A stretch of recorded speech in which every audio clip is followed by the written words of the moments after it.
MyQ connectivity, my garage door opener can be controlled right from my smartphone. You'll know when a door or gate has been left open and can close it with a tap, no matter where I am. Be one of the first 10 callers and receive 20% off a LiftMaster garage door opener. Call 1-800-FIX-A-DOOR. That's 800-FIX-A-DOOR. Or visit rsdoors.com. R&S Doors. Look for the red truck. I'm Bob Burke, founder and chairman of Burke America Parts Group, a family of brands that includes RepairClinic.com, an appliance and HVAC parts solution company that's grown into an international brand. Before AmericanEagle.com, we partially launched a new technology platform developed by another firm. American Eagle helped take our technology to a whole new level with digital marketing, software development, and business insights into our key markets, appliances, HVAC, and outdoor power equipment, and did so both on time and on budget. AmericanEagle.com has the resources, experience, and talent needed to produce solutions. Our new technology platform, developed by AmericanEagle.com, has produced tremendous results with higher traffic, conversion, engagement, and online revenue. If you have any home repairs you need to take care of, check us out at RepairClinic.com.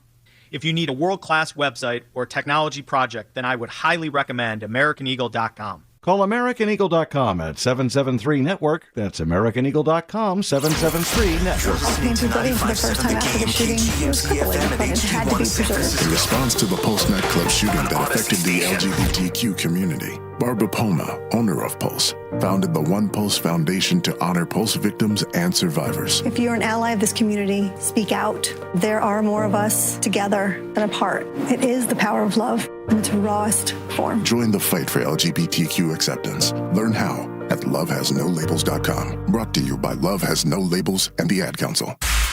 You're listening to 95.7 The Game, KGMZ-FM in HD1 San Francisco, on Odyssey Sports Station and the home of the Golden State Warriors and Valkyries. Always live on the free Odyssey app and now coming to you live from the Laughing Monk Studios. Rake in the savings this fall and get rewarded with Milgard Windows and Doors.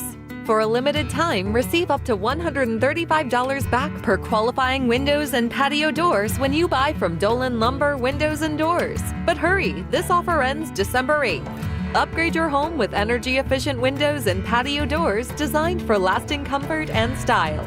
Don't miss out. Visit DolanLumber.com or call 801-609-9275 today.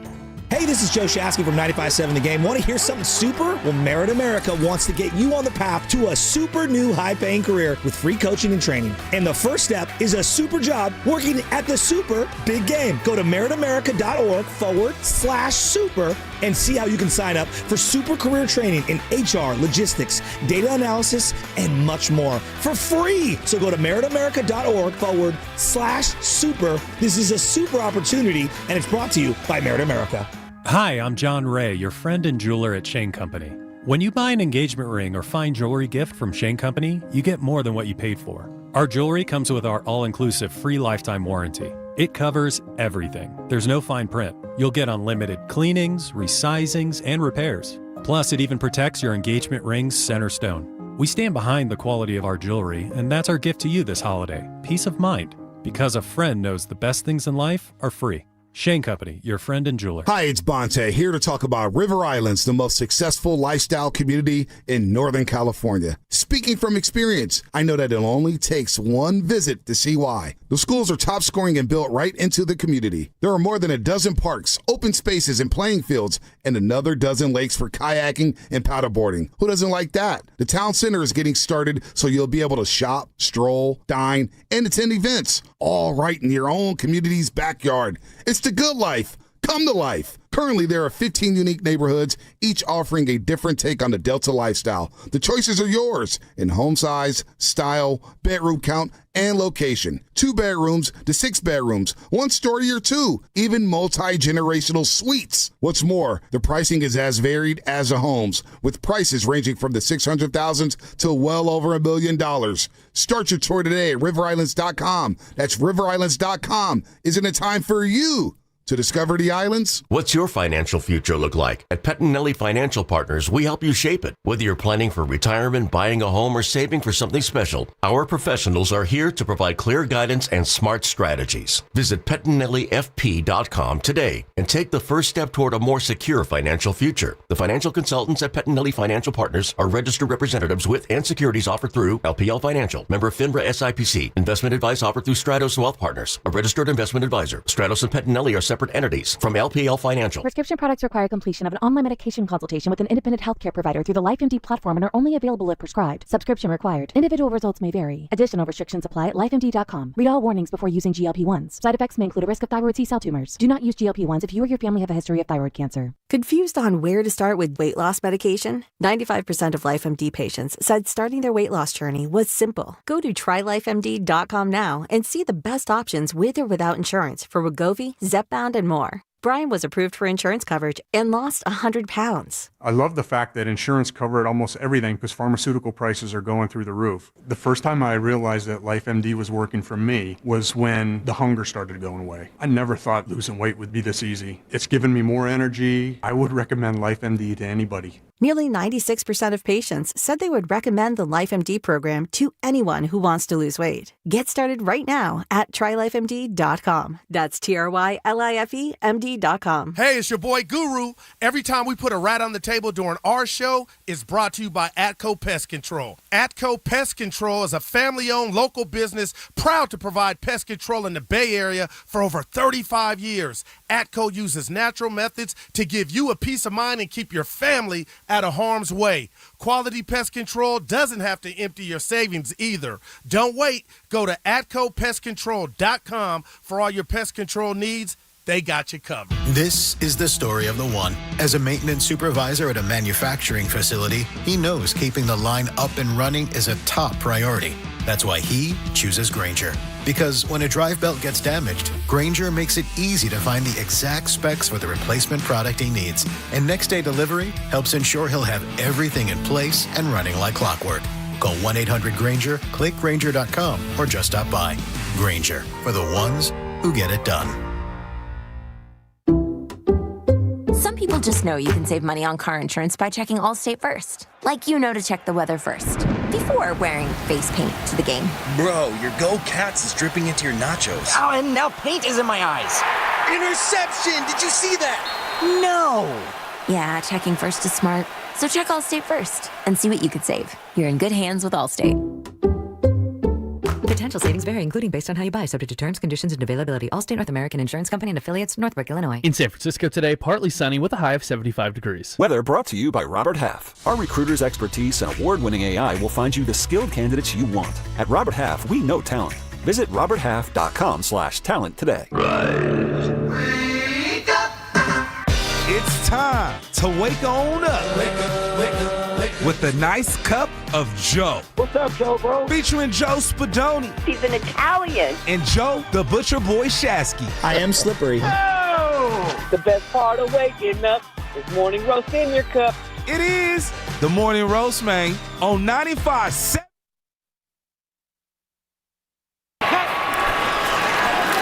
Pressure up the middle.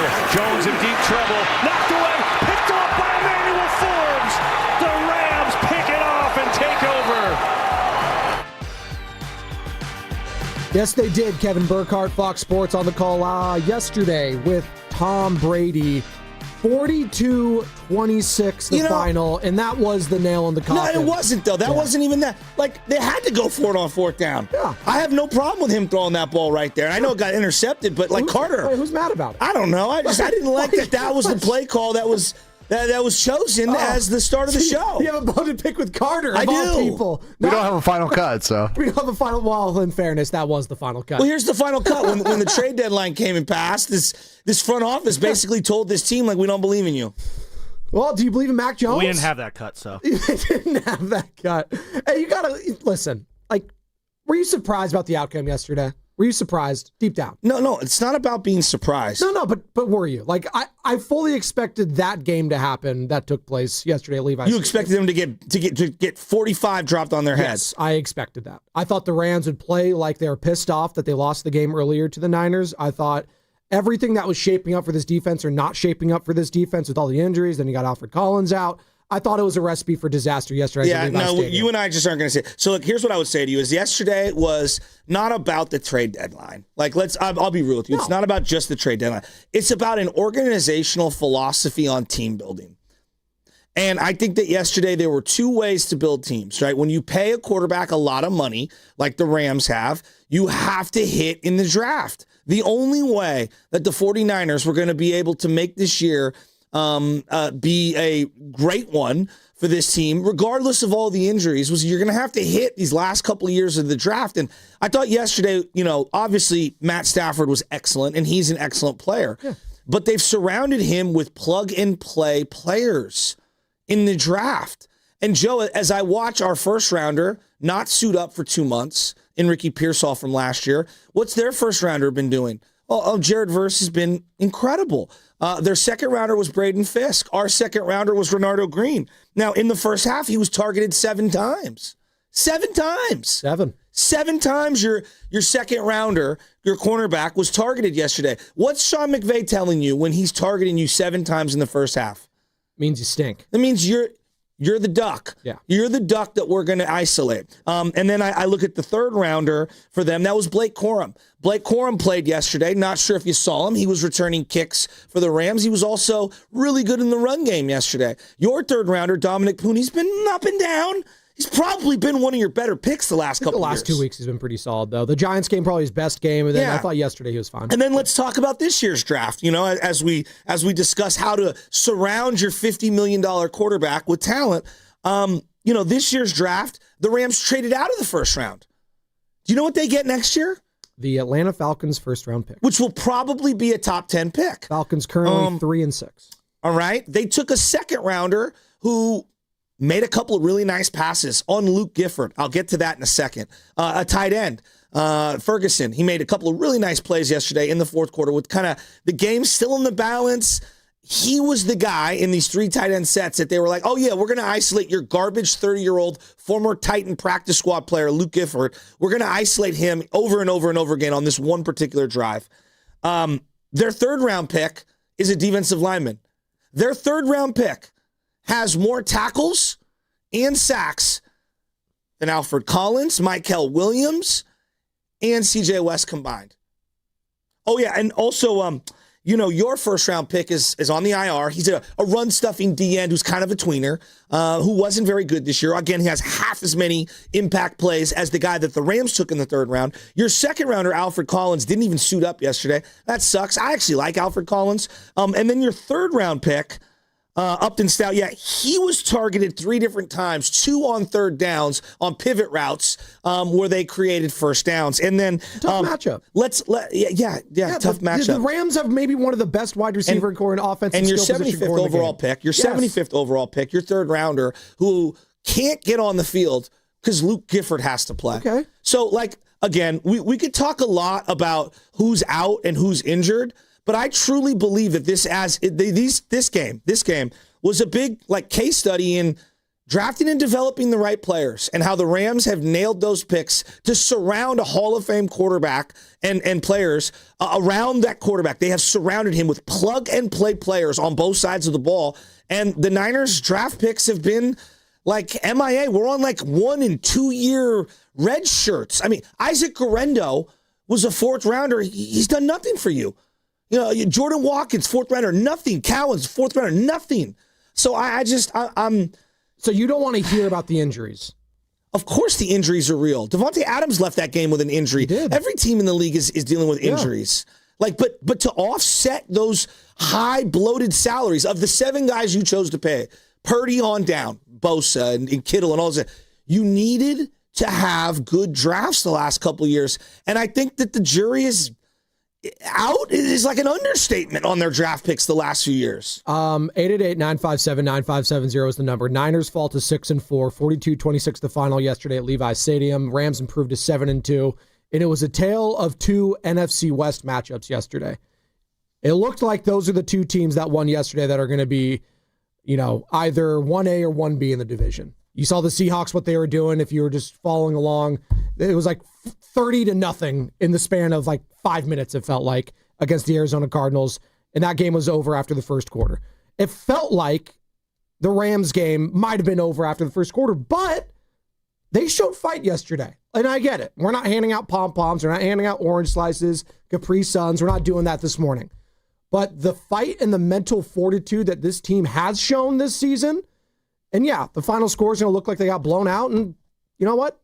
They did towards the end. Joe, it was 21-0. No, but Joe, in the fourth quarter, it was a one-touchdown game. In the fourth quarter, early on, it was a one-touchdown game, was it not? Oh, yeah, but you didn't get a stop all day. Okay.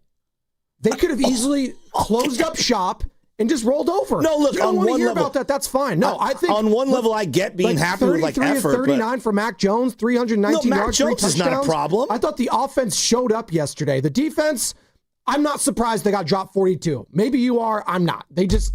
Well, then why didn't you say that on Friday then? I did. You said they were going to drop 42. Yeah, I said this is what this team has looked like all year long. This is what they do. They beat good to bad teams, and they lose to teams that are mediocre or above average. They got popped against the Texans, who are a fringe playoff team. They got popped against the Bucs, who are a playoff team. They lost to the Jaguars, who are a fringe playoff team. And they got their asses kicked against a legit NFC contender yesterday in the Los Angeles Rams. I'm not shocked. I'm sorry. If you are, it's great. 42 points. Yeah, the Rams are really good, and the Niners defense sucks. What do you want from me? Like 42. I'm not shocked. I am. I think most of the media scoring nationally 42 in the NFL. Happen. Scoring 42 in the NFL is difficult. Like it just is. Like they couldn't get a stop to save their life. So yes, I am surprised. Losing to the Rams is one thing. I mean, 21-0 to start the second quarter didn't look good. Didn't look good. Couldn't stop I didn't have that on my bingo card. And look, I look at this team right now and I say to myself like. Offensively, we're asking them to be perfect, and it's almost unfair. Like, it really is. Like, it's almost unfair. Like, Kittle, is admirably out there. He's playing his butt off. CMC is admirably out there playing his butt off. And I'm going to nitpick some of the offense because they have to be perfect. Like, the only way that they're going to win, Joe, is to do what Detroit did last year, which is your offense has to be your best defense. And they don't have the weapons out there right now, healthy weapons. They just don't. Yeah. And, like, I'm looking at Juwan Jennings right now, and I'm like, am I watching the exact same? And again, I'm nitpicking on the offense here because the defense was just atrocious. Like, you're just going to force feed Juwan Jennings, Kyle? Like, we did this last year with Deebo Samuel. How is Kendrick Bourne not getting any looks?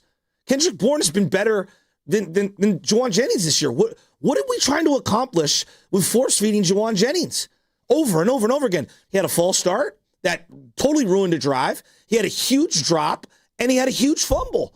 And again, like I understand we're nitpicking the offense because they have to back and get a touchdown after that. What's that? He bounced back and got a touchdown. Actually, I thought that was all on Mac Jones in the sense of there was a free release blitz on the edge. It was a great throw. Mac Jones just stepped up through an absolute dime to where only he could catch it. I got to give him credit when he catches the touchdown, though. He did get a touchdown. Oh no, yeah, look, it's a nice play. You better catch it after how bad you've been all day. This offense right now running the ball, it's really difficult. They keep going left and right, and their best run game has been on between the tackle runs. And so I'm looking at Kyle and I'm like, dude, we got to ditch the zone blocking to the outside with CMC and just go between the tackles. Brian Robinson looked really good in this game between the tackles. That fourth and short call was just, Well, Luke Gifford, you gave $20 million. Again, going back to team building, you gave Luke Gifford $20 million. Luke Farrell? Excuse me, Luke Farrell, $20 million. And he totally whiffed. And you paid Trent Williams, a Hall of Fame left tackle, premium money, and you go to the left side and there's nowhere to go. But again, why are you going left and right when you haven't really had a lot of success on anything on the outside? Go between the tackles. Like, go between the tackles, Kyle. And like, as I watched the Rams run 2 and 3 tight end personnel for pretty much the entire second half, I go back to what you had referenced before the draft Isn't that what we kind of were envisioning when it comes to drafting Tyler Warren to pair alongside George Kittle? Yeah. 2 tight end sets where you're forcing teams into their base defense, and now you have a passing schematic advantage, and you can run the ball down teams' throats. So, look, I know we needed to have that run-stuffing D end, and they took Mykel Williams 11th overall. Joe, I am frustrated because yesterday's loss it's not about that game in a vacuum. To me, it's like all of their principles on team building coming home to roost, which I've been kind of nitpicking at. How many weeks in a row have I brought up the name Luke Gifford?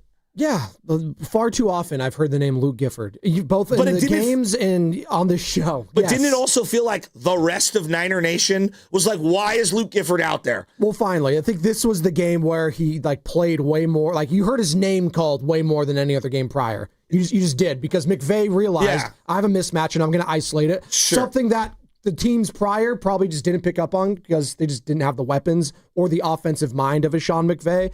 But that being said, it was on full display for everyone yesterday, the shortcomings of this defense, and Luke Gifford was a part of it. No doubt. And quite frankly, Luke Gifford should not be on the field. Nick Martin, your 75th overall pick, should be. And what does that say about Nick Martin? The fact that he can't even get above Luke Gifford? Then you probably picked the wrong guy. Well, that's what I'm saying. Yeah, and that's even worse. Which goes back to draft philosophy and principle. Like, they love drafting and stashing guys. Dog, you have $100 million in dead cap. Draft and stash. It's called draft, plug and play, Dougie. You're not the Eagles. You're not, the Kansas City Chiefs. Yeah, but what did the Eagles do when their secondary was porous? They drafted two guys, plugged and played them, and they haven't looked back. No. Right? And so DeJean, Quinyon Mitchell. Yeah, and look, Luke Gifford's going to get rightfully criticized. Guys, Jair Brown is the one who should be getting criticized. Yikes. Jair Brown can't cover LJ right now. He can't cover LJ in the crib, for crying out loud, let alone an NFL player out on the field. On the final touchdown, he's playing linebacker, and it's a 3rd and 2, and Stafford's just laughing at the line as he's about to hike it, and they run a play action. Jair Brown's biggest hit of the game was on Sam Okawanu on that play. It wasn't on any other player. He whiffs in space. He can't tackle. He can't cover. Jair Brown is awful. I mean, to hell with that last touchdown. Go to the second touchdown, just a little pass out to the flat. Here, Puka Nacua. Oh, my God. Go run all the way as we can't even shed a block. One-on-one in space, Jair Brown, Puka Nacua. Who's winning that battle 10 times out of 10? It was Puka Nacua. Ole defense from Jair Brown. Touchdown right there. Puka's an amazing player. Just not even getting a hand on the guy. I guess my overall frustration as I get back to things is like, I know that Purdy and Mac is going to dominate the conversation this week. There was some interesting sound from Kyle Shanahan after the game. We will get to it, I promise. But it's not the conversation I want to have. I know it's not. The conversation I want to have is like, when you pay a quarterback $50-something million, you can't surround the rest of the team with talent. So, like, that guy better elevate rosters, and you better draft and develop well around that guy to be able to maximize that contract. So I know that people want to lose their minds about Purdy and Mac. Max outplayed him the last, basically, whatever, this 6-game stretch that we've seen from Mac is, I think, on par, if not better than anything we saw from Purdy last year. But that's not saying a whole lot, because I didn't think Purdy was great last year. But I don't think the quarterback's the problem right now. The problem is their philosophy on building this team. And then I look at their weapons, Christian McCaffrey and George Kittle and everything that they have on offense. And it's like, are they going to be better next year? I mean, Fred Warner makes you better. Nick Bosa, whenever you get him back, will make you better. What are you going to do with Trent Williams? What are you going to do with this offensive line? What are you going to do with the defensive line? Are you going to add pieces to it? Is Ricky Pearsall going to be the same player? Is Michael Williams, how's he going to look after basically redshirting a year and a half, right? Like, there's so many more questions than answers when it comes to the roster of this team, Joe. I don't know what to tell you on November 10th, 2025 about next year. I don't know. Which is why, like, as I watch them throw draft picks away, their best players this year on like helping them win, like Keon White they acquired for a 6th-round pick. Keon White was actually in the backfield a lot. I rewatched the game a 3rd time this morning. God bless you. And he actually looked really good in the first half. Second half, not so much. But he looked good in the first half. You're playing 2 D tackles ahead of the guys, ahead of C.J. West. You're playing Jordan Elliott and Givens, or excuse me, not Givens. What's 93's name? Come on, 93's name. 93 till infinity. Khalil Davis, who got the half sack alongside Keon White. And those guys are fine. Like, those guys are fine. Which is like, why are you wasting 1st, 2nd, and 4th round picks on D tackles? So this is what D tackles. So this is what the Niners have done the last couple weeks, and this is what I was talking about, Joe. Not to say they were going to get dropped 40 on, but I felt like a blowout was coming because this is the recipe for this team. And Christian McCaffrey talked about it. Mac Jones talked about it. We'll get to all the sound from all the players. But dating back to that Jaguars game when you lost 26-21. All right, you fall back and have a short week, but you beat the Rams. It's awesome. Then you fall back and get blown out 30-19 against the Bucs. All right, bounce back from that, 20-10 win against the Falcons. And then you lose to the Texans 26-15. But then you bounce back 34-24 against the Giants, and then you get blown out yesterday. This is the season. They win, they lose, they win, they lose, they win, they lose. Like that is the 49ers. Now, they do have a stretch coming up here, and it's easy for me to say this right after you get blown out against the Rams, and it's like, oh, you got the Cardinals, Panthers, Browns. Well, they do. Now, you got to beat those teams. The Cardinals got absolutely boat raced yesterday against the Seattle Seahawks. That's a divisional game still. The divisional games are different. We'll see. Jacoby Brissett. You got the Panthers on Monday Night Football coming up. You got the Browns in Cleveland. I'm not saying they're going 3-0 in those games. I'm not saying this is some playoff lock team yet. But just judging from this season, yeah, I'd probably put my money on the Niners to win next week, but that doesn't make you feel good about today. And I understand where Niner fans are at, and I want to hear from Niner fans, their frustration and where they're at with this team, because they are 6-4. I'm not saying, you should be happy about that loss. I'm not saying that at all.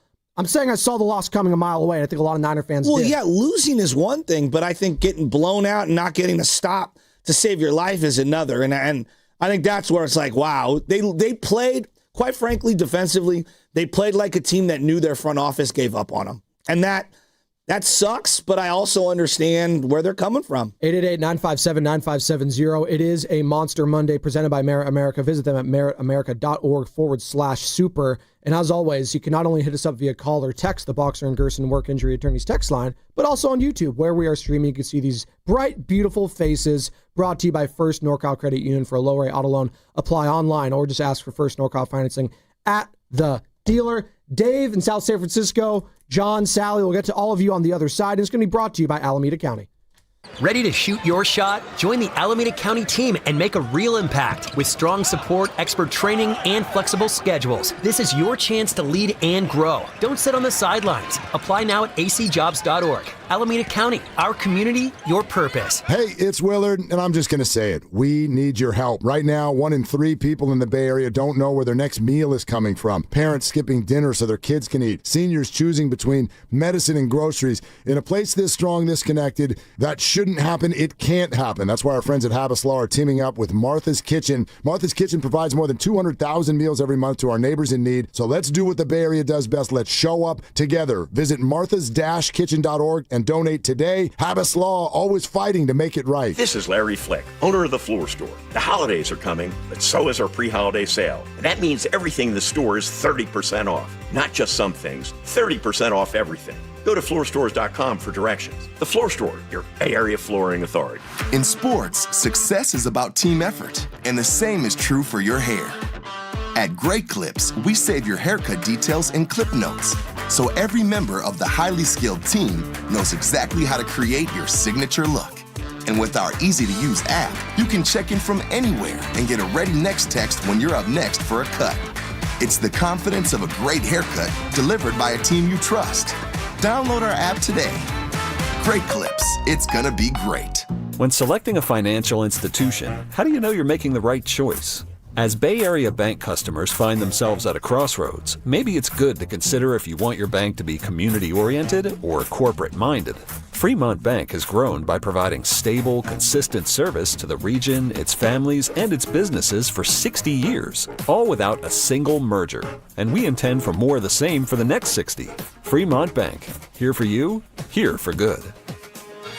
Calling all basketball fans. Make your game day experience unforgettable with a stay at Hotel Via, just steps away from the action. Enjoy chic accommodations, stunning rooftop views, and the ultimate convenience for catching all the action.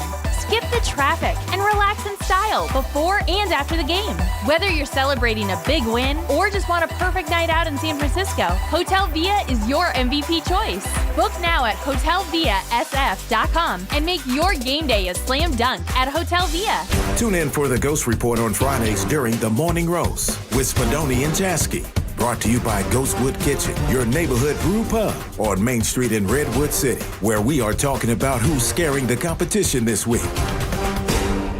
Do you often worry you left the garage door open? With a LiftMaster garage door opener powered by MyQ, you'll never worry again. You can control, secure, and monitor your garage from your smartphone anytime, from anywhere through the MyQ app. As an authorized LiftMaster dealer, Ace's Garage Door Repair and Installation has smart openers designed for your needs, including belt drive motors for ultra-quiet operation, integrated camera for live video, streaming, and battery backup to let you in when the power is out. Trust Ace's Garage Door Repair and Installation for top-notch service and unbeatable reliability. Whether you need a quick fix, a complete replacement, or a brand new installation for your garage door or garage door opener, our skilled technicians are here to get the job done right. With competitive prices, a commitment to quality, and diamond certification, Aces has you covered. Call today at 855-588-2237 or visit acegd.com. That's acegd.com. Aces Garage Door Repair and Installation, where your garage door is our priority.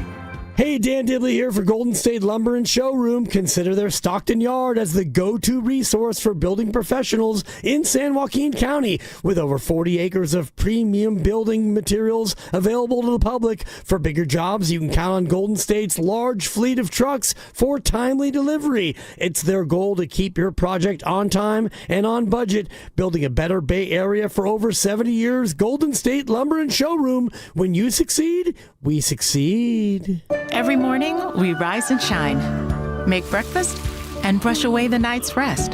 These routines help us start the day off right. Nature-Made vitamins are a simple step in that daily care regimen. Multivitamins with daily essentials, clinically studied probiotics for gut health support, magnesium to help relax the body. Nature-Made is made to care for you every day. These statements have not been evaluated by the Food and Drug Administration. These products are not intended to diagnose, treat, cure, or prevent any disease. Hello, Crushers. It's your host, DJ Divine, telling you that Candy Crush music season is here. Tasty. Conquer levels to mix your own track and win sweet rewards. Divine. Now let's swipe to the next track. Take it away, Thundercat. Upside down, you're turning it. You're giving love instinctively. Candy Crush music season. Play now. From November 3rd to December 7th, selected players level 36 plus. Terms apply. See in-game. Optional in-game purchases. Red and Gold Game Day starts at Laughing Monk Brewing. Park for free. Enjoy amazing food, ice-cold beer, and every game on TV. Catch 95.7 The Game's pregame show. Then hop on the free shuttle straight to the stadium. Sign up now at 957thegame.com.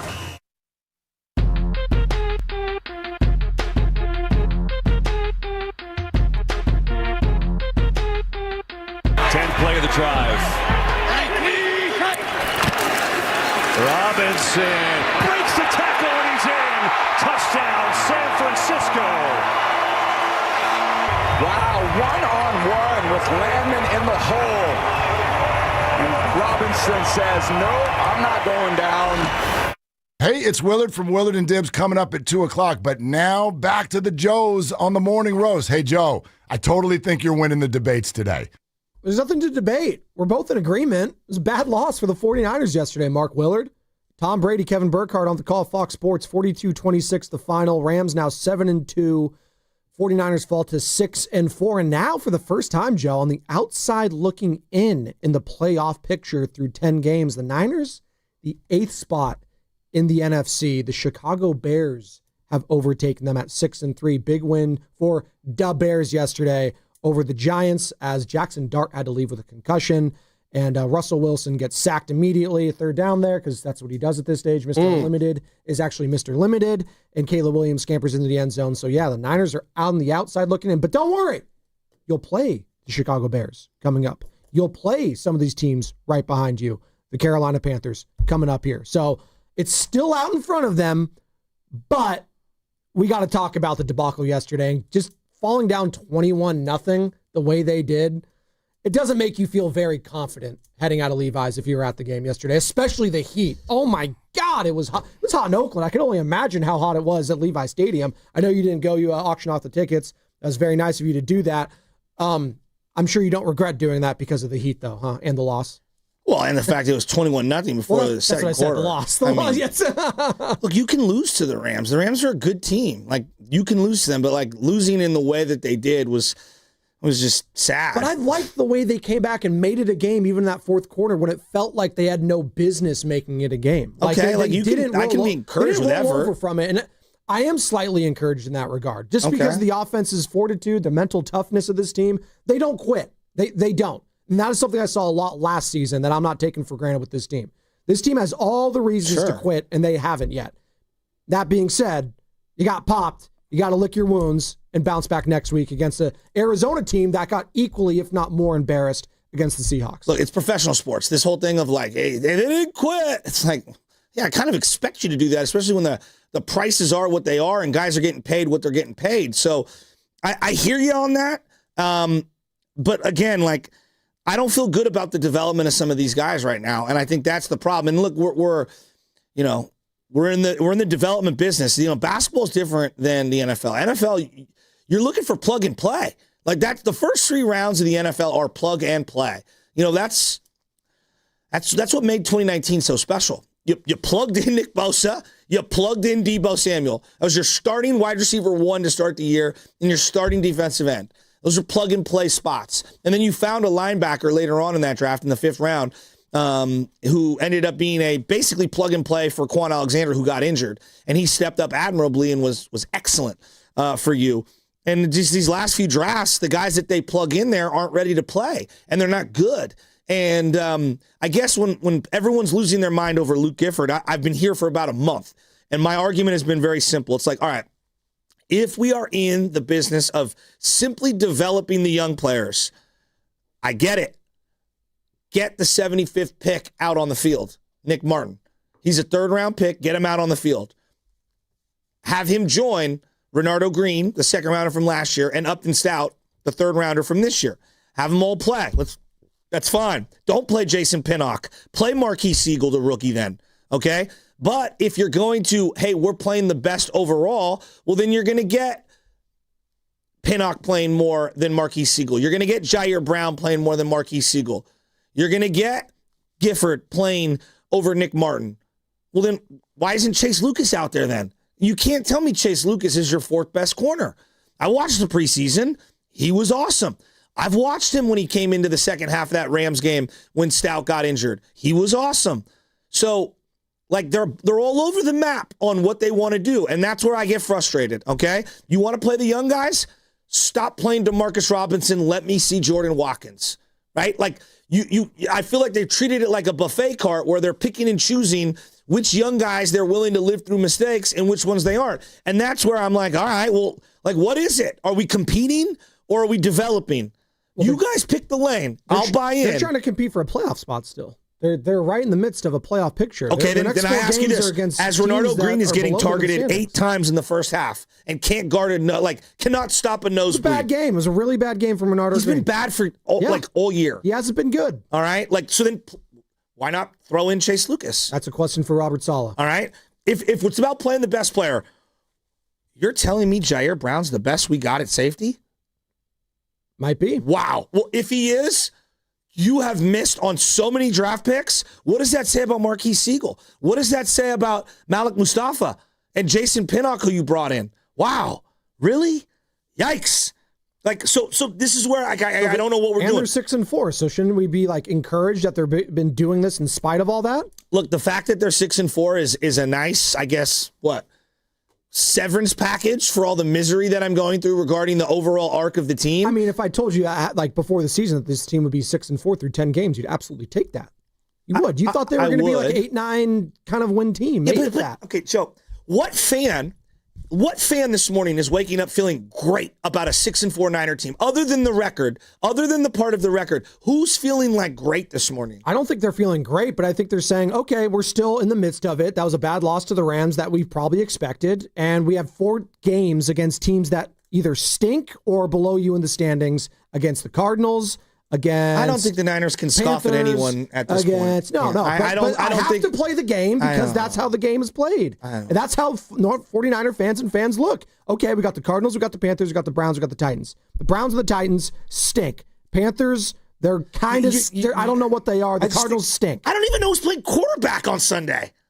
That's fine. How can I even okay? We're gonna go back to either Purdy. I got Mac Jones or Brock Purdy, a guy that's taken us to a Super Bowl. I feel but fine Purdy about hasn't my looked to quarterbacks. stop with the Super Bowl. That was so many years ago. I feel He hasn't fine looked about good my in quarterback forever. situation either way with the 49ers. You do. Yes.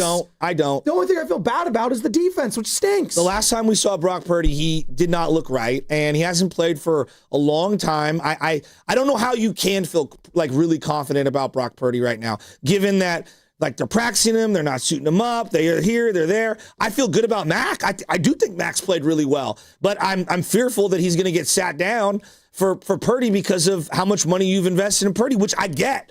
I'm contradicting myself. That's kind of the season as a whole. It's a bunch of contradictions. I'm all over the place. Wonder if Dave in San Francisco is 888-957-9570. Niner fans, where are you at? 42-26 the final. Rams 7-2, Niners 6-4. Now on the outside looking in on the playoff picture. How we feeling waking up this morning on a non-victory Monday, but it is a monster Monday presented by Merit America. Visit them at america.org/super. We'll get to Dave in South San Francisco. What's been more impactful? Let me ask you, what's been more impactful? Their draft from this year, okay, or Keon White, Brian Robinson, and Sky Moore and Kendrick Bourne, guys you acquired midseason?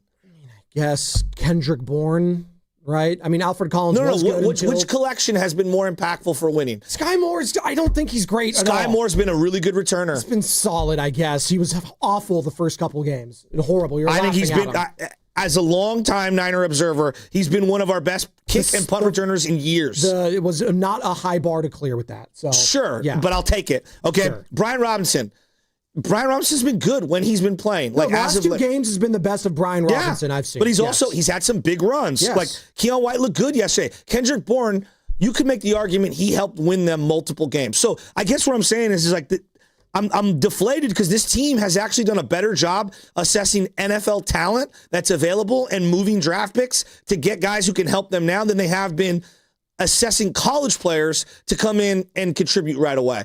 And so yeah, I'm just frustrated. I mean, they have hit on the picks though. They're just out right now. They've hit on picks and they're out. Who? All the guys that are hurt. The last 2 years, who? No, not the last 2 years. Like the legit. Fred Warner was 2018. I don't care. They hit on those guys, and when you lose them, you can't overcome that sometimes. That's okay. Nothing that Luke Gifford, Curtis Robinson, Tatum Bethune, or any of these guys are going to replace a Fred Warner. Just like on the defensive line, no one's replacing Nick Bosa. I don't expect that. You hit on those picks. That sucks. I'm saying they're going to replace them. Hit on Ricky Pearsall when he's playing, but he has been out there because of health. That sucks. I can't blame. Okay, Ricky Pearsall, you think we hit it? Ladd McConkey has been infinitely better than Ricky Pearsall. Yeah, he's been infinitely healthier too. That's why. So you either failed the medical, or you got the wrong guy, or both, or the wrong position. Right? So I'm sorry, I get you're oh, well, you're 6-4. Nah, dog. Niner fans are watching fantasy football. They're like, look at Ladd McConkey. He not only could he have been a great slot receiver for you and a great player, he also could have been returning kicks and punts, and you wouldn't have had to deal for Sky Moore. But Sky Moore has looked better. So Pearsall has shown potential. We haven't seen him in not weeks. I know. Weeks. Is that Kyle Shanahan and John Lynch's fault? Who else is it? The player not staying healthy. You picked him. I hear when you John. had two receivers. You're telling me I'm the guy that said he's bordering on bust in the summer. I know. I'm the guy that said that. But a which months is ago. it? You can't say that. But because he looked good in the early part of the season, and he produced like a player that looked like a first-round pick. He was their best receiver. He's been hurt. He's been hurt a lot longer than you and I both thought, and it sucks. Hopefully, he comes back sooner rather than later. Dave, we'll get to you on the other side. We're up against it. We are coming live from the Laughing Monk Studios. Telling a Niner fan to not be pissed off this morning. I don't know. You can be pissed off. What did you expect yesterday? The Rams are just better than you. To compete better on defense. Better than you. It's not even funny. All true. To show some heart in the first half and actually tackle someone. Brought to you by Fremont Bank, which is here for you and here for good, Carter. The NBA season's rollin', and DraftKings' newest game, Pick 6, is the easiest way to play for your shot at big wins. NBA stars are lighting it up. Now their numbers aren't just highlights, they're your shot to cash in. Here's how it works. Just pick more or less on 2 or more player stats. The better your picks, the bigger your payout. New DraftKings customers get $50 in Pick 6 credits with just a $5 entry on your first pick set. Don't just watch basketball. Pick, play, cash in. again. Download the DraftKings Pick 6 app now and use code THEGAME. That's code THEGAME. Play just $5 and get $50 in Pick 6 credits. Make the call. Ride the upside in partnership with DraftKings Pick 6. The crown is yours. Gambling problem? Call 1-800-GAMBLER. Must be 18 and over. Age and eligibility restrictions vary by jurisdiction. Void where prohibited. One per new customer. Bonus awarded as non-withdrawable Pick 6 credits that expire in 14 days. Ends December 2nd at 11:59 p.m. Eastern Time. Terms at pick6.draftkings.com/promos. Elevate your kitchen at the Miele Innovation Center at Friedman's Appliance in Pleasant Hill. Out of your dreams and into your kitchen. Select the qualifying built-in kitchen appliance package that is right for you. With unrivaled technology and luxury-grade quality, when you bring home a Miele, you're bringing home true innovation. Now, for a limited time, save up to 10% with the purchase of a qualifying Miele kitchen package.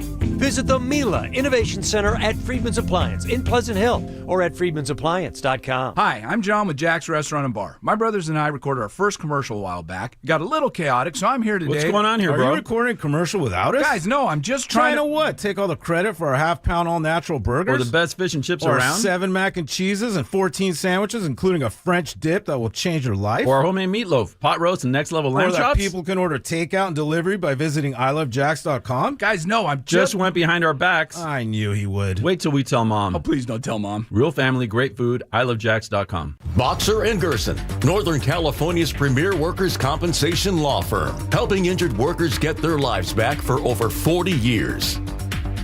250 years ago, a promise was made to connect families and friends near and far. And during the holidays, that promise is more important than ever.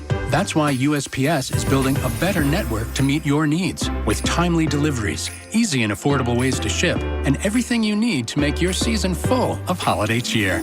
Our purpose is delivering your peace of mind, knowing your love will arrive, bringing joy to all. The United States Postal Service. Learn more at USPS.com/holidays. It's Black Friday sale time at Big O Tires. Get the tires you want for less. Michelin, BF Goodrich, Pirelli, and more. Plus, buy 3, get 1 free on Big O branded tires. Hurry, sale ends December 7th. Installation required. Disposal fees extra. Not good with other offers. See Big O dealer for details. Tune in to 95.7 The Game for Warriors Live, 60 minutes before tip-off. Every Warriors game throughout the season as we get ready for the action. Presented by Xfinity, your home court advantage. Brought to you by Xfinity. Watch all your favorite teams all in one place. Xfinity. Imagine that. Ready for the ultimate red and gold game day?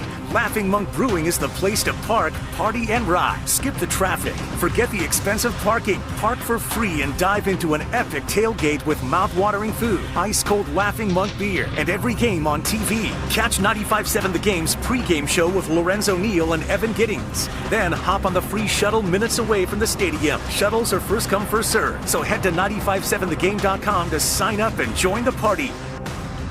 Ready to get rid of that old car? Donate it to Cars for Kids. Call 1-877-CARS-FOR-KIDS to reach a friendly live agent. Donation is super easy and your car can be picked up as soon as tomorrow. Call now, 877-CARS-FOR-KIDS or go to carsforkids.com. That's cars with a K. I'm Piera Palazzolo, VP of Digital Marketing for the American Management Association, a company focused on the management training skills needed to enhance the careers of business professionals. We did our research when it came to the best companies for website development and chose AmericanEagle.com. And we couldn't be happier. AmericanEagle.com worked closely with us to understand the front and back end requirements needed to launch an e-commerce website that could handle the complexities of running thousands of seminars nationwide. Our robust new website and improved SEO saw immediate increases in site traffic and web revenue. If you're in need of managerial effectiveness and success, visit our website at Amanet.org. If you're in need of a website that provides an unparalleled consumer experience, I highly recommend AmericanEagle.com. Transform your business today. Dial 877-WebNow1 for a free digital consultation with AmericanEagle.com. Oh, no. Ah, that's the sound of someone who's misplaced my debit card. Their debit card. Where did I leave that thing? Not at the gas pump, or the checkout counter, or the roof of your car. Now, if he has the Chase mobile app, he can use Card Lock. Wait, I could just lock my card. Yep, just a few tippy taps on his phone, and that sound? That's peace of mind from Chase.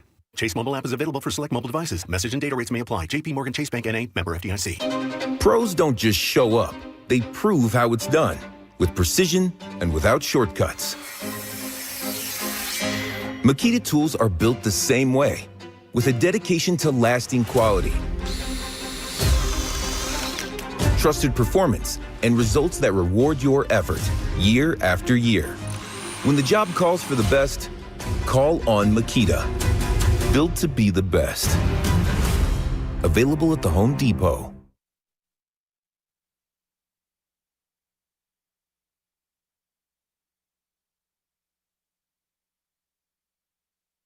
End over end kick. Sky Moore looking for a return. Has a little return. Maybe has more than that. Sky Moore inside the 40 and down to the 36 he goes. Give these Niners a little bit of life. With a 27-yard return for Sky Moore, the former Chief. This is Big Pun from South City. You are now tuned in to the Morning Roast with my boy, Original Joe, and the one and only Butcher Boy Shasky on 95.7 The Game. Sky's the limit, baby. Sky's the limit. It's a Big Pun. He's down in the Niners right now. I hear you. I get it. 42-26. Rams coming to town. Dropped 21 like nothing. It's 21-0 to start of the second quarter, basically. They got humbled. Kendrick Lamar yesterday. I don't know what to tell you. 6-4. The season's not over. No one's saying the season's over. But I got a lot more questions than answers yesterday. And one of them we'll get to, Joe. What's going on with Brock Purdy? Kyle Shanahan saying basically, hey, you know what? Yeah, he could have suited up to be a backup. If he's good enough to suit up to be the backup, shouldn't he be good enough to start the game if you're paying him $200+ million? Huh? What? See, the offense wasn't the problem to me yesterday. So when and if they do get Purdy back, we'll see the drop-off or if it looks better, what have you, if we even see Purdy at all this season, because even Tom Brady, the guy that was on the call for Fox Sports yesterday, basically was asked before the game, he's like, hey, if Brock's good enough to go, you riding the hot hand with Mac Jones? He's like, yeah, what do you think? I'm the guy that took over for Drew Bledsoe and ran into one of the greatest runs we've ever seen in the sport. Yeah, you ride the hot hand. That was Tom Brady saying that. Now, what does Kyle Shanahan say? This week's going to be very fascinating. Let's just say that. What did you make real quick of Shanahan basically saying, yeah, he was good enough to suit up to be a backup, but we decided against it? It's just the most bizarre thing of all time, dude. This whole Brock Purdy thing has just been a complete and utter weirdo fiasco. It's the only way I can describe it. Weirdo fiasco. No, it has been. It's been very strange. If you're not exhausted over the, like, he's going to practice, he's not going to suit up, he's got to be 100%, is he 91? Like, you think Brock's like, hey, guys, I'm 88% today. I'm 88%. Like a loading screen? Yeah, it's like, we're almost there. Windows Vista. Like what are we doing? Like, what are we doing? And then, like, he says, I didn't want him to suit up today. What? Like, hold on, here we go. He could have gone, definitely. No, I just decided to hold him, not put him in that situation. He could have gone definitely, but I decided against it.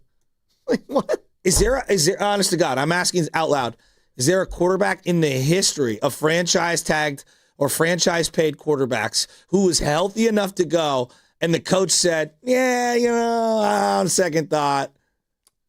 The back and forth from Shanahan. Was Brock to being the backup today? He could have gone, definitely. I just decided to hold him, not put him in that situation. How'd you feel, Mac? He's probably never going to be 100% again this season. Is there, at some point, do you just have to play him knowing that he's not going to be 100%? Yes, it depends on how close to 100% he gets. Our dilemma, or what we're trying not to do, is put him out in the situation we did versus Jacksonville 5 weeks ago or 6, whatever it was. So I do believe he's closer and further along than what he was at that time. So hopefully he'll have a chance this week. So, okay. So many things. So many things. Okay. What percent is he right now? That's the question I want to know. He needs to be closer to 100. Okay. So what percent is he now? Is he 71? Is he 28? Is he 85? I go C+, probably like a 79. Okay. What does he need to be then for them to play him? Maybe a B, like an 85. 6% more. Maybe that this week he'll boost up a little bit. Maybe we'll, you know how you used to game back in the day? You'd have to plug the Ethernet cable right into the console. We might have to do that. You got bad Wi-Fi. That's why he's not getting help. And then plug it right in. And then he essentially just confirmed what everyone knew, which we all knew. Yeah, you shouldn't have played him in the Jags game. You should have thrown him on IR from the beginning. Thanks, Kyle. Great job, dude. Good job, dude. Good job, medical team. That's the genius. Good job. Hey, but he does think he's at a better place. Unbelievable. He's at a better place now than before the Jags game. So that's good. Well, that's good. Yeah, so yeah. If you thought the percent then was what? 75. Mac Jones, and Kyle should thank Mac Jones so much. The absurdity of this conversation. Mac Jones has saved the Niners national ridicule over the handling of the Brock Purdy injury.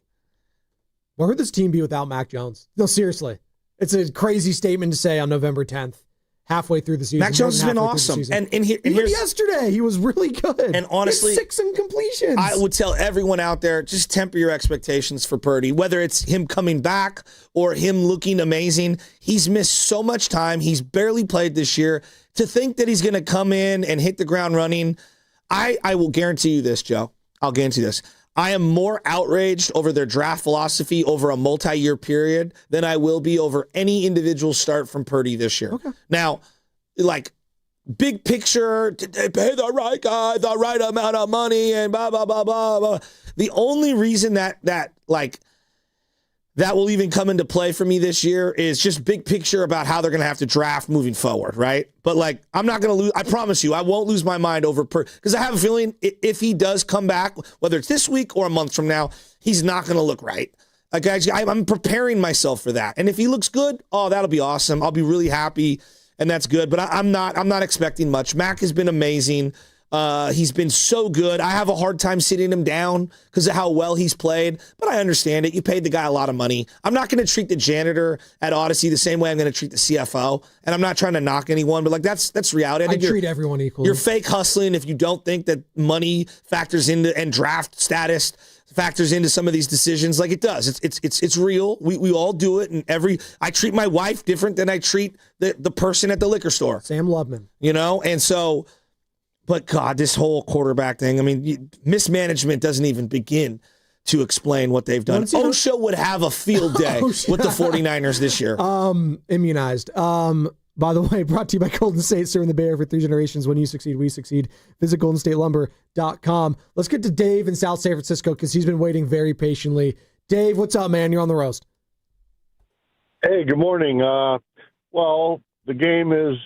I don't know what to say. I mean, I kind of thought they weren't going to win, but a couple quick pointers. I liked Robinson. I liked Kittle. The team has a lot of heart. And my main point is I thought it was a game with 12 minutes left at the fourth down and 4.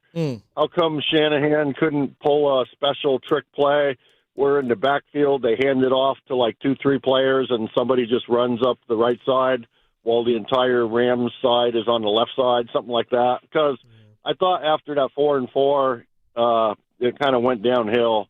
But, I mean, I don't know. The play calling, I'm just an armchair quarterback watching it on my couch. But I've been through, like, Seifert, Bill Walsh, all the great coaches. Come on. Like, we could have won that game or at least made it closer. I just don't think it was a blowout. It was a blowout at 21-0, but with 12 minutes left. Here's my last point I wanted to say real quick is the intensity level with 3 minutes left and the no-huddle offense was quite different than at 10 or 12 minutes. They need to, do that intensity with 12 minutes left. And Dave, time. That would require Shanahan to not motion 8,000 times before every single play. I want to see juice. Wait, let me just do it. Let me do the juice. Do it. As I shuffle. By the way, did you see another hammer over there? another short yardage juice play that got stuffed at the 2? The short yardage situations, if I have any frustrations out of this season or in that game alone, it's the 4th and short, the 3rd and short. For the love of God, even Tom Brady's on the broadcast, and this guy was unstoppable at doing it. And I know Mac Jones damn near is. Just sneak it. Just if it's a yard or short, just sneak it. You're getting it every single time. You are. You just are. You can fall into it. Mac Jones, you have people pushing him into the pile. Just sneak it, baby. It's really not that hard. Don't go side to side running the ball. on 4th and short. The only thing worse than doing that is 4th and 1 and being out of the gun and then running it. That's what drives me nuts. The Chip Kelly special. Yeah, please. No, it's called the slow developing read option play to Carlos Hyde in Las Vegas. It's not fun. Okay. You know, I just yesterday was a slow death. Back to the Purdy thing. You know what's most frustrating about this? All of it. He's not the player I want back for this team right now.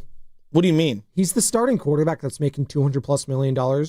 And if I'm a 49ers fan, like, I'm not even clamoring for this guy to come back. God, I wish I can get Fred Warner back.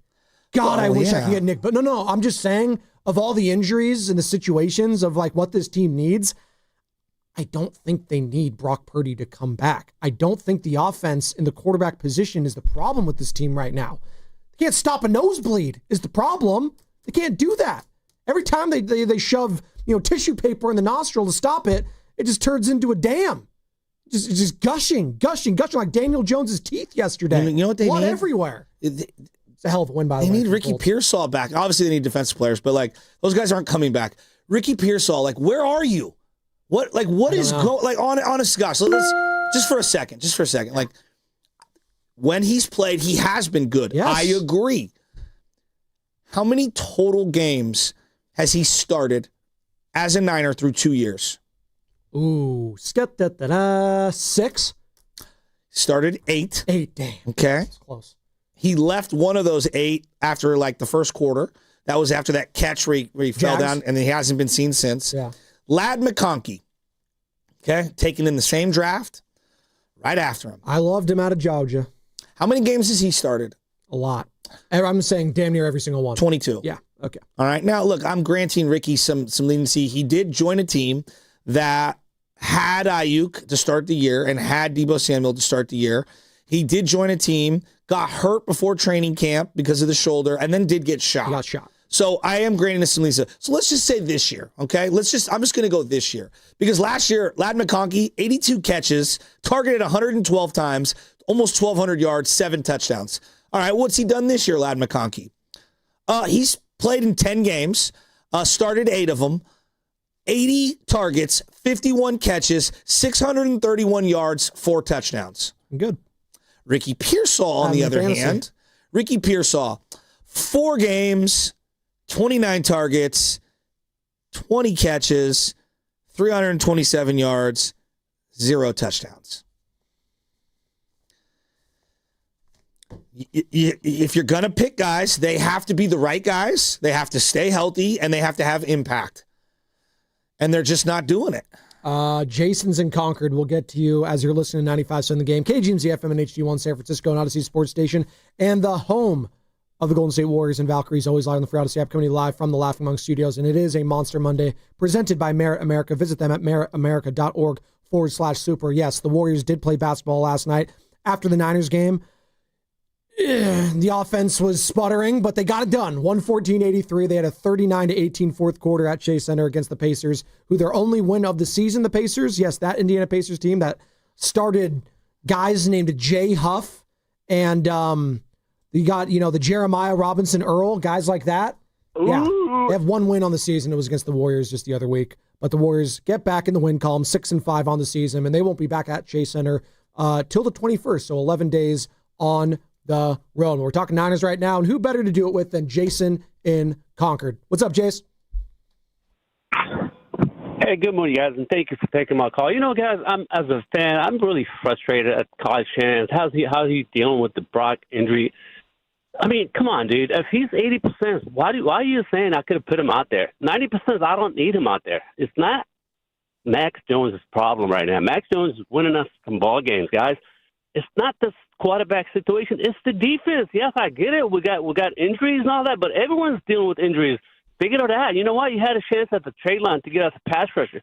Do something. We're scoring some points. Look, we're just allowing way too many points, guys. Brock is fine where he is right now. I don't need to see him I need to see this guy 100% or don't put him out there. This injury is very tricky. As you all know, this can be a career-ending injury. Why even talk about, he's close to get there. I could have put him out there. I don't want to hear that, dude. Set him down. Mac Jones is doing just fine. That's my take on this, guys. Appreciate it, Jason Concord. I think Jason speaks for a big contingent of Niner fans where they're coming away from that loss yesterday saying, hey, the quarterback's not the problem, man. He's just not. 33 of 39, 319 yards, 3 touchdowns in a pick for Mac. And that pick, again, it was do or die situation. I don't hate it. Maybe the play call I hated, but again, that's, being nitpicking. But 6 incompletions. He was on par with Stafford yesterday, who, by the way, had all the time in the world yet again to throw the ball. Stafford was 24-36. He even missed some wide open guys. Stafford, his arm talent, though, Joe, I got to he's amazing. Oh my God, some of the things that he could do. We were talking about before the show. In my lifetime, he might have like a top 5 just pure arm talent I've ever seen. Everybody puts Drew Brees in this top 10 category. I don't. He wishes he had the arm of Matt Stafford. No. I don't at all. Drew Brees is a great player, but I don't have him as a top 10 quarterback all time. Oh, all time. Got it. Okay. And I look at Matt Stafford and I'm like, if you just presented both careers to me, I'd rather have Matt Stafford all day.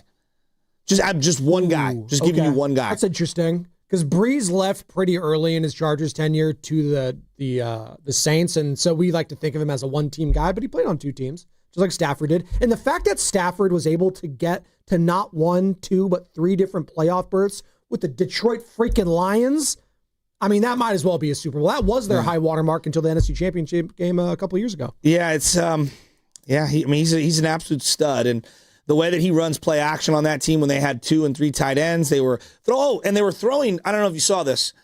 They drafted a tight end. It's crazy. He was playing yesterday. He wasn't on the sidelines, and he caught the ball. Oh, Terrence Ferguson. Yeah, I don't know if you saw that. Fergie-licious. That's what they call him. My humps. My humps.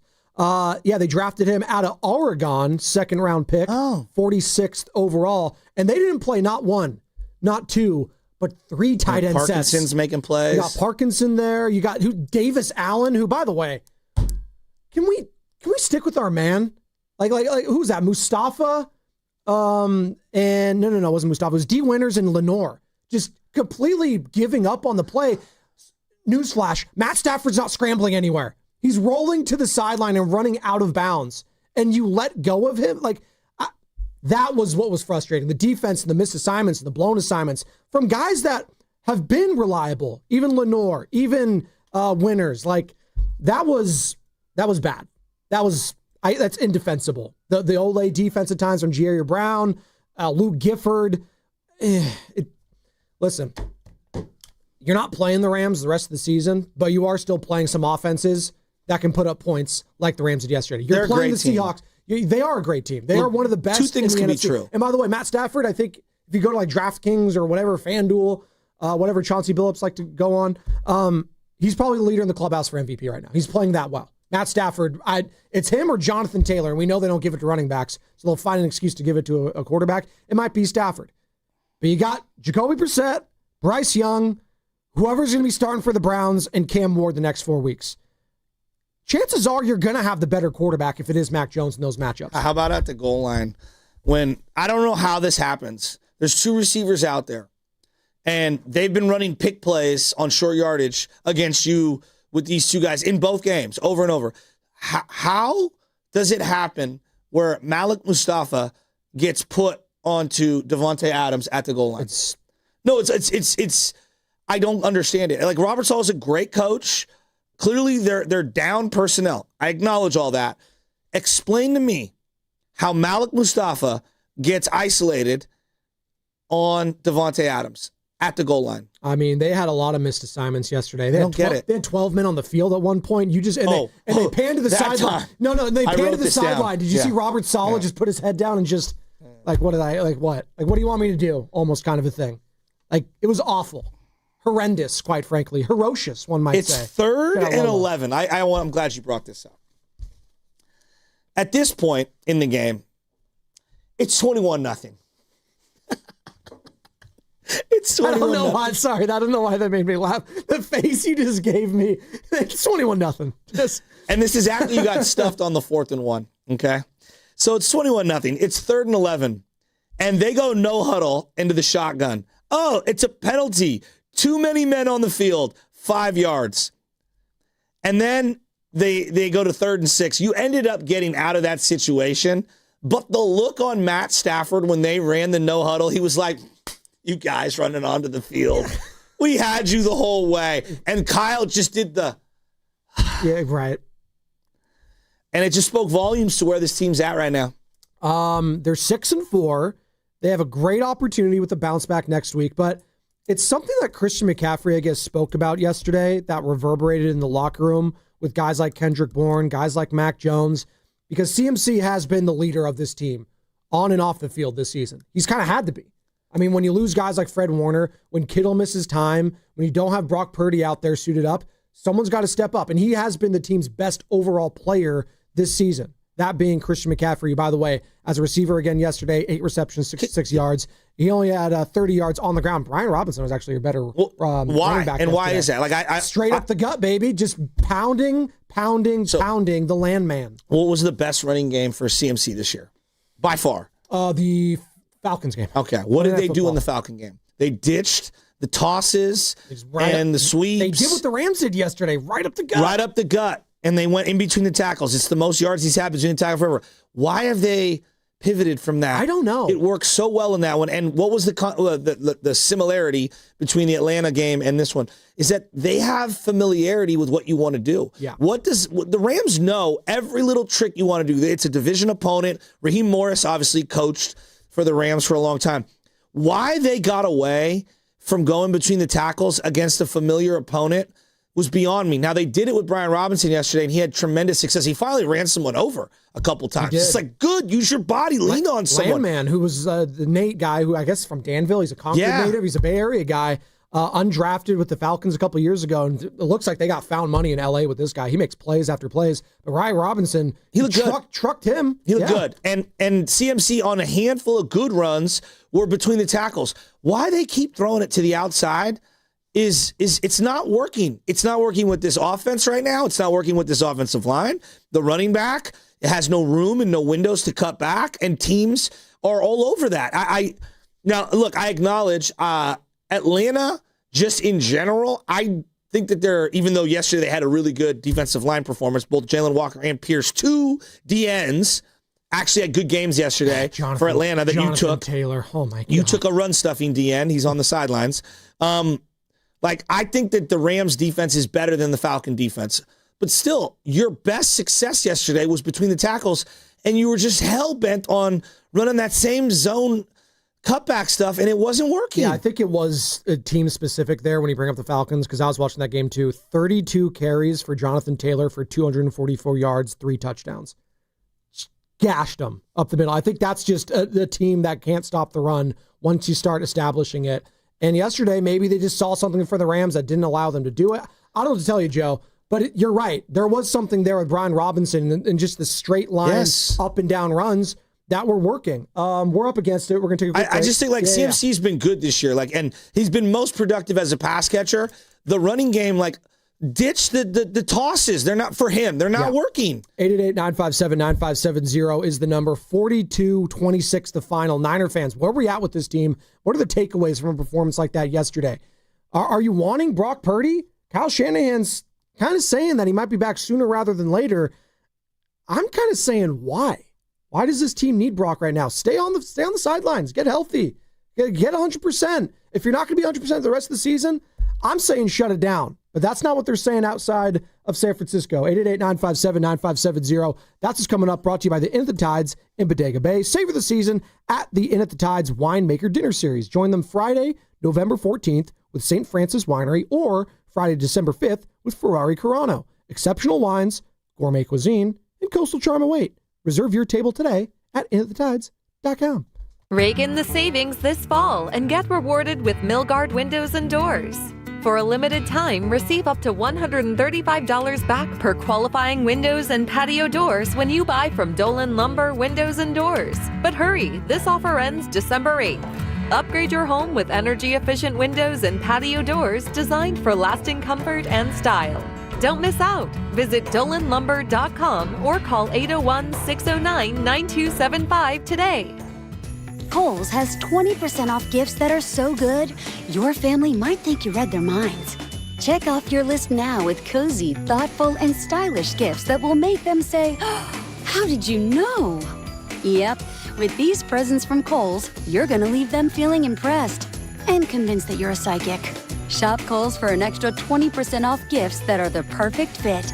Select styles. Offer ends November 22nd. Some exclusions apply. See store or Kohl's.com for details. A lot of Bay Area banking customers are faced with a choice. Which financial institution best fits what they're looking for? It might make sense to consider a bank's history. Take Fremont Bank. For 60 years, we've provided stability and consistency with an emphasis on relationships. We've grown one customer at a time, not through mergers or acquisitions, because that's how you can do business when you're independently owned and community focused. Fremont Bank. Here for you, here for good. Hi, it's Bonte, here to talk about River Islands, the most successful lifestyle community in Northern California. Speaking from experience, I know that it only takes one visit to see why. The schools are top scoring and built right into the community. There are more than a dozen parks, open spaces, and playing fields, and another dozen lakes for kayaking and paddleboarding. Who doesn't like that? The town center is getting started, so you'll be able to shop, stroll, dine, and attend events, all right in your own community's backyard. It's the good life. Come to life. Currently, there are 15 unique neighborhoods, each offering a different take on the Delta lifestyle. The choices are yours in home size, style, bedroom count, and location. 2 bedrooms to 6 bedrooms, 1 story or 2, even multi-generational suites. What's more, the pricing is as varied as the homes, with prices ranging from the $600,000 to well over $1 million. Start your tour today at riverislands.com. That's riverislands.com. Isn't it time for you to discover the islands? Jack here, with the sound of a freshly cracked egg, sausage grilling, you busting out of your front door. Oh, hey, no rush. My 2 for $5.50 sausage croissants are available all day. Get so much more. Plus tax, limited time only. Price and participation may vary. Welcome to Jack in the Box. Hey, this is Joe Shasky from 95.7 The Game. Want to hear something super? Well, Merit America wants to get you on the path to a super new high-paying career with free coaching and training. And the first step is a super job working at the super big game. Go to meritamerica.org/super and see how you can sign up for super career training in HR, logistics, data analysis, and much more for free. So go to meritamerica.org/super. This is a super opportunity, and it's brought to you by Merit America. What makes Crystal Geyser Alpine Spring Water different? We always bottle our Alpine Spring Water less than 1.5 miles from the spring source, and all our bottles are made with 50% recycled plastic from our own recycling plants. Crystal Geyser, bottled at the spring source. When back to the office means back in traffic. Left lanes are blocked. Turn to the traffic leader, KCBS. It's now jammed. Brought to you by your NorCal Honda dealers. The Happy Honda Days event is on with the best deals of the year on a powerful new CRV. Only at your NorCal Honda dealers. This is Larry Flick, owner of the Floor Store. The holidays are coming, but so is our pre-holiday sale. And that means everything in the store is 30% off. Not just some things, 30% off everything. Go to floorstores.com for directions. The Floor Store, your Bay Area flooring authority. This is the story of the one. As a custodial supervisor at a high school, he knows that during cold and flu season, germs spread fast. It's why he partners with Grainger to stay fully stocked on the products and supplies he needs, from tissues to disinfectants to floor scrubbers. All so that he can help students, staff, and teachers stay healthy and focused. Call 1-800-GRAINGER, click Grainger.com, or just stop by. Grainger, for the ones who get it done. You know that expression, put a little spring in your step? Well, whoever said it must have been talking about Glide Step hands-free Skechers slip-ins. Because with Glide Step, you get a pillow-like soft landing, then an explosive takeoff. It makes walking feel effortless. So springy, it's almost like you're floating. And speaking of effortless, have you tried hands-free Skechers slip-ins technology? Just step in, and instantly your shoes are on. No bending down and no touching. Try Glide Step hands-free Skechers slip-ins at a Skechers store, Skechers.com, or wherever stylish footwear is sold. It all comes down to this, folks. Yep, the entire season is on the line. But my throat has officially thrown in the towel. Sounds like you need Vicks VapoCool drops. They're max strength and vaporize sore throat pain. Whoa! These VapoCool drops hit fast. Speaking of fast, did you just see that play? Yeah, he vaporized that ball. That pun should have come with a penalty. Vaporize sore throat pain with Vicks VapoCool drops. Use as directed.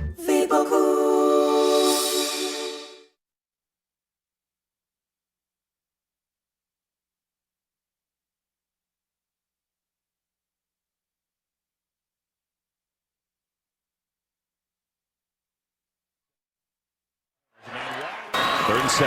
Mac Jones throws corners. A man wide open. Kittle makes the catch. Dives for the pylon. Is he in? They're going to check. He is. Touchdown. Great effort from Kittle. It's Union City's finest, Daryl the Guru Johnson, and I'm listening to my guy Joe Spadoni and my brother from another mother, Excelsior's finest, Butcher Boy Joe Shasky. Take it away, guys. What's up, Goo? Just listen to that voice. Puts a smile on my face. It does. Can't wait to see you in a couple hours. Always enjoyed our time on the crossover every Friday with those boys. And I wonder how they're feeling after that loss yesterday to the Los Angeles Rams, 42-26 the final. We're talking about it all right here on The Roast.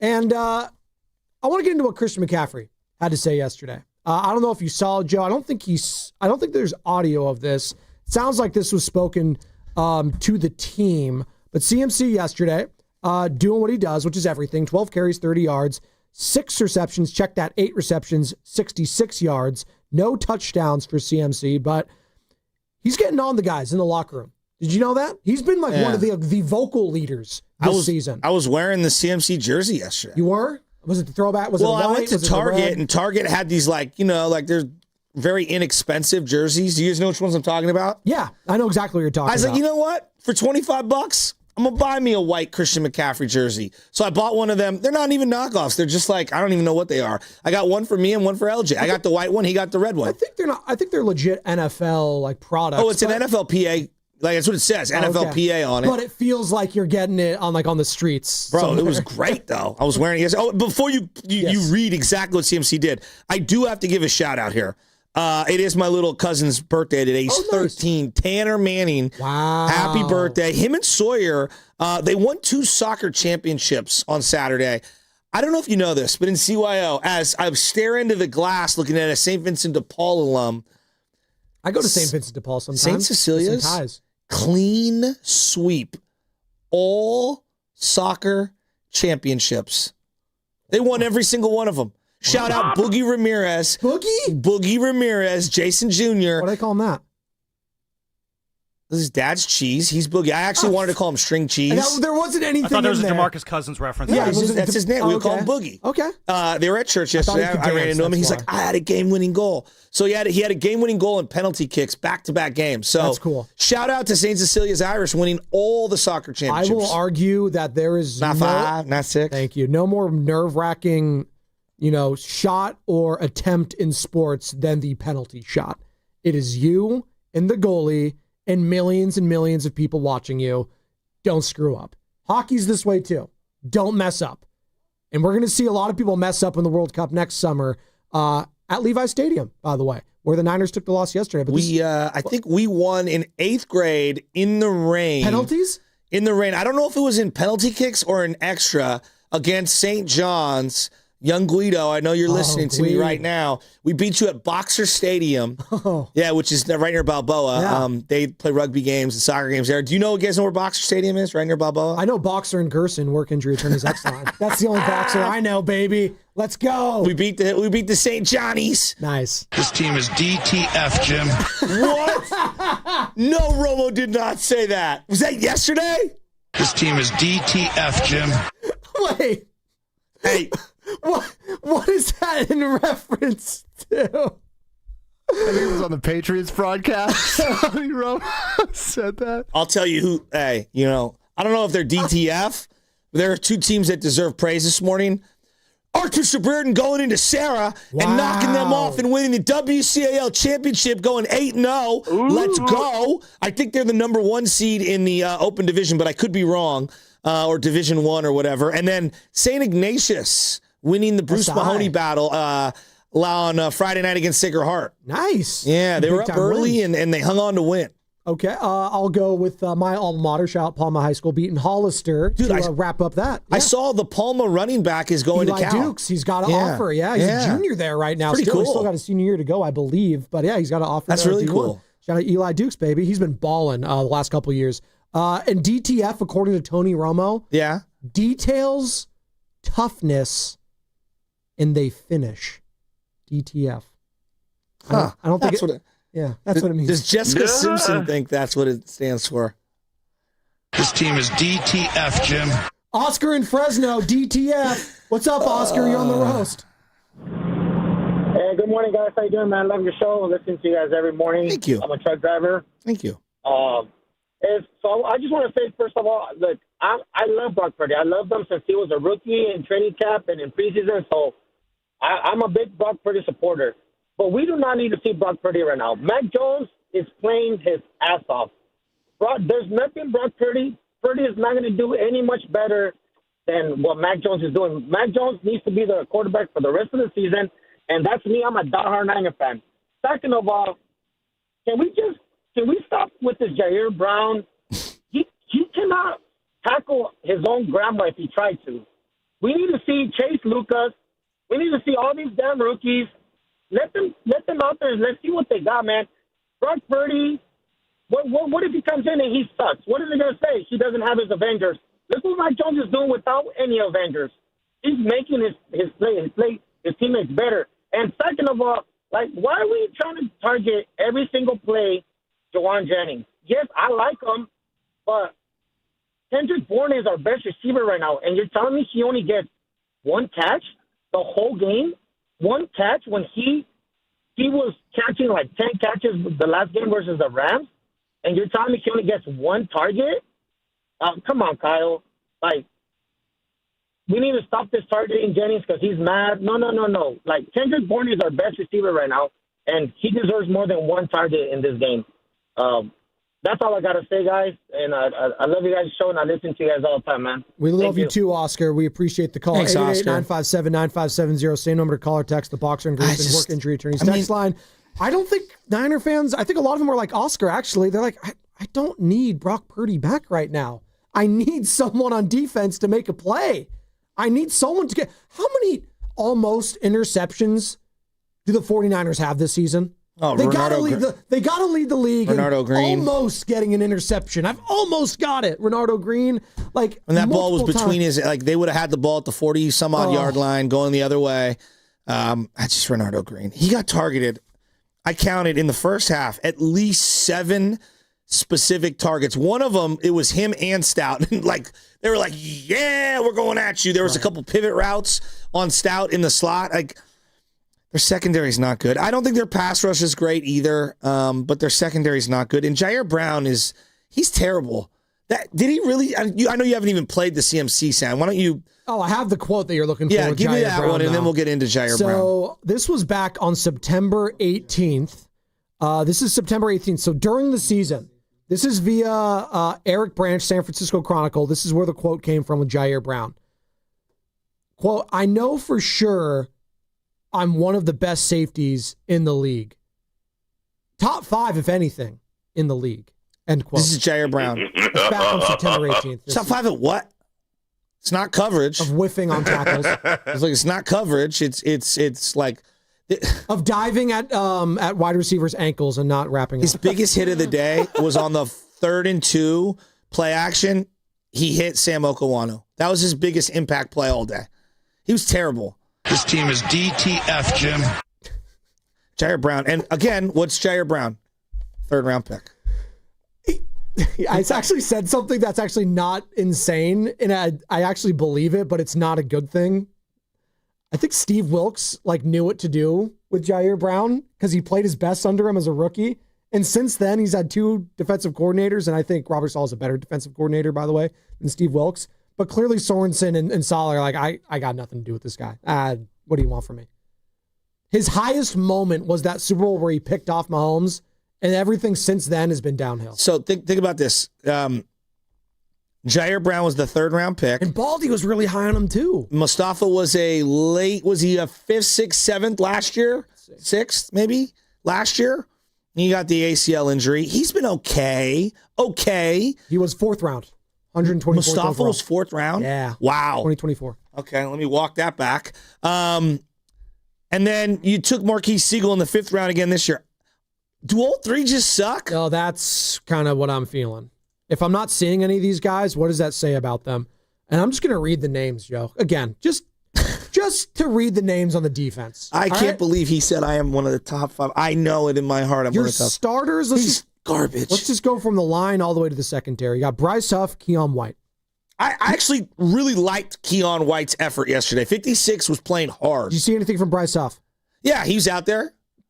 What? No, like, did you see anything that you liked? No, like, I mean, I think he looked like a guy coming back from missing a couple weeks. And guy dealing with a hamstring injury. Yeah, exactly. Kalia Davis, who's flashed. I have no problems with Kalia Davis. This goes back to my whole defensive tackle philosophy. Yeah. Like, you could find a Kalia Davis undrafted all the time. Obviously, Alfred Collins was out, which sucked. It does suck. I like Collins. DJ West had to play. I heard his name on the broadcast. He was out there. Jordan Elliott, DJ West has been a healthy scratch, and that's been a problem all season long. I mean, your rookies just not playing that you drafted and invested in, just being healthy scratches.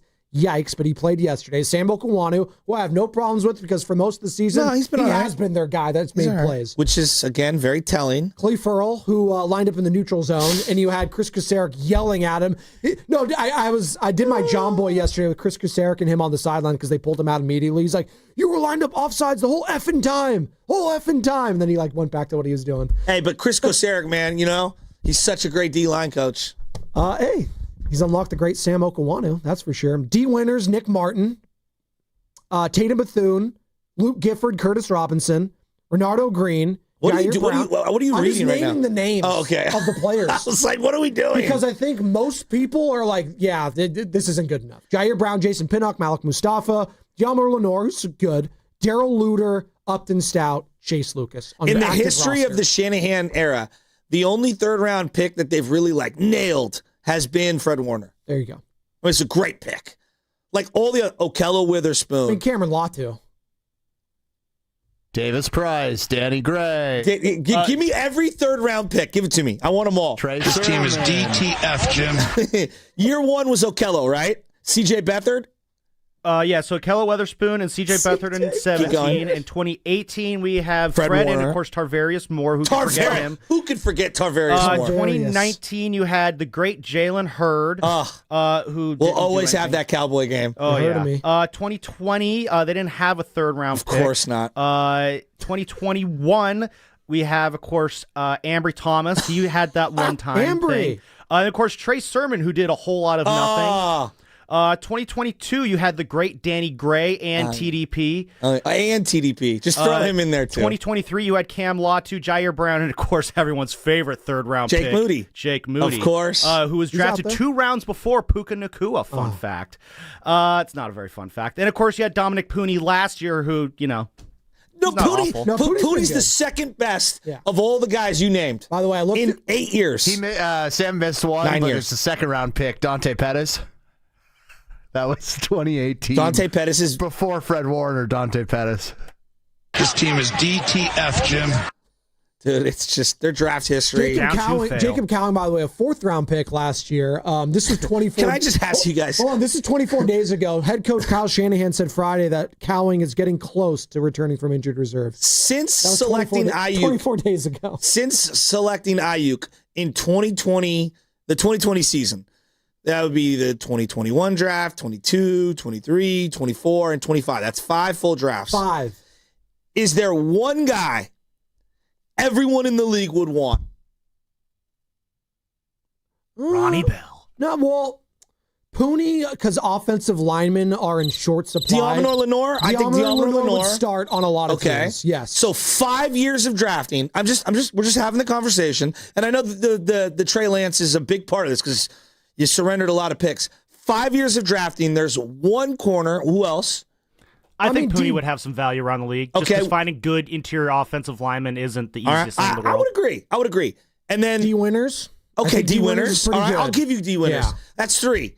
So in 5 years of drafting, I think Tatum Bethune's been balling out too. Well, and this guy's undrafted. Would everyone in the league want him? This guy's undrafted, but is Aziz Al-Shaair I would put up there. But he's an undrafted guy. So, I mean, anyone technically could have had him. I know. But I want you guys to think about what I just said. But the point is we're scraping together maybe 5 years of drafts. 5 names in 5 years. You know what? Hufunga's having a great year. Hufunga is a good one. I agree. And you know what? I wouldn't have re-signed him either, but he's seriously way better than all of our safeties. Greenlaw was 2019, correct? He was in 2019 5th round. Yeah, so but like, I guess what my point is like, and then you look at the other team, and I see Kyron Williams, Blake Corum. I see multiple tight ends. I see Puka Nacua. I see Jared Verse, Braden Fisk, Ferguson. Byron Young. You guys tell me, like, if you're going to pay a quarterback and you're going to surround that guy with inexpensive talent, who's done the better job? Like, clearly the Rams are really good at what they're doing. And the reason they won a Super Bowl is because not only did they have, some generational talents there that they drafted once upon a time in Aaron Donald, and they obviously had Cooper Kupp, but they traded away and got really good players, whether it be Matt Stafford, whether it be Jalen Ramsey, whether it's getting, Odell Beckham. They traded for Von Miller that 1 year. That 1 year. Yeah. They went all in and did it the right way, and they won a Super Bowl because of it. Well, they cashed in. And then they had a down year the next year, and then they've been basically a 10-7 team since then. And I think that year that they were down, Stafford got hurt, if I'm not mistaken. He was out for a few games, and they said, you know what? We'll have our comeuppance this year. It's fine. Super Bowl hangover, whatever. And they restocked and retooled, and they nailed it. And that's why they're one of the best teams in the NFC. That's why they're going to win the NFC West. Them or the Seattle Seahawks. I still think it would be the Rams if my money was on it. And that loss yesterday probably takes the Niners out of the divisional record. Well, look, it's you want to know why it's extra gloomy this morning for a Niner fan? It's because in the back of your head, you're like, is that the team that's going to be hoisting the Lombardi on your field in February? Would be a nightmare scenario. I mean, if we're just going off who looked the best yesterday, it was the two teams in your own division. It was the Seahawks and the Rams that looked unbelievable.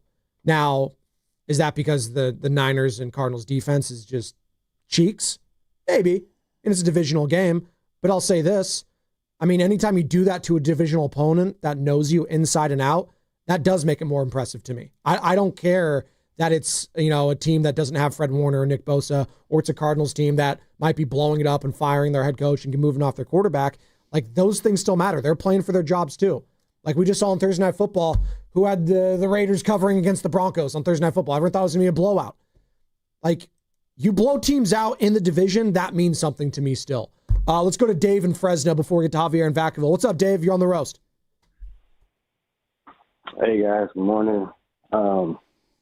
We got to have an uncomfortable conversation. This ain't going to be popular, but hear me out. I think Lynch has to go. I think as the GM, I just don't like the dynamic of him and Kyle. It's far too many times we're asking, was that a Kyle pick? Was that a John pick? I want to keep Kyle the coach. I think Kyle the coach, I want to keep that. I think he's a great coach. I just think if he had a GM that would just pick players, get the best players. Stop getting players, we'll get Mike Hill because he's going to be the next Buckner or the next Armstead. He fits in our wide nine. You know what, Howie Roseman is good? He sees good players. Damn the scheme. He's a good player. Let's get him on the team, and it's up to the head coach to get the best out of that good player. That's what a good GM does, in my opinion. Not only the draft picks batting, and Joe, you already broke it down beautifully. Even the free agents have been bad. Like Hargrave, you give money. You gave money to Hargrave. You bought in the tight end, Luke Findle, whatever his name is. Like, he's not even playable. You didn't even have money this year. Hey, Dave, I'll let you finish. What did you make of Mac Jones this year? That was a John Lynch, free agency pickup, right? Oh, my God. I'm just saying. You have to give him credit there. I mean, where would this team be without Mac Jones? Okay, and I'll ask you this, and you can hang up. I'll ask you this.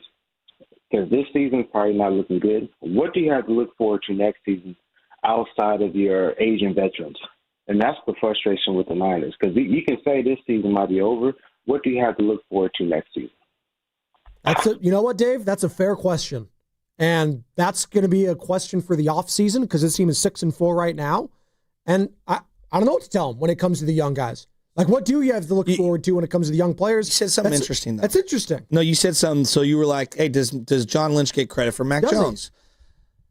Yeah, I guess he gets credit for him, but, also, they paid a quarterback a couple $100 million. I know. And that guy got hurt, and then they trotted him back out there, and then he got hurt again. So, you found Mac Jones, but, you also didn't protect your investment. You didn't surround your investment with the prerequisite offensive line, and then you rushed him back out there, and he got hurt again. So, yes, you do get credit for Mac Jones, but how then do I evaluate the bigger financial investment in Brock Purdy? He got hurt, which sucks.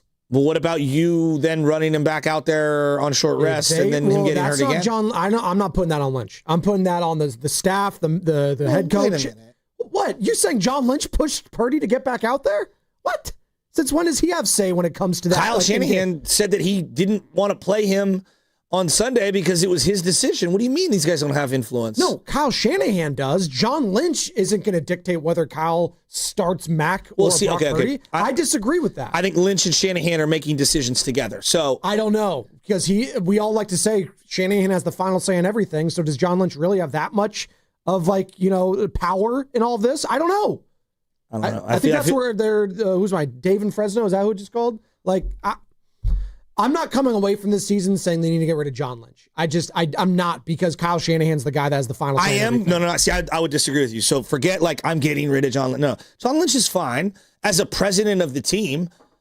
They need a legitimate scout in there who is a draft and develop guy or someone who understands roster construction a little bit. Like, they clearly have some flaws when it comes to identifying and selecting talent. I think that's fair. This was Kyle Shanahan again. If you just missed it, his back and forth with Tim Kawakami after the game on the health of Brock Purdy going forward. Was Brock to being the backup today? He could have gone, definitely. I just decided to hold him, not put him in that situation. How'd you feel, Mac? He's probably never going to be 100% again this season. Is there, at some point, do you just have to play him knowing that he's not going to be 100%? Yes, it depends on how close to 100% he gets. Our dilemma, or what we're trying not to do, is put him out in the situation we did versus Jacksonville 5 weeks ago or 6, whatever it was. So I do believe he's closer and further along than what he was at that time. So hopefully he'll have a chance this week. Niner fans, would you be okay with Brock Purdy suiting up and being a backup on this team? 888-957-9570 is the number to call or text the Boxer and Gerson Work Injury Attorneys text line. I ask you that, Joe. If Brock Purdy is backup next week to Mac Jones, how would you feel about that? Short term, it's probably the right decision because Mac's on fire right now. Long term, well, then I think we have to have a different discussion. Where's he going to be at in the offseason health-wise? What does it cost me if I keep Mac Jones around? Those are different conversations. For the short term, I have a hard time benching Mac Jones. I get it politic-wise in terms of what you've invested. And people think this is some insane thing. Hey, look, dude, if you're a guy who's earned a ton of money and we're in a sales job, all right, I don't treat you the same as someone I just hired who has earned me no money. If I'm managing that group of people, I treat everyone different. So if that guy has some family stuff or has to step away from the job who's earned me tons and tons of money, I have a loyalty to that individual. So I understand why I would go back to them in times of crisis. I have a hard time sitting Mac Jones right now. He's playing really well. I also don't think quarterback is kind of the issue on this team. No. But I also understand big picture. You did pay the guy a lot of money. He has done a lot for you. So I sound like Steiny here because I'm not coming up with a specific opinion. This morning, Purdy's not you got to get him in, shoehorn him. It's just whatever. All right, quarterback. It's just another in a long line of grievances I have with this team. It's just another one did we even pay the right guy? I mean, if you're healthy enough to suit up to be a backup, that means you're healthy enough to play in a game. And if that's the case, then he should be the starter. If you're healthy enough to be the backup and you're the franchise quarterback, you should be the starter. That's what would be the case for Joe Burrow. That would be the case for Lamar Jackson, Jalen Hurts, Justin Herbert, Matt Stafford. If they are healthy enough to be a backup, they should be starting. That is where I have a problem with it. I just don't see any. Do you think Brock's on those guys' level? I mean, do you really feel like he's on those guys' level? When he is at his best, I do believe he is a top 10 quarterback. Yes.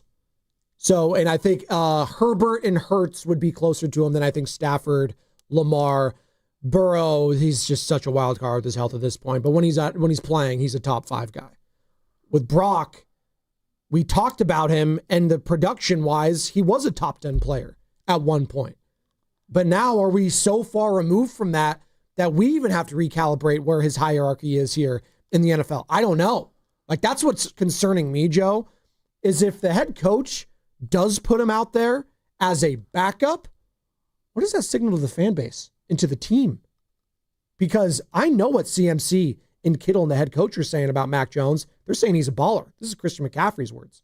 He's a baller, man. Yeah, he's a baller. He commands a huddle, knows where to go, has great poise. He's a baller. We got to be a little better for him. Hey, Christian, did you know Mac Jones was this good? I think when you watch him in OTAs and you watch him throughout training camp, that's a guy. He's made a Pro Bowl on other teams. Everybody. He's a hell of a quarterback and somebody that has proven it day in and day out. So that's one of the beauties of this team, man. We do have depth.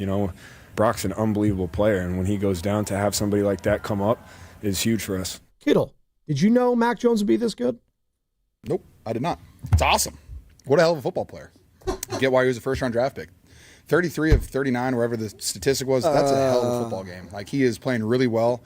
He's not, dangerous with the football either. Like, he makes good throws. He forces a couple of, once in a while, but he's doing a great job. Our offense isn't an easy offense for a quarterback. I think, quarterback and tight end, in my opinion, are the two hardest positions in our offense, just of what's asked of you on every single play. Learning the plays-wise, you're just required to do so much.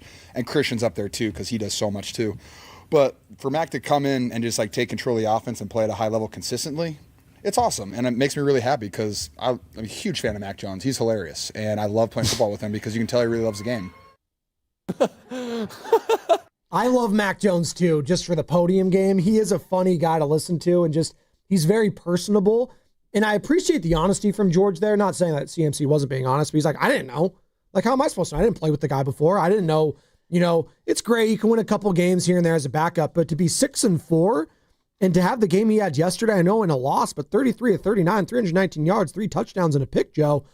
I thought amidst a lot of pressure yesterday and a muddied pocket, Mac played well, man. So I want to explore something because you said it, and maybe it's just a line that you said, and I don't know.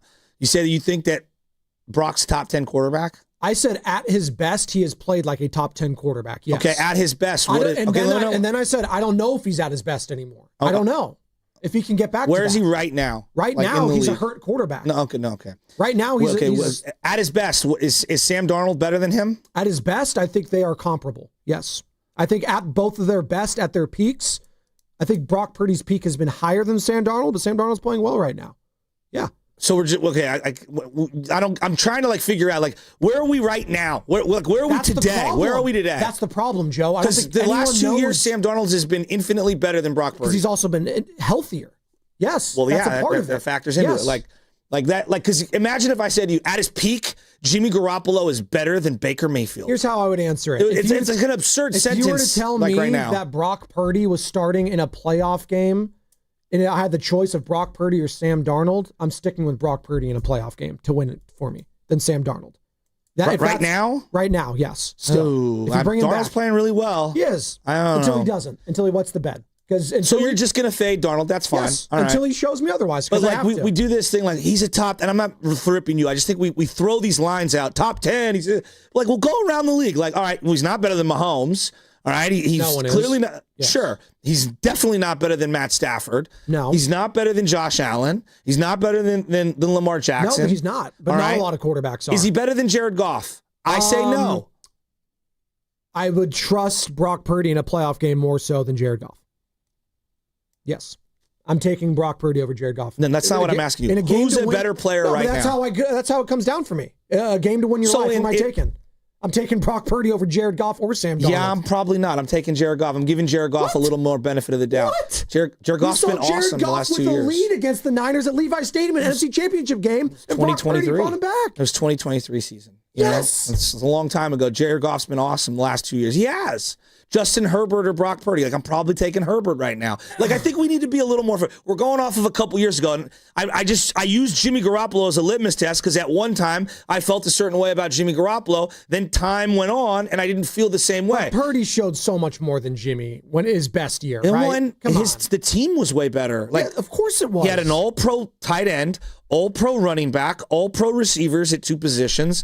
So, the guys you're mentioning, the team is so much better too, though, right? The Seahawks, Jackson Smith and Jigba, the Niners would kill to have that guy on this team. The best wide receiver in football. I would kill to have Amon-Ra St. Brown, Jameson Williams, Jahmyr Gibbs, David Montgomery. I would kill to have any of these position I think you're twisting players. yourself in a pretzel today. I think most Niner fans are coming to the realization Brock was really good. We probably overrated him a little. He's probably not as good as we thought he was a couple years ago. I think he's still a good player. not as good as we thought, but he's still a good player, but he's been hurt so long. The medical, I will agree with. No. The medical part of this is you can't run away from it. There is a problem there with the medical with Brock that now I am going to view him fair foul, injury prone going forward. I just am. And that sucks. And I don't want to label him this way, but this season has played out in a way where how could you not think that? How could you not think this guy with his size, and again, when we talk about this, it matters because Drew Brees dealt with this. Russell Wilson dealt with this. These guys that get beaten up, that are a little smaller, that rely on their legs and feet and quick movements, that concerns me because I see Mac Jones. I don't need to have mobility with him. I've seen that. He's 6'4", and the guy can't move at all. Quite frankly, he's slow as molasses. But the size and the arm and the quick release can make up for that. Javier in Vacaville wants to join the conversation. What's up, Jav? How you guys doing today? What's up, Jav? I've missed you, buddy. Missed you too, old friend. So I just want to make something real clear. Is we're so worried about this 49er team and the present day. Well, the problem that I see is, you got guys like, Matt Mayoko, just cartoon character puppets saying, we're not going to package the mortgage of our draft picks going forward in the 2026 season onward for guys like Quentin Williams and Sauce Gardner and, Jermaine Johnson and Will McDonald, because those guys will make instant impacts on this team because obviously we're shorthanded defensively, but that's the future we don't want to worry about. The future is right now. Exactly. The 49er fans need to stop feeling and they need to start thinking. Think logically. Brock Purdy, and I love him, he has not been anything close in 16 games in his last 16 starts compared to what Mac Jones has been in the last 10 games. That's the rat on the table. Shout out to my boy Darryl the Guru Johnson.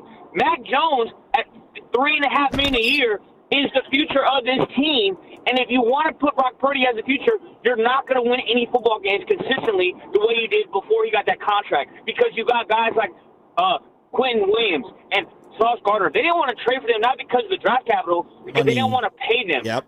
So then you look at the veterans. Why are you keeping Christian McCaffrey and Trent Williams? And I love to talk about cartoon character Mayoko because he says we're not going to mortgage the future for those players. Well, then what are you doing with Christian McCaffrey and Trent Williams and even Fred Warner and George Kittle to a certain extent on the roster? They're not going to have these years of this proficiency any longer. And you're looking at the dismay of a Trent Williams, the decay of Fred Warner's health. George Kittle's played in 5 games this season, has missed 5. Christian McCaffrey is still a great player. He ain't what he was in 2023.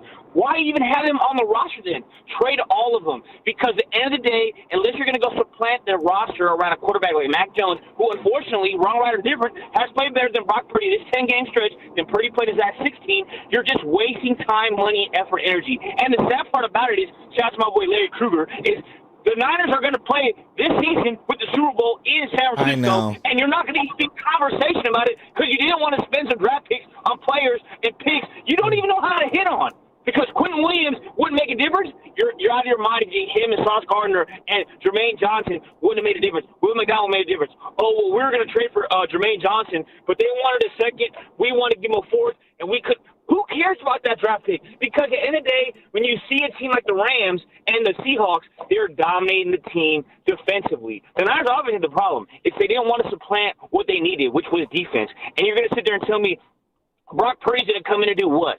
Brock Purdy, 16 games through, last 16 starts, has not played nothing near what Mac Jones has played the last 10 games. And I don't even like to say that, but that's the truth I see. Hav, I agree with you. Why do Niner fans have such a hard time dealing with what's been the last couple of years? Like, he just hasn't been as good, and no one says he's the worst. It's just he was great, and now he's only been like, kind of good.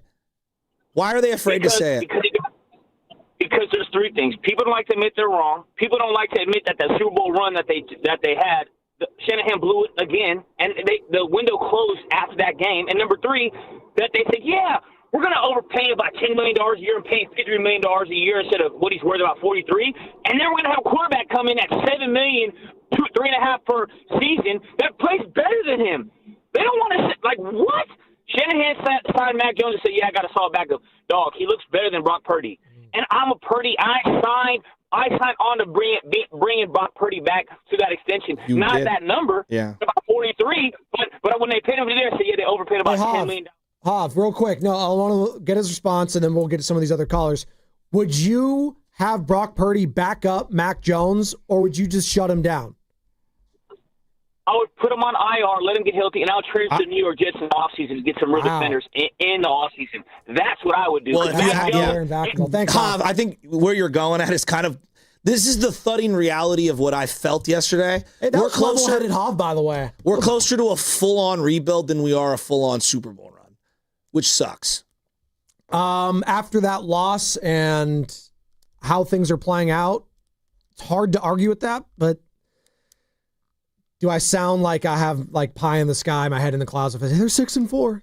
Like that's what, like they are 6-4, which is why I was so in it. But yes. I think Hav is echoing the sentiments of me from last week. This is why I was so like, dude, make a move for a Jalen Phillips or whomever it is. You need to bolster what you have because there's no guarantee for next year. Like right now, the signal that you sent to Christian and Trent and Kittle's like, yeah, this year's not our year. Like I don't think that's fair to those guys. They're paying a premium to those excellent players.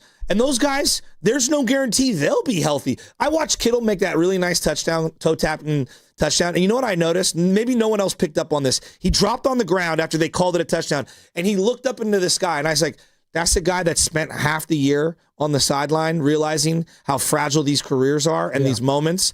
And you told that guy to his face, yeah, this ain't our year this year. You can make the argument. And I think that sucks. And I get big picture why you might feel that way. But then, okay, then now you're in kind of like no man's land. You can make the argument he kind of willed them back into that game with some of the catches. He made some unbelievable catches. And him trying to fire up the crowd. Unbelievable catches. He was incredible yesterday. And by the way, this is what Christian McCaffrey had to say. Apparently, this is according to Dominic Pooney. And shout out Matt Lively for tweeting this out, our boy KPIX Channel 5. Dom Pooney said Christian McCaffrey called out the team for how they play after wins. Said they seem to play better after a loss, but that can't be the way it is moving forward. 888-957-9570 is the number, which leads us now, Carter, to the injury report.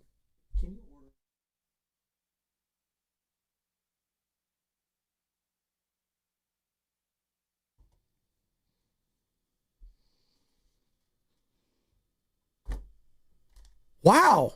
The 49ers, in a rare twist, had no injury updates after yesterday's loss. Kyle Shanahan did mention that Brock Purdy was, quote, close, end quote, to being the backup quarterback yesterday, but they decided not to put him in that position. As for Brock's status next week against the Cardinals, your guess is as good as any. The injury report was brought to you by Boxer & Gerson, Northern California's premier workers' compensation law firm, helping injured workers get their lives back for over 40 years. What's coming up in the game is brought to you by Fremont Bank, here for you. Here for good. All of your calls, all of your texts. We are guest-free today. The people are the guests. Niners are 6-4. They're out currently of the playoff picture for the first time all season. Rams 42, Niners 26. Let's talk about it. 888-957-9570. And Niner fans, if Brock Purdy is the backup this Sunday, how does that sit with you? On 95.7 The Game. Elevate your kitchen at the Mila Innovation Center at Friedman's Appliance in Pleasant Hill. Out of your dreams and into your kitchen. Select the qualifying built-in kitchen appliance package that is right for you. With unrivaled technology and luxury-grade quality, when you bring home a Mila, you're bringing home true innovation. Now, for a limited time, save up to 10% with the purchase of a qualifying Mila kitchen package. Visit the Mila Innovation Center at Friedman's Appliance in Pleasant Hill or at friedmansappliance.com. Golden State Lumber and Showroom, with locations across the Bay Area, can supply your plan to customize your home for up to multi-million-dollar projects. And Golden State Lumber Showrooms can deliver a precision-crafted windows and doors experience that can elevate every single project. And while they specialize in luxury, they also deal in ultra-luxury upgrades. Golden State offers options for any budget you might have, and their brands include Quantum, Western, Marvin, and Milgard. I got Milgard at my house. Golden State can manufacture custom motors that others might not even attempt, like 15-foot doors, live edge designs, oversized pivot entries, and much more. You can count on expert installation support and specialized delivery with trucks designed specifically for window and door transport as they partner with builders and homeowners to ensure project success.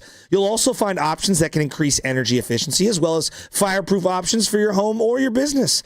Visit GoldenStateLumber.com and scroll through their image gallery and you'll realize Golden State Lumber and Showroom makes the extraordinary possible. Since 1954, Golden State, when you succeed, we succeed. The NBA season's rollin', and DraftKings' newest game, Pick 6, is the easiest way to play for your shot at big wins. NBA stars are lighting it up. Now their numbers aren't just highlights, they're your shot to cash in. Here's how it works. Just pick more or less on 2 or more player stats. The better your picks, the bigger your payout. New DraftKings customers get $50 in Pick 6 credits with just a $5 entry on your first pick set. Don't just watch basketball. Pick, play, cash in. Download the DraftKings Pick 6 app now and use code THEGAME. That's code THEGAME. Play just $5 and get $50 in Pick 6 credits. Make the call. Ride the upside in partnership with DraftKings Pick 6. The crown is yours. Gambling problem? Call 1-800-GAMBLER. Must be 18 and over. Age and eligibility restrictions vary by jurisdiction. Void where prohibited. 1 per new customer. Bonus awarded as non-withdrawable Pick 6 credits that expire in 14 days. Ends December 2nd at 11:59 p.m. Eastern Time. Terms at pick6.draftkings.com/promos. What if you had the smartest Wi-Fi? If you did, it'd be Xfinity, of course, and it'd come with their best state-of-the-art equipment. It would boost speeds to the devices that needed them most, prioritizing your most important connections, whether you were streaming, gaming, or gaming while pretending to work. And it would let you stream 4. That's right, 4 games on one screen. It would even power your mobile connection so you could bring faster, secure Wi-Fi speeds with you where you use it most. It would be proactive and fix problems before you knew you had them. Impressive, right? And it would have security features that protect you from threats at home and online. Kinda like a force field for your life. If you had the smartest Wi-Fi, well, everything would work together seamlessly to keep you connected, no matter what. Xfinity. Imagine that. Restrictions apply. Hi, I'm Chris. I'm David. And I'm John Margevisi with Jack's Restaurant and Bar. Dude, what's with that voice? Bro, it's my radio voice. People say I have a great voice for radio. Bro, people say you have a great face for radio. Oh, you have a radio Guys, face. not again. We're here to talk about Jack's. Our mom taught us everything we know. Use the best ingredients. Cook everything homemade. Treat everyone like family. Don't forget the bar. With amazing cocktails. Of course. Full bar. Amazing cocktails. Let's stay focused. You're right. I'm sorry, bro. I'm sorry, too. That's better. Besides, you're twins. You have the same face for radio. Why, you little I love Jax.com. eBay has reinvented vehicle buying. From click to curb, everything's covered. Ever try to buy a car online and end up in a parking lot with a stranger and some blind trust? That era is over. Now with Secure Purchase, eBay isn't just where you find your car. It's where you buy it, start to finish. Title, financing, registration, delivery, it's all built in. This is the modern way to buy your next ride on eBay. eBay. Things people love. Secure Purchase is powered by Caramel Dealer Services, LLC, an eBay subsidiary. 250 years ago, a promise was made to connect families and friends near and far. And during the holidays, that promise is more important than ever. That's why USPS is building a better network to meet your needs with timely deliveries, easy and affordable ways to ship, and everything you need to make your season full of holiday cheer. Our purpose is delivering your peace of mind, knowing your love will arrive, bringing joy to all. The United States Postal Service. Learn more at USPS.com/holidays. You think you understand how this business works, but you don't. Landman, TV's biggest phenomenon, returns to Paramount Plus. From Taylor Sheridan, co-creator of Yellowstone, starring Billy Bob Thornton. You have to know the rules of the game and bend them, and you really have to know them to break them. Demi Moore. I want success. Get it for me. Andy Garcia, Ali Larter, and Sam Elliott. You don't even know the game you're playing, do you?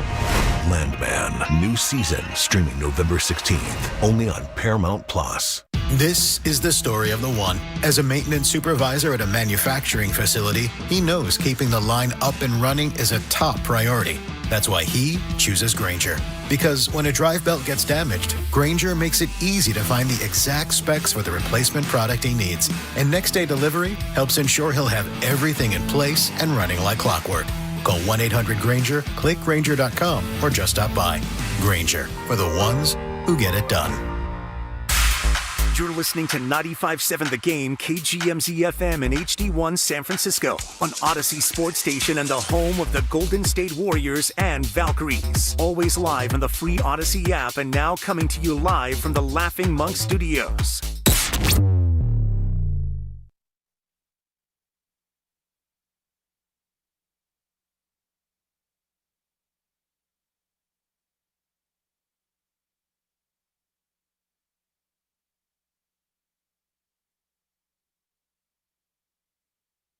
Hey, this is Steve Scott from KCBS, the PA voice of the Warriors at Chase Center. You're listening to Joe Spadoni and Joe Shasky on the Morning Roast on 95.7 The Game. God, do you think he had that voice when he was like 5? Like some of these guys, their voice, like the Nick Friedells, the Mark Willards, they just hit puberty. It's like, hey, I'm Mark. It went before it was, hi, I'm Mark Willard. And then it's, hey, Mark Willard. It's like 12. I know Willard's listening, so he can text me on the side if he wants. Did everything change for him? No, we love Marky Mark. So, it's funny. Like, everyone's going to lose their minds about quarterback this week. 42-26 They lost this game because of the defense. Yeah. But, like, I'm not in love with paying any quarterback. And I've talked about this for, like, almost a year and a half. I'm not in love with paying any quarterback who I don't think is, like, a first-ballot Hall of Famer. Like, a lot of money, right? It's tough. You're in a tricky spot. I knew Matt Stafford was in a great scenario when he was like, you know what? No, I need to get paid more because he knows the premium of that position. This offseason, who was it? The Raiders were flirting with him. A couple other teams were flirting with him because he knew his value. And I'm paying a guy like Matt Stafford that much money, right? So just like you are, right? But there's been like a recent string of guys that have kind of taken less than, and they were at different spots in their career, but like Baker Mayfield and Sam Darnold and, even the Geno Smith deal a couple of years ago. And no one would say that any of those guys, they're top 5, like people losing their minds.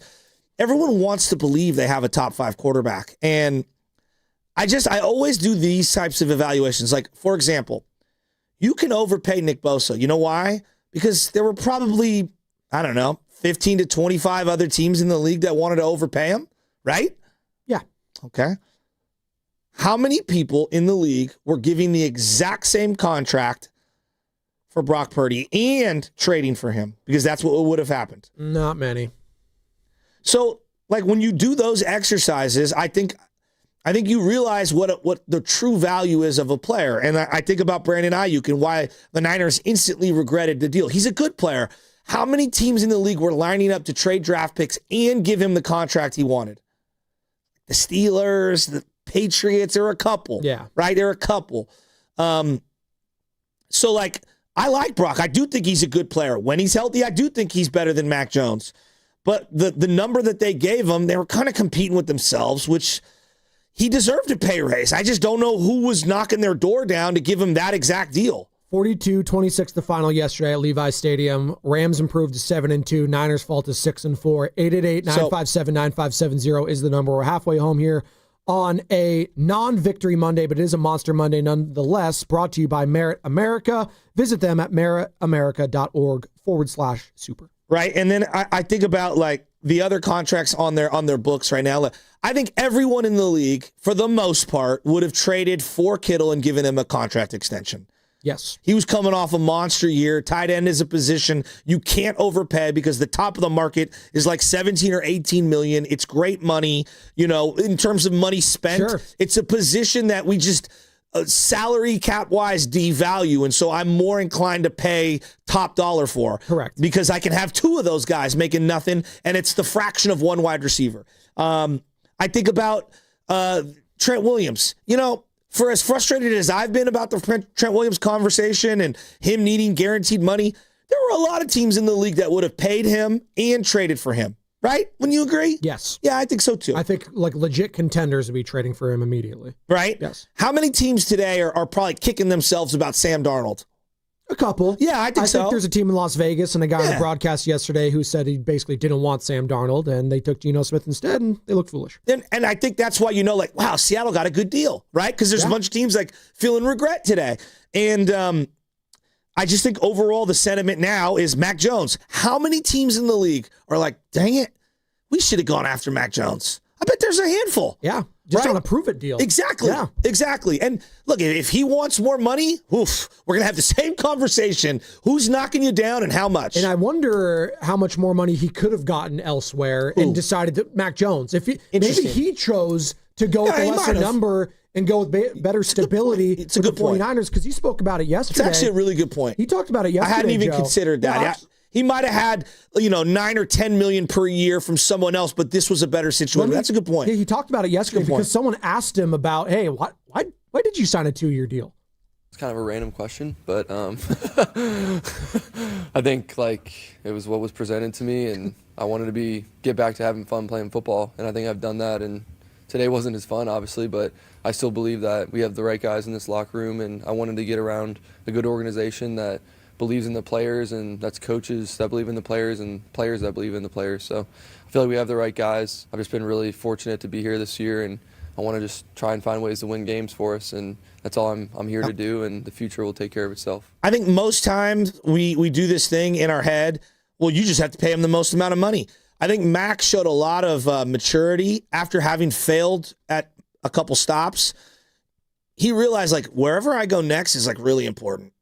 Yeah. I better go to the right place as opposed to the most amount of money. And he knows what bad organizations look like, playing with two of them. Obviously, the Patriots look better now than when Mac was there, but they had Gerard Mayo last year, looked like a dumpster fire, and those latter parts of Bill Belichick were absolutely atrocious. And then the Jaguars have been a dumpster fire most of my life. Last season, obviously, with Doug Peterson, Mac Jones was there. So he knows what bad organizations look like, and he specifically pointed out the 49ers, said, no, that's a good organization. I could thrive there. It was very smart. It was smart by him. It was actually really smart by him. So, I get back to the whole Brock Mac. They probably overpaid for Purdy, and we probably overrated him a little. I still think he's good. He's probably slightly overpaid. You can make that case for a lot of guys on the team right now. It just sucks that he's not going to be healthy probably all year, and it's a lost year. I'm also not running him out of town. I'm also not simultaneously giving the job long-term to Mac Jones, and I'm also simultaneously not lining up to give the bag down to Mac Jones. All those things are true all at the same time. And I probably wouldn't bench Mac right now. I'd probably roll with him another couple weeks. Mac Jones yesterday in the loss, 33 of 39, 319 yards, 3 touchdowns with the interception. And this was the back and forth talking about Brock Purdy because there were reports coming out yesterday that, hey, he could back up this guy, Mac Jones. He could suit up and back up Mac Jones. And everyone's just like, wait, what? Huh? Here's Shanahan talking about it yesterday with Tim Kawakami, that's SF Standard. Was Brock to being the backup today? He could have gone, definitely. I just decided to hold him, not put him in that situation. How'd you feel, Mac? He's probably never going to be 100% again this season. Is there, at some point, do you just have to play him knowing that he's not going to be 100%? Yes, it depends on how close to 100% he gets. Our dilemma, or what we're trying not to do, is put him out in the situation we did versus Jacksonville 5 weeks ago or 6, whatever it was. So I do believe he's closer and further along than what he was at that time. So hopefully he'll have a chance this week. And that was Kyle Shanahan yesterday. And Niner fans, where are you at with that? Are you okay with Mac Jones being the starter and Brock Purdy backing him up and suiting up? The guy's making $200+ million. If he's suiting up, he's got to start, right? 888-957-9570. That would be insane. The craziest thing that could happen this upcoming Sunday, Joe, and I know we're reacting to the game yesterday, but I can't not get away from that quote. If somehow, some way you're going to Arizona and Mac Jones is starting and you got a suited up Brock Purdy sitting there with the clipboard in his hand or standing there with the clipboard in his hand and the little speaker in his ear, that would kind of be nuts for me. That would literally be insane. What do you mean? That signals to me that you think Mac Jones is the guy going forward. No, just the guy for right now. But don't you need to see what you got with Brock Purdy if he's good enough to suit up, right? I think you're right. You're riding the hot hand. I don't think there's the short term, which is you just play the hot hand, and then there's the macro, which is the big thing, and we're not there yet.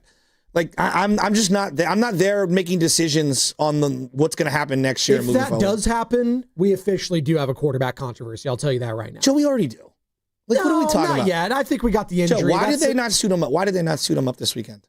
You know why they didn't do that? Because he's at 80%, and they no. They did it because they didn't want the optics of him standing on the sideline with a uniform on, not being suited up, and they didn't want to be peppered. But they'd be okay with it next week. Like I don't think one of two things is going to happen. They're either going to play him at some point this year, or they're going to do this cat and mouse game that they've been doing. He's gearing up to go. He's not ready. He's gearing up to go. He's not ready.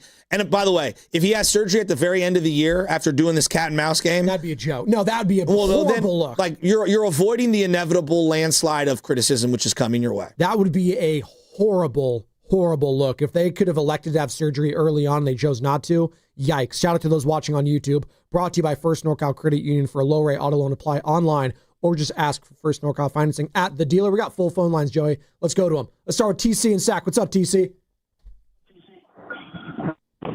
Joe, what's up, man? What you got? Hey, listen, so check it out. So, Spadoni, I want to ask you a quick question. I know you speaking highly of Brock. Are you willing to give 2 first-round picks up as a Raider fan and dump Geno? Hell Would you no. give next year's first-round pick and the next year after that No. for Brock Purdy? No. Because that's what it sounded like from you. No. Okay.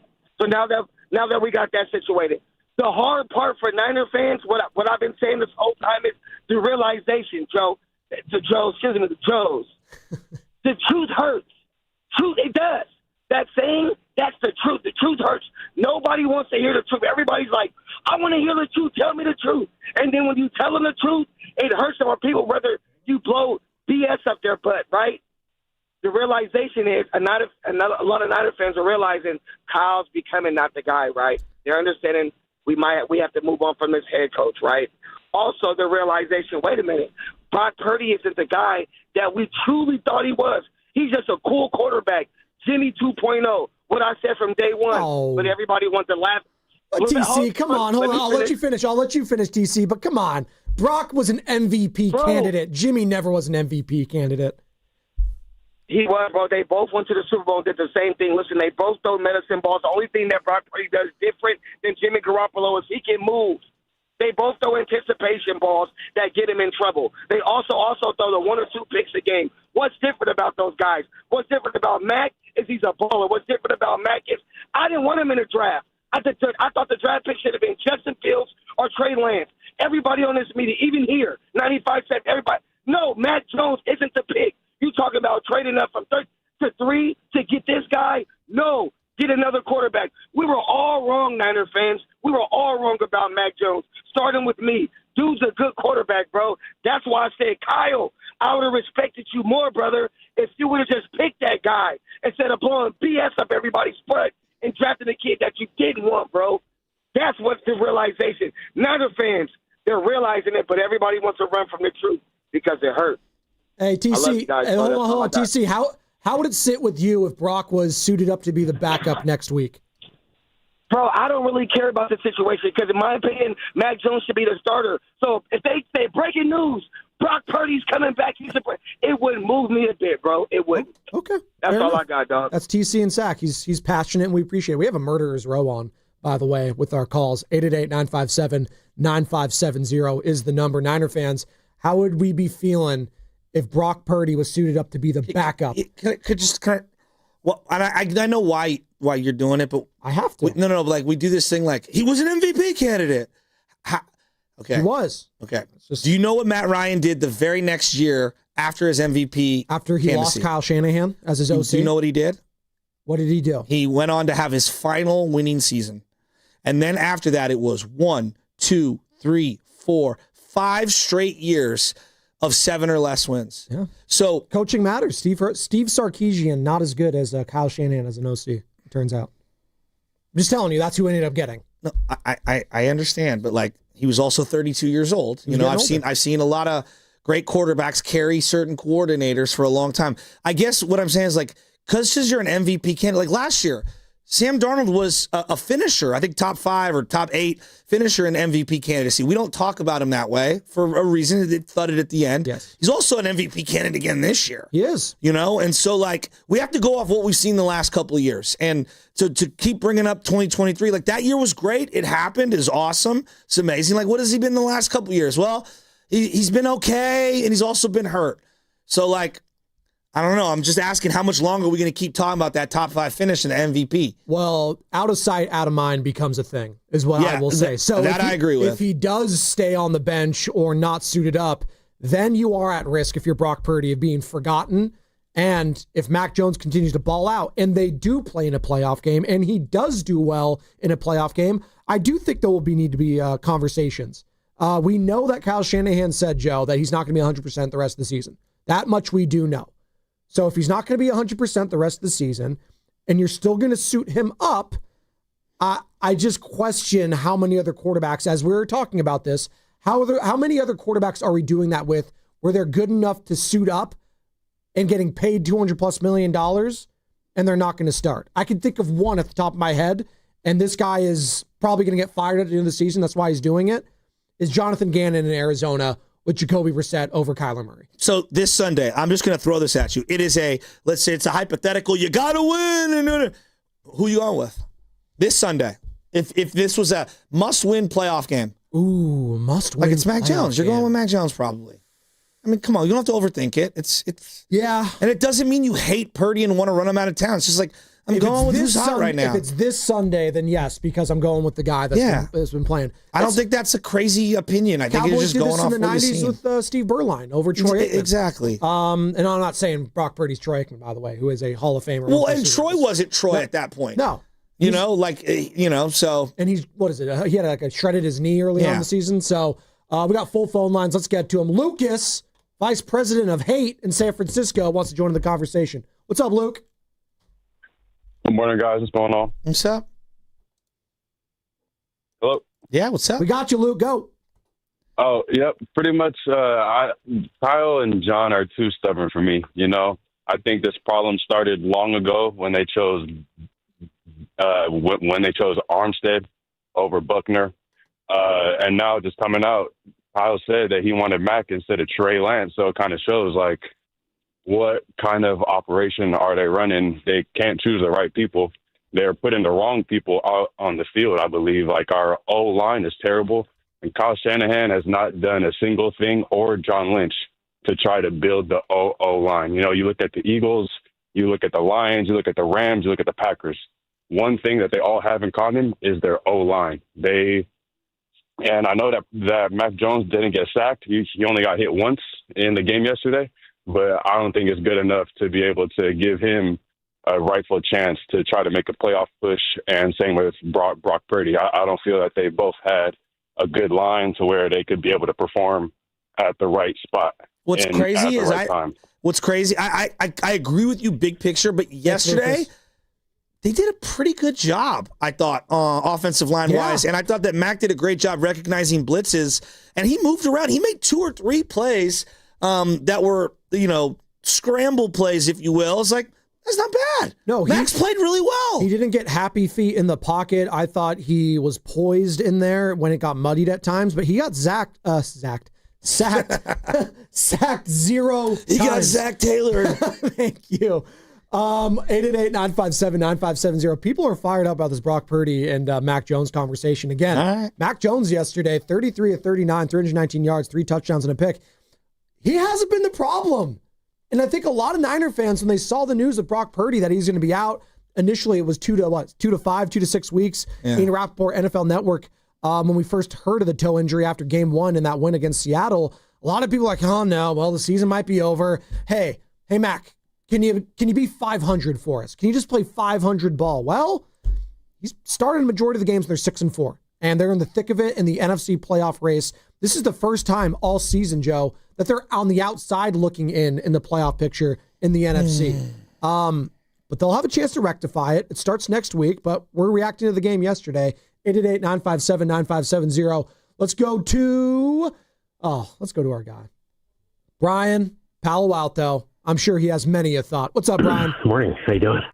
Dude, Brian, can I just... Jair Brown and Renardo Green, it was so bad. It was so bad. Jair Brown is one of the worst safeties I've ever seen. I'm longing for Zach Bronson to come back. Can you tell me what was better about Malik Mustafa? I mean, it was so bad. I just started counting at some point missed tackles from those two, and it was a double-digit combined missed tackle game, right? And so, so you have 2, quote, run-stopping safeties in the game, which, by the way, that doesn't make a lot of sense, right? Usually you have one guy that's more of an in-the-box guy and another guy that can cover. So those guys are runs, but they can't tackle, right? So they miss every tackle that comes at them, and they can't cover because they're too slow.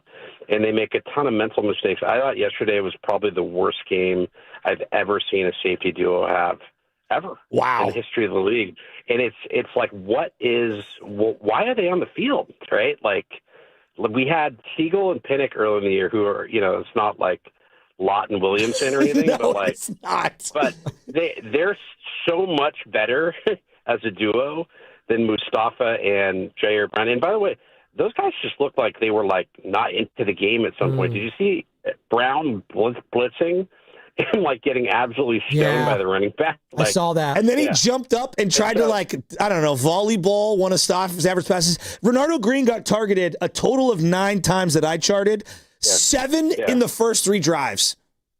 John Lynch should be embarrassed, right? A guy, like, I don't know who owns the conch as far as personnel is concerned, but the collective track record of these guys over the last 3 years, when you look at Jair Brown and Moody and Latu and Luter and Beal, Graham, Green, Mustafa, Garendo, Cowing, Kingston, Alfred. I mean, how many hits do they? I counted 3. Winters, Pooney, and Michael Williams is like 3 clear hits. I'm not giving it to Pearsall because he can't find the field, right? Ladd McConkey is. I'm not. Yeah. And Cooper DeJean. How about Cooper DeJean? Like, I haven't even last year I wanted Cooper really DeJean. Well, he would have been redshirted, mind you, so he wouldn't have even started. So just remind me. Hey, Brian, what do you do with Brock going forward? I mean, I think that, again, I think it's like the least interesting thing right now. I totally agree. I know. I think crazy. Yesterday, hold on, Brian. Isn't that insane? That's insane. That's the least interesting thing. You paid him $200 million. Yeah, Kyle's a really good coach, and he needs somebody. And I know that you could say it's Kyle's fault because hypothetically, nobody actually knows who really owns personnel, but like, he's a really good coach. You need to give him the guys on the field. Yeah, he needs the personnel. Because that offense yesterday, right, they scored 26 points. They're great. Yeah. And the defense was an unprofessional, non-competitive unit, right? And they're playing guys, and this is where the politics of it is, are those 2 safeties in because John Lynch was a safety, and he wants to make it look like he knows how to pick safeties? I don't know. I don't know what they're doing on the field. I don't know what goes into those choices, or if they're actually looking at what's happening on the field and saying, hey, maybe we want to get a couple other guys in there, right, that maybe want to play, So anyways, I don't know. But, like, that's 24 picks in 3 years, and 3 are clear hits. That is gruesome drafting. Gruesome. Anyways. Would you rather have Zito's contract or Brock's? 888-957-9570. I think someone's calling in that actually wants to compare those. I think RJ and Knapp on the other side. No way. I think RJ and Knapp on the other side wants to get into that. We got to let Brock's play out first. We got to let Brock's play out. I was teasing. I was tongue-in-cheek. 42-26 the final. BPA. I counted 10 missed tackles. He's not wrong. I'm telling you, the biggest hit I saw yesterday from Jair Brown, he destroyed Sam Okawanu. It was just, and then he stopped running, and he jumped up in the air. There's a couple of those. I was like, oh god. Blake Corum ran into his own offensive lineman. I thought it was going to be a butt fumble part 2. Although Mark Sanchez, who's by the way out at Fox Sports, he's no longer there. The Sanchez. I wonder why. By the way, this hour is brought to you by because he's Bank on the penitentiary. Oh, he is? Yeah, he's going to be in the new longest yard. I thought it was an exoneration sensation. No, it's not. That's not what we're doing. Hey, Kyle, what's going on with Brock? Has he been available? He could have gone, definitely. I just decided to hold him, not put him in that situation. This team is DTF, Jim. By the way, if you just missed that, DTF for Tony Romo stands for details, toughness, and finishing. DTF. I thought I meant down to fail. Sam, come on. You haven't heard from Sam this morning. That's Sam. The Sharks, though. Hey! Macklin looking like he's in sophomore year English class with Kalena and Bob Fitzgerald last night. It was hilarious. He looks like he's 12 years old. Best part of the broadcast last night. No, he looks like he's 12, but he's like the best player in the NHL right now. Who are you kidding, dude? The best part of the broadcast was Bonte getting in about 6 seconds worth of material at halftime. That's a tough watch. No, this is what he said at the end of it. The Reds are frauds to me. Even when they won the damn Super Bowl, they were frauds that year. Damn it. He'll be joining us tomorrow from 8 to 10, Baldy 7:30. But today, it's all about your calls. Steve, Austin, Steph, KC, RJ, all of you on the other side. Brought to you by Moderna. mNEXSpike COVID-19 vaccine mRNA by Moderna has arrived. To learn more and find it near you, visit mnexspike.com. That's mnexspike.com. Do you often worry you left the garage door open? With a LiftMaster garage door opener powered by MyQ, you'll never worry again. You can control, secure, and monitor your garage from your smartphone anytime, from anywhere through the MyQ app. As an authorized LiftMaster dealer, Aces Garage Door Repair and Installation has smart openers designed for your needs, including belt drive motors for ultra-quiet operation, integrated camera for live video, streaming, and battery backup to let you in when the power is out. Trust Aces Garage Door Repair and Installation for top-notch service and unbeatable reliability. Whether you need a quick fix, a complete replacement, or a brand new installation for your garage door or garage door opener, our skilled technicians are here to get the job done right. With competitive prices, a commitment to quality, and diamond certification, Aces has you covered. Call today at 855-588-2237 or visit acegd.com. That's acegd.com. Aces Garage Door Repair and Installation, where your garage door is our priority. Hi, I'm Andy, your friend and jeweler at Shane Company. As a product development manager, I make sure every piece of fine jewelry at Shane Company is meticulously designed for quality. From 14-karat gold chains, pearl necklaces, diamond studs, and of course, dream engagement rings. We know you can get your holiday gifts anywhere these days, but knowing your loved one's gift was crafted by master jewelers? It's a difference everyone can see and feel, no matter the price. All of our fine jewelry begins with a vision by our in-house designers. Then, we ensure each piece meets our high-quality standards every step of the way, including the smallest details. It's why our jewelry comes with our all-inclusive, free lifetime warranty that covers everything and doesn't cost a dime. At Shane Company, there's no shortcuts, just craftsmanship. Because a friend wants your fine jewelry to be nothing short of perfect. Come see for yourself. Visit us in-store or at shaneco.com. Shane Company, your friend and jeweler. Calling all basketball fans. Make your game day experience unforgettable with a stay at Hotel Via, just steps away from the action. Enjoy chic accommodations, stunning rooftop views, and the ultimate convenience for catching all the action.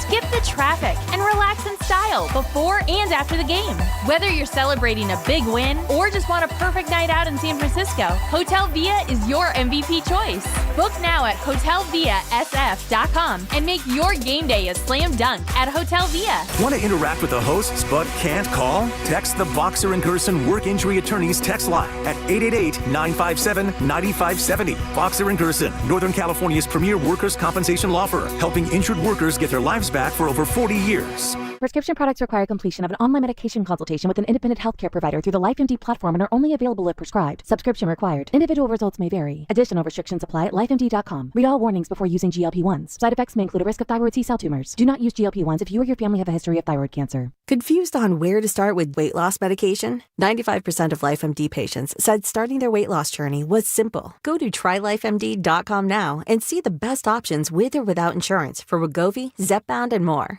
Brian was approved for insurance coverage and lost 100 pounds. I love the fact that insurance covered almost everything because pharmaceutical prices are going through the roof. The first time I realized that LifeMD was working for me was when the hunger started going away. I never thought losing weight would be this easy. It's given me more energy. I would recommend LifeMD to anybody. Nearly 96% of patients said they would recommend the LifeMD program to anyone who wants to lose weight. Get started right now at trylifemd.com. That's TRYLIFEMD.com. From carriage house to glass aluminum doors, R&S Doors has a full line of commercial and residential garage doors and gates to suit anyone's taste and budget. Visit rsdoors.com. R&S Doors. Look for the red truck. I'm Bob Burke, founder and chairman of Burke America Parts Group, a family of brands that includes RepairClinic.com, an appliance and HVAC parts solution company that's grown into an international brand.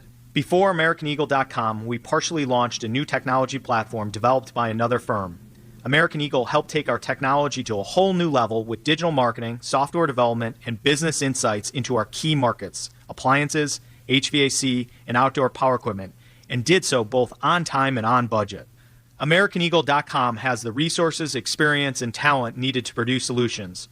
Our new technology platform, developed by AmericanEagle.com, has produced tremendous results with higher traffic, conversion, engagement, and online revenue. If you have any home repairs you need to take care of, check us out at RepairClinic.com. If you need a world-class website or technology project, then I would highly recommend AmericanEagle.com. Call AmericanEagle.com at 773-NETWORK. That's AmericanEagle.com, 773-NETWORK.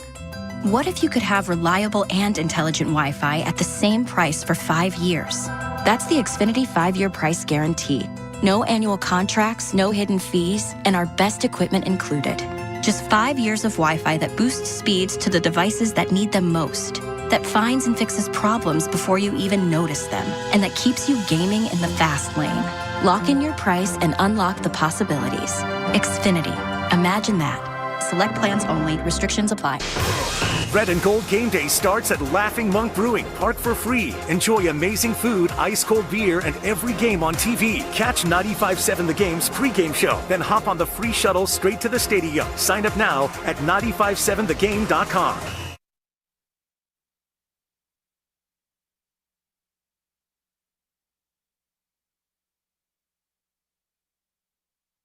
Good morning, Jonathan Bay Area. Kamingo. It's everybody's boy, Zucci, man.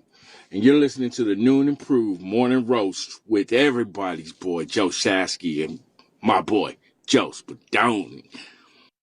What are you laughing at, Joe? What are you laughing at, Joe? You're not laughing. You're pissed. At one point, I swear to God, it felt like it was 100-0, meaning Seahawks and Rams versus Cardinals and Niners. Oh, my God. The combined score at one point did feel like... Didn't it feel like that? Yeah. I was like, oh, well, maybe we should get relegated. I think I texted the chat the second drive. It was 7-0. I said, this is bordering on blowout. It was 7-0. But you felt it early. I was like, the way this offense is humming with the Rams, it could get out of hand really quick. And at one point, the start of that second quarter, it was 21-0. And the 49ers ended up making it a game still. It was a one-possession game in the fourth quarter, but the Rams, they pull away. The Niners couldn't get it done. I thought Mac Jones played well. 33 of 39, 3 touchdowns, a pick, 319 yards overall. But when you can't stop a lick on defense, it doesn't matter how good your offense is. And you have to be damn near perfect. And the Niners offense gave it up a couple times, and that was the difference. I have a cousin who will remain unnamed, who is maniacally obsessed with rooting against the two soccer teams that the Yorks own. Leeds United. And who else do they own? Some other team. Okay. Ranger or something. Oh, Rangers FC? I don't know. I don't know what the name of the team is. Or is it Celtic FC? Well, I guess Leeds United lost yesterday, and they're about to get relegated. Oh, their standings in the Premier League right now. No, they're out of the bottom three. They're good right now. They're the 16th out of the 20. Right now, it's Wolves, Nottingham Forest, and West Ham are the bottom three. The reason why I bring that up is he's like, they couldn't make a trade. They're worried about not getting relegated in soccer. That's what they're doing. That's what they're doing. And he's like obsessed with it. And it's more tongue-in-cheek I bring it up, but he was like, of course, I get the text message at 4:30 this morning. Leeds United taking another L. It's like, I'm like, oh my God. You really hate to see it. Yesterday, losing to Nottingham Forest, who again is below them in the standings, because we all care about on a victory/not victory Monday, a monster Monday, what Leeds United is doing. God, just. Hey, Joe, when you start losing. What if I told you it was a scheduled loss? Did that make you feel better? How was this a scheduled loss?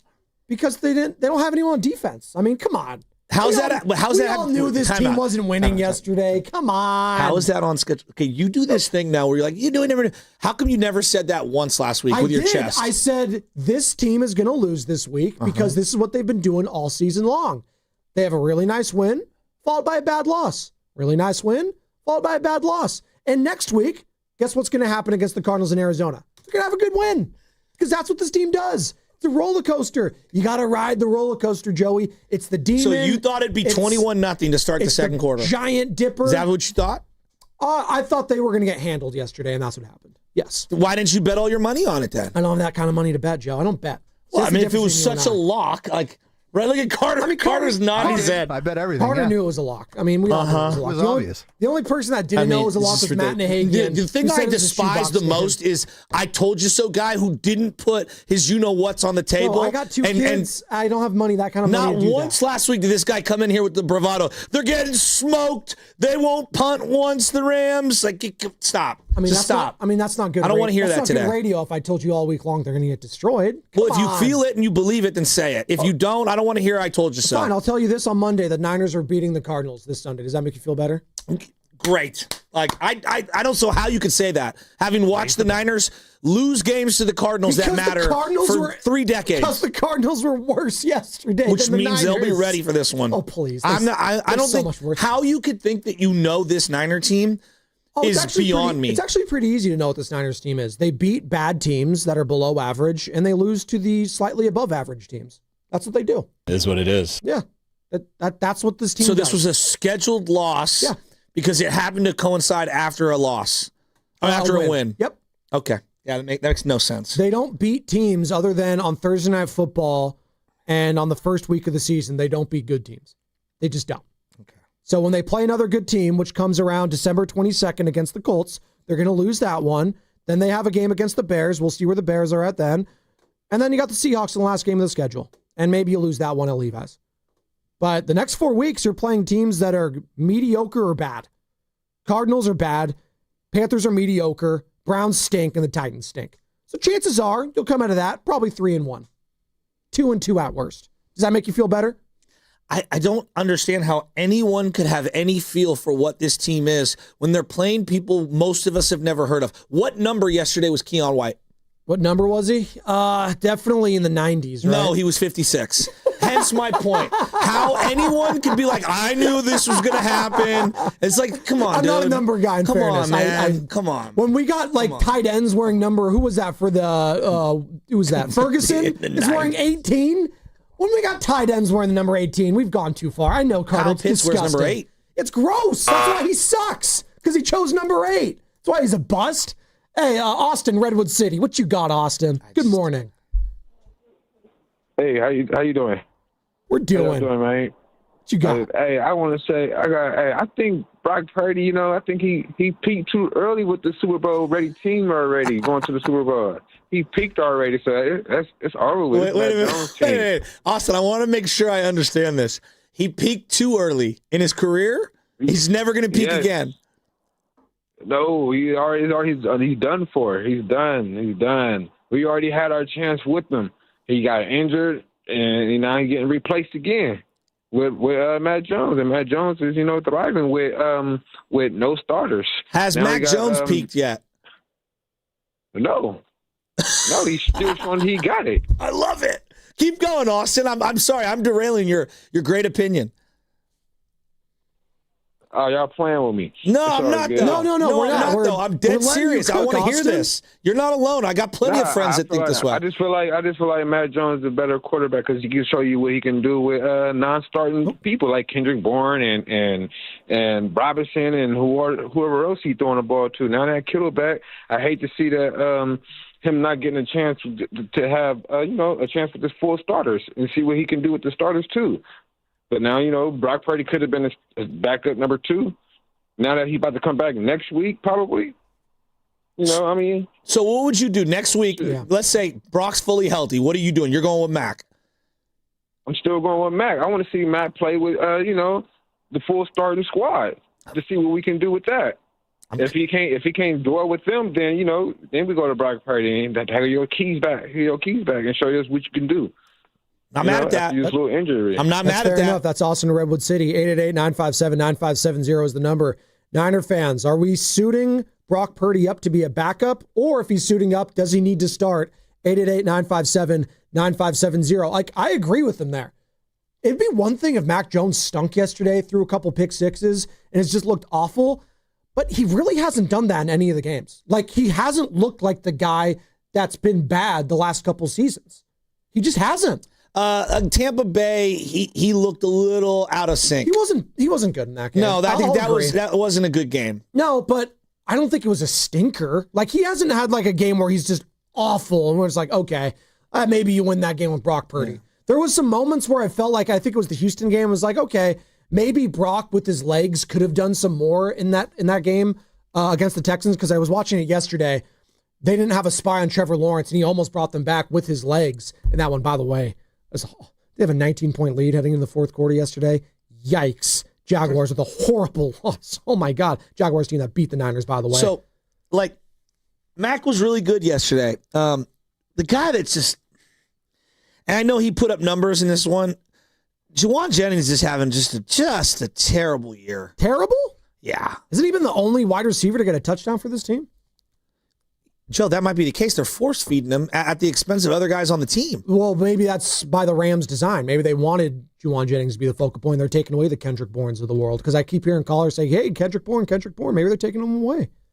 I'm So on a third down automatic slant, which is the Kyle Shanahan pre-snap read, you're going to this guy. We've watched it for 9 years. I have watched for 9 years. That is you're throwing to this guy unless he has got a guy underneath him in the linebacker playing over. No, dude. Do you think that opening drive should have been a PI call? You talking about that first third down play? No, make a play. Tom Brady said it. You got to catch that ball. That looked like he was. I felt like that could have been a PI call. Sure. Then what happened on the fumble play that ended that drive? I mean, Landman making a play. He almost caused another fumble with McCaffrey. If he jarred it loose, McCaffrey did a good job just hanging on to it. That Jennings has been trying to do too much all year. That's the sense that I've gotten from him all year. I'm happy that he's out there trying, but he also had a huge false start penalty, moving too early, and it's just been over and over and over this year. This guy's not had a good year this year. They targeted him. What do they target? I had at least 9 targets for Juwan Jennings yesterday. I got to get Bourne more involved in the game. If that's what the Rams are doing, trying to take away Kendrick Bourne, then run some stuff for some other people. You signed Demarcus Robinson to a 2-year deal. Does Jordan Watkins exist? Is he alive? I don't know. Well, I'm glad you brought that up. Where's Jake Tonjes been? Hold on. I'm glad you brought that up. Producer Carter, welcome back, Carter. I hope the mini moon, baby moon, whatever the moon, dark side of the moon was good for you. Thanks, Padone. Was it good? Can you guys grant me this? Carter, you can get into if you want. This year for Juwan Jennings has been a bizarrely negative season. Would you agree? Hasn't started off good. I'll tell you that right now. Has it ended well? No. Got a touchdown yesterday. Here's the position players, the skilled position players drafted since 2017 for the Niners. Want to give it to you? This is skill position? Skill position players, running back, wide receivers, tight ends. Got it? Running backs, wide receivers, tight ends. RB, tight ends. Okay, go. You ready? Go. I don't care if they're used as returners or not. This is what they were drafted up by. Okay, 2017, Joe Williams, Trent Taylor, George Kittle. All right, you got Kittle. Hall of Fame tight end. That's a massive hit. That's a grand slam, knocking it out of the park. 2018. Dante Pettis, Richie James. These are drafted, by the way, not undrafted guys. 2019. Deebo Samuel. Oh, that's a hit. That's a hit. Jalen Hurd, Caden Smith. I don't even remember that. I'm just be honest. And he was a single-digit wide receiver number. That's why he sucked. 2020. Brandon Ayuk. Timeout. Jamar Chase wears number 1. He's ridiculous. He's allowed to. 2020. Brandon Ayuk. Check. Juwan Jennings. Julio. Check. Okay. Yeah, but Julio didn't wear in the NFL towards the end, though. Charlie Warner. Tight end. This is 2020. We're doing skill position players drafted in the Shanahan era. All right. So Ayuk and Jennings, I think those are checks. Would you say that? So right now we're up to 4 checks from 2017 through 2020. That's Kittle, Deebo, Ayuk, Jennings. All right. 2021, Trey Sermon. Yikes. 2022, Davis Price, Danny Gray. 2023, Ronnie Bell, Cameron Latu. 2024, Jacob Cowing, Garendo, Pearsall. Pearsall. I'll give you a half. Cowing, by the way, this is my favorite thing. I keep bringing it up. Jacob Cowing. Yeah, 24 days ago, he's getting really close, according to Kyle Shanahan. I don't think people are even asking about him 24 days ago, he was really close. I thought he was ready, but I said, you know what? I want to see more Demarcus Robinson. 2025, Jordan Watkins, Jordan James, Junior Burgeon. Okay, so how many total skill position guys? That is how many? 3, 5, 8, 11, 12, 13, 14, 15, 16, 19, 22. So out of 22 selections at running back, wide receiver, and tight end, you've hit on 4.5 guys. Oh, wow. Well, does Charlie Warner hit? No, shut up. Like, only Brad Graham from SF Niners thinks that was a grand slam. I love you. DTF, I mean, Jim. give me a break, dude. Good blocker. Now you're getting him really mad, actually. Do me a favor. Now That's what you got Luke Farrell for. Can we do secondary? Can we do secondary next? Secondary's really ugly. How many I've got picks it in written down. secondary since This is much 2017? worse. Give it to me. How many total picks? The Reds are frauds to me. I even won the damn Super Bowl. Go to some calls while he. All right, here we go. Okay, go. 2017. Okay. Akello Witherspoon and Adrian Colbert. Oh, Colbert was a 1-year starter at safety. I thought we found the guy. Yeah. And then I watched Todd Gurley run right by him. Yeesh. 2018, Marcel Harris and Tarvarius Moore. 2019, Tim Harris.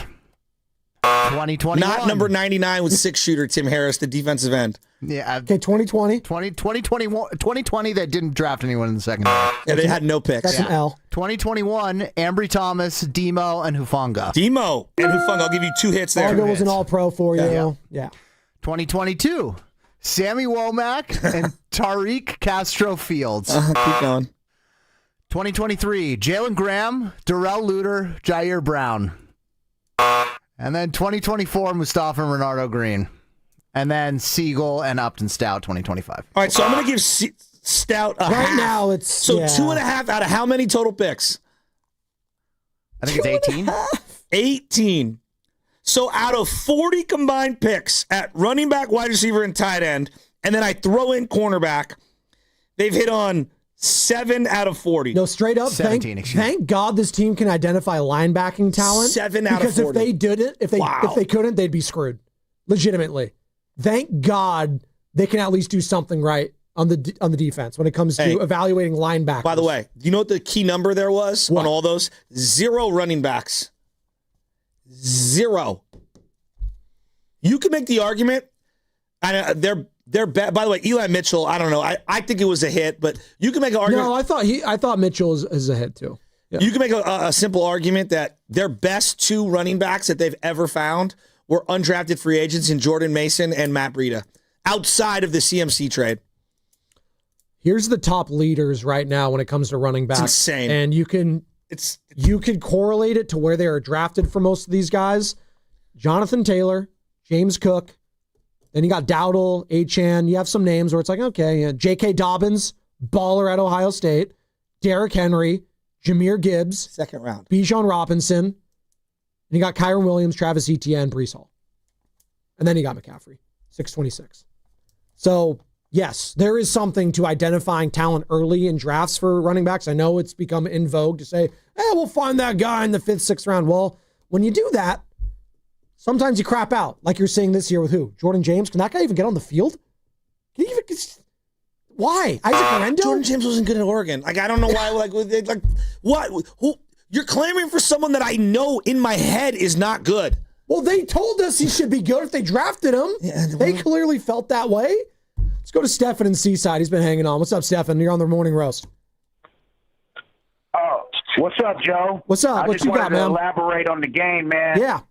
Man, the NFL stands for not for long, man. We can't keep sitting there bashing the front office, bashing the rest of the players. The defense is very decimated, man. They dealing with 11 people on the IR, 29 different people on defense that is missing. We got to understand that the collegiate level, that they just challenged and went up against some elite players that had their full squad available, man. So when we sit back and see these youngsters that are running around trying to fill in the gap and the void for people that have these extraordinary contracts, man, you're seeing people that are just, struggling right now. Their Achilles heel is really trying to build a defense from trying to make water out of wine, something that only Jesus did, So we can't really sit back and just bash them like that, man. And the quarterback position, I really sit back and realize the toe injury is very hard turf toe is very hard to come back from. So just look at Brock Purdy and think that he's not the person available for the job, that's undermining who he is because they have done a marvelous job with what they got, Joe. I don't know Stephen. about turning Appreciate water you. into wine, but I know some guys that could turn fruit into wine in the toilet in a prison. Really? Yeah. Is that Carter? I know he's a wine guy. Well, if you hang on to your oranges long enough, you can make the craziest alcoholic beverages. Really? Uh-huh. Okay. I wouldn't consider it wine. How do you know this? That's what I want to know. This prison is like lockup. prison talk. Yeah, What? dude. Prison lockup, dude. I'll say this. We like to sing the praises of Robert Saleh when they have like performances like last week against the New York Giants. And then sometimes you have some stinkers like you did. And to Stefan's point, a full complement of wide receivers, tight ends, and a healthy Rams team does that to a lot of teams, not just the 49ers. But the fact that you did beat that Rams team earlier, I feel a lot better about. Thank God you got the season split, Joey. With all these, hey. Did he get caught doing what I just said? Stop. That's what everyone's saying. Stop. Did he? He's not in there long enough. How do we know? He's getting it ready for Chauncey. By the way. And them boys. Terry Rozier. He cannot be that guy. Did we have more over the weekend in the MLB? Is Emmanuel Clase still on the run, they're saying? Have they brought him in? See, he could be faced like 65 years if saw convicted. that. 65 years? 65? If like fully convicted, yeah.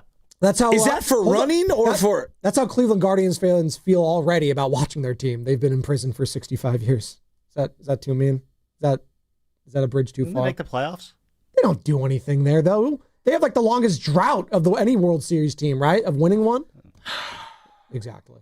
What's up, dude? Come on. It was a scheduled loss, Joe. Stop with that. It was a scheduled loss. Like I'll buy that. Like it was like a short rest or something. We had to go over the scheduled loss. What the hell are you talking? They were you like knew we were 5-point home You play the dogs. Rams every year. For Joe, what it's worth, Joe, when Mark you play Grandy- the Rams every year on the road, and you play the Rams every year at home. And you got the split. Scheduled Be loss. happy with it. You got the split. Be happy with it, right, Sam? I didn't. You can lose to the Rams. They're a really good team. They're probably going to be representing the NFC, them or one of the other two teams, like that Detroit or the Eagles. That's who Eagles are still the team. I for would me. have. It would be one of those three teams. Is probably going to represent the NFC. They're going to win a Super Bowl possibly on your home turf. Like that sucks. After winning one on their home turf, that sucks. Yeah. So excuse me for crashing out hard today. All right. I'm pissed off that they couldn't get a stop. Not like 5 stops. Just a stop would have been nice. Like a singular, solitary stop. They got a stop. That led to the punt that Sky Moore brought back, and then they Yeah. did literally nothing with it.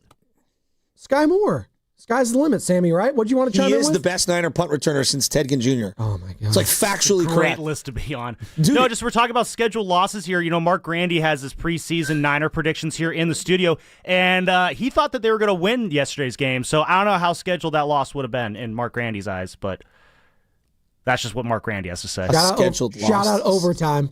888-957-9570. Well, I know, but because we had the Warrior game. I know, but shout out overtime because that's what usually he does. He with did do Sterling Warriors Bennett. postgame. He Yeah, did do I Warriors. called him in between the games, and we vented. Oh, do you feel better? No. Did he think it was a scheduled Hey, loss? No. What'd the report card look like, though? What? Grandy's report card. I don't know. We'll I find out don't. tomorrow on Willard and Dibs. I get the same think they thing on posted all on of it. If social. Joe applied himself, he could be president of the United States. I always got the applied himself. He's really smart. He just doesn't show it in school. Sports Talk on 95.7 The Game. Yeah, it's too sleepy. Sports Talk on 95.7 The Game is presented by Paramount Plus. You can't count on much these days, but you can always count Speaking on of Sundays which. with the NFL and CBS and Paramount Plus. Watch your local NFL game live every Sunday on CBS and Paramount Plus all season long. Visit ParamountPlus.com/NFL to get started today. Did And you can see also- who was there? Who? The commander-in-chief was at the Commanders game. Who cares? This team is DTF, Jim. Jonathan Vilma and the great Kenny Albert interviewing for Was 8 that who it minutes. was? Yeah. Oh, man, Kenny that's Albert. funny. I met Kenny Albert at the Barnes & Noble in Emeryville randomly. Wait, what? He literally was walking out. What was he reading? What was he doing at the Barnes & Noble? He was making a purchase, wanted to read a book. Probably buying a book. Who was he going to broadcast? It was a Reds Giants game on Fox over the weekend, I think last year. Yeah. What was he doing in Oakland, Emeryville? He was staying, I think, at the Marriott over there or Really? something. Yeah. We talked for like 10 minutes, chopping it up. Uh-huh. And he said he was getting dinner over there at like Gotcha. one of the chain restaurants or something. So Was it Pixar's right there in Emeryville? that's correct. Yeah, there's a I killer pizza visited. place. It's really cool. Yeah. I visited the Pixar once upon a time, a couple months ago. My friend Nicole. So there you go. Yeah. Steve. Hey, Steve, this is a scheduled bad call. So, by Spadoni's, the logic, we've had so many good calls. We've got some scheduled bad. No, I'm just teasing, Steve. What do you got? Actually, you're not wrong. Sometimes we do have some scheduled bad calls. What do you got? I'm just teasing. Steve in San Jose, excuse me. Hey, guys. I just need us all to take a quick moment and RELAX. Relax. Right now, we have a very good shot at going through the rest of the season, going 5-2, which would put us at 11-6. Wait a minute, and Steve. I'll even call it right Steve, now. you think this team can go 5-2 over the next year? So you feel Why good? not? You feel good after that game? Hey, let's call it what it is. Let's call it what it is. Right now, the Rams are probably the top tier of the NFC. Sure. They are number one. But let's be real about it. They are. We played the number one team in our conference who are basically at their peak right now. Everyone's healthy. They're clicking on all cylinders. We can't say the same. And that's okay. That's okay. During the season, you are due a couple of those. Even in Super Bowl years, you're going to get that. We got ours, and that's fine. But just like the other Joe alluded to earlier, over the next month, in every one of those games, we are favored. Now we got the Colts in Week 5. I'm not going to call that a scheduled loss because we'll see where we are health-wise when it comes to potentially, I'm not banking on it, but potentially getting 2 better receivers back in the lineup, and right now allowing third and Juwan being that number 3 guy who is more elite when he is that guy. Right now, he's being treated as a 1. He's not a 1. But once again, that's okay. You put him in a position where potentially we have 2 better top-tier receivers in Ayuk and Pearsall. If they're back and he can be the 3, that opens up a lot more for us offensively. So we may be a little bit more prepared for that Colts game than we are now. Wait a minute. And then we the get Colts? You think we could stop the Colts? Really, Steve? I was didn't say letting you that. go. Hey, Joe. But I just said potentially we could be more prepared for that. But even if we're not, they are also a not in conference team. Hey, so Steve. They haven't beaten an AFC team in forever. Steve, was that a scheduled loss yesterday? Just yes or no? Oh, yes. Yeah, there we go. That's a walk-off. I love who you have on your side. Steve in San Jose, baby. Good call, Steve. Scheduled loss. Are you buying that? Niner fans, 888-957-9570 is the number. Kyle Shanahan said, hey, they knew the Rams would be a challenge. I mean, we knew it would be a big challenge going in. We know how good they are, but we thought we could slow them down and find a way to get off on third down. We obviously didn't do that very well. We did it twice there in the first half, got none in the second half. Thought we had a chance down there in the red zone. When Stafford scrambled, we came up to get him and gave him a touchdown there. But it wasn't anything really in particular, just not good enough. Not good enough. Sam got in my ear. He's like, I don't think it was a scheduled loss.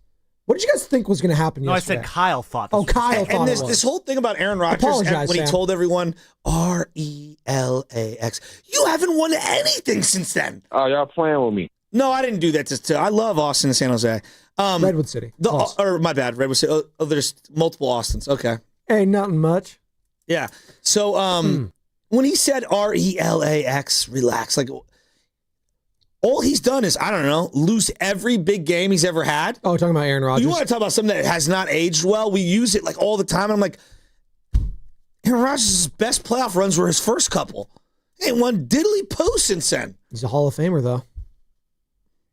Saying. MVPs, multiple. I don't like Aaron Rodgers. You're listening to 95.7 The Game, KGNZ FM and HD1 San Francisco, and Odyssey Sports Station, and the home of the Golden State Warriors and Valkyries, always live in the free Odyssey app, coming live from the Laughing Monk Studios. And Joe, it's a Monster Monday presented by Merit America. Visit them at meritamerica.org/super. You can ask me something, yes. I don't know if Cowherd said this or someone brought this up a couple weeks ago, and I thought it was kind of ridiculous. But I would ask you, I don't think it's as ridiculous as I sit here today because you have to project a little. If Stafford does go on to win another Super Bowl this year, maybe next year, does he have any argument to be higher than Aaron Rodgers all time? It sounds absurd, but when you think about the first handful of years for Aaron and how great he was, and then how many huge games he lost, and like where Stafford started his career with probably one of the worst organizations in sports, and then now being linked up with McVay, how prolific he's been. I know it kind of sounds crazy because it's all the MVPs Aaron Rodgers had, but I can't look past the playoff performances for Aaron, especially the last half dozen or so. That's a good question. Stafford's amazing. Before I answer that, where would you rank, like if I was to pit Rodgers v. Breeze, both with one Super Bowl? In no particular order, I've got Montana, Brady, Elway. Mahomes? Mahomes is definitely in there. Where are you putting Peyton? I love Peyton. Peyton's not up to those other guys' those guys' levels. Cerebrally, yes, he's amazing. I think Peyton and Rodgers are actually closer when you come to their career arcs. You on that. A lot of shortcomings in the playoffs, but dominated the regular season. I probably lean Peyton a little over Rodgers. I think so too. But Rodgers is also probably one of the most talented players I've ever seen play. And I actually have to give credit to Peyton too, because I know he lost that Super Bowl badly to the Seahawks, but you do get credit for getting to the Super Bowl. And New Orleans. Not one, but two with two different organizations. That matters. Well, he threw the big pick six in the New Orleans one. I know. So I don't know. So two Super Bowls with two different franchises. It's tough. It's also like who you liked and who you rooted for and how old you are. Like I never put Terry Bradshaw into these things. Right. And for some people, Terry Bradshaw or Roger Staubach are in there. Troy Aikman, people don't put in there. For sure. See, for me, I don't have him as high. Right. But I also acknowledge, like in the playoffs, I way more trust Troy Aikman than Aaron Rodgers, which is crazy. Right. But that's the thing with the playoffs. Like those two runs are going to make Eli Manning with the New York Giants a Hall of Famer. Because in those runs, I mean, Niners fans first and foremost, and Patriots fans are like, yeah, that guy killed us. Not once, but twice. 888-957-9570. But Stafford, if he gets an MVP this year, because he's like the leader in the clubhouse, Tim, Jonathan Taylor, I think people put like Drake May there. I don't think Drake May is winning it. But definitely, if Matt Stafford wins an MVP this year and he gets to another Super Bowl, I think you could make that argument because Rodgers hasn't been to another one. I know. Drew Brees never got to another one. And you were talking about like arm talent. Like to me, Elway is like one of the top. Favre is like one of the Marino. top. Yes, Marino, absolutely. Stafford's right there with all those guys. Pick who you want in terms of arm talent. He's got every throw in the bag. It does kind of bother me how we talk about Mahomes, and I get it because he's won 3 Super Bowls. Like, we've never seen this arm talent. I was like, dude, Matt Stafford's been doing the no-look passes forever. Oh, Matt And Stafford. I get it. He doesn't have the athleticism. Really good, dude. Doesn't have the athleticism of Mahomes. His with the legs. pocket presence is really good, though. Elite. Yeah, I would he's say. really good. And you heard Tom Brady on the broadcast talking about it. He's like, hey, Matt's got all the answers to the tests at this point. Kind of like how I did. But I didn't feel like I had it till I was 40. Matt now in his late 30s. You can't throw something as a defense that he already hasn't seen in his career. Yeah, I would agree. The other thing that as Brady is broadcasting the game with Stafford at quarterback, the woulda, coulda, shoulda of sticking with Jimmy Garoppolo over Brady, and the woulda, coulda, shoulda of not trading for Stafford, they just haunt us. Well, and the fact that the Rams got that Super Bowl over you with that quarterback. And Tampa Bay won the very first year with Brady. Yep, both of them in their home yards, too. I was way more lukewarm on Stafford. I wanted Brady bad. It's just... I know. Maurice Stockton wants to talk Brock v. Mac. What's up, Maurice? Hey, Joe. I've been listening in, long-time listener, first-time caller. Thank you. Just want to say a couple things about the whole conversation because as I see it and as I've been hearing it over the last few weeks, Mac has been playing really good. He is a really good quarterback. Is he a starter? Who's to say? I mean, you got 32 teams. You ain't got 32 elite quarterbacks, so you do have 32 starting quarterbacks. And Mac Jones will be a good starting quarterback on another team, like he is for the Niners. But as far as playoffs go and everything Brock has done in his past, I mean, that whole 2024 season to hang on him, like, do we realize that Brock Purdy led the Niners in rushing touchdowns that season? His running game was good as far as the yardage and everything goes, but they weren't consistent. They weren't knocking 5-6 yards a pop as well. So, I mean, to put the whole blame on him like that is crazy. Nobody puts the timeout. Nobody puts the entire blame Nor do I put all of the winning the year prior all on him. Like, teams win and lose. I thought he was okay last year. Not great. You know, I think he was good at times. Thought he was mediocre at times. Okay, Shasky, but wouldn't you say that's year 2 as a starter for Brock? What would you expect year 2 as a starter for Brock? I don't know. I a little better than what it was last year, quite frankly. He had a lot of really suspect fourth quarters. So what are you getting at here, Mo? Yeah. Okay, granted, the suspect 4 quarters, but also with the defense wavering, the special teams are terrible. You really expect him to carry being the second-year starter? Well, when you pay a guy, look. No, I don't expect anyone to carry my team unless they're one of the 5 top dudes in the game. And you paid them a lot of money, and when you pay someone a lot of money, you do expect them to carry your team at times. And now the conversation is, if he's available, do they go not with all him? year. I mean, the contract has to factor in some point. When you pay him that much money, you're signaling to the fan base and to the organization that this is our guy. So if he is the guy and he's good enough to suit up, I think you have to start him. If they suit him up this week and he is not starting and he is a backup, I think that sends a signal to the fans, to the organization that, yeah, Mac's the guy right now. And maybe Brock could be the guy again at this point of the season. I don't think he's the guy, though, this season for them. I think they could save themselves so much trouble. By just shutting him down? Look, he's been hurt all year. It's a lost year. It sucks. Just like CMC last year. Hey, we're shutting him down. He's going to take it off, and then you just take it all off his plate, and you come back next year, hopefully, healthy, and we recalibrate. Well, why haven't they done that? I don't know. I don't understand. Like, what does that tell you that Kyle Shanahan's thinking of with this team? Because Kyle has just waxed poetically about what Mac Jones has been able to do in his place. So why hasn't Kyle just, nipped it in the bud and say, hey, we can shut down this guy? Is it because of the contract? Is it because he's not linked to this guy and his job could be attached to Brock Purdy? See, I don't think that's the case. Because I think if I'm coming away from this season, I was like, wow, Kyle Shanahan could do it not just with Mr. Irrelevant, not just with Jimmy Garoppolo, now with Mac Jones. I mean, this guy can do it with anyone. It's incredible. But Kyle Shanahan, the decision maker when it comes to the personnel, that's now getting into the question because that's what we've been talking about all morning, right? Him, John Lynch, all the whiffs on the skill position players, all the whiffs on the secondary pieces, all the whiffs on the defensive line. Like that might be what we're taking away from this season in the totality, which sucks. Sam, what is this text message you just sent me? Oh, boy. What? You sent a text message to the group thread. Yes. That was a tweet I saw on Twitter that I. Brad Graham catching strays on 95.7 The Game this AM. Let the record show that Niners still have not replaced Charlie Warner's blocking ability at tight end. Butcher Boy, refer to yesterday's stop on 4th down outside run where Farrell whiffed on the block. Did I catch a stray or did I say that he liked him?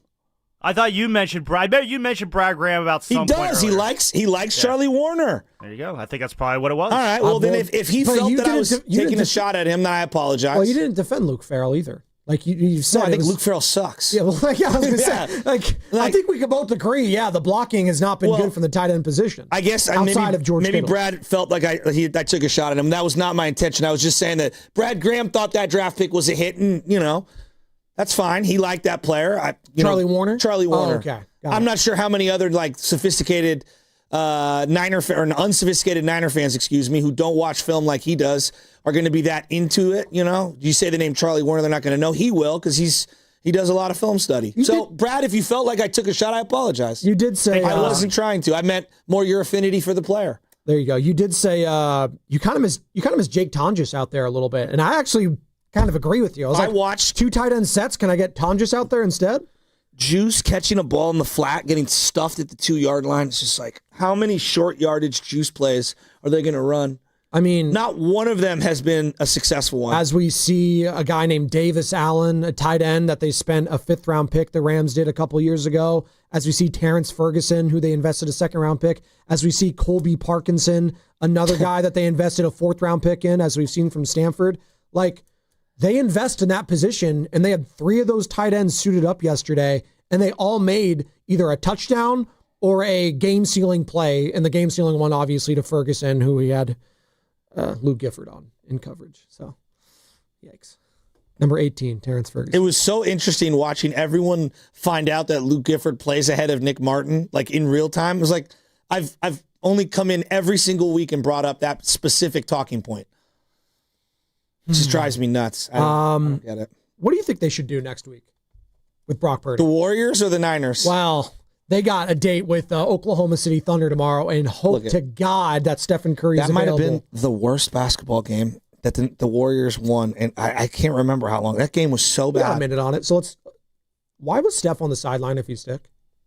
Could anyone answer me that question? What do you mean? Why was Steph on the sideline of the Golden State Warriors game? He's got COVID. He's trying to kill everyone on the bench. I'm doing the Ray Ratto from 2022. He's dealing with a general illness. You can kill someone. It's not even that.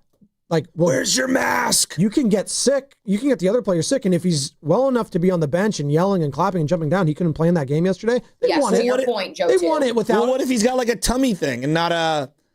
I don't know. Is he contagious? I Clearly not. If he's on there on the that's what I'm sidelines. saying. If he's not contagious, I don't know why we're tripping. Well, I'm tripping because he's looked well enough to play in the game, and I want him to see him play in the game. Oh, I see what you're saying. That's why I'm tripping. Because, Joe, I don't know if you know this. I couldn't name a player on the Pacers yesterday, and it was a game through three quarters. Nembhard, Gonzaga. What? He's a baller. Nembhard. There you go. What do Nembhard. you mean? He's no got great Pascal grades? Siakam. They've been missing Tyrese Halliburton. They don't have anyone of note starting for the Pacers. They had Jay Huff Daddy out there yesterday. Who was the guy with Huffing and puffing? Who was the guy with the shoehorn hair? He had the Homer Simpsons going. Oh my! Who was the white guy for the Pacers? Hold on. Who was it? Is that Cody Martin? I don't know, but Austin Crocier was somewhere going, yes! That wasn't Cody Martin. Who was it? You got RJ Dennis, Talon Peter, Tony Bradley, Ben Shepherd, Jay Huff, Andrew Nembhard, Jeremiah Robinson Earl. They got a bunch of names I've never heard of in my life. Ever. Is anyone ever going to suit up full strength on both sides and play each other in the NBA? Anyone? Ever? We're going to get into that. You can make an argument 2 of the 11 games have been full strength on full strength. Every other game, someone is deliberately sat in the Warrior schedule. All right, we're going to wrap this up on the other side. 888-957-9570. Niners fans, now's your chance to get in. Kyle Shanahan said that Brock was good enough to suit up as a backup yesterday if they needed him. Well, do they need him? And if he does suit up, does he need to start? Or can he be the backup? 888-957-9570. It's going to be brought to you by Fremont Bank, here for you, here for good. Hi, I'm John with Jack's Restaurant and Bar. My brothers and I recorded our first commercial a while back. It got a little chaotic, so I'm here today. What's going on here, bro? Are you recording a commercial without us? Guys, no, I'm just trying to what? Take all the credit for our half-pound all-natural burgers? Or the best fish and chips or around? 7 mac and cheeses and 14 sandwiches, including a French dip that will change your life? Or our homemade meatloaf, pot roast, and next-level lamb chops? Or that chops? people can order takeout and delivery by visiting ilovejacks.com? Guys, no, I'm just went behind our backs. I knew he would. Wait till we tell Mom. Oh, please don't tell Mom. Real family, great food, ilovejacks.com. The NBA season's rolling, and DraftKings' newest game, Pick 6, is the easiest way to play for your shot at big wins. NBA stars are lighting it up. Now their numbers aren't just highlights. They're your shot to cash in. Here's how it works. Just pick more or less on 2 or more player stats. The better your picks, the bigger your payout. New DraftKings customers get $50 in Pick 6 credits with just a $5 entry on your first pick set. Don't just watch basketball. Pick, play, cash in. Download the DraftKings Pick 6 app now and use code THEGAME. That's code THEGAME. Play just $5 and get $50 in Pick 6 credits. Make the call. Ride the upside in partnership with DraftKings Pick 6. The crown is yours. Gambling problem? Call 1-800-GAMBLER. Must be 18 and over. Age and eligibility restrictions vary by jurisdiction. Void where prohibited. 1 per new customer. Bonus awarded as non-withdrawable Pick 6 credits that expire in 14 days. Ends December 2nd at 11:59 p.m. Eastern Time. Terms at pick6.draftkings.com/promos. Hi, it's Bonte, here to talk about River Islands, the most successful lifestyle community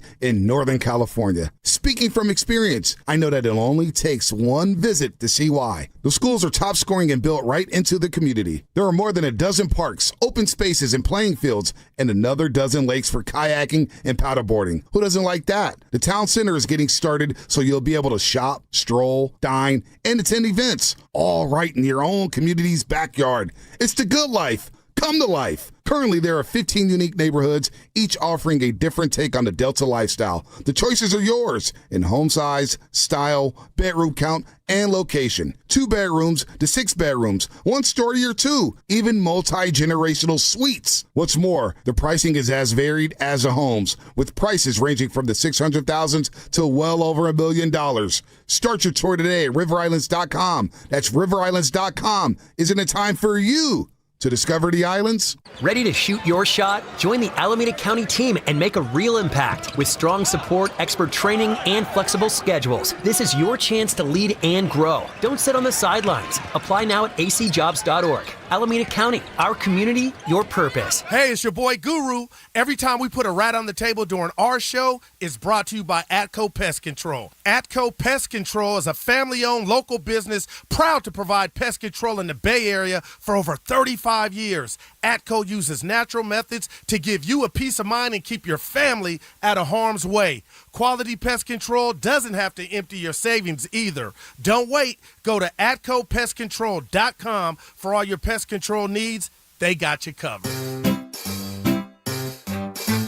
1-877 Cars for Kids. KARS Cars for Kids. 1-877 Cars for Kids. Donate your car today. 1-877 Cars for Kids. Donate your car today. Ready to get rid of that old car? Donate it to Cars for Kids. Call 1-877-CARS-FOR-KIDS to reach a friendly live agent. Donation's super easy, and your car can be picked up as soon as tomorrow. Call us now, 1-877-CARS-FOR-KIDS. That's Cars with a K to donate your car today. 1-877 Cars for Kids. KARS Cars for Kids. 1-877 Cars for Kids. Donate your car today. Did you know you can donate real estate too? Go to carsforkids.org. That's carsforkids.org. This is the story of the one. As a custodial supervisor at a high school, he knows that during cold and flu season, germs spread fast. It's why he partners with Grainger to stay fully stocked on the products and supplies he needs, from tissues to disinfectants to floor scrubbers. All so that he can help students, staff, and teachers stay healthy and focused.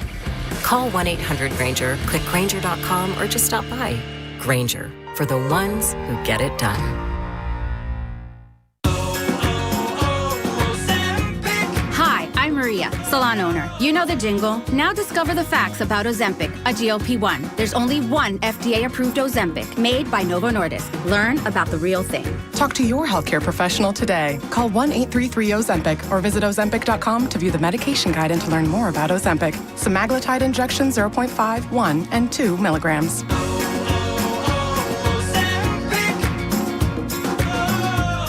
It's about time pros had one partner for every part of the job. Simple ordering, fast delivery, continuous support, all from one partner. The Home Depot delivers supplies on your schedule. Our pro team helps you plan ahead so projects run smoother. And with Pro Extra benefits, you can simplify ordering, track spending, and save time every step of the way. Because with one partner, you get more than materials, you keep your job moving. The Home Depot Pro. It's about time.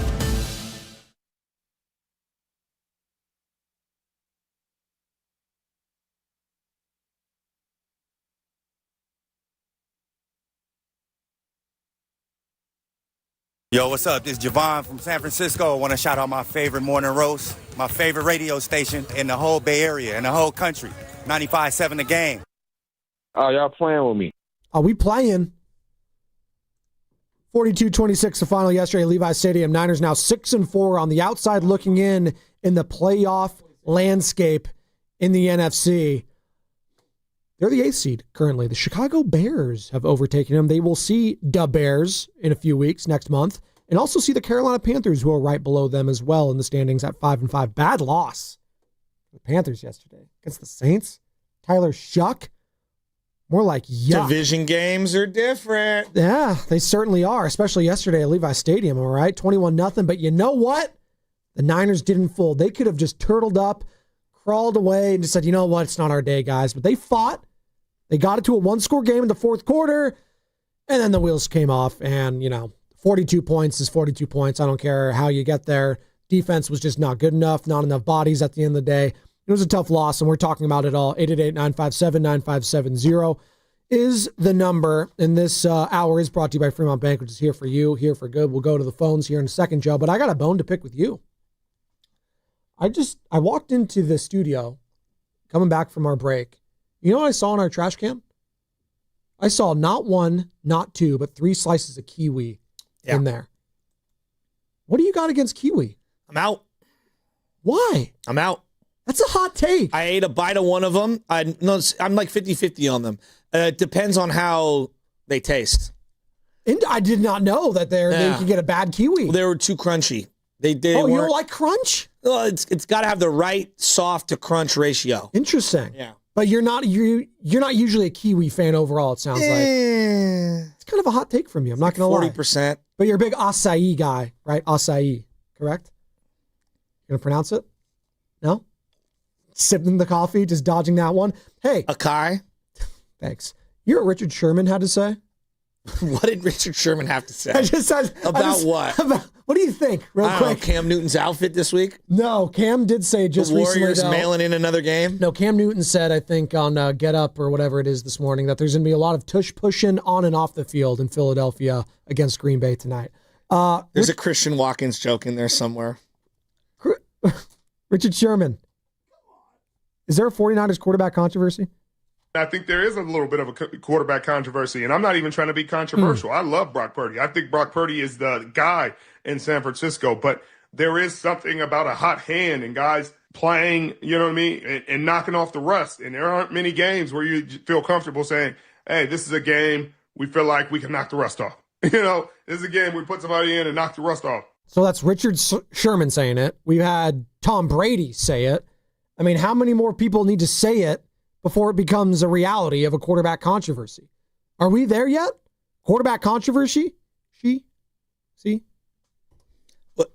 I'm asking you the question. Is there a quarterback controversy? There's been one for months. No, there has not been one for months. Since the Jacksonville return. Stop. No, I'm not saying, like, you guys, okay, what does controversy mean? Like discussion? No, a controversy means there's a legitimate, battle going on that who can be the starting quarterback going forward. Well, who should start this week?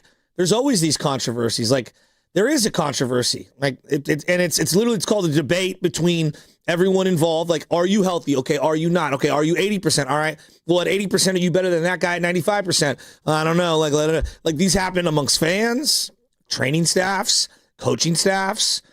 I bet guys on the team have their own opinions.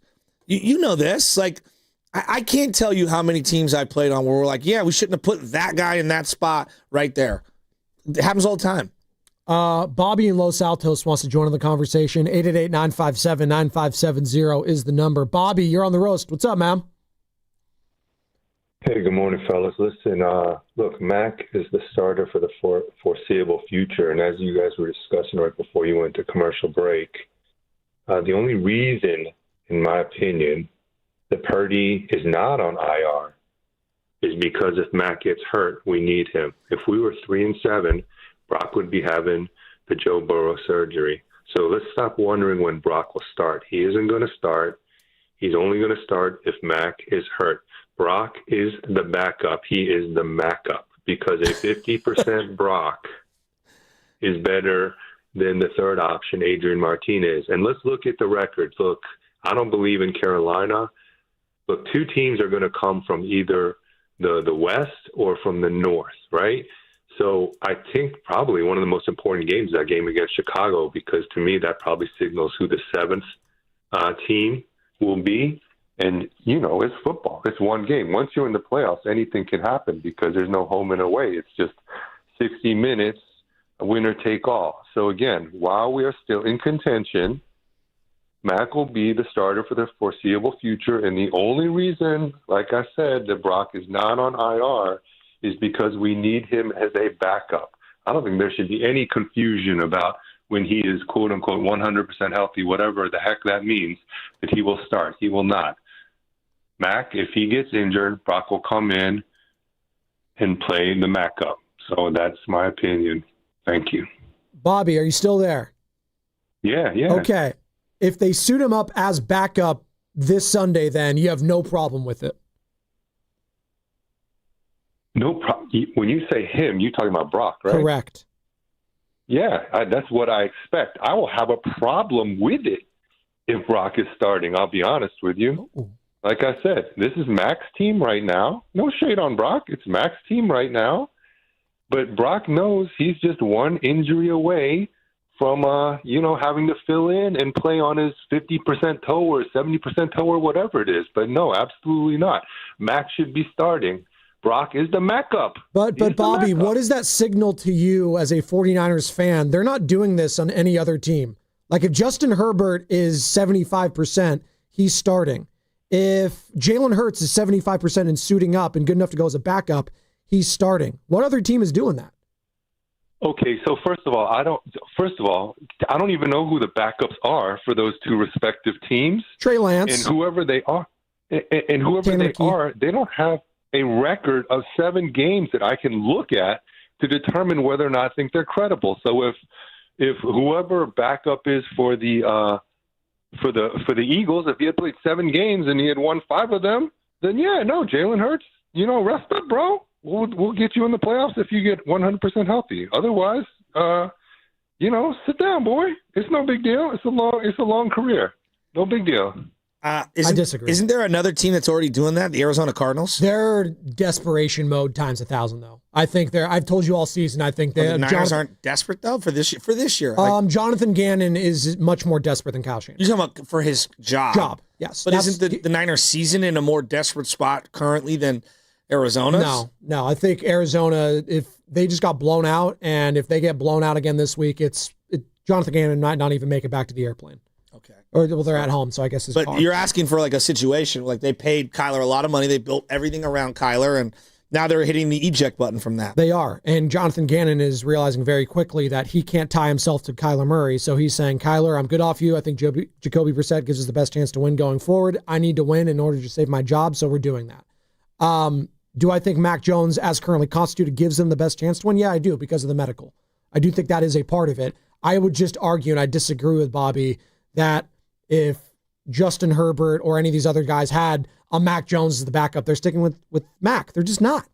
They're just not. If Justin Herbert was good enough to go and Jim Harbaugh saw it, he's going with Justin Herbert. Do you think Purdy's better than Herbert? I think they're comparable heading into the season. I thought they were very comparable heading into the season. I think overall in their careers, I would take Brock Purdy's, but right now, I have to go with the healthier quarterback, and that's Justin Herbert. Yeah, I think Herbert's better than him. Yeah, right now, that's probably the case. That's fine. Really good player. I think he's stunk in the playoffs. Yeah. I think he's has incredible shortcomings. He's been horrible. Yeah, awful. But it's also, they didn't have anybody to throw to last year, and they fell behind, and you have to keep throwing in a one-game scenario to try to win. He has been absolutely awful, though, in the playoffs. There's just no denying it. But he also had, Knucklehead as his coach for the first couple of years. I mean, the Knucklehead, they had like a 3-touchdown lead, didn't they, in that opening round against the Jaguars? Against the Jaguars? And you blow that lead? Brandon Staley. That's right. Niners legend Brandon Staley, by the way. Like Purdy. Who do you think's better, Hurts or Purdy? At one time, I thought Purdy was better, but you thought it was conversation, but Hurts is the guy. He's won a Super Bowl. He's Super Bowl MVP, and he's outplayed Mahomes not once but twice in the Super Bowl. Yeah, and he was flawless in the playoffs last year. He was freaking amazing. And I was higher on Jalen Hurts than most. So who were some of the other names that you referenced? I said Herbert. I said Hurts. Who else is out there? Dak? Baker, Dak Dak's Prescott. an interesting one. So Dak's an interesting one. Remember, Cooper Rush was backing up Dak. Dak got hurt, and Cooper Rush played well, and then the bottom kind of fell out a little, and then they went back to Dak Prescott, which was the right move. And now we've seen Cooper Rush get a little more exposed. Mac Jones is better than Cooper Rush, though, in this scenario. In very few situations do you have a former first-round pick like Mac Jones, who has been good, even if it was for that one season, be in this situation. We have a super chat, by the way. Jason Mishler says, shout out the Sharks. First time over 500 since 2022. That's, you know what? I will. Wow. Today, there's a lot of L's and a lot of negativity. That is positive, my friends. Shout out Ryan Warsofsky, by the way, head coach of the Sharks. Friend of the roast, Joe. Never doubted him once. Even when things were getting a little hairy early on there, Sammy, we never doubted the head coach, Ryan Warsofsky. Shout out Polish pride. Can he develop talent? He clearly can. Will Smith getting jiggy with it, too. Sam, you were at the game against the Florida Panthers. Let's go. Come on. What was the environment like? Was the tank rocking? Dude, the tank's starting to come back, man. Well, the Sharks, the last 10 games, Did probably you the wear best your stretch. jersey? No, I wore a suit.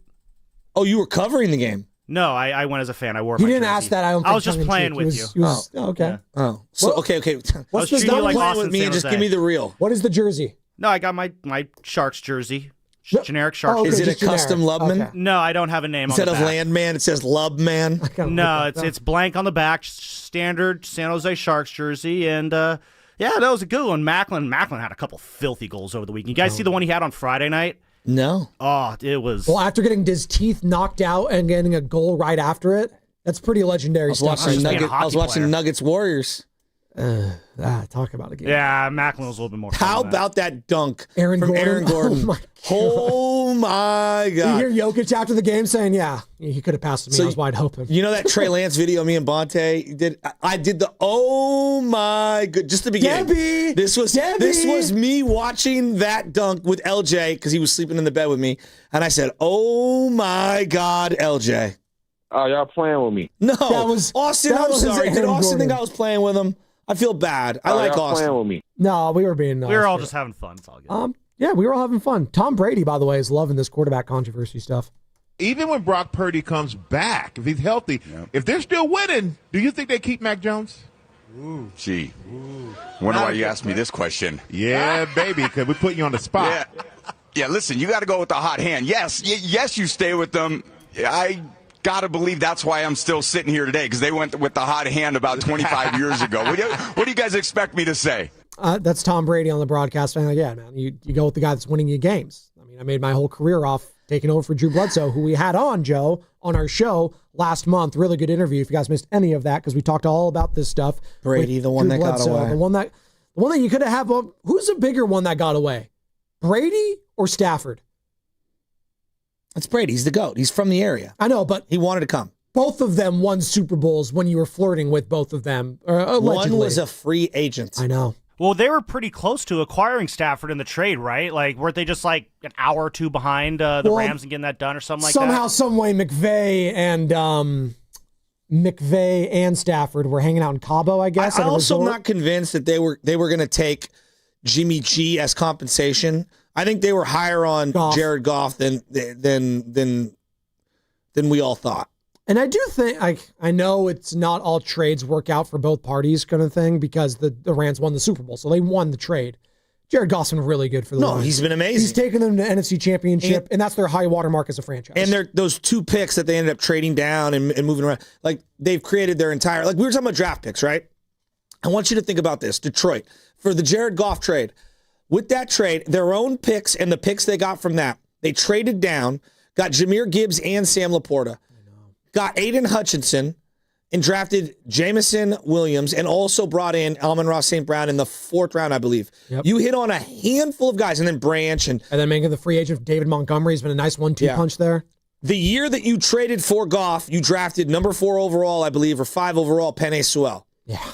So you hit in 2 or 3 drafts, a couple of guys, half dozen dudes. That's the core of your team for 6 years, 7 years, right? Pretty incredible. It is. Right now, we had a caller call in earlier. It was Bobby in Los Altos. He just called us and said he thinks that the NFC West and the NFC North are each going to have 2 teams. I think one of those divisions is going to have 3 teams in the playoffs. And right now, it's going to be between the Bears or the 49ers. I think that's what it's going to come down to for that final spot in that 7th seed. And the Niners have an opportunity next month to get that tie break over them, which would be massive. But before that, and I keep going back to the schedule because, you know what? You take the L yesterday. I think a lot of Niner fans are viewing the schedule and saying, okay, what do we got coming up? How do we flush this, get back on track? Well, we got the Cardinals coming up on Sunday in Arizona. Cardinals just got blown out like you did yesterday. It's going to be desperation game times 1,000 for both of these teams, I would think. Then you got the Panthers at Levi's on Monday Night Football. It's going to be an interesting one. That's the Thanksgiving week, Monday Night Football. Panthers, Niners. I don't know what to make of the Panthers, Joe.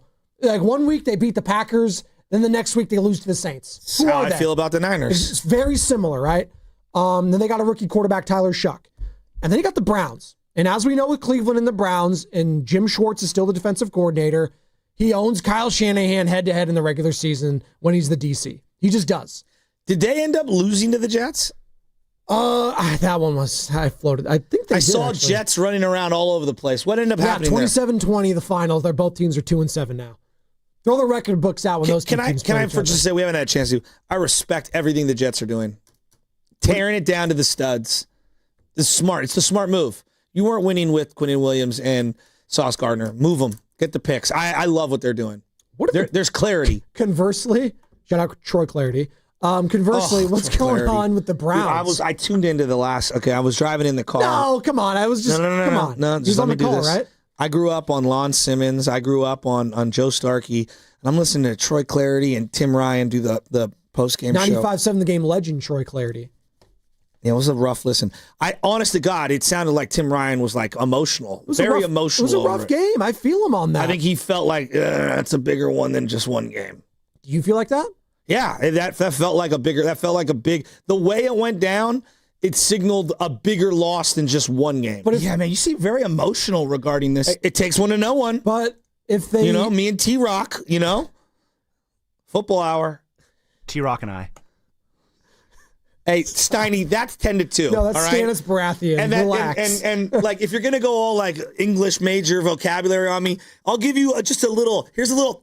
Learned in taste. grammar school. Here's a little taste of 10-2. Matt Steinman's in the YouTube chat. Play here, play there. They were down 21-0 to start the second quarter. Bonte and Sam's. A play here, a play there. Bonte and Sam's favorite Broadway production, The King and I. That's what Bonte and I's show calls used to be. Oh my God. The King and I. I thought it was driving around Miss Daisy. Oh my God. Niners, Cardinals, Niners, Panthers, Niners, Browns, and then the Titans. The Titans. Come on. Don't sleep on the Titans. No, I'm sleeping on the Titans. They Don't suck. sleep on them. If the Raiders all beat these you, bad you teams, getting better, man. Joe, you know and I know it. All these bad teams, they come out of nowhere at the final 3 weeks of the season, and they win the meaningless game that they can't win to get the number one pick. Well, the thing is, you guys know exactly what I'm talking about. It happens every year. The final 3 weeks will determine the season for the Niners. It's Colts, Bears, Seahawks. That is difficult. Like, that is a legit, tough final 3-game stretch for them. These next 4 weeks, though, could make those games kind of meaningless if you take care of business. 3-1, 4-0. Hey, that might lock you into the playoffs. They're going to win 4 in a row? You don't even believe that. Dude, the Cardinals, you don't even Panthers, believe Browns, that. Titans, I think they could do that. When was the last time they had a 3-game winning streak? Start of the season? Am I tripping? Didn't they start 3-0 this year? They started the season. They had a 3-game winning streak. Before that. Almost. When was the last time they had a 4-game winning streak? Keep moving the goalposts. Yeah, let me move them. No, I don't care. They did it this year. Come on, Eddie Money. That's Eddie Pinheiro. Oh, blocked kick, by the way. You worried about Eddie Pinheiro at all? He was pretty disappointed. Was he? Yeah, I was too. They had a 3-game winning streak in 2023. Was I the only one that missed that block kick? Did they go to commercial pretty quick after and then come back? That was so weird. Just sweeping under the rug. It didn't mean anything. But they had a 3-game winning streak this year, Joe. But as Steiny was saying in the chat, it's a play here and a play there. So what do you mean it didn't mean anything? I know they were down 21-0 to start the second quarter, but it's just a play here, play there. I'm sorry, Steiny. This makes me livid. Verbatim. A play here, verbatim. I was talking to Steiny as I was heading back from the bathroom break, and they were getting their show ready. Steiny, it was a scheduled loss, right? He's like, hey, stink.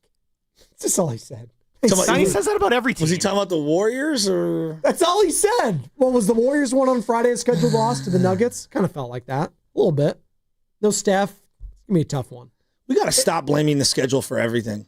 It is what it is, dude. Like, we just got to stop doing that. Just in sports. They beat bad to mediocre teams, and they lose to the playoff type of teams. That's what this team does. Hey, Chase, I couldn't make my mortgage payment this month. It was a scheduled month of losses. You're going to have to excuse me. Well, that's why I joined Fremont Bank, which is here for you and here for good. They got my back no matter what. Chase, please. Come on, Joe. Like, seriously, I'm not even kidding. Like, you thought the Niners were going to lose yesterday, right? Right? Come on. Okay.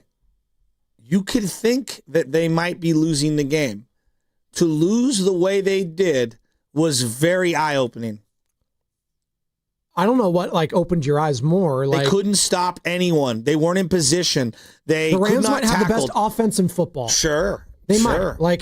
But you also have familiarity with them and you understand what they want to do. And that's why it was good that you split against them. And you looked lost. And all your young players, it felt like, took a step back. Like, okay, who do you feel good about coming out of this draft class? Alfred Collins. Didn't play yesterday. He was hurt. Shoulder separation. It sucks. Okay, who else do you feel good about? Not a lot. Like, give me a silver lining for why I should feel good this morning. That's what I'm saying. Like, look, Mac Jones is one. You know, Kittle's out there trying really hard. Like, I'm just talking about the draft class the last couple of years. Like, you're seeing very little progress. I actually feel good about D. Winters and Tatum Bethune right now, from what I've seen. I feel good about those guys in the linebacking core. I do. All right. I can hang my hat on that at least. And there are question marks when Fred Warner comes Tatum's back. If he could be the same. He is. He's so young. He had a Dre Greenlaw type of hit yesterday on the sideline. We didn't need that extra roughing. Do you think that was like a legit call, by the way, the roughing? Yeah. Okay. Some Niner fans are. Even Tom Brady on broadcast is like, he barely, I don't even think he hit him. Yeah, well, this is how the game is officiated. Okay. I don't love it, but it's the rules. Okay. You know. So, but get your money's worth next time. That's kind of what I'm saying. For sure. We could agree on it, though. The linebacking core you feel good about. Sure. But that's something. Like, I'm not saying that's nothing. You'll get Bosa back. Michael Williams, how could anyone know? I don't know. Like, it looks like a whiff right now because he got hurt. That sucks. Joe, it's just when I watch the other team who has, arguably as good, if not better, of a coach than you, okay, and I see how they've been drafting and developing, it was pretty evident to me that the Niners were trying to replicate what the Rams have done over the last couple of years, and they've fallen real short. Their picks, again, I'll read it off to everyone. Last year, Jared Verse, Braden Fisk, Blake Corum. That's in a row. They knocked it out of the park. Plug and play, right? Yeah. You could make the argument those were three of their top 6-7 players. And I thought the offensive line did pretty well yesterday against Fisk and Byron Young, who was drafted the year prior, and Verse. Yeah. And Jared Verse. And then there are other guys that they drafted. They traded out of the first round, so they get the top 10 pick from Atlanta, which they're going to crush it. And then they had the second round pick, who was the tight end who caught a pass on Luke Gifford, while your third round pick's on the bench. And then your third round pick is another defensive lineman who has 2.5 sacks this year and 19 tackles. That's more than all the D linemen you've drafted in the last 2 years combined. And the guy that made the most the guys that made the most plays yesterday was a guy that was undrafted by way of Atlanta Falcons, and then the local guy, Nate Landman. He's awesome. They found him out of nowhere, and he's been great for him. He was awesome. And then like Upton Stout, every time he got ran in on these little pivot routes over and over again. And then Renardo Green, the second round pick from last year, he got abused yesterday. I mean, first play of the game, they're like, we're going deep. We're targeting Jair Brown. We're throwing down the field. Yeah. And then if we're not targeting Jair Brown, we're targeting Renardo Green. Kyle Shanahan, after the game, he puts blame on all sides of the ball. I put it on all three faces, though, regardless of the situation. I thought, did some good things today, but not good enough to finish that win. The D struggled at times, but they got to just make a couple stops on 2 drives, and I feel like they can give us a chance to win there. So I'm never going to just put it on one side of the ball, but obviously we are wounded at D, got more guys down over there, and that does give the other sides a little bit more of an advantage. They had to be perfect offensively yesterday to win that game. Any possession, I agree. Any possession that didn't come away with points felt like you were losing. Give me the breaking news. Oh, really? Legit? Here. Yeah. Hold on. Breaking news sounder, Carter. You got it ready?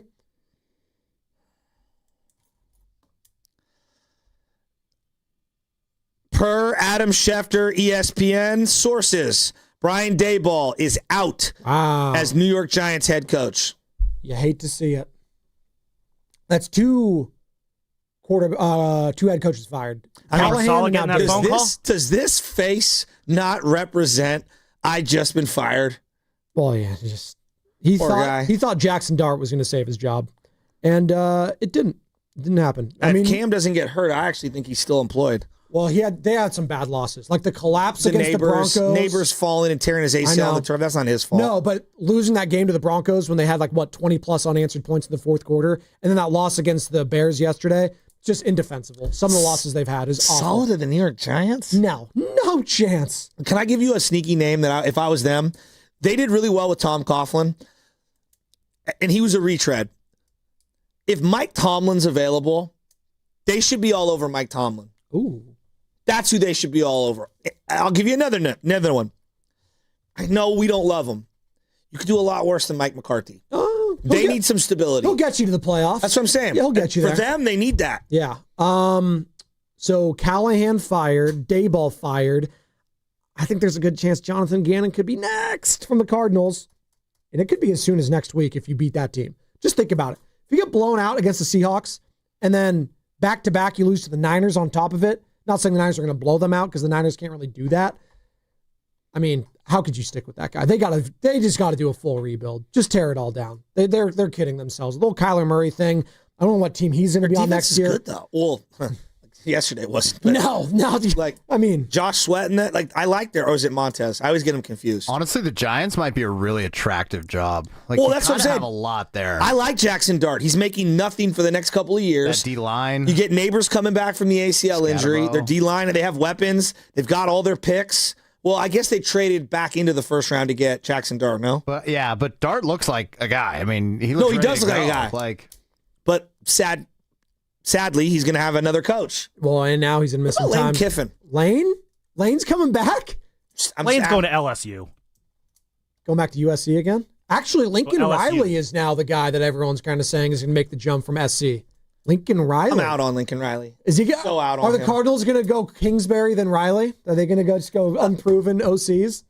But we White haven't had a collars? chance to talk about this because the Niner loss had me so hungover emotionally, even though I don't drink. Sure. How about the Cowbears? I watched some crazy games over the weekend, and Stanford UNC was so sad. I mean, you want to talk about so sad. And then I watched that quarterback Overtime. whose name I cannot pronounce Jaron Kiave, Sangapulitele. threw an absolute dime walk-off game winner. How great was that game? Cal Bears, baby. Legitimately should have one or two losses this year. They had the Virginia overtime game they should have won. San Diego State, they've got killed. Yeah, that was the only one, right? Well, they got motorboated by Duke, too. Motorboated. They did. Which is just such a sad thing to say. So where does that kid Oregon play should next have year? lost, by the way. Like, I hate to be this guy. I hate to. Where is he going next year? Well, it depends. Are they Miami. keeping Wilcox? Is Wilcox saving his job? Can they get rid of that guy? Seriously. Well, what are we doing? At one time, John Curley, who used to produce this show, was convinced Wilcox was going to the Seattle Seahawks. Hey, Wilcox's stock is on the rise after. I'll never forget that. 2019, Wilcox's stock was on the rise. Oh, It went away very, very quickly. Hey, this kid is so accurate, though. This quarterback. Didn't Washington get He's rid of a baller. Didn't Washington get rid of Wilcox and they got Chris Peterson and they immediately became like college football playoff eligible? Yeah. Come on. Stop. Chris Peterson with the greatest teeth in the game, by the way. Also, it just hurts so much to see what Mendoza's doing at Indiana. Oh, winning the that Heisman, was too? Incredible. He's going to win the this weekend. Heisman. He's going to win the Heisman. He is. I mean, I would The have. Heisman Doza. Yep. Are you guys too young for Joe Theismann? Theismann. Yeah, but he was Thiesman. But he won the Heisman and became Joe Theismann. So there you go. Yeah. Heisman. Yeah. Yeah. There you go. The broken leg, Monday Night Football, Lawrence Taylor, come here. Biggest upset in God, it's biggest nasty. upset in Super Bowl history. Still, the Raiders over the then Washington Redskins. I think they were like The run. Yeah, the run, dude. Marcus Allen, the baby. pirouette. It was one of the greatest It's plays one of ever. the sickest slow motion runs It ever. is Last so great sick. moment in So Raiders sick. history. Shut up. No, it was the Tuck Rule game. It's a great moment. We still haven't recovered, even though we went to the Super Bowl the very next year. Still haven't recovered. Don't have a football team because of it. You have Fast Five, though. I hate you guys. Now I'm mad.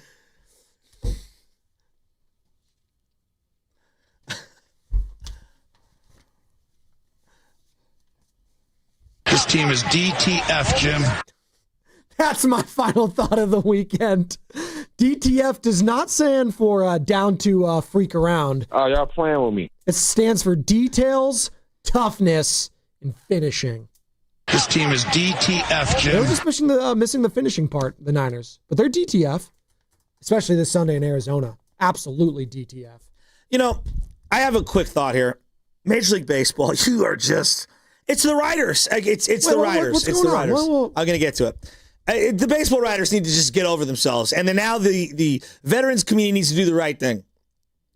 Alex Rodriguez served the longest suspension in the history of baseball. He's on every national broadcast across multiple platforms as the face of pre- and post-game baseball for the playoffs. Okay. Fernando Tatis Jr. served a suspension for performance-enhancing drugs. Just won a platinum glove and a Gold Glove over the weekend. We've got Barry Bonds, Roger Clemens, and others that are going to be on the veterans ballot coming up here. Okay. Do the right thing.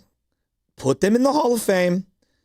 Just right the wrong. Put on their, if you want to put on the plaque that they were suspected of steroid use or you think they did, fine.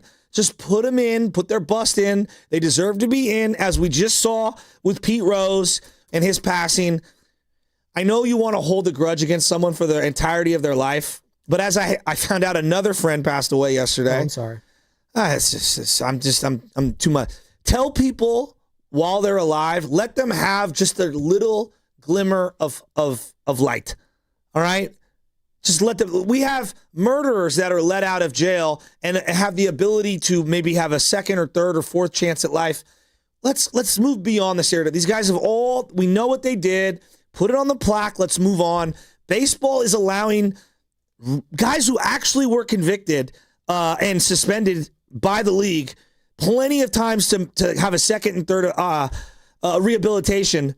Let Clemens and Bonds in. Like, what are we doing? I'm sorry. I'm losing my mind. So your whole point is that the Riders voted for the Platinum Glove winner and they don't care that Fernando Tatis served Baseball is telling you they don't care. Bud Selig, who was presiding over the whole thing, is in the Hall of Fame.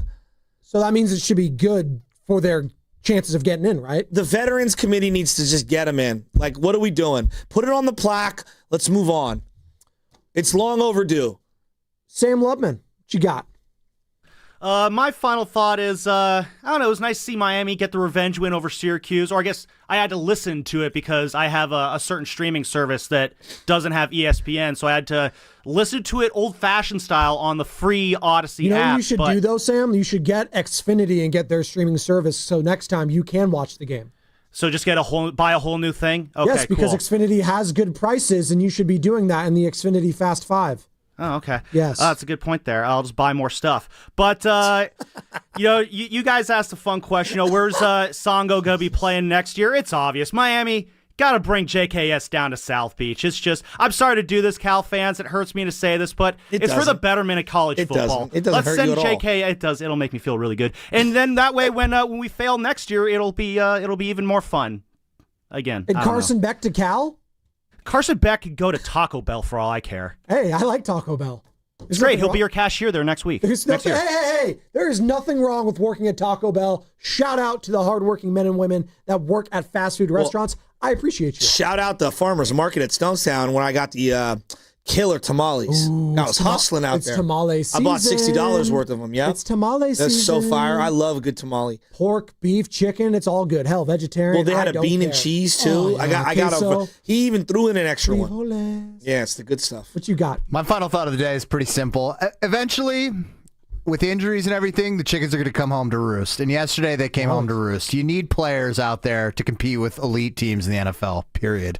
You just can't go out there with backups and expect to win twice against the Rams. It's just not happening. Dude, we have a top 5 safety.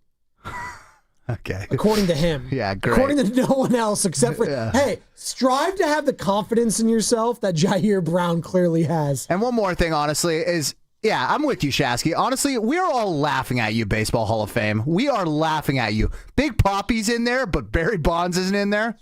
Get out of here. Not even thinking about baseball. The most ridiculous thing. Right now, the regular season MVP odds currently, Drake May plus 275, Matthew Stafford plus 300, Mahomes plus 500. Where's Darnold? Plus 1,000. He has the 6th best odds. Where's Jair Brown? This guy's going to finish top 10 back-to-back years in MVP. Jair Brown has the 7th best. I'm just kidding. Jonathan Taylor plus 600, the only running back at the top there. Who are you taking right now? November 10th. Who's winning the MVP, Joe? Lock it in. I'm going to go Stafford. Ooh, Matt Stafford. And that would, I think, push his candidacy for, so we're talking Hall of Fame, I think that would push him to the Hall of Fame. Getting out this late in his career, that would be impressive. Not as impressive as Steiny and Goo, though, because they're coming up next.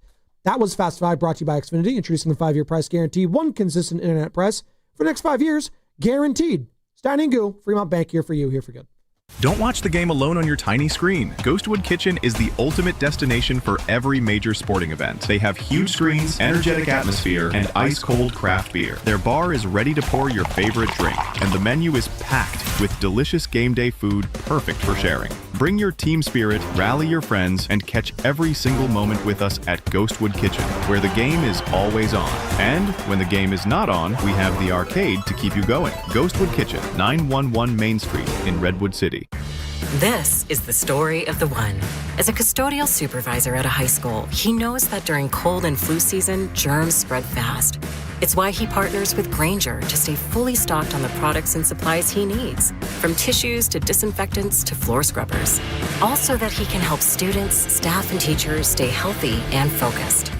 Call 1-800-GRAINGER, click Grainger.com, or just stop by. Grainger, for the ones who get it done. The following is an attorney advertisement. If you get sidelined by your workplace injury, the workers' compensation attorneys at Boxer & Gerson can help you get back in the game. Our team of skilled attorneys will fight by your side for the treatment and compensation you deserve. We care about justice for injured workers. That's what makes us Northern California's premier workers' comp law firm. Call Boxer & Gerson at 510-835-8870 or visit boxerlaw.com for a free consultation. Boxer & Gerson, your life is worth the fight. Neuropathy is a debilitating condition that is sometimes misdiagnosed. Symptoms can include pain, numbness, and tingling in your hands, legs, and feet.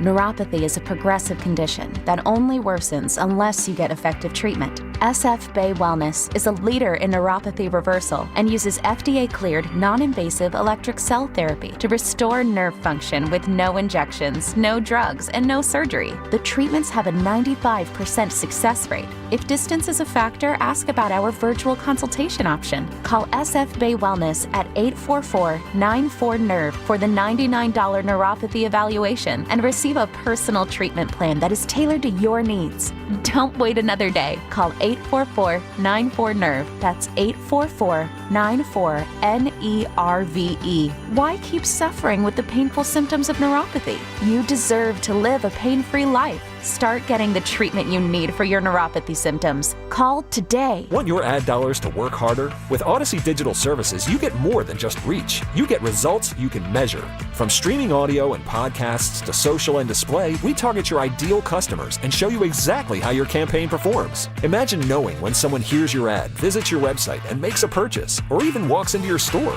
With Odyssey Digital Services, it's not just advertising. It's proof your dollars are working. Ready to advertise smarter? Contact us at sfdigital@odyssey.com, where ads turn into action. What if you had the smartest Wi-Fi? If you did, it'd be Xfinity, of course, and it'd come with their best state-of-the-art equipment. It would boost speeds to the devices that needed them most, prioritizing your most important connections, whether you were streaming, gaming, or gaming while pretending to work. And it would let you stream 4. That's right, 4 games on one screen. It would even power your mobile connection so you could bring faster, secure Wi-Fi speeds with you where you use it most. It would be proactive and fix problems before you knew you had them. Impressive, right? And it would have security features that protect you from threats at home and online. Kinda like a force field for your life. If you had the smartest Wi-Fi, well, everything would work together seamlessly to keep you connected, no matter what. Xfinity. Imagine that. Restrictions apply. When selecting a financial institution, how do you know you're making the right choice? As Bay Area Bank customers find themselves at a crossroads, maybe it's good to consider if you want your bank to be community-oriented or corporate-minded. Fremont Bank has grown by providing stable, consistent service to the region, its families, and its businesses for 60 years, all without a single merger. And we intend for more of the same for the next 60. Fremont Bank. Here for you, here for good. What's up? It's Draymond Green. I'm back for my 14th NBA season, and my podcast, The Draymond Green Show, is back too. This season, I'm breaking down games, reacting to the biggest NBA stories, and sitting down with teammates, rivals, and culture shapers. And trust me, I'm not holding back, on the court or on the mic. 2 new episodes every week, new segments, big conversations, real basketball talk for the real hoop heads. Listen to and follow The Draymond Green Show wherever you get your podcasts. We're back, we're better, let's get it. If you've been diagnosed with moderate to severe plaque psoriasis, this is what it sounds like to be a million miles away. Imagine being a million miles away. Tremfya guselkumab, taken by injection, is a prescription medicine for adults with moderate to severe plaque psoriasis who may benefit from taking injections or pills or phototherapy. With Tremfya, clearer skin is possible. In clinical trials, at least 70% of patients saw at least 90% clearer skin at 16 weeks. Results may vary. Tremfya is also indicated for adults with active psoriatic arthritis. Serious allergic reactions and increased risk of infections and liver problems may occur. Before treatment, your doctor should check you for infections and tuberculosis. Tell your doctor if you have an infection, flu-like symptoms, or if you need a vaccine. Ask your doctor about Tremfya. Call 1-800-526-7736 or visit tremfya.com. You're listening to 95.7 The Game, KGMZ FM and HD1 San Francisco on Odyssey Sports Station and the home of the Golden State Warriors and Valkyries. Always live on the free Odyssey app and now coming to you live from the Laughing Monk Studios. He brings the passion. For what? I want to know now. I'm mentally invested. Don't tell me to pray and you don't say what for. He brings the perspective. Yeah, I think they both have a great point. Get off me, text line. He's truly one of a kind. That is wow. Oh, my God. Oh. And he's doing a great job. I need you to man up and say what you really want to say. Simon, you're doing a great job. And together, they are Steiny and Guru. Yeah. On 95.7 The Game. Handoff, Williams is in. Touchdown, Los Angeles. And we get whistle. There's some little scuffle at the end, but the touchdown's going to count. All right, Burkhardt and Brady on the call. 49ers get beat, Goo. Yeah, how you doing this morning? I'm good. I am good. I did something. I don't know how you guys do it. Talk to me. But I did it yesterday. Let me guess. You bet. Nope. I watched every single game that was possibly on TV. Welcome to the club. How do you feel? I feel like a load.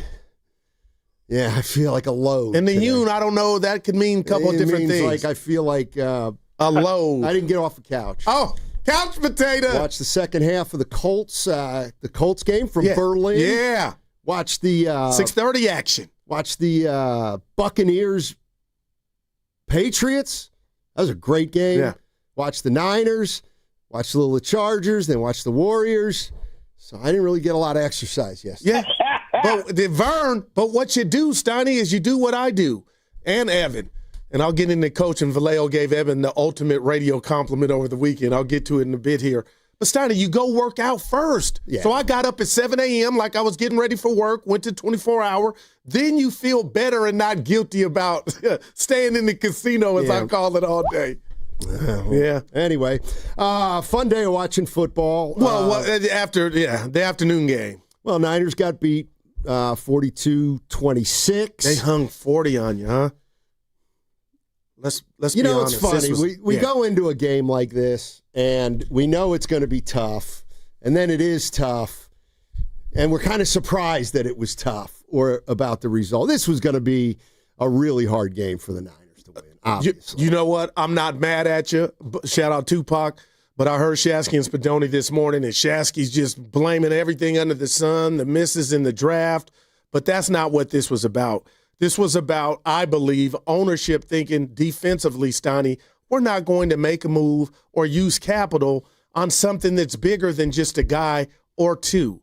With that said, I'm with you. This was going to be difficult. I said on Friday, shout out Ice Cube, what I didn't like about this matchup was the fact that you kind of stole one Thursday night for the nation to see a few months ago, Steiny, when you beat the Rams in overtime. But I didn't see 21-0 happening. And that's what the score was early. And I got to give it to the Rams. They came in and they kicked the Niners' ass offensively. Defensively, the Niners had no answer, and they got traction offensively too late, right? And every time the football gods gave the Niners a chance on third or fourth down, it just felt like Stafford and the Rams had the answer to the test. Yeah. 42-26. You know, I thought the 49ers, the word I would use is they were outclassed yesterday. That Rams team was ready to go. They're healthy, and they knew I think they knew if they came in here and dotted their I's and crossed their T's, they'd be able to win this game. To me, the interesting part about this game is Kyle Shanahan afterwards saying that— I couldn't believe he did this, but go ahead. Yeah, that Purdy could have gone as the backup, but he didn't want to put him in that situation. So it sounds to me like Brock Purdy's got a good shot at playing next week, and according to Kyle Shanahan, he could have gone definitely, is what he said. And I'm assuming he meant the backup spot there, but then said, I just decided to hold him and not put him in that situation. We'll get to all the sound next segment, but any thoughts on the way Kyle's handled the quarterback situation? Well, I thought I was giving him an A+ if you asked me to grade it, because I thought Purdy was unavailable, but I texted you late last evening telling you that you could take a victory lap, and that was because you insinuated or said or alluded to the fact that maybe Brock can go and Kyle's not playing him. So I don't understand, and you can help me out, and the listeners can too, Stoney. I didn't understand why he would divulge that information, because now you're basically telling us if Brock is good enough to get in the game and play football, forget what label, then he's good enough to start the game. And when I hear you say that about your quarterback that he could have played, I do kind of just take a step back like, But that's neither here nor there. I don't think the quarterback position is why you got beat. But, Stoney, I do expect, and I'm on record, and Evan clipped me last week for social saying we might not see Brock Purdy the rest of this season. But when I hear that come out of the coach's mouth, there's no doubt in my mind, Arizona on the road this Sunday, Brock Purdy should be, and I expect him to be under center, right? If he's healthy enough, yeah. I mean, to my way of thinking, and it kind of doesn't matter. Do we have that sound? Yeah. I'll okay. Here you go. This is Kyle Shanahan. He could have gone, definitely. I just decided to hold him, not put him in that situation. Yes, it depends on how close to 100% he gets. Our dilemma, or what we're trying not to do, is put him out in the situation we did versus Jacksonville 5 weeks ago or 6, whatever it was. So I do believe he's closer and further along than what he was at that time. So hopefully he'll have a chance this week. Definitely, he could have gone. I held him out. I don't know, or it sounds like I'm speaking for the ball coach, Donnie, if he'll ever be 100%. So when he hits the field, nobody really knows what that number is. Well, but he's going to be judged as though he were 100%. Listen, people might not like to hear this, but he didn't want to bring him back against the Rams. He didn't want to bring him back against the Rams. And Mac Jones was good. He was good fine. yesterday. He was fine. They just got, Jennings fumbled. Doesn't help. You get stopped on downs on a horrible 4th-and-1 run. That was behind Trent Williams. And you turn the ball over, but you just got going too late, man. Down 21. But it got to 21-14 and 28-21. And what does that get you? What you said, sucker, in the meeting room with Evan, that you thought maybe the Niners had a chance, and so did I. No, I was being facetious. No, we heard it. Are you kidding me? Evan heard it. I heard it. Are you kidding me? So are you telling me at 28-21, and again, they hadn't stopped them all game long. You were right. No, I never thought. Okay. I thought you were being for real then. No, I was being facetious. I was like, oh, boy, get that 4th and 2. You do this, Yeah. Game was one-sided. Yeah. And you know what? Here's the other thing I feel like. It was. When it's 21-0 and you end up winning 42-26, you can't really measure anything. Okay. Like they were down 3 you can, scores. that you got your ass kicked. Yeah. Because in Madden, you got to give up the sticks. Guess what? That's a skunk. Guess what? The Cardinals were down 35-0, and it ended 44-22. All right. So this, I thought you were being real. Hell no. Because I was thinking, Stoney, one fumble, one mishap, one errant throw, you get the Niners offense the ball back down 7. It didn't happen. And I just need to know where fans are at and where Robert Saleh and this Niner defense goes after this performance, because, Stoney, there was miscommunication in the secondary.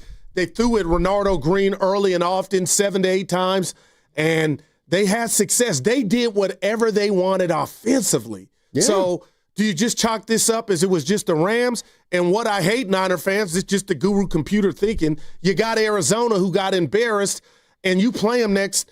Is that a good thing they got embarrassed? I don't know. But off defensively, that was as worse as it got outside of the Houston performance who held the ball.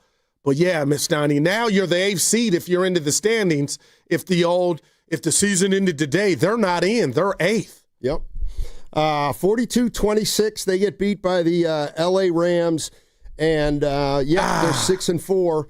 3rd place in the NFC West, 8th place in the NFC overall. So, yeah, if the playoffs started today, the 49ers wouldn't be in the playoffs. But we're only 10 games into the season. So, look, we knew it was going to be like this. This team's probably from this point out going to have a lot of trouble against good teams. They're going to have trouble against Seattle if that game means anything. Now they're going to have trouble against the Colts, probably. Yeah, the Bears. And now the Bears and the Bears. The Bears and the Panthers game are probably going to determine whether or not the 49ers go to the playoffs or not. But I also get the sense, just from 49er fans, that there's just a resignation about this team, that they're swimming uphill. Upstream, I should say. They're running uphill. They're swimming upstream, and it's getting more difficult. Exactly. Yeah. I mean, it just is. You can't be mad about anything defensively, right? With what you're without, and should you just be happy you're 6-4? I don't know how you can be mad at the defense, but boy, that was Steiny. That was a clinic, a masterclass by the Rams offense. 888-957-9570 is the number. It's a Monster Monday presented by Merit America. Visit them at meritamerica.org/super. What's coming up on the game is brought to you by Fremont Bank. Here for you, here for good. Floor Store. You know that thing that snuck up on you last year called the holidays? Well, they're coming again. But it's okay, because our pre-holiday sale is already here. Now through November 17th. Everything in the store is 30% off. Carpet, hardwood, laminate, waterproof flooring, I mean everything. An installation before the holidays is guaranteed. The holidays are coming, and this time you'll be ready. Go to floorstores.com to find the nearest of our 11 showrooms, from Santa Rosa to San Jose. The Floor Store, your Bay Area flooring authority. Calling all basketball fans. Make your game day experience unforgettable with a stay at Hotel Via, just steps away from the action. Enjoy chic accommodations, stunning rooftop views, and the ultimate convenience for catching all the action. Skip the traffic and relax in style before and after the game. Whether you're celebrating a big win or just want a perfect night out in San Francisco, Hotel Via is your MVP choice. Book now at hotelviasf.com and make your game day a slam dunk at Hotel Via. Prescription products require completion of an online medication consultation with an independent healthcare provider through the LifeMD platform and are only available if prescribed. Subscription required. Individual results may vary. Additional restrictions apply at lifemd.com. Read all warnings before using GLP-1s. Side effects may include a risk of thyroid C-cell tumors. Do not use GLP-1s if you or your family have a history of thyroid cancer. Confused on where to start with weight loss medication? 95% of LifeMD patients said starting their weight loss journey was simple. Go to trylifemd.com now and see the best options with or without insurance for Wegovy, Zepbound, and more. Brian was approved for insurance coverage and lost 100 pounds. I love the fact that insurance covered almost everything because pharmaceutical prices are going through the roof. The first time I realized that LifeMD was working for me was when the hunger started going away. I never thought losing weight would be this easy. It's given me more energy. I would recommend LifeMD to anybody. Nearly 96% of patients said they would recommend the LifeMD program to anyone who wants to lose weight. Get started right now at trylifemd.com. That's TRYLIFEMD.com. Hi, I'm Andy, your friend and jeweler at Shane Company. As a product development manager, I make sure every piece of fine jewelry at Shane Company is meticulously designed for quality. From 14-karat gold chains, pearl necklaces, diamond studs, and of course, dream engagement rings. We know you can get your holiday gifts anywhere these days, but knowing your loved one's gift was crafted by master jewelers? It's a difference everyone can see and feel, no matter the price. All of our fine jewelry begins with a vision by our in-house designers. Then, we ensure each piece meets our high-quality standards every step of the way, including the smallest details. It's why our jewelry comes with our all-inclusive, free lifetime warranty that covers everything and doesn't cost a dime. At Shane Company, there's no shortcuts, just craftsmanship. Because a friend wants your fine jewelry to be nothing short of perfect. Come see for yourself. Visit us in store or at shaneco.com. Shane Company, your friend and jeweler. Elevate your kitchen at the Miele Innovation Center at Friedman's Appliance in Pleasant Hill. Out of your dreams and into your kitchen. Select the qualifying built-in kitchen appliance package that is right for you. With unrivaled technology and luxury-grade quality, when you bring home a Miele, you're bringing home true innovation. Now, for a limited time, save up to 10% with the purchase of a qualifying Miele kitchen package. Visit the Miele Innovation Center at Friedman's Appliance in Pleasant Hill or at friedmansappliance.com. Some people just know you can save money on car insurance by checking Allstate first. Like you know to check if they're going for it on 4th down before going to the concession stand. Yeah, give me 3 hot dogs, 2 jumbo touchdown, baby! What? Hey, buddy, you want cheese with those? Yeah, checking first is smart. No. So check Allstate first and see what you could save. You're in good hands with Allstate. Potential savings vary, including based on how you buy, subject to terms, conditions, and availability. Allstate North American Insurance Company and affiliates, Northbrook, Illinois. Hey, it's Brian Baldinger. At the Home Depot, Makita tools are built for the pros who show up early, who don't do shortcuts, only precise cuts, who know the job's only done when it's done right. With tools built to last, job after job, year after year, performance that pays off. When the job calls for the best, call on Makita. Built to be the best, available at the Home Depot. How pros get more done. If you're 55 or older and into that whole saving money thing, T-Mobile has an exclusive phone and internet bundle just for you. Right now, get 2 unlimited phone lines plus 5G home internet for just $30 each per month with AutoPay, plus taxes and fees. And with 5G home internet, setup is easy with just 1 cord and no technician needed, which is great if you're also into that whole keeping it simple thing. Switch now and experience the best mobile network in the U.S. Visit your local store to start saving. T-Mobile, it's better over here.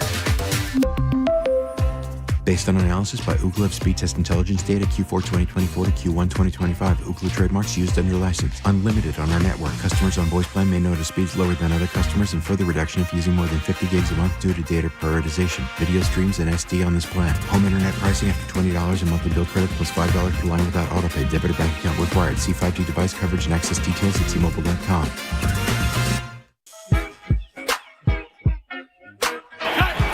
Second down. Jones, pressure in his face, throws Jennings, has the catch, and Joe lost the ball, and it's loose, and the Rams will pick it up. Cameron Kitchens with some blockers.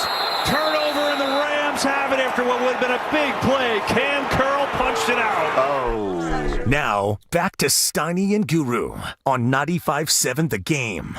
Kevin Burkhardt and Tom Brady on the call. Tom was great, Steiny. The 49ers, they were down 14-0 at that point. Yeah. They were driving, and Juwan Jennings ends up catching a ball. Looked like a big gain, fumbles, Rams get it. They score, and that's pretty much your ball game at 21-0. Yeah, and Jennings, you got to hang on to it. Not no fumbles happen, but, you know, I was so impressed with Brady, Steiny. I wrote down a couple of quotes he said real quick, and I know we're not in L.A., but they ran the 3 tight end grouping, and it's all based on Nacua getting hurt. And he said necessity is the mother of invention, and they found ways to go to this 3 tight end grouping, and they played against base defense, and you're dealing with 3 or 4 combinations, so it simplifies the defensive playbook, and they just now have 3 tight ends getting guarded by linebackers, Steiny, and, I mean, they're just killing it right now, and he's just – their groupings they used as a weapon yesterday, and that's why you saw Gifford chasing. It was Cops and Roberts, and he wasn't the only one. Multiple tight ends by the Rams yesterday, and it looked real easy and impressive yesterday. Yeah, 888-957-9570 is the number. I think we knew this was going to be a tough game, particularly after the 49ers won the first matchup between the two. I think ideally it would have been a little bit closer than that, but, you know, I get the sense, I'm trying to figure out where 49ers fans are right now, and I guess the silver lining is that there's nothing really left to do. You're not going to make a move.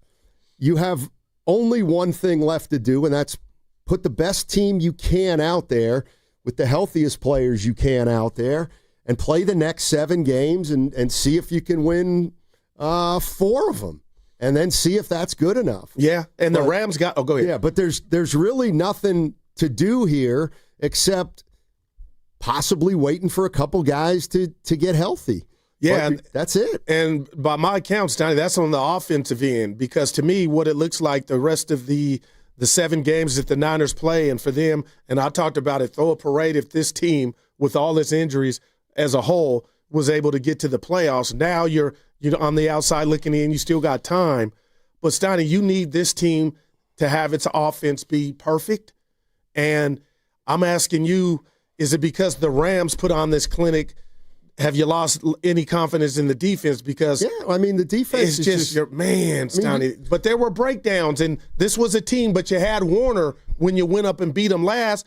But I was blown away that the Rams. You said they were up 14-0. Well, guess what? Last time you hooked up in LA, you were the team that got up 14-0. You were the team that started off well. And yesterday the Rams came out and for the whole game basically did whatever they wanted to do.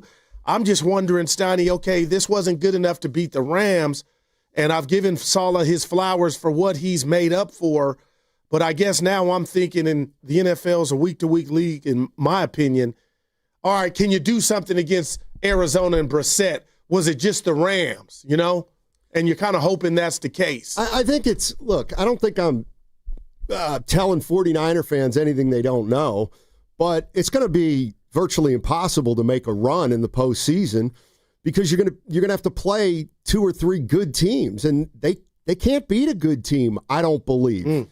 At least at this point with that defense. And I just think as the season moves on and the more teams have to play for, that's gonna show up.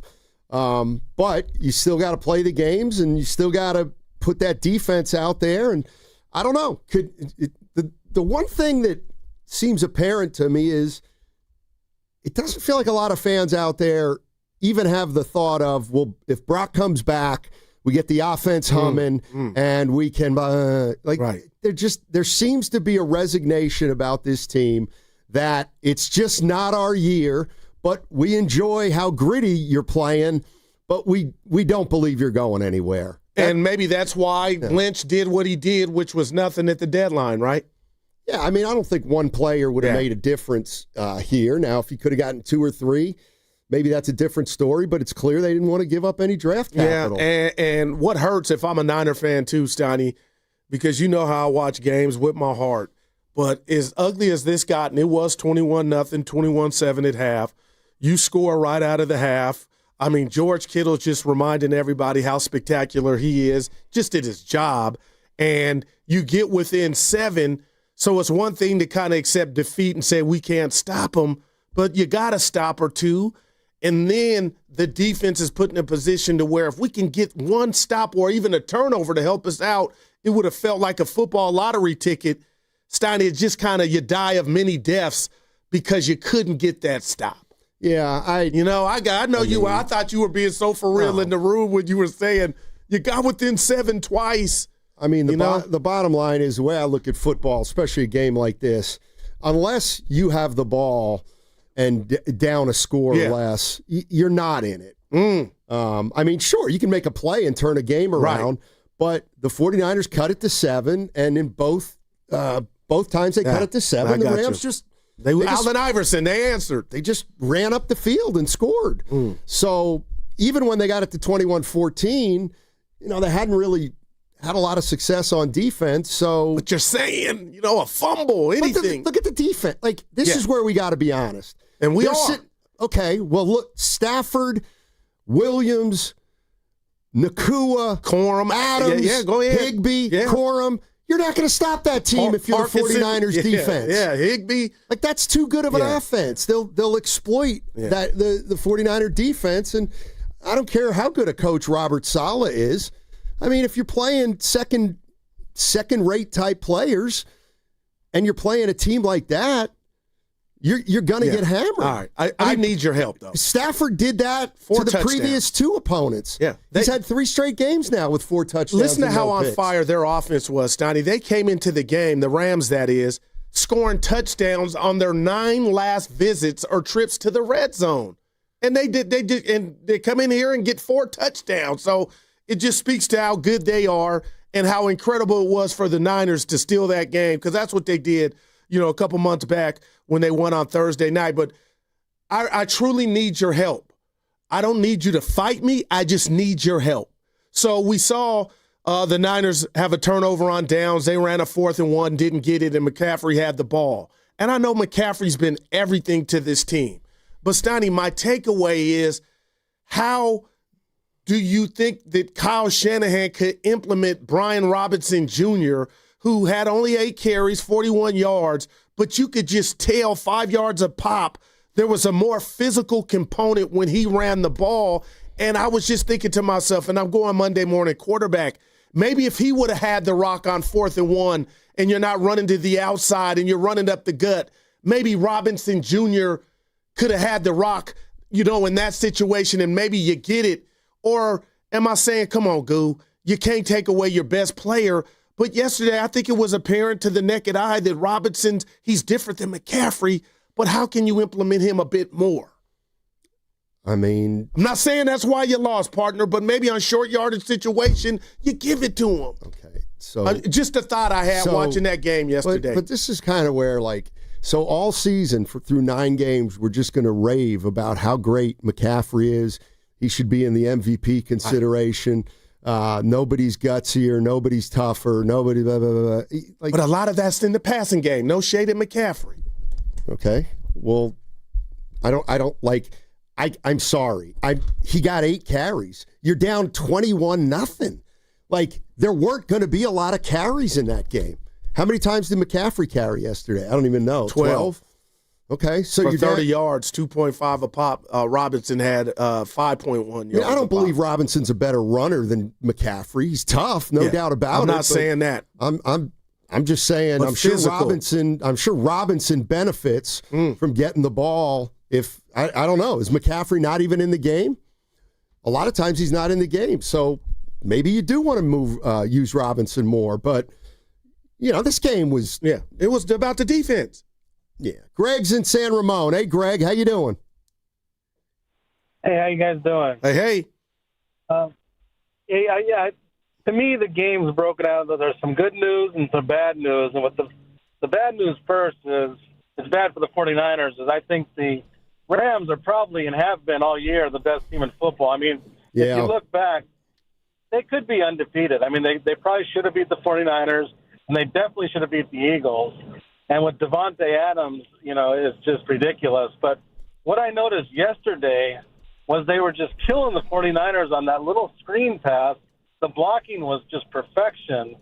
And what was missing was, usually if the 49ers were to compete like they did the first game, the guy that would break up those little screen passes, because they were just overpowering them, Fred Warner would always go in and knock that lead guy off, and then they would call gang tackle after that. He wasn't there to do that. They don't have anybody strong enough to break that screen pass, and the Rams are smart. They're well coached. They noticed that, and they just kept going to it and going to it, and they were just breaking off huge yards. The good news for the 49ers is I think they're probably good enough to make the playoffs, and then anything could happen in the playoffs. But, I mean, let's face it, the Rams are probably the best team in football. Yeah, one of them. Yeah, for sure. For sure. The closest the Niners got in that game, to my way of thinking, was when it was 21-14. All right. 6 minutes left in the third. And 4th down. 4th and 2. Yeah. Niners had a shot. And they just got it, and then they took it in for a score to go back up 2 scores. But the Niners never could get the ball in the one-score game yesterday. 888-957-9570 is the number. Kyle Shanahan said he knew this was going to be a tough one. I mean, we knew it would be a big challenge going in. We know how good they are, but we thought we could slow them down and find a way to get off on 3rd down. We obviously didn't do that very well. We did it twice there in the first half, got none in the second half. Thought we had a chance down there in the red zone. When Stafford scrambled, we came up to get him and gave him a touchdown there. But it wasn't anything really in particular, just not good enough. That was a great play by Stafford. I think he fooled everybody. Yeah. I think he fooled everybody and tricked him into thinking he was going to run in, and then he backed up. And I saw it. Just kind of threw it over the defenders' heads for an easy touchdown. Now, my question to you and the listeners and myself, Stoney, is how he said how he knows how good the Rams are. At 6-4, how good are the 49ers?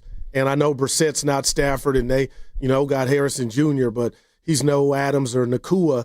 Do teams just look at what the Rams did offensively or do what Houston did and keep the ball away? I'm just getting to the point of how good are the Niners with their defense? Team. They're like a play-in team in the NBA. That's the way I'd look at them right now.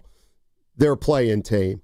And if they win some games down the stretch, they'll get in, but I don't think they're going anywhere. It's tough to imagine this team going anywhere with this defense. Right. And I don't know. Is Brock Purdy enough to overcome that? Well, Probably it wasn't not. yesterday, and they didn't. Oh, go ahead.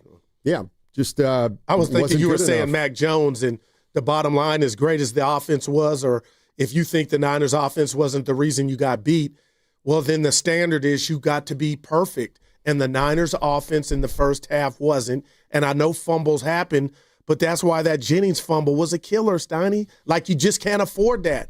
Yeah. I mean, you just can't. You can't. And no Pearsall. I mean, I love what I saw from Kittle, McCaffrey in the receiving game, and Robinson when he got the rock. But to ask an offense to be perfect, man, you saw that yesterday where they just got 7 in the first half, and now you're chasing. Yeah, the bottom line, too, is when you get down, 49ers, they're not very good when they get down, especially this year because their defense isn't very good. But this team Brady talked about that. This team can't come back from a 21-0 deficit. I mean, I shouldn't say they can't, but they're not really built for it because they want to run the football. But guess what? They can't run the ball, and they haven't been able to stop the run. Yeah. Can I ask you? Go ahead. That's a problem. Yeah, it is. It's a big problem, Snotty. It is a big problem. Can I ask you a question? Mm-hmm. Kendrick Bourne, the last time he hooked up and they played the Rams, he went bonkers. 10 catches, just doing looking like Randy Moss. Yesterday, Steiny, and here lately, he's had 1 reception for 19 yards, and he's had that rapport that he's had with Mac Jones, even at another locale. I'm just asking you, what do you think's happened to Kendrick Bourne and that connection with him and Mac?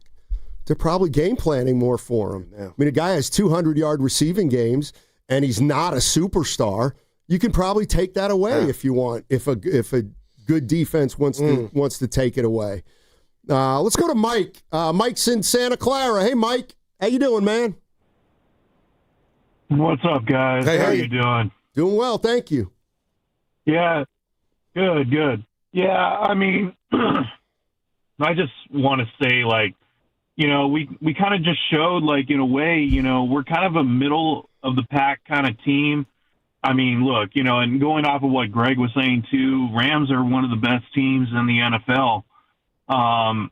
With the amount of injuries that we have, especially on the defense, and, I mean, in that case, the offense, too, we're not at full strength whatsoever, guys. I mean, in general, I just feel like, we can maybe make the wild card at this point, but, I'm even looking, and I talked about it on my last call, too, we have the Seahawks in week 18 or whatever it is, and, I don't think that we could even compete with the Seahawks at this point.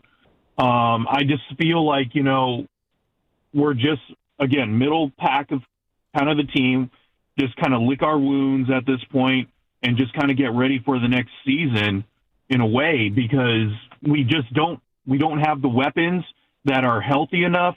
I mean, the Niners just have a history of just having constant issues with injuries at this point. And I just don't really see us making a big run. Yeah, can we make playoffs? Sure, not a big deal, especially with the strength of schedule and everything. I mean, you got the Panthers and, you have the Titans coming up and everything like that. But, again, I just don't see it really coming around where we're going to be a real, true contender with all the injuries at this point. So that's all I wanted to say, guys. Yeah, no, and Mike, I'm with you. I don't think this team's a true contender either. But that's why it was so fascinating where they were at with their record coming in, this game, and the fact that they're sitting 2 games over and still got a chance. Yeah, and that's, a lot of this is schedule related, and we knew this was going to happen. Look at the next 4 games.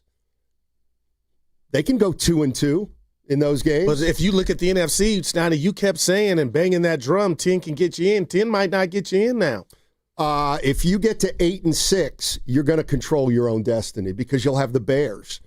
If you beat the Bears, it's so interesting. The year's probably going to come down to whether they can beat the Bears and or the Panthers. And Panthers is Monday night. They looked sorry yesterday. If you can't lost to Saints, beat both those teams, then you don't deserve it. Then you're right in the middle of the pack. But I think that's where we know this team is anyway. Yeah, but and there's not a walking soul that watched that game or was in the stadium like my cousin Norman that flew out here all the way from Mississippi to get disappointed like that. But it happened. But, Stoney, the first 3 drives for the Rams, I charted this, 26 plays, 209 yards, 9 yards, and 21 points. Then they went 3 possessions with 11 plays, 32 yards, 0 points. So the defense got some traction, and the Rams punted twice on the day. But I see you smirking. That to me. But when you get within 7, I guess. Right. That's right. The divide is we can't stop them when we need to. And the Rams did. You got them to a 4th and 2, and Nakua caught it, and that was the story. You get down 21-0. All bets are off after that. Like you know what? You get down 21-0. Yeah, at home. Mac Jones should have a big day because he's going to have to throw a lot. And again, the Rams they get up 21-0. And you know what? They let up a little bit. Man. And then it gets to 21-14, and they go, oh, we need a score here. And they go get one. Right. And then the 49ers get it to 28-21, and then they go, well, we need a score here. Yeah. And they go get one. And then they probably think, let's get a stop here just to put this thing away. Yeah. I mean, I know it's not that easy, but if you just look at I got you, man. There was a talent discrepancy there yesterday. Yeah. And, you've said this, and you're right. Like, this stuff's all catching up with them. The injuries on defense are certainly catching up to them. And, they're gonna have trouble stopping competent offenses. Yeah, well, let me ask you this, and you tell me if I'm being greedy, Steiny. So there's 1:10 left in the second quarter right before halftime. The Niners had a chance to do the double up. But it's 1:10. It's the Rams. You get the ball. Stafford misses a wide open tight end. I forget the name of the tight end. Misses that, and they punt. So you get the ball. 1:10 left, and you start the possession with a delay of game. And I know it's only 5 yards, but you can't have that happen, and you get nothing out of that possession. But I'm just thinking to myself, that's what it was going to take in regard to perfection for this offense to even scare the Rams. And you're right. It was like an NBA team that you brought up the play-in. I do like that one. Being up 20, 25 points and then kind of letting their, foot off the gas. And here come the Niners. But I'm just nervous about this team moving forward, about what they're not without defensively.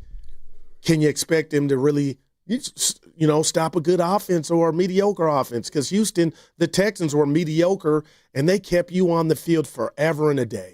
I don't think there's anything to be nervous about if you're a 49er fan. Your defense is flat out depleted.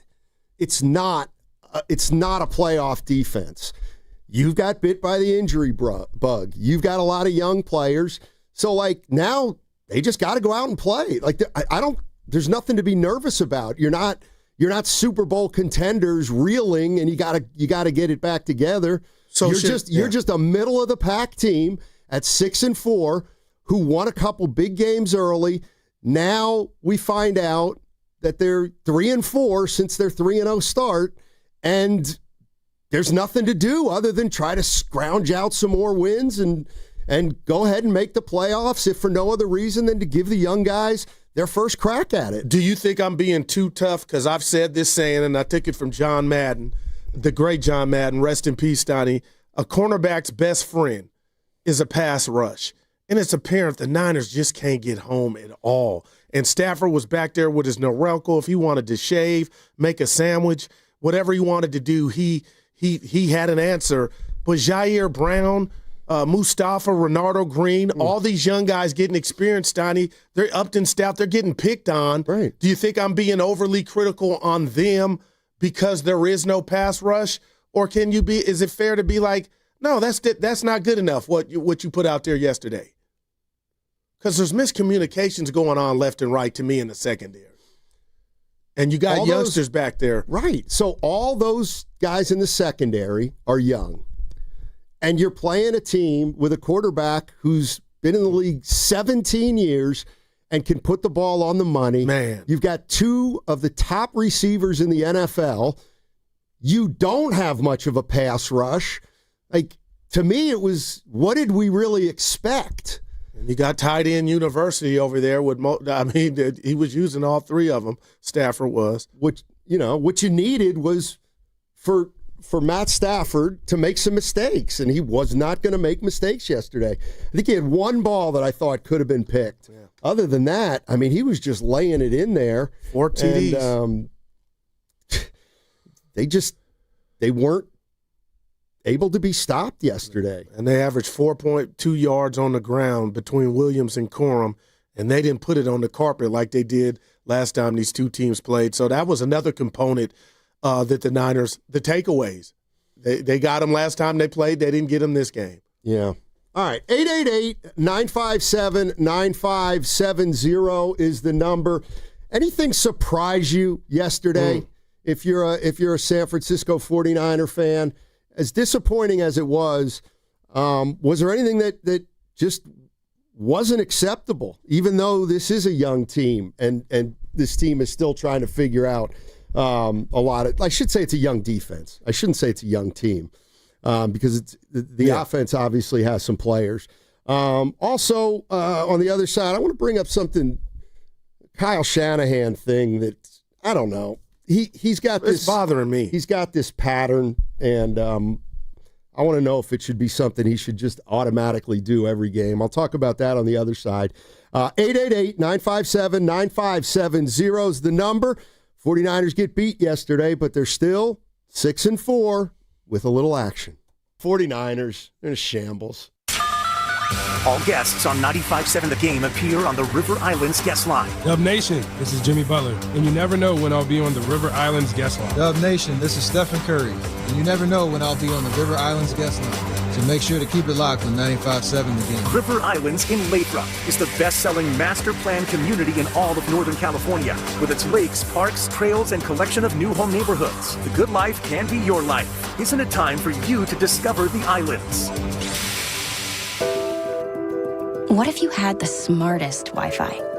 If you did, it'd be Xfinity, of course, and it'd come with their best state-of-the-art equipment. It would boost speeds to the devices that needed them most, prioritizing your most important connections, whether you were streaming, gaming, or gaming while pretending to work. And it would let you stream 4. That's right, 4 games on one screen. It would even power your mobile connection so you could bring faster, secure Wi-Fi speeds with you where you use it most. It would be proactive and fix problems before you knew you had them. Impressive, right? And it would have security features that protect you from threats at home and online. Kinda like a force field for your life. If you had the smartest Wi-Fi, well, everything would work together seamlessly to keep you connected, no matter what. Xfinity. Imagine that. Restrictions apply. Hey, it's your boy Guru. Every time we put a rat on the table during our show, it's brought to you by Atco Pest Control. Atco Pest Control is a family-owned local business proud to provide pest control in the Bay Area for over 35 years. Atco uses natural methods to give you a peace of mind and keep your family out of harm's way. Quality pest control doesn't have to empty your savings either. Don't wait. Go to AtcoPestControl.com for all your pest control needs. They got you covered. Injured at work? Don't wait. Every day you delay can mean lost wages, delayed medical care, and more stress for your family. At Boxer & Gerson, we fight for people just like you. Construction workers, delivery drivers, factory workers, restaurant staff, hardworking folks who get hurt just trying to earn a living. We won't back down. We get results. You work hard, you deserve real help. Call Boxer & Gerson now at 510-835-8870 or visit BoxerLaw.com. The consultation is free, but waiting could cost you. Boxer & Gerson, justice for workers. Hey, Hey, this is Joe Shasky from 95.7 The Game. Want to hear something super? Well, Merit America wants to get you on the path to a super new high-paying career with free coaching and training. And the first step is a super job working at the super big game. Go to meritamerica.org/super and see how you can sign up for super career training in HR, logistics, data analysis, and much more for free. So go to meritamerica.org/super. This is a super opportunity, and it's brought to you by Merit America. Ready to get rid of that old car? Donate it to Cars for Kids. Call 1-877-CARS-FOR-KIDS to reach a friendly live agent. Donation is super easy and your car can be picked up as soon as tomorrow. Call now, 877-CARS-FOR-KIDS, or go to carsforkids.com. That's cars with a K.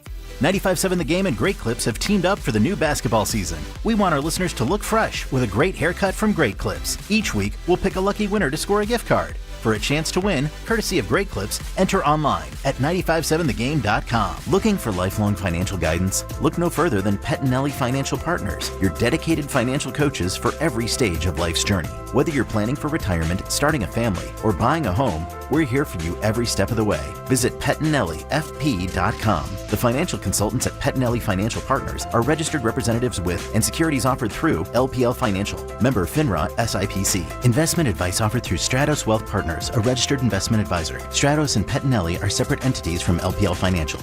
What's good, y'all? It's Von Miller, Super Bowl MVP, Sack Master, and now your host of Free Range. This is where NFL meets real talk.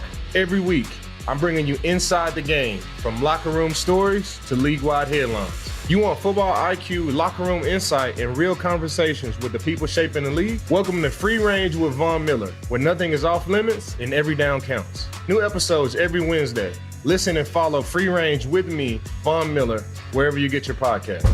You think you understand how this business works, but you don't. Landman, TV's biggest phenomenon, returns to Paramount Plus. From Taylor Sheridan, co-creator of Yellowstone, starring Billy Bob Thornton. You have to know the rules of the game and bend them, and you really have to know them to break them. Demi Moore. I want success. Get it for me. Andy Garcia, Ali Larder, and Sam Elliott. You don't even know the game you're playing, do you?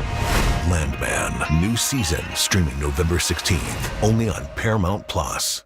At Skechers, comfort is a technology. That's right. You don't just make a shoe and hope it comes uncomfortable. It takes research, innovations, compounds, engineering, and so much more to feel so comfortable you'd swear you're wearing pillows on your feet. We have features like Skechers Air-Cooled Memory Foam and fits like Relax Fit, Stretch Fit, Wide Fit, Arch Fit, and so many more to make the shoe feel like it was custom-made just for your foot. Plus, we have hands-free Skechers Slip-ins technology. Just step it and go. Find yours at a Skechers store, Skechers.com, or wherever comfortable footwear is sold. Red and Gold Game Day starts at Laughing Monk Brewing. Park for free. Enjoy amazing food, ice-cold beer, and every game on TV. Catch 95.7 The Game's pregame show. Then hop on the free shuttle straight to the stadium. Sign up now at 957thegame.com. Third and 7. Mac Jones throws corners. A man wide open. Kittle makes the catch. Dives for the pylon. Is he in? They're going to check. He is. Touchdown. Great effort from Kittle. Now, back to Steiny and Guru on 95.7 The Game. Yeah, great play by George Kittle there. He's good, man. He's good. So, I was talking to Evan about this before the show. He didn't care about it. He didn't think it mattered, which he might be right on. So, I know Kyle Shanahan loves to defer, and he loves that double up. Right. They won the toss yesterday and deferred, and I thought I wouldn't defer. Not in this game, not against this team.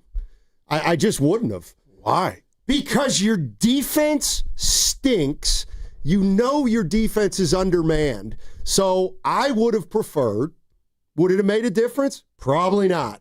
But I think that was the game to take the ball and somehow see if you can use 6-8 minutes and get a score and at least have them play from behind to start the game. With Harry.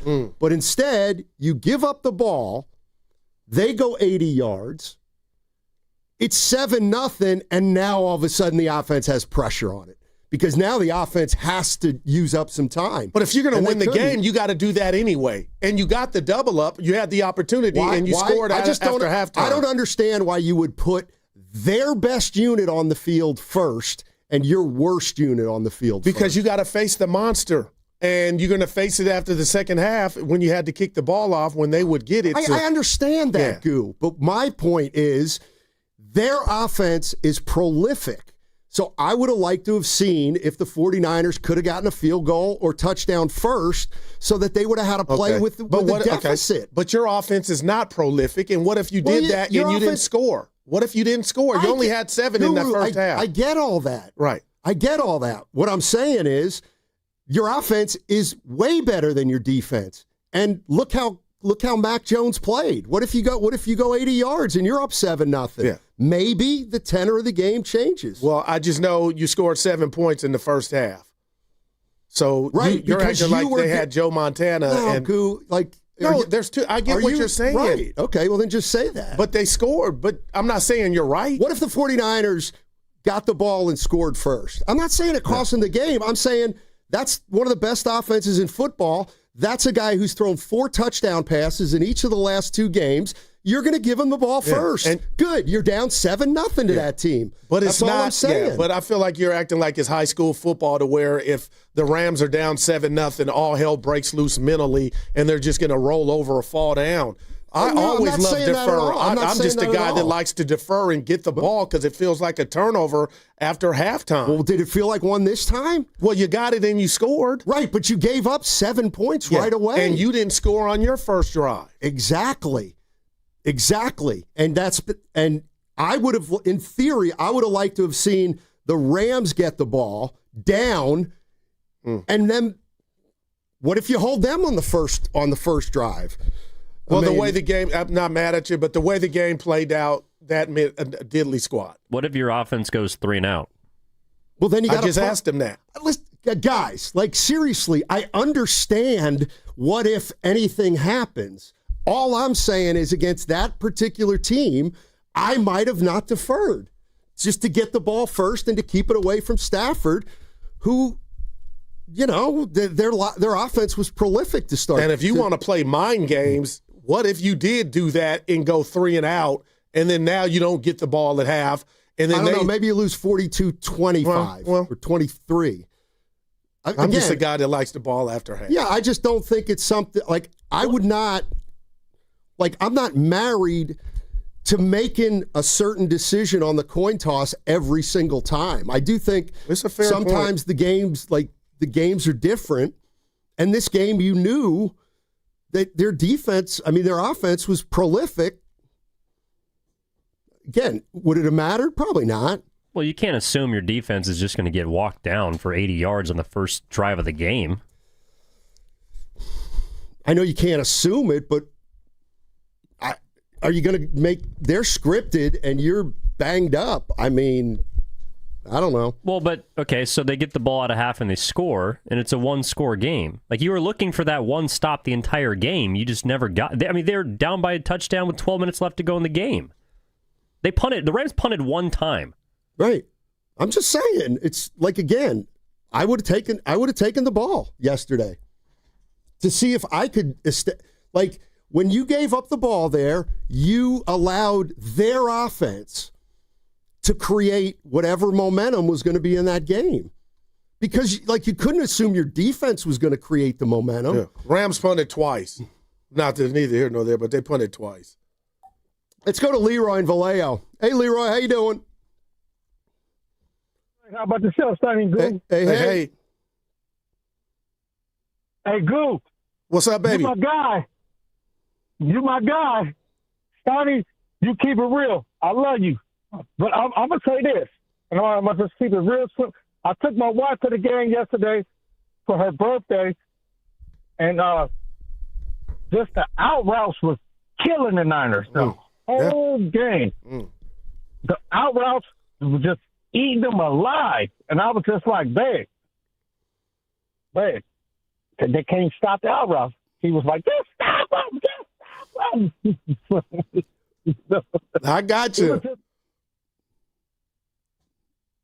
Yeah. Yeah, when you put up 42, yeah, I mean, he throws a lot's going right. Stafford can throw that ball on a line. And the play action pass, it was just wonderful to watch, man. And I know Niner fans are like, what? But yeah, Snotty, they couldn't. That was the story of the game. Get the ball, not punt, defer. They just couldn't get the stop that they needed.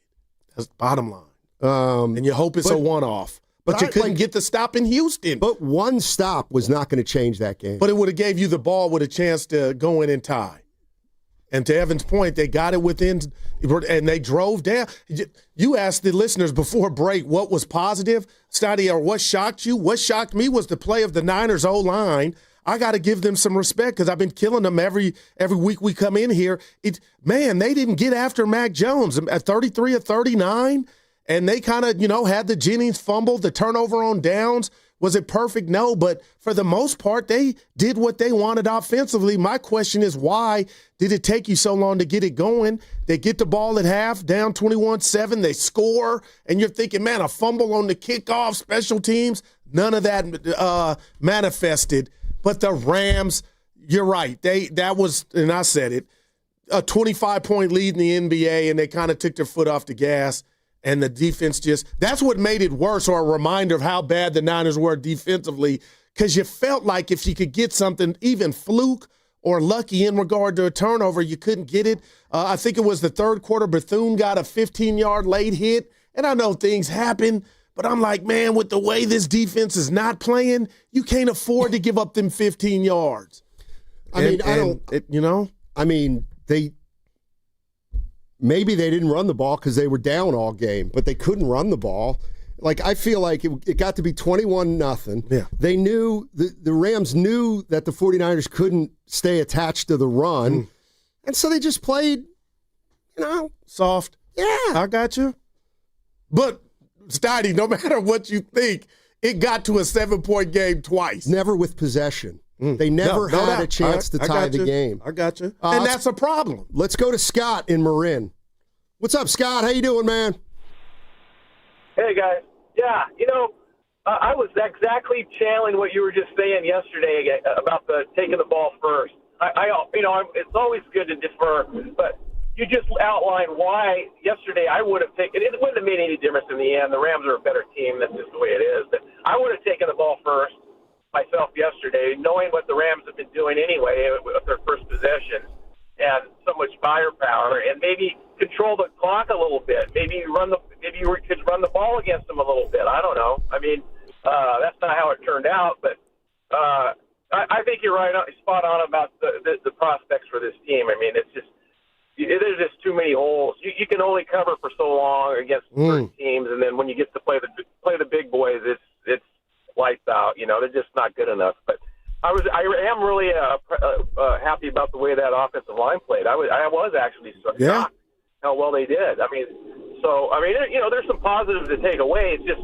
there's just the talent disparity. When you lose Fred Warner, you lose Bosa, and you lose Michael Williams, and now you lose Brock's gone all year. Although Mac played well, it's just. It's too much to overcome, and it eventually gets you. Hey, am I being too hard on the secondary? Let me ask you that before you go. Am I being too hard on the young guys? Well, you got to be. It's a team game.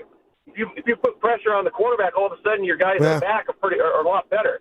And what's funny is when I was thinking about yesterday, I told my buddy, I said, they should take the ball first because the Rams are probably going to go right down the field and score, and that's exactly what they did. But you remember back in the day when the 49er dynasty was happening, they took the ball every time, and most of the time they take it down the field and score a touchdown, and just that just depletes the defense on the other end. They're just defeated right off the bat.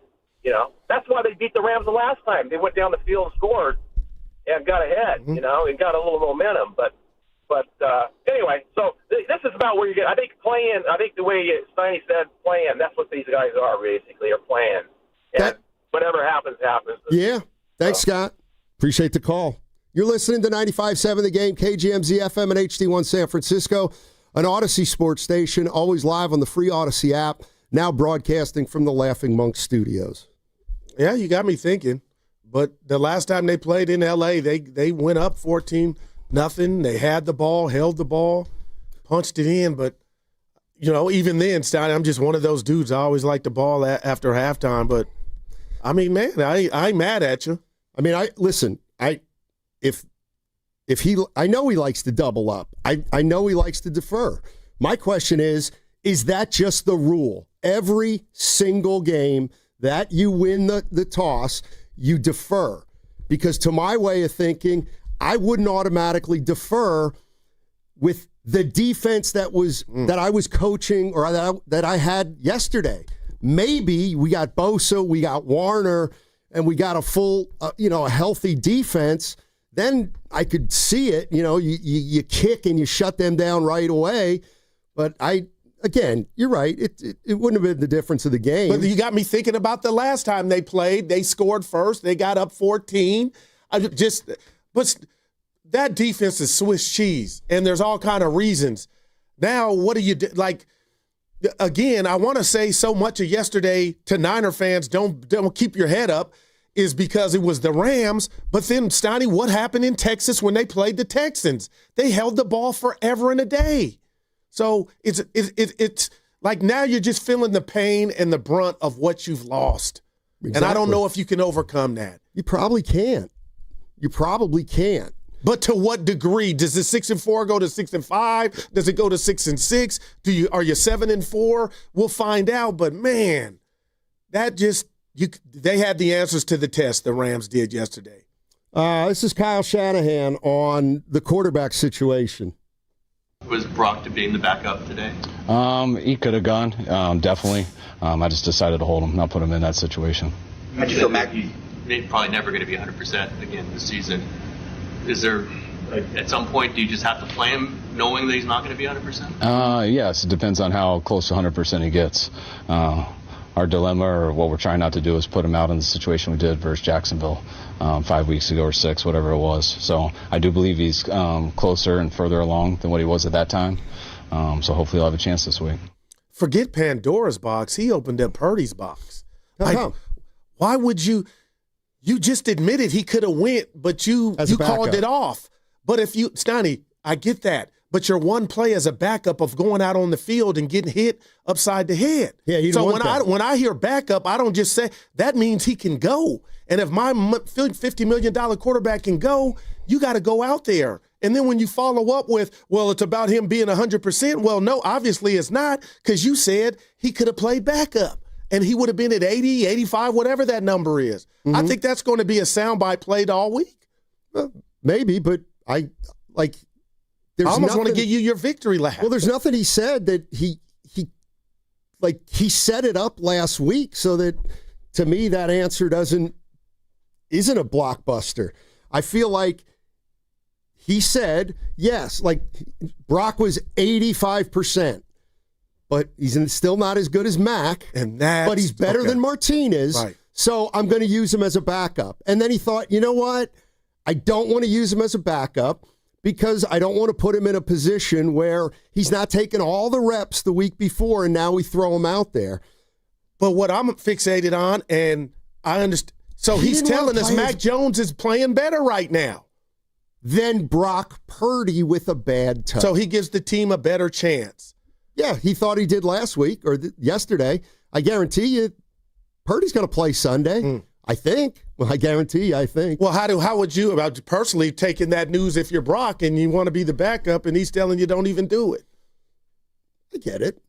Like, I get it. I mean, I could see Brock saying, you know what, I think I'm there. And Kyle saying, okay, let's take one more week. Yeah. I just feel like the Fitz drop we have. What's going on here? A little bit. Like he could have saved that one, I guess, 90, to me. I guess. Yeah. I think now I expect him to play this Sunday, Brock. Yeah, so do I. And so where's all the excitement? We're getting our quarterback back for the last 7 games. What do you constitute excitement? Let's make a run. Well, that's what they got to do to get in. Because right now you said playing, they're looking, into the play. They're not even in right now.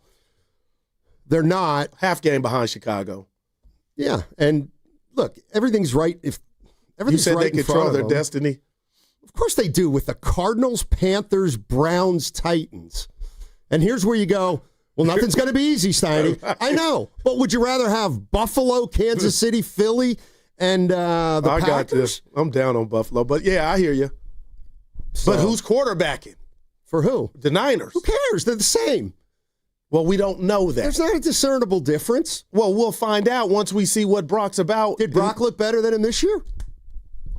Well, it's just a short sample size. Not in the Jacksonville game. In Seattle, he won the game. I mean, let's not sit here right now and say there's a big difference between the two, right? I mean, that's kind of the only what the difference theme is of the the contract. Well, the theme of the year and throws has been, outside the hashes because Mac's got a stronger arm. Yeah, I'm just saying. Brock more mobile. Yeah, but everybody realizes the difference between the two quarterbacks is not great. But that's one's become obvious this year. But like we can't like shy away from that. No, we're not. I think we're running right into it. But the Rat on the Table brought to you by Atco Pest Control is both of them aren't healthy. They're going to say one's healthy. So if you give the keys back to Brock, the Rat on the Table forever and a day is going to be, hey, that bad throw or that interception, was that a byproduct of the toe? So who wants to live that way when if you run with Mac, you know that's not a part of the equation. I guess because it's a quarterback, it's like a huge deal. I don't think this is a big deal. Like he gets hurt against Jacksonville, so the injury is worse than they thought. But he came into the game hurt, partner. Exactly. So they re-injured him. We can say that. He got re-injured. So now he wants to be extra careful before he comes back. And after he thought about it, he thought, I don't want to activate him as a backup, which I kind of understand. I'm going to activate him when he's the starter, and that'll probably be next week, I think. But was there any part of that thought process or mindset from Kyle that he knew what he was getting from Mac, and that was good? And there was no... Yes, why not? If he's still unsure about Purdy, or if he thinks Purdy's at 85, but he wants to get him to 90 or 95, give him another week. Yeah, and here's the bottom line, and we're going to win the game anyway. Hate to say it. But when I hear backup, I know people go, well, he wasn't going to play. But he could have played, and they could have subjected him to whatever. That's why he would have succeeded. But I'm getting back to your thought process to where I'm like, Snotty, ain't nothing to see here. But, dude, if you're telling me Evan could have went and been backup, then that meant Evan could play. And if Evan's our quarterback, Evan should play. Yeah, I looked at it as though he said, I don't want to put him. It's not worth it. Exactly. And if he was worried about him coming back too soon, then he said, I'll give you another week. I mean, to me, it's like, I just from a practical standpoint, and you know what? If you want to say the Rams, I wouldn't have brought him back against the Rams. They're too good. Like, that's kind of why. But that's when you need your guys. Yeah, but you weren't going to win this game. Well, maybe you scored. Stoney, I'm not saying Mac played bad, but the bottom line is terrific. You scored 7 points in the first half. Maybe if that's Brock, you score. But you got to look at it like that. You can't say there would have been no difference when you're starting quarterback that you're paying $50 million that's taking you to a Super Bowl. You got to put some respect on the possibility. Guru, I'm not going to do that. You don't have to. I can. No, but the point is now you're saying, like, how big a difference do you think there is between Brock and Mac? Because I think it's become obvious that there's not a huge difference. So if Mac Jones is healthier than Brock Purdy, I think he's going to go with Mac Jones. But I think Purdy's getting to the point where he's going to be healthier or healthy to go play. But I don't think Kyle thought he was ready this past week. Or if he was, he didn't want to throw him to the Lions, which were the Rams. I feel like this. Kyle opening his mouth and sharing that, which is the truth coming from him. Stoney, there's no way Brock can't be your starter this Sunday. Okay. If he was that close and it was that minute, now, okay, we got 7. Brock should be able to go. Yeah, unless he has a setback, which he might because he hasn't practiced a full week since Jacksonville, the week before Jacksonville. I think that's a big reason why he was like, I'm not going to activate him, because I think he wants to put him through a whole week of practice or like start the week with him as the one so they can kind of chart his progress and see if he looks healthier than he looked a week or a month ago. As a guy that covers this team, and I'm with you as a station and just being a football fan, do you find it weird of me that I want to see where Brock's at and I want to see him play just so I can compare it to what Mac has done? Well, he's starting quarterback, so yeah, I mean, we should want him back.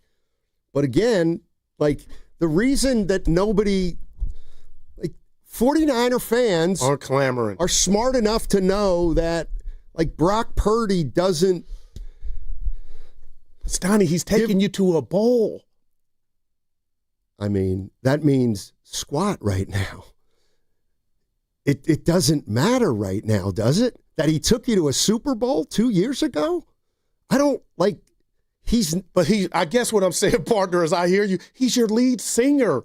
You're telling me now the backup singer and the lead singer, there's really not much difference. That's what I'm saying. And that's what every 49er fan who is smart enough realizes. What do you mean, no? It has to, because I'm paying one.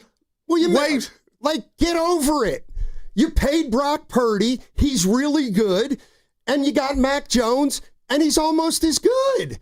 And he might be better, according to some. Like, those are the facts. Yeah, man. What? Nah, that's the real thing, it sounds like, but is tell me, no, I'm saying it. You wish we wouldn't have signed Mac so as to see possibly how ordinary Purdy is. Thank you. Okay. There's a lot of that for me. You're afraid. That's what everybody's afraid of. I get it. But what would you do with that fear? Like nothing. You play football. No, one guy's your guy, and I'm being real here, Steiny. It doesn't you matter. got to get Mac Jones out of here sooner than later. Now you got to get Mac Jones out for Brock's psyche. He's not healthy. Okay, but if he's ready to go this Sunday, Steiny, that's your guy. You married him. So let me get this straight. Hold on. I don't want to be looking over my back if I'm Brock Purdy. You paid Brock Purdy. You're quite a backup who's better than you thought, and now is pretty close to Purdy. And now you're like, well, we got to get that guy out of here because Brock may feel pressure.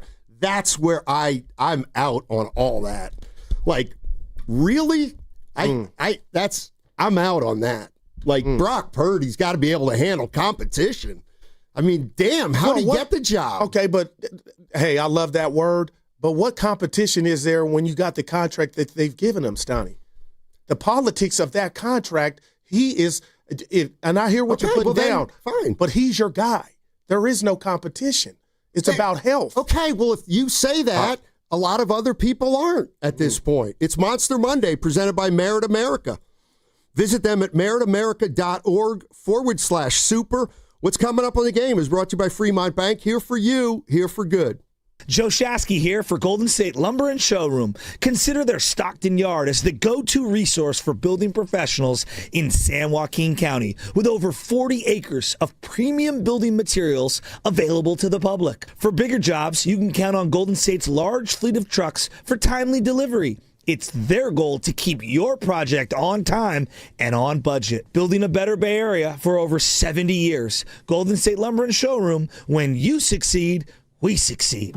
A lot of Bay Area banking customers are faced with a choice. Which financial institution best fits what they're looking for? It might make sense to consider a bank's history. Take Fremont Bank. For 60 years, we've provided stability and consistency with an emphasis on relationships. We've grown one customer at a time, not through mergers or acquisitions, because that's how you can do business when you're independently owned and community-focused. Fremont Bank. Here for you, here for good. Hey, it's Willard, and I'm just going to say it. We need your help. Right now, 1 in 3 people in the Bay Area don't know where their next meal is coming from. Parents skipping dinner so their kids can eat. Seniors choosing between medicine and groceries. In a place this strong, this connected, that shouldn't happen. It can't happen. That's why our friends at Habas Law are teaming up with Martha's Kitchen. Martha's Kitchen provides more than 200,000 meals every month to our neighbors in need. So let's do what the Bay Area does best. Let's show up together. Visit marthas-kitchen.org and donate today. Habas Law, always fighting to make it right.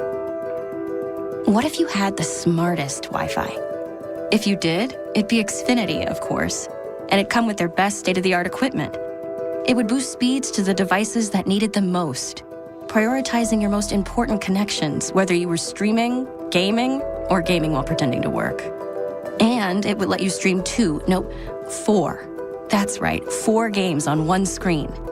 It would even power your mobile connection so you could bring faster, secure Wi-Fi speeds with you where you use it most. It would be proactive and fix problems before you knew you had them. Impressive, right? And it would have security features that protect you from threats at home and online. Kinda like a force field for your life. If you had the smartest Wi-Fi, well, everything would work together seamlessly to keep you connected, no matter what. Xfinity. Imagine that.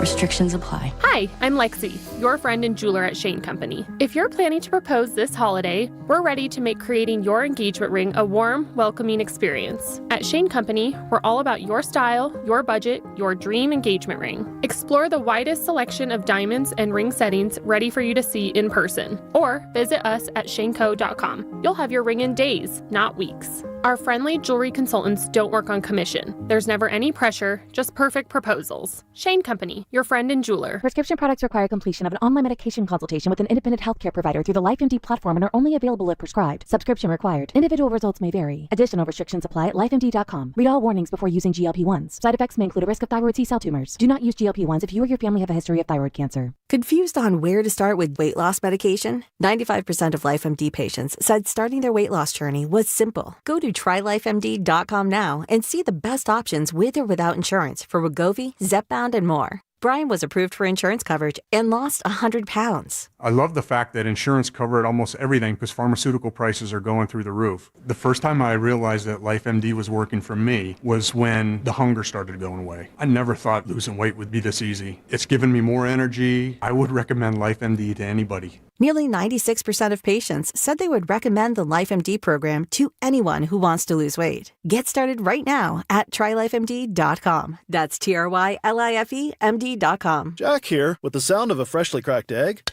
sausage grilling, you busting out of your front door. Oh, hey, no rush. My 2 for $5.50 sausage croissants are available all day. Get so much more. Plus tax, limited time only. Price and participation may vary. Welcome to Jack in the Box. I spent 14 years in foster care, mostly in group homes. I slept in a lot of different rooms, but none of them really felt like mine. There are more than 100,000 children in foster care waiting to be adopted. The Dave Thomas Foundation for Adoption is working to help find them a permanent home. Now I have my own room, a place that's mine, and a family who loves and supports me. If you have room in your home or your heart, see how you can help at davethomasfoundation.org. If you've been diagnosed with moderate to severe plaque psoriasis, this is what it sounds like to be a million miles away. Imagine being a million miles away. Tremfya guselkumab, taken by injection, is a prescription medicine for adults with moderate to severe plaque psoriasis who may benefit from taking injections or pills or phototherapy. With Tremfya, clearer skin is possible. In clinical trials, at least 70% of patients saw at least 90% clearer skin at 16 weeks. Results may vary. Tremfya is also indicated for adults with active psoriatic arthritis. Serious allergic reactions and increased risk of infections and liver problems may occur. Before treatment, your doctor should check you for infections and tuberculosis. Tell your doctor if you have an infection, flu-like symptoms, or if you need a vaccine. Ask your doctor about Tremfya. Call 1-800-526-7736 or visit Tremfya.com. 250 years ago, a promise was made to connect families and friends near and far. And during the holidays, that promise is more important than ever. That's why USPS is building a better network to meet your needs with timely deliveries, easy and affordable ways to ship, and everything you need to make your season full of holiday cheer. Our purpose is delivering your peace of mind, knowing your love will arrive, bringing joy to all. The United States Postal Service. Learn more at USPS.com/holidays. Second and goal here. Play pass. Stafford looking slow. Oh, Davis Allen. Touchdown Rams. The 400th touchdown pass of Matthew Stafford's career history. Now, back to Steiny and Guru on 95.7 The Game. Niners get beat 42-26. Damn! To the Rams. That's almost 50. Yeah. 7 touchdowns, right? Got to give you 49. 6 touchdowns. Well, you're right. They have any few? They didn't. No, 6 touchdowns to get you 42. Yeah. Yeah. That's what they got, right? So I made a mistake, and I corrected myself. 6 touchdowns. Did you hear Evan and Devon over the weekend? I did. It's a great show and a combo. I was at the gym Saturday. I took a picture for your video, put it on IG. And our guy from this just me being envious, Steiny, because you try to look your best now that we're on YouTube every day. Coach from Vallejo called, the Kaminga guy, our guy. We talked to him about 1,000 times. He won't be calling today. Hey, he's called 1,000. We'll get to that. He's called 1,000 times.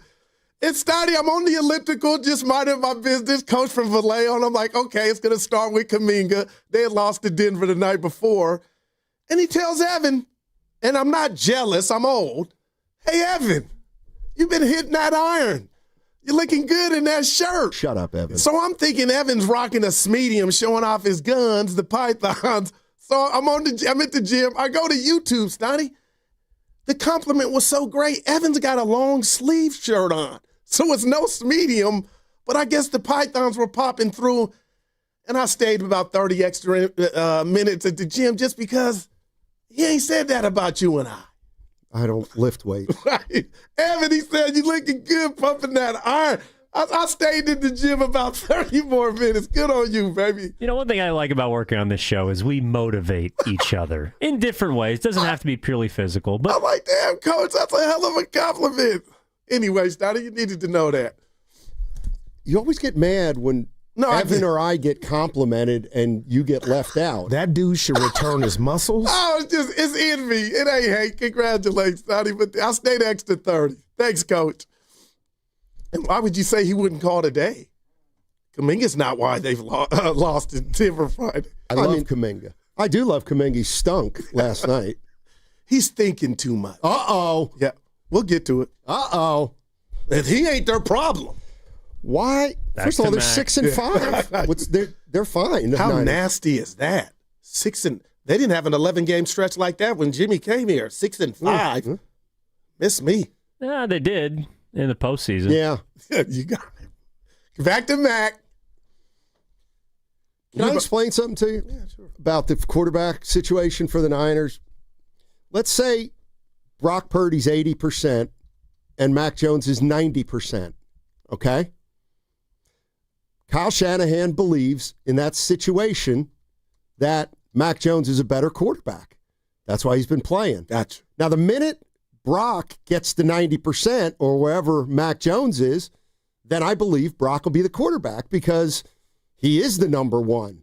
But as long as Kyle feels like the number two is playing better than the number one and is healthier than the number one, he's going to play the number two. And Kyle Shanahan's the coach, and he'll determine this week, probably, that Brock is now good enough, healthy enough to put out on the field. And he will play probably against Arizona, and they have a good shot to win that game against Arizona. Yeah. All right. So, what I can't help you with, go ahead. What I can't help you with is your sadness that that's a strong word. That Brock Purdy healthy might just be marginally better than Mac Jones when he's healthy. I can't help you if you're feeling sadness because of that. Now, that's funny, and I would never be sad. No, it's the reality of it. And the great John Madden said it's down years ago, rest in peace, if you got two of one thing, you don't have any. And this whole thing about, I agree with you. I said Mac Jones at one point in his career was better than Brock Purdy. That was coming out of college. I haven't forgotten that. I'm like, that's true. That's real. One got the benefit to get under the Jedi Knight that is Kyle. The other didn't. And now Max made the most of it. Max made him some money. But I'm sitting here telling all the people, if you want to fast forward, Mac Jones has made him some money. And he's probably got him a job from somewhere. The starting job next year might be too soon. But I'm telling you, Steiny, if I broke off the Benjamins for my starting quarterback that is Brock Purdy, there's nothing to see here. And I'm not running from, and I have no reason to tell you I do see it's close. And on some scorecards, it might be Mac. But the matter of the fact is, you paid Brock like he's Joe Montana. He's your Joe Montana. And I believe this offseason, as soon as that hits, we got to get Purdy out of town, because I wouldn't want my starting quarterback to have to feel like he's looking over his shoulder because some in the fan base and media might think he's a better option. We've seen that happen in sports a million times, and I would understand it. And you go get you something for Mac. And then who's going to be the backup? And how convinced? A new version of Martinez or Allen, you go find you one. Okay. Because he found one with Mac. Right. But Mac had 40, 50 starts. Did he find one with Beathard? Did he find one with Mullen? No, he didn't. Did he find one with the other guy you just said? Yeah, but he didn't. So I'll give you that. But my whole point in all the premise, Donnie, is win healthy, and you specify that, but then you kind of jump off the boat. This is Brock's show when he's healthy. That's all I'm saying. It sounds to everybody. like, can I be honest with you? You're trying to convince yourself. No, yes, you are. You're trying to convince yourself. Ask me who's better, Brock or Mac Jones. When you say there's nothing to see, you think Purdy's better. That's fine. No, I don't. Okay. No, I don't. If you listen to what I'm saying, you could tell. Hey, under Kyle, this thing is close as hell. Okay, but one's getting paid way more than the other. Doesn't matter. And money talks. Charlie Sheen, Chris Tucker. And it's going to talk in this, so there's nothing going on here. I don't disagree with you saying Mac is playing better than Brock. There's nothing going on here. What if I said to you, Guru, this is 9 years with what if I said this? It's been 9 years with Shanahan, and the quarterback position for 9 years has essentially been fluid. Okay, I can't disagree with that, but what you're not saying is you think there's a scenario where Mac could supplant Brock Purdy, and that's just because of not me. That's just because of the money. This is your guy. That same thing happened to Garoppolo. He got supplanted. But he had so many failures. Injuries? Did he have injuries? And bad like play. Max and bad plays. Well, how was Brock the last 17 regular season games? All I'm saying is, Kyle's not afraid to do anything. I'm not saying he is. I'm just, you got a guy that took you to the Super Bowl and 2 NFC championship games, and you just put a ring on his finger. Okay. That's a lot to throw away say just chill. So get healthy and we'll put you back in there. And that may be this Sunday. Yeah. And I'm not telling you that the offense will be better. Like, I feel like I'm looking at a tie. I told you I love the strong arm. Mac does that. Mac, I'm just telling you, under Kyle, it's not that big of a discrepancy. I think that's what you're hung up on. Well, I don't want to trade one of them. Why would I trade Mac Jones when Brock Purdy has what everybody is saying? Oh, it's a tricky injury. I mean, we pay all the attention to Lorenzo Neal, who says, you know what? Every week he plays, then the following week is usually a problem. Well, then I get it. You just paid him. Yeah. But maybe we're worried about Brock's durability with a toe. Maybe we think this is more serious. Mac ain't going anywhere, I don't think. Yeah, but don't paint me in the, I'm not saying you are, in the club of, and I said this a month ago, Mac Jones is not as good of a quarterback as Brock Purdy under the tutelage of Kyle. Like, I know what I'm watching and what I prefer. Which is it? A laser arm, a guy that could throw outside the hashes. Now, when you talk about mobility, that goes to Brock. But what I'm not going to hate on in regard to Brock Purdy is what he's taken this team to, or where he has. And that's multiple NFC championship games. That's a Super Bowl. I didn't cry or throw water when he got his money. And that ain't even kicked in. So I'm smart enough and old enough to know that carries weight. Like, you can like Brock Purdy and say, you know what? This version of Mac Jones probably could have gotten him to the Super Bowl too. You hadn't asked me that, but I don't doubt that at all. All right. But it still don't change the facts. And the facts are, when healthy, or they deem him healthy, they put a ring on his finger. Well, that's what you think. What if I said Brock was healthy this week? Now, I hadn't heard you say that. Brock was healthy this week. You kind of said it last week against the Rams. But when you say it like that, hey, look, that's what you think. Let's put the rat on the table. Brought to you by Echo. They're not bringing Brock Purdy back after he misses 5 games against the Los Angeles Rams, who might be the best team in football. And Mac's beaten already. And I'm sorry, when you're sitting with the Cardinals, the Panthers, the Browns, and the Titans. This is Kyle Shanahan, whether it's worked out by design or by happenstance. This is Kyle Shanahan saying, we're going to be able to give, when Brock comes back, he's got the safest, softest runway we could possibly give him. Can you do that when Arizona's got a good defense? It didn't look like it yesterday, but you are not what Seattle is offensively with Mac or Brock. Do you believe that? I believe that Mac Jones and or Brock Purdy will not be the difference in whether they go 11-6 or 8-9. Let's go to Mike in P-Town. What's up, Mike? How you doing? Hey, guys. What's going on? Hey. I was at the game yesterday and had a few things to say. Talk to us. I kind of agree to you about, who gets the ball first. Normally, you'd want your defense out there because that sets the tone. But the way our defense is playing, we might want to go on the other way. And the other thing I want to say is I kind of put this on Channing. I was so pissed at his play calling yesterday, especially the fourth down calls. We had the ball at the fourth down.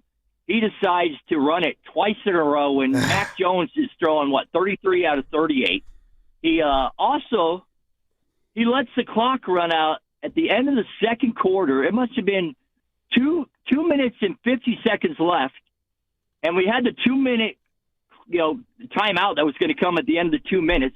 But he decided not to, just let the clock run out at the end of the second half, which is unbelievable to me. We would have had the ball left with probably 3.5 minutes, or not 3.5 minutes, but at least 2.5 minutes. And the refs also gave us a hard time with the penalties. The one on Jennings was the third down in the game that was pass interference. We didn't get that. Also, the late hit cost us big on their defense. And then the late hit they missed on Juice. The refs were bad in that game. But I still think Shanahan, he's just not calling the right plays at the right time. And I'll take it off the air from there. Thanks, Mike. Appreciate the call. I didn't have that in my notes, Donnie, but I didn't like that 4th and 1 call to McCaffrey running wide. Right, that was a bad play. I would have gave it to D-Rob up the middle because he was running like a bull. If I'm going to be Monday morning quarterback and talk about bad calls. You're not going to run over Trent Williams in the game's biggest 4th and 1? How can you not run behind the greatest lineman of all time? That wasn't his quarterback sneak, maybe.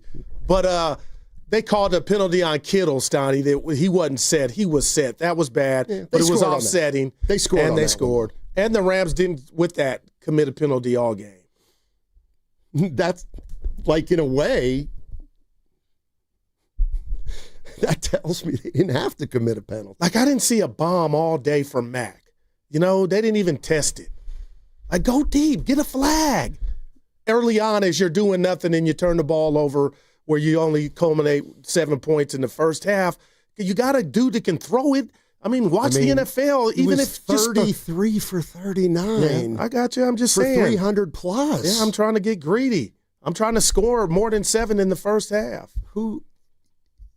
You have no deep threats on this team either. Who's your deep threat? Jennings can run the route. Jennings is not a deep threat. A deep threat is anybody you send on the route. I get what you're saying. There's no Jerry Rice, but stretch the D. They can't. Who's going to stretch it? Well, Pearsall whenever he comes back. Let's go to Durf. Durf in San Francisco. What's up, man? What's going on, you guys? Hey. Guru, Stoney, love your show. Hey, right on, but man. I definitely, Guru, I can't agree with you. You don't even sound confident saying that Mac Jones is better than Brock. So I'm going to start off with that. Secondly, I've been watching the game at home. I took my son to his first football game yesterday. So I really got a feel to see Mac Jones in person. And I'm going to tell you something. The deep threat, Steiner, you were just talking about, Robinson had about 4 plays where he was one-on-one with the cornerback. It gets ridiculous that they only go for the little 15-yard throwdowns. Check downs, that's Kyle Shanahan's play game. But Mac didn't even try it. At least try it. Guru, I agree with you. we got to at least try to throw the ball. It was matchups on the side. Oh, man. Demarcus Robinson was wide open. If you guys run playbacks, do whatever you do, just check out the one-on-one matchups that they had. I know the one play. The cornerback beat, and he did. Yeah, I know the one play you're talking about because Brady brought that up. I know the one play you're talking about for sure. Yeah, but it was at least 3 of them. Now, I went to the game. I was sitting down. It was at least 3 of them where the cornerbacks, they were daring us to go for it, and we won't even try to give it to our guys. We can't say we don't have a deep threat. We have guys to go. I don't believe Jennings is a deep threat guy. He's more of a possession receiver. But Demarcus Robinson wanted those balls yesterday, and Mac Jones, you could just tell he does not look at it. He doesn't. And Brock, that's where Brock does that I feel like is better than Mac. Mac is a good quarterback, but Brock, he dares that. You know what I mean? He goes for it. Even though, he might throw an interception sometimes, but he won't just keep going down for the checkdowns, man. We're running McCaffrey like a dog. We got to give Robinson the ball a little more, take McCaffrey out more than just one play and switching him out. They did better, and you can kind of see that Robinson was getting a good flow with the run. It seems like every time McCaffrey gets in that game, they're punishing that dude. Man. We lost you, Durf, but good call. Yeah. And what you got, 8 left, right, Stoney? We talked about 7. Say it again? 7. Oh, yeah, 7 left. And you just talk about McCaffrey, who's blown us all away with his durability, but there's nothing wrong, and I get it, man. He ain't took one to the house yet this year, McCaffrey, but I was just watching Robinson, like it just looked different, and I felt like if I were a Ram defender, it's like, oh, Lord, I got to tackle this dude. And if you look at the box score, it wasn't much, but it is fire, thunder, and lightning, just a different type of hit. But with that, you take the risk of not having McCaffrey out there, but sometimes it's bigger than McCaffrey. Now, as far as the deep shots, Brady did talk about that, Stoney. He was open. He had him. He didn't throw it. I mean, but we could do that all day, every day. 888-957-9570 is the number. Rams beat the Niners yesterday 42-26, and the Niners dropped to 6-4. If the playoffs were to start today, they wouldn't be in. But that's they still have all year. They still have action. Now, this team, I'm not going to try to convince you they're a Super Bowl contender, but they still have something to play for. They still have winnable games. And the bottom line is, at this point, there's really nothing else to do except try to get to 10 or 11 wins. You're not going to make a trade. You may get some guys back. Brock Purdy might play against the Arizona Cardinals. So, I mean, you still have things to play for, and I'm a firm believer. If you've got so many young guys on your defense, fine, go get into the playoffs, and you know what? Get your hat handed to you. That's better than not making the playoffs. I'm sorry, it just is. Especially when you're sitting at 6-3. But I'll say this. Especially when you have no expectations for this team, so that's the year to go to the playoffs and see what you can do. But normally teams There's like no that, pressure. Stoney, when you have no expectations, you don't belong in the playoffs. You know what I mean? If there's no expectations defensively, then you probably won't get to that plateau. But like you said, and I'll never say this, but I'm going to say it now, if they got to the playoffs, it's almost like a miracle, and you want them to win. If they didn't, you still feel like the Niners were playing with house money. But let me read this to you from Chicago, Jason, in the chat. Throwing deep, the Rams' biggest play was 31 yards to a tight end. Stop it. But if you watch the Rams play week in, week out, they try to stretch the defense. And Stafford, with that cannon of an arm, can do that. So it's a threat, and you got to respect it. I just heard Brady say there was a receiver running open, and it happened to be Robinson, and Mac went somewhere else. I mean, the Cardinals, gotcha. You could win that game. Like Cardinals, Panthers, Browns, Titans. You telling me with Brock Purdy you can't go 2-2? I'm not. So then you're 8-6, and then you're going to play the Colts. That's going to be a tough one. Then you got the Bears, and that'll be if you beat the Carolina Panthers and the Bears, you're probably going to the playoffs. If you can squeeze in another win against Tennessee or Cleveland. Well, I'll tell you this. You were better defensively last time you played Arizona, and you barely won that game at home. So I know they got embarrassed by Seattle yesterday.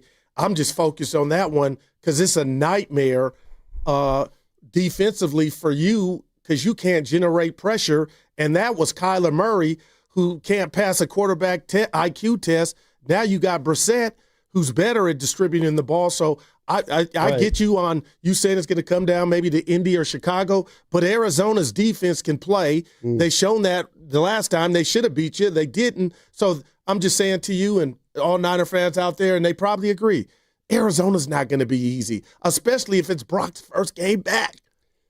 You don't know they're not going to be easy. They may have given up on the season. The bottom line is their next 4 opponents have a combined record of 11-32. All right? So the way I look at it is if you can't win 2 out of the next 4, then then we know this team had no chance from the minute that they started suffering injuries. If you're telling me you can win 2 of the next 4 games, and hell, you might be able to win more than that. Doesn't necessarily mean you're a good team, but it'll put you in the mix. Let's go. All right, 888-957-9570 is the number. 49ers get beat by the LA Rams yesterday, 42-26. But it does sound like Brock Purdy's got a shot to play against the Arizona Cardinals. And the 49ers are still 6-4. They're still 6-4. And this is the stretch that I pointed to at the beginning of the season where if they're any good, they should be able to make some noise right now. The question is, are they healthy enough to do it? 888-957-9570 is the number. That segment was sponsored. Let me see. 1142. That segment was sponsored by the Los Altos Village Association. Downtown Los Altos 22nd Annual Stroll is Friday, November 14th, 5 to 9 p.m. Enjoy live music, carolers, and over 50 boutiques filled with holiday treasures. Sponsored by Calligraphy Wines and Presidential Property Management. Visit downtownlosaltos.org. Hey, it's your boy Guru. Every time we put a rat on the table during our show, it's brought to you by Atco Pest Control. Atco Pest Control is a family-owned local business proud to provide pest control in the Bay Area for over 35 years. Atco uses natural methods to give you a peace of mind and keep your family out of harm's way. Quality pest control doesn't have to empty your savings either. Don't wait. Go to AtcoPestControl.com for all your pest control needs. They got you covered. Tune in for the Ghost Report on Fridays during the Morning Roast with Spadoni and Jasky. Brought to you by Ghostwood Kitchen, your neighborhood brew pub on Main Street in Redwood City, where we are talking about who's scaring the competition this week. What if you had the smartest Wi-Fi? If you did, it'd be Xfinity, of course, and it'd come with their best state-of-the-art equipment. It would boost speeds to the devices that needed them most, prioritizing your most important connections, whether you were streaming, gaming, or gaming while pretending to work. And it would let you stream 4. That's right, 4 games on one screen. It would even power your mobile connection so you could bring faster, secure Wi-Fi speeds with you where you use it most. It would be proactive and fix problems before you knew you had them. Impressive, right? And it would have security features that protect you from threats at home and online. Kinda like a force field for your life. If you had the smartest Wi-Fi, well, everything would work together seamlessly to keep you connected, no matter what. Xfinity. Imagine that. Restrictions apply. Hey, this is Joe Shasky from 95.7 The Game. Want to hear something super? Well, Merit America wants to get you on the path to a super new high-paying career with free coaching and training. And the first step is a super job working at the super big game. Go to meritamerica.org/super and see how you can sign up for super career training in HR, logistics, data analysis, and much more for free. So go to meritamerica.org/super. This is a super opportunity, and it's brought to you by Merit America. Injured at work? Don't wait. Every moment counts. You may be entitled to medical care and financial compensation, but time matters. The attorneys at Boxer & Gerson are here to protect your rights and fight for the treatment and support you need. Boxer and Gerson have helped thousands of people across Northern California who were hurt on the job. Don't wait, don't guess. Get answers. Call Boxer and Gerson today at 510-835-8870 or visit boxerlaw.com for a free consultation. Boxer and Gerson, your life is worth the fight. Hi, it's Bonte, here to talk about River Islands, the most successful lifestyle community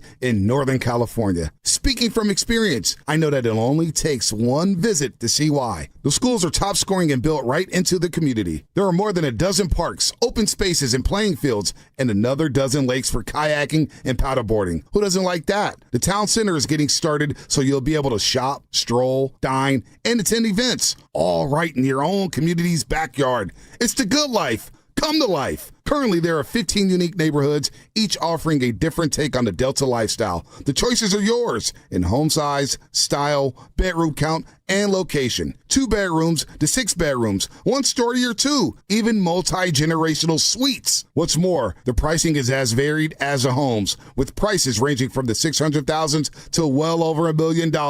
Start your tour today at riverislands.com. That's riverislands.com. Isn't it time for you to discover the islands? Elevate your kitchen at the Mila Innovation Center at Friedman's Appliance in Pleasant Hill.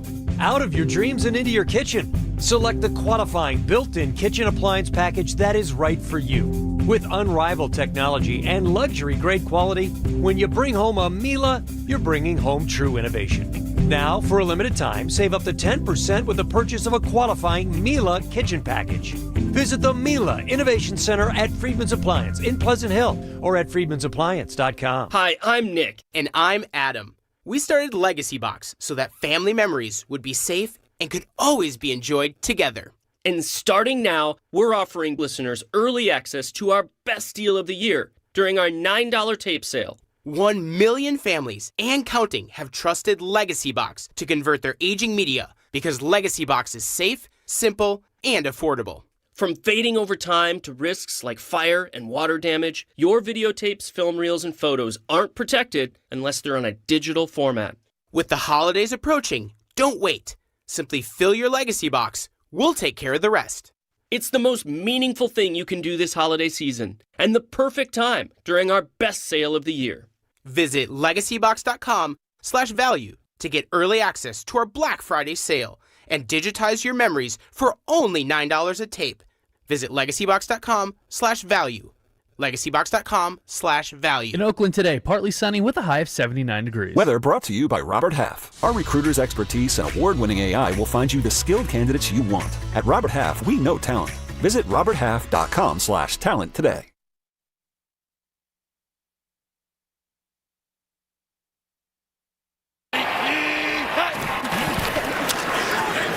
Jones over the middle. Jones, Kittle, laying out and getting it. That's a good start and a first down for the 49ers. They play man coverage.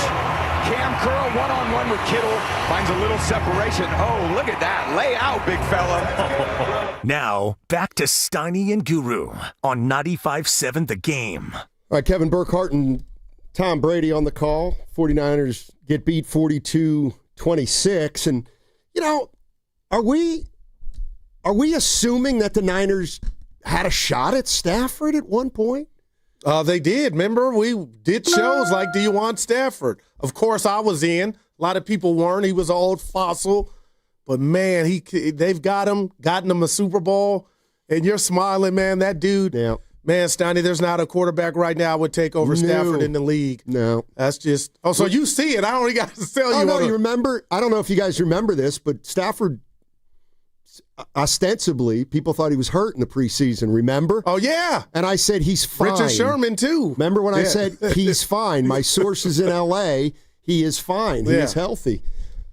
Boy, he was comfortable yesterday, man. And Lenore, Mustafa, Brown, Green, he picked on everybody. But who was the caller that said if you don't got a pass rusher, you're finished, back there. And it's just, man. And Devontae Adams is not even their best receiver. He was eating Higbee, all their tight ends. 13, I can't wait to talk to 13 personnel with dibs, but Steiny, I just want you to be careful. And I thought about it during the break. Okay. Arizona got embarrassed yesterday, okay? Mm-hmm. But if you're Brissett in that offense, aren't you saying to yourself, there's not a defense we would rather play than the 49ers right now with the state that they're in? Sure. And so you just like that. That's and you didn't say it was going to be easy. I got you. Of course, it's not going to be easy because they're not good enough. And I said, Bonte, division game.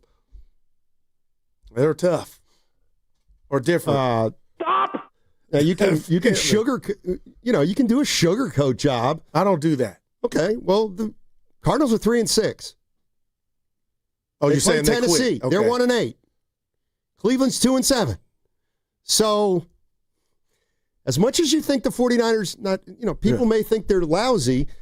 I'm looking at 3 teams in the next 4 that you're better than, record-wise. And I would just say this to that about this upcoming week, and we'll get to it later in the week. Just Arizona's record, Stoney. You look at some of those losses; they pissed away games. Yeah.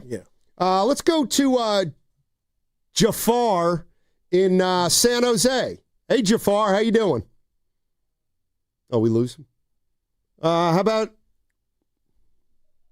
Daryl? Daryl in Alameda. What's going on, Daryl? How you doing, man? Hey, good morning, guys. Hey, Hope you had a good weekend. Yeah, thank you. Hey, okay, so I'm not sounding any alarms on the Niners.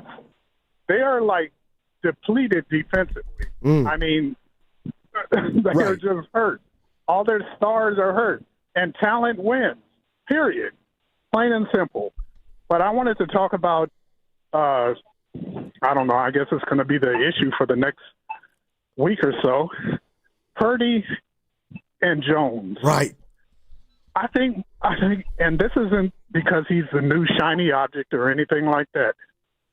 Jones has not done anything to, play itself out of the starting lineup. If you look at the 2 quarterbacks, they're kind of similar, but Purdy is, more mobile. But I would say that Jones is more aware in the pocket and more savvy in the pocket. And when it comes down to talent and arm strength, not even a comparison. Right. Ooh. I think people are forgetting. Purdy is not accurate after 30 yards. He reminds me of Jimmy G. Jimmy G was worse, but Purdy is not accurate. He throws the ball high. He throws the ball behind receivers sometimes. Matt Jones is on the money. Period. He has a stronger arm. And then when you talk about that one play where he didn't go to Robinson. Robertson, okay, maybe he missed Robertson on that play, but it definitely wasn't because he was afraid to get the ball down the field. So I just wanted to throw that out there. I'm with Matt Jones. I mean, the dude is balling, period. Appreciate the call. Stoney, I was hoping you'd ask the other Daryl. Hey, and Stoney, I know Niner fans that feel exactly like Daryl, but the organization is going to, I don't even think there's a conversation because of the politics and the contract. When I say politics, that's what I mean. There's nothing to see here. Okay. And you're talking to a guy that thinks Mac Jones is probably better than Brock Purdy. But it is what it is. How can he and maybe there's a way, Stoney, and I could be reading this all wrong. I mean, I do think there's something to see here, clearly. I mean, Mac Jones has been really good. Should I read you a paragraph from Harry? Oh, go ahead. Now, listen, this is a guy. It's not you either. This Go is to hell with Harry. Yeah. Who did Purdy take the job from? Well, Jimmy got hurt and he went in. Yeah, Jimmy got hurt. And then he never gave it back. Anyway, Harry likes Purdy. Likes Purdy a lot. He liked Purdy a lot the last few years. Oh, okay. But he says, no question for me that Jones is better than Purdy. No way Purdy makes those rocket throws.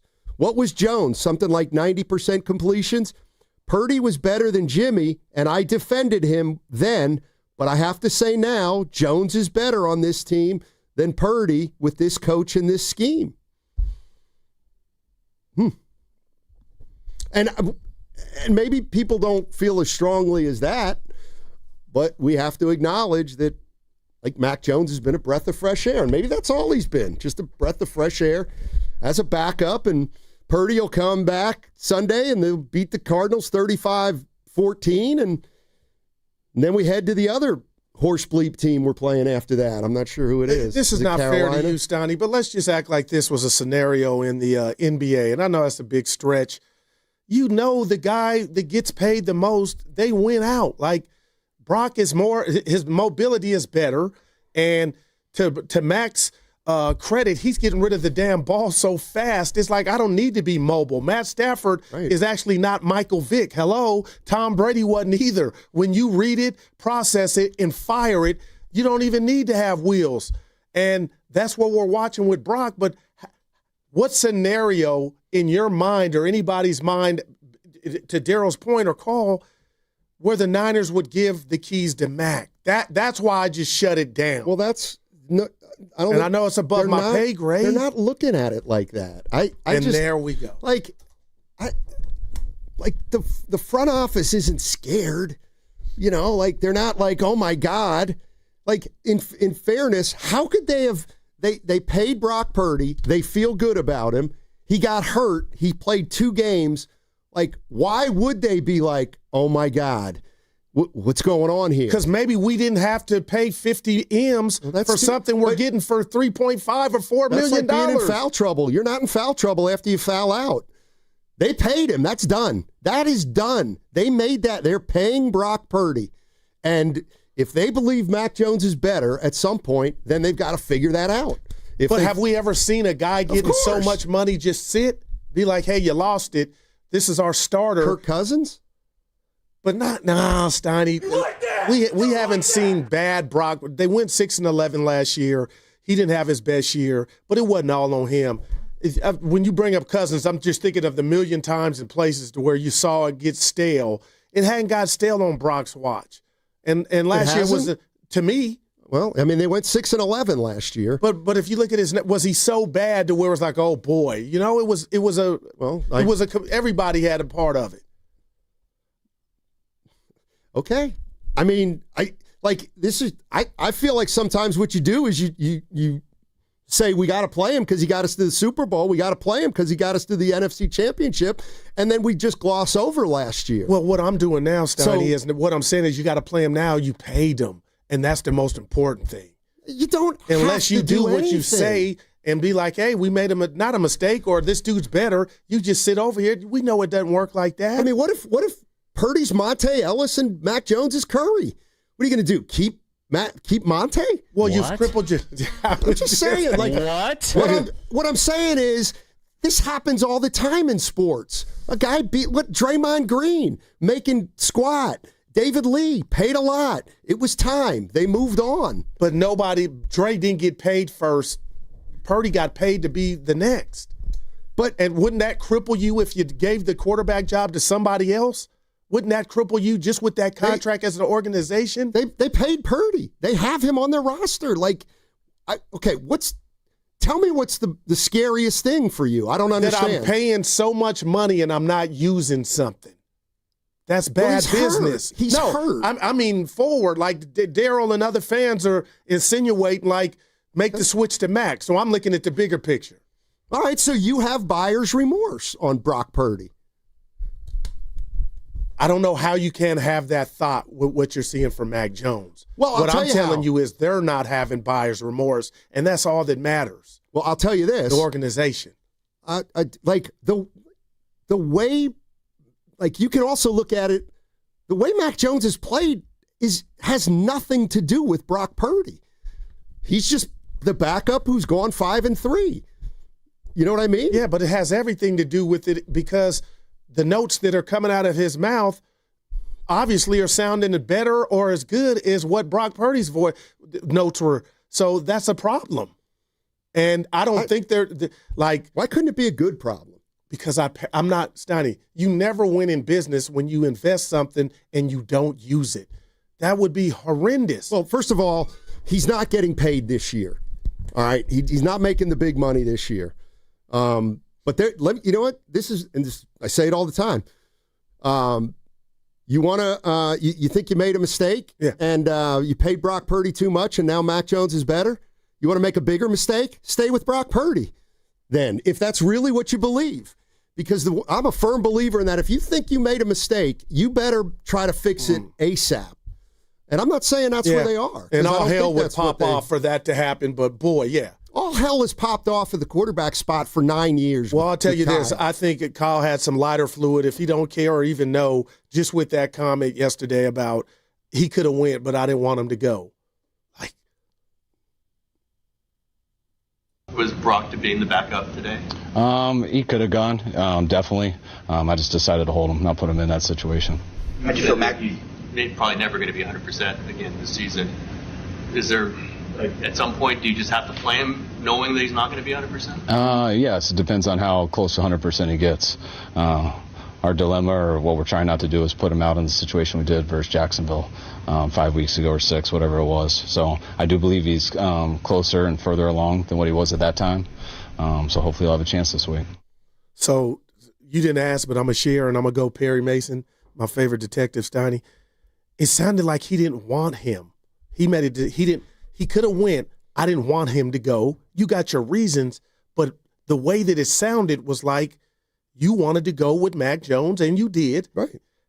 And Because that Brock's goes to not what ready. I was up here last week fighting with you about. When he's close or ready. So that sounded like he could have went. I didn't want him to. And he didn't want him to because of what Mac Jones is doing. He could have gone as the backup, not the starter or not active at all. But the backup job is the same as the starter if something happened to Mac, which could have been on any given play. He clearly wanted that if Mac Jones were to get hurt against the Rams, he did not want to have to put Brock Purdy in the game under that circumstance. Right. I understand that. He's probably, because of who they're playing, Steiny? Or no, mostly because he probably didn't get a lot of reps at one in the previous week. And Kyle sounds like a guy who wants him to play on that first unit for the week before practice. And he figured, you know what? I'm not bringing him in as a backup. I'll work him out as the one this upcoming week, and he'll start against the Cardinals. Let's go to Jafar in San Jose. What's going on, Jafar? How you doing? Hello, Steiny and Guru. Sorry about that. Yeah, all right. So I just wanted to bring the temperature down low. This call goes out to all the dude and dudettes of the San Francisco Bay Area. Let me first say that the rash of injuries this season, this is just unacceptable. Brandon Ayuk, Fred Warner, Ricky Pearsall, Nick Bosa, 3 All-Pro, and 1 potential future All-Pro. Don't forget this. So what I will do for you and all my brothers and sisters that bleed red and gold, I'll go deep into my bag, and I'll do this for you. And this is a secret family ritual passed down from my great-great-great-great-great-great-great-great-grandfather. It's a super healing property. I have been growing my big toenail for over 16 years. All right. Jafar, you're killing me. How nasty is that? Big toe. Yeah, Jafar. Went a little too far, Jafar. His big toenail you couldn't even wear a shoe. You're listening to 95.7 The Game, KGMZ FM and HD1 San Francisco, an Odyssey sports station, always live on the free Odyssey app, now broadcasting from the Laughing Monk Studios.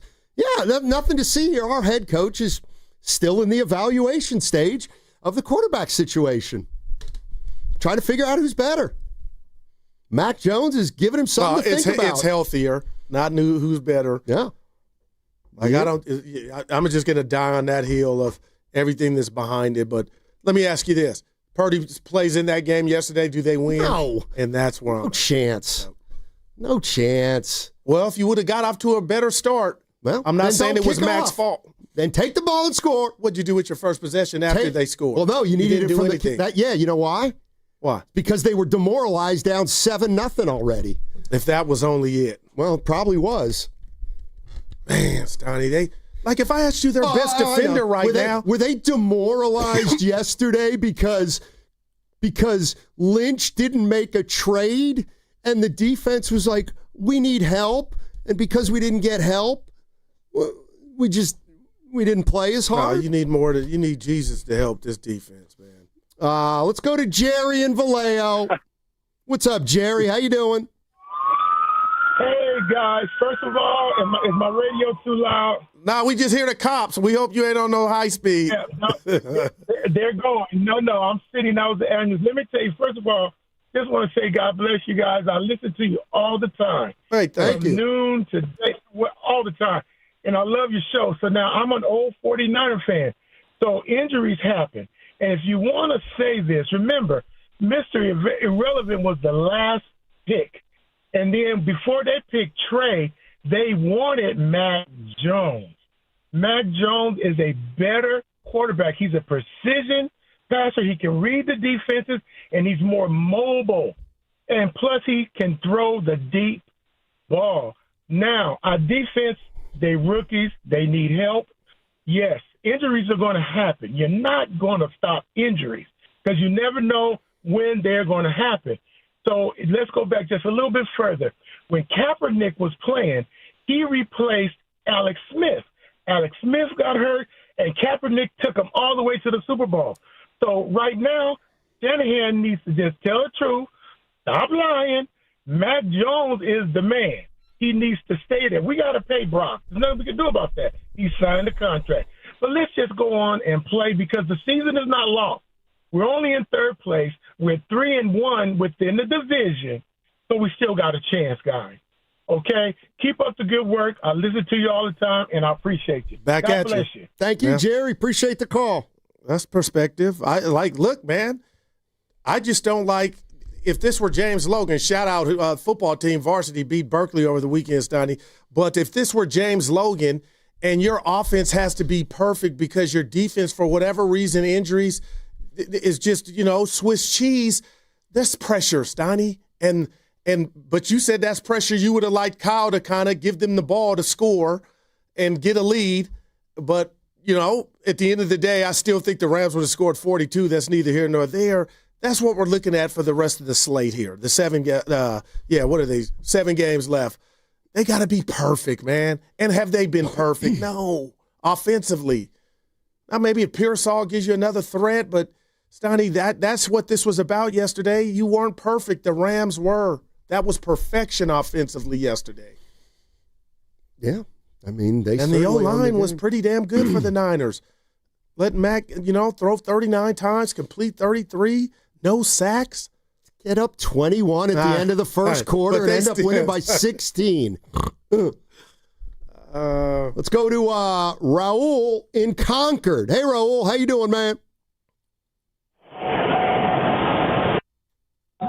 Hey, Raul. He's gone. What's going on today? I don't know. Yeah. People are mad. No, they're not. Well, why are they mad? If you no self-respecting 49er fan expected them to win that game. Bring the temperature down low. That was great. You know what? It's because of what happened in the first part of this clash. And the Niners and they had Fred Warner. They beat L.A.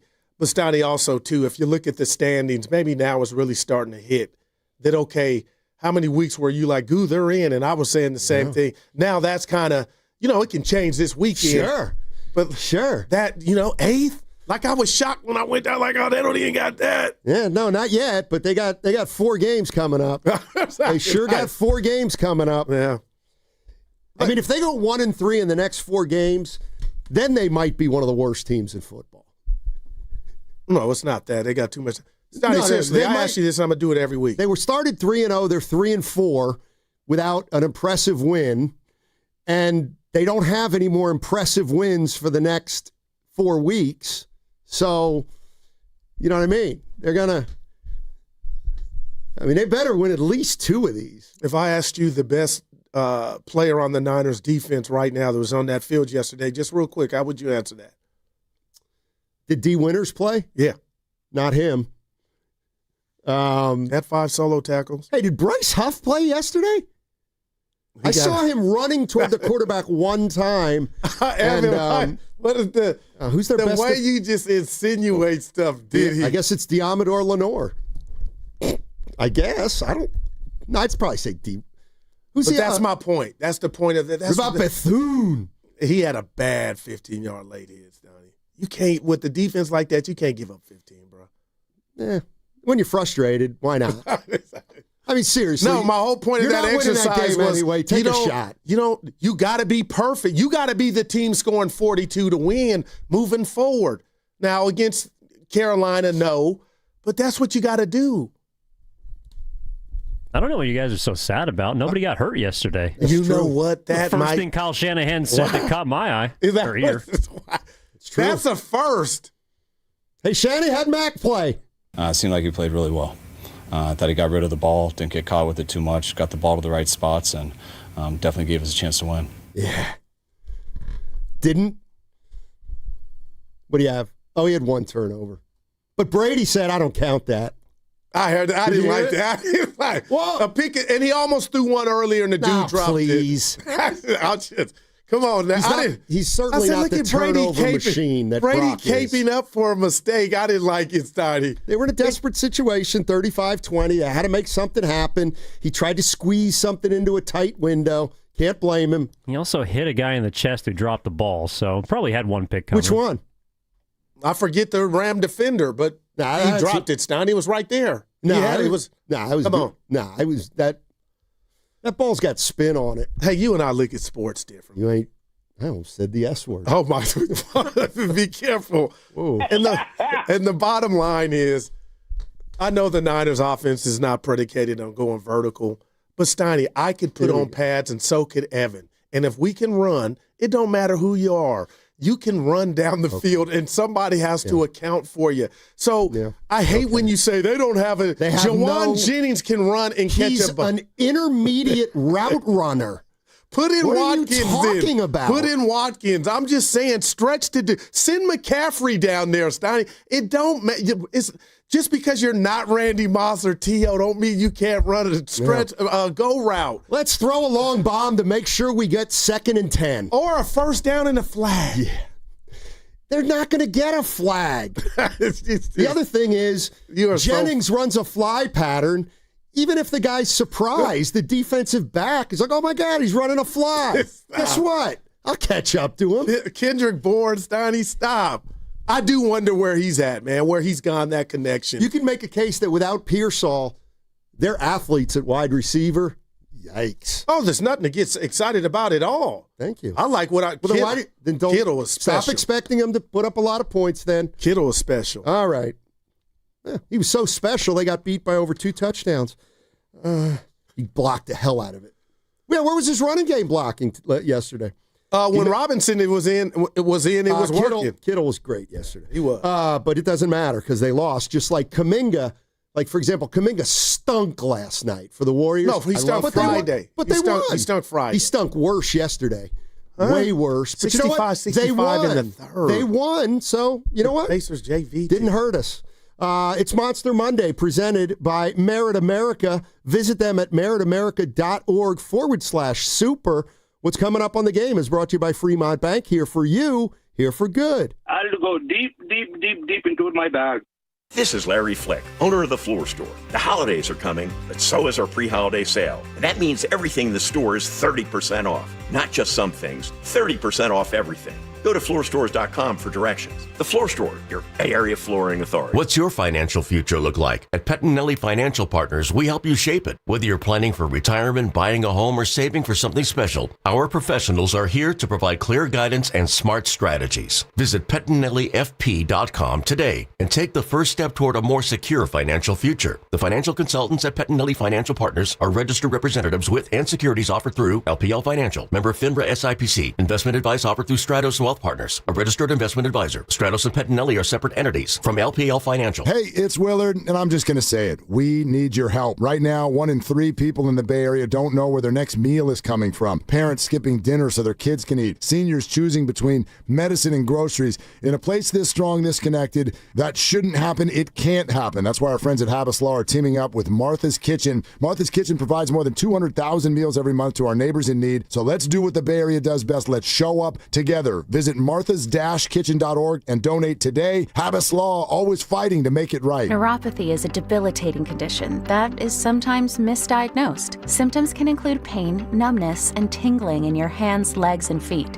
Neuropathy is a progressive condition that only worsens unless you get effective treatment. SF Bay Wellness is a leader in neuropathy reversal and uses FDA-cleared, non-invasive electric cell therapy to restore nerve function with no injections, no drugs, and no surgery. The treatments have a 95% success rate. If distance is a factor, ask about our virtual consultation option. Call SF Bay Wellness at 844-94-NERVE for the $99 neuropathy evaluation and receive a personal treatment plan that is tailored to your needs.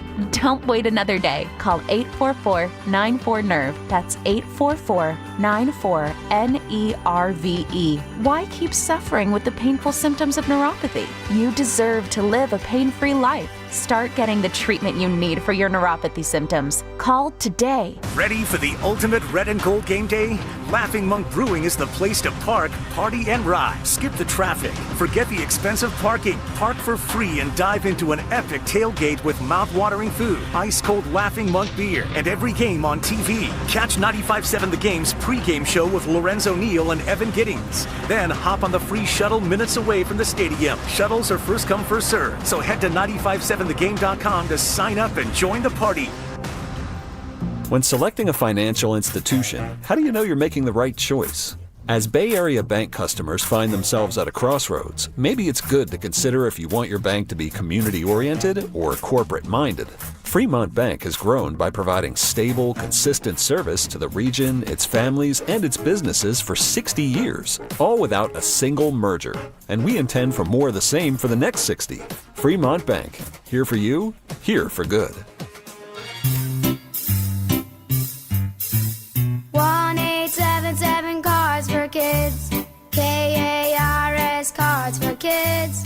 1-877 Cards for Kids. Donate your card today. 1-877 Cars for Kids. KARS Cars for Kids. 1-877 Cars for Kids.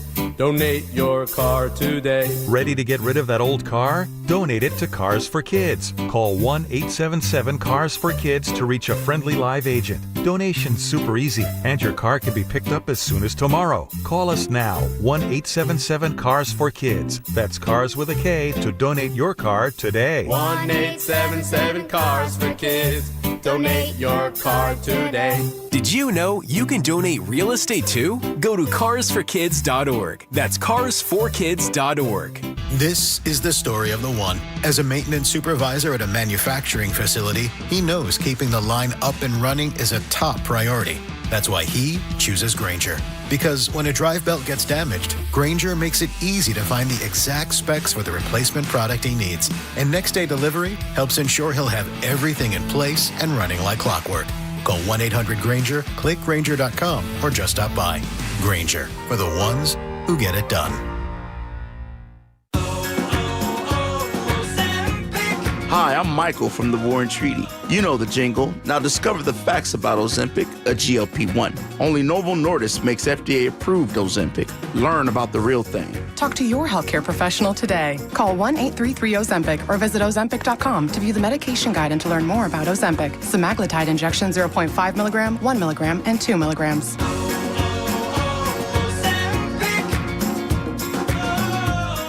It's about time delivery worked on your schedule. Same day, next day, or scheduled in advance. However you plan it, the Home Depot delivers the whole job. From drywall to doors, plumbing to paint, we'll get it there when you need it. Because on the job site, timing is everything. You order, we deliver. It's that easy. The Home Depot Pro. It's about time. Another app for inventory, one for CRM. Oh, don't forget accounting. Wait, which login was that? Or you could use Odoo, one fully integrated system that does it all without the hassle. Ditch the app overload. Get everything your business needs on one platform. Try Odoo free today at odoo.com. That's ODOO.com.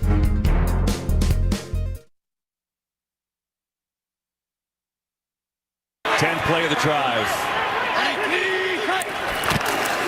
Robinson breaks the tackle and he's in. Touchdown, San Francisco. Wow, one-on-one with Landman in the hole. And Robinson says, no, I'm not going down. Now, back to Steiny and Guru on 95.7 The Game. Yeah, 49ers lose. Now Brian Robinson's better than McCaffrey. Nobody said that. Dude, he was running like a beast. When do I get my victory lap? It's easy to run like a beast when you only carry it a half dozen times a game. Look at you. You ask him to carry 12 to 14. It's called diminishing returns. Well, I'll say that on both of the acquisitions from Brian Robinson Jr. to DeMarcus Robinson, Stouty. I thought when both were announced they were coming, they would help more. I'm not saying they're playing bad, but Kyle does what he does, but it's kind of been empty calories on both. Kind of like when the Warriors acquired like a Guy Santos. You know, help the depth. They don't play a lot. Yeah. What are you taking a victory lap on, Goo? Yeah. Oh, thank you, Evan. 2 summits ago at Fremont Bank, remember when Shasky pulled my card and said, name a Ram defender, but I said the Rams watch out for them. They're going to the Super Bowl. Lost to the Eagles in the divisional round. Should have won that game. But Evan Steiny back. I just need my brothers. That team looks like they can win it all. Well, you said it last year. Yeah, I mean, almost, but now it might come to fruition, but still. They look like they got that Prince Rogers Nelson. So they got that look. You got the year wrong. No, I'm saying I was on it early. If you want to be on it early. Real quick, how good is Matt Stafford, Evan? Oh, sorry, you were looking at Steiny when I know. I'm trying to do my. That was the Stafford look-away throw. He had a couple of those yesterday. How about that one? And then the sidearm angle. Dude's incredible. And you brought up Kyle. You're not saying, oh, they missed the boat not getting him. They didn't miss the boat. Kyle, I give Kyle credit. He's smart enough to know that he can't coach a quarterback like Stafford. Well, no, hold on. NBC Sports Bay Area, I want to give him love. I told you about the podcast that McVay did, and Kyle was his guest, and they brought up the night of or the day that Kyle found out that the Rams got Stafford, and Kyle was like, you were quicker to the draw than me. I was upset. And Kyle talked about and alluded to, had he had his he would have went and got him. Oh my but they got him first, and I love the honesty. You got to check it out. That's pathetic if he said that. Dude, they're friends. They were on the same coaching staff in D.C. So Kyle Shanahan actually was like, no, we would have had Stafford. Basically, you beat me to it. No, but he was. You could tell that he was frustrated that he didn't get him. Yeah, the Rams staff. Why not? They beat him to the draw. Yeah, the Rams got him first. By the way, speaking of a little piece of Stafford trivia for you here. Stein, you love win-loss records for quarterbacks. No, I don't. Yes, you do. So Stafford's career win-loss record. It doesn't matter. What do you think it is? It's probably under 500, Evan, because I know he coached Evan, for you got to give me the total of games because that's how the Guru computer works. 231 games. Okay, he's 161 and 160. How about that? Wait, sorry. 230. Okay, he's 126 and 125. He's 160 and 70. He's 125, 125, and 1. Wow. No, 115, 115. Act like he was Mahomes. Dude, they got the look, man. And I'm going to put some respect on the Niners they offense. Have a look against that defense. That was a number one defense that didn't look like a number one defense yesterday. They didn't get Mac Jones at all, the Rams. And the Niners were moving the ball. I get what you're saying. It was 21-7. But all was not lost, but that wasn't good enough because the Niners need their offense to be perfect. And perfect is converting that 4th and 1 or 2. Was that that was a nasty run. And they went behind Trent. What was that? And it was a turnover on downs. Well, whatever it was. My man with the red hair, 15. You can't fumble, dog. You can't fumble. Not in this game. Fumbled. You just don't get it. I think I get it way more. You know I get it. Got it? Yeah, okay. Getting it good. No, but let me guess. Steiny. I haven't seen I'm getting I haven't seen any slippage with Trent Williams. That's a bit offensive when you guys start doing me, and it's like, hey, that's not how I sound. Let me ask you a question. You watched the Warriors over the weekend. You think Draymond Green's slipping any? I'm so upset. Why?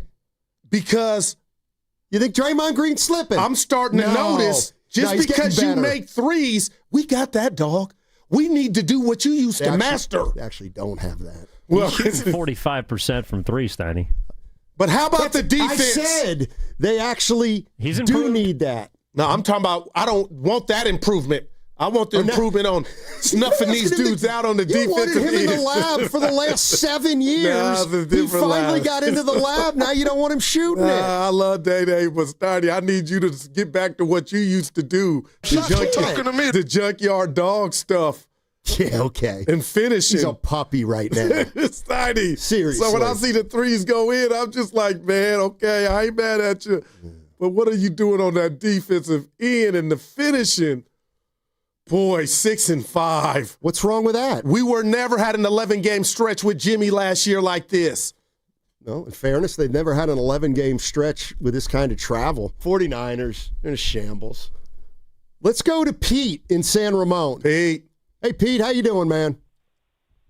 Hey, I'm doing great. Thanks for taking my call, gentlemen. Sure. Hey, okay, first thing about Matthew Stafford's lifetime record. It's too early in the day for higher mathematics. And, oh, wow.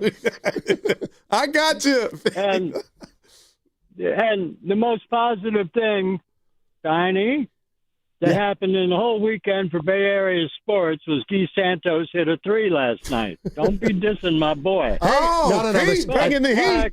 I think the Sharks are the best team right now in the Bay. Go ahead. That's good. That could be. Hey, the real reason I called was about this alleged quarterback controversy. A, you can't have it when one of the players is injured. And two, I take what Steve Kerr always says, players earn playing time in practice. They earn minutes on the court. Mac Jones is doing swell and Purdy's hurt.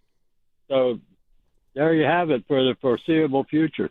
Yeah, I'm with you. Thank you, gentlemen. Appreciate the time. Thank you, Pete. Don't be a stranger. Like Pete. Yeah. And I'll say this, Tony. Too early for math, I've been talking about Jair Brown, but I don't know if you remember the screen. It was the first quarter. Rams are up 7-0, screened to Nakua. He takes it into the end zone. Sure. 4 red jerseys there. Oh, he split it nice. And Jair Brown just tackles the grass. Like, again, they were probably going to score, but the Niners are ready to go. You got to make that tackle, man. Can you do me one favor at some point in your career? Blame a star. Just blame a star. What's going on defense? Once in a while. Jair Brown. That's pretty damn good. Oh, my goodness. Oh, stop. And I blame Curry in the 2019 Finals, Game 6 to close out. He had a look that he should have made. He'll tell when we see him again. We'll You're ask not even going to remember that shot. Kyle Shanahan, what's your message to the team? I just told them, guys, it wasn't good enough. You know, as bad as it was at times, you know, I still believe if, you know, we convert that 4th and 1 in the first half and we don't turn it over on the other drive, it's a 2-score game, and I believe we're right in that. I believe it could have came down the end if we played a little bit better on offense in the first half. Obviously, we got to get a D. D's got to get a stop there in the second half, but I still think we could have made that a game. I believe I told them I believe that we can find a way to win any game that we're in, but if we hurt ourselves like that, 7 penalties to 0, not getting off on 3rd down. I think they were 5 of 5 in the red zone, and then the offense having 2 turnovers and they're having 0. You make that pretty tough on yourself. Everything. All right. Yeah, and you beat that team with turnovers last time you played them. So I'm everything you said was spot on, Stoney. 5 of 6 in the red zone. The Niners were 4 of 5, but you fumbled. You turned the ball over on downs. So I'm just saying to you, partner, in Overreaction Monday, the way the game played out, if you looked at the box score and not the points, you'd have been like the Niners did what they wanted to on offense. It just took too long to get started. That's I wouldn't read too much into a lot of what happened. Because the 21, I got you, man. Watch the game again then, Steiny. I won't. I don't have to. Do not have to watch the game. Sports Talk on 95.7 The Game is presented by Paramount Plus. You can't count on much these days, but you can always count on Sundays with the NFL on CBS and Paramount Plus. Watch your local NFL game every Sunday on CBS and Paramount Plus all season long. Visit ParamountPlus.com/NFL to get started today. By the way, I'll make this official. Jonathan Taylor's the best running back in football. Not even close. And what I don't like about where we're at just in society with sports, and Spadoni said it, and he wasn't the only one, because he's a running back, he won't win MVP. He's our MVP, man. When did running backs just get dissed and sent to the back of the bus? Think about Walter We've Payton. talked about that. Gale Sayers. Yeah, that's a different era. Tony Dorsett, Roger Craig. You're mentioning Wendell different Tyler, eras. Earl Campbell. What happened to where we just they all look at them retired. like dish rags? Well, they all retired. No, I'm talking about the position. The position is very easy to fill. Call it MV quarterback. You saw it last year when Jordan Mason took over for Christian McCaffrey, and they didn't skip a beat. Stop, man. I'm just saying. It's football. Is that Trent? Thank you. Well, he was pretty good yesterday. Yeah, we're all going through something. That's it. How about who does he put the blame on this one on? I put it on all three phases, though, regardless of the situation. Everything. I thought, O did some good things today. Everything. But not good enough to finish that win. The D struggled at times, but they got to just make a couple stops on 2 drives. Everything. I feel like they can give us a chance to win there. So I'm never going to just put it on one side of the ball, but obviously we are wounded at D. Got more guys down over there, and that does give the other sides a little bit more of an advantage. All right, that's Kyle Shanahan. How'd your fantasy team do this week? I beat Pasta. Yeah, by 4. And he can't, nobody going tonight. I got somebody, but 107, 103. Nice. Yeah, trying to get in the playoffs. Can I take a second? Evan doesn't know this. I just want to shout out somebody here at Odyssey, Jesse Moore, Extraordinary Promotions. And he hooked my family up to go see Lloyd, the singer, this Saturday in Oakland. And I wasn't feeling well, so little Daryl filled in for me. And they got up there to the front. And Jesse had told me to tell Mia to give her name, and the tickets would be waiting for her. That's how I remembered it. But I went hard in the paint at the summit. So I had a few cocktails, and I guess Jesse had told me that he was going to send me the tickets email. And the Guru computer didn't grasp that, and I forgot. So they got up to the door, and there was no list. And then, I panicked, and Jesse was there for me. After he reminded me that he told me at the summit, and then I told him I was drinking something. But he got him in. They had a good time. But just shout out to Jesse Mo, J-Mo. We go back. And he could have not easily answered his phone or returned a text. He was there for me like Samuel Jackson in the movie The Negotiator. I didn't see that one. Yeah, shocker. But anyway, he fixed it. And thank you. Oh, so he's kind of like Wolf in Pulp Fiction. Nothing. He's the fixer. What's in that? Harvey Keitel. Yeah. Back to Mac. Not his best work, but Bad Lieutenant. That's his best work. Oh, well, that's a good one, too. Oh, Pulp Fiction's one of the greatest movies ever made. What are you talking about? John Travolta? Please. Are we sure it's the best Tarantino movie? What's another one you throw up there from Quentin? Well, there's a lot of them. I'd put, the one with the robbers, the thief guys. Bruce Willis was incredible in Pulp Fiction. No, the one where, why can't I? Reservoir Dogs? Yes. That was a good flick. But Pulp Fiction? I liked Reservoir Evan, I'm Dogs. shocked that you on Pulp. 4 movies in one. It's a good movie. I like Django. Yeah. In Chains. Yeah. Unchained. Oh. I don't like the storyline. Like Joe Cocker. Unchain My Heart. Once Upon a Time in Hollywood's really good, too. Now that's a good... Was that a musical? No. This was a great flick, Evan. That's a great call, man. Brad Pitt and Leonardo DiCaprio. Thinking of something else then.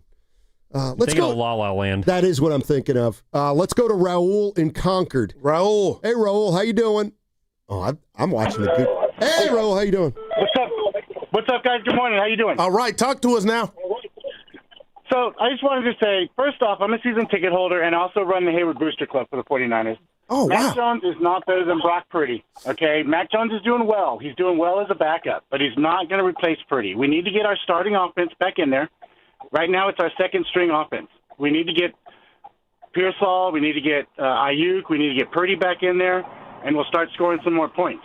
Remember, if we would have went to a Super Bowl, we would have beat Philly if he didn't tear his UCL on that freak injury. We should have beat Kansas City, but that's on Shanahan. Preach, Raul, preach. Raul, that Eagles game was 31-7.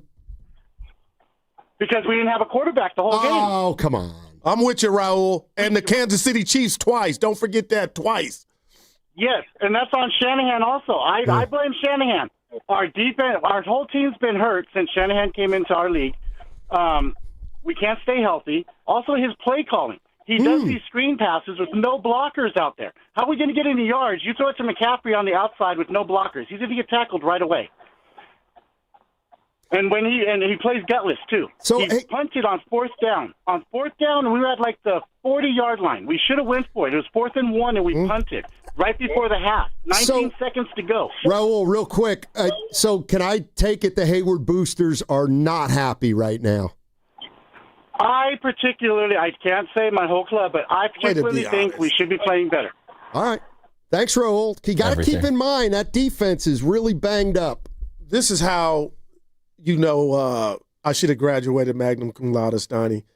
Do you know what that means? Now that's do you know what language that is? There's certain stuff that you say and quiz me, Evan. This offensive. It's Latin, but I won't answer that. No, it is. Anyway, you don't have to. It's Latin. Anyway, if anybody's blaming the offense about what went down at Levi's yesterday, you don't know ball, and I'm gonna just say that. Evan, your thoughts on that? I had to go deep into my bag. My man. Evan, I'll say this to Raul's call. I don't know when, but I was like, injured offense. You just got Pearsall. That's all. If somehow you were to get Ayuk and Ricky, now you can stretch the D. With who? With a guy on one leg. Ayuk is you. He's not on one leg. That was horrific. Come on. He's going to be able to do what he does, man. But I'm just saying, they don't even try to stretch it yesterday at all. I just get a flag. But he did bring up a point. They didn't get a flag all day. What makes you think they would have gotten one on a long bomb to a slow receiver? They did get one. But it didn't count. Nullified. It got nullified. Don't you hate that? There's 2 fouls, both by no. What'd you say about the offense? If you blame the offense for yesterday, then you don't know ball. George Kittle.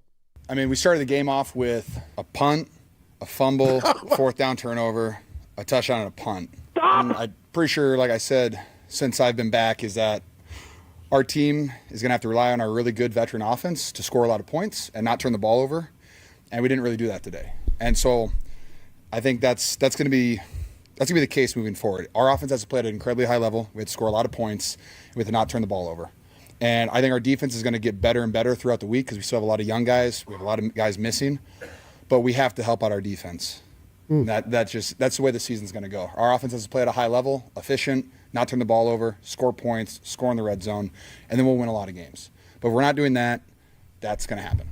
And he doesn't know football. Yeah, give him the ball first. Man, I'll just say this. George Kittle doesn't know football. They were great in the red zone, the Niners, yesterday, and he is right. And I've said it.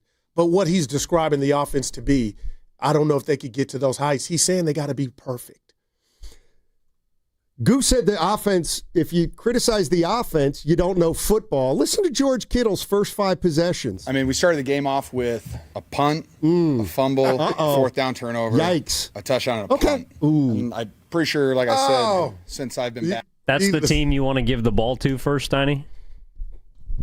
Hey. Take it first. Yeah. Here's the bottom line. When Kyle Shanahan defers, it takes all the steam out of the offense. These guys are ready to go after the coin flip.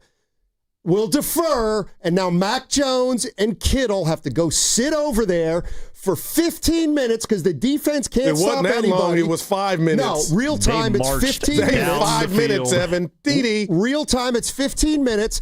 And you know what happens? They got tight. Their offense got tight. And they weren't. This is material. I was in San Jose, said I was running material about the two guys coming back, going deep.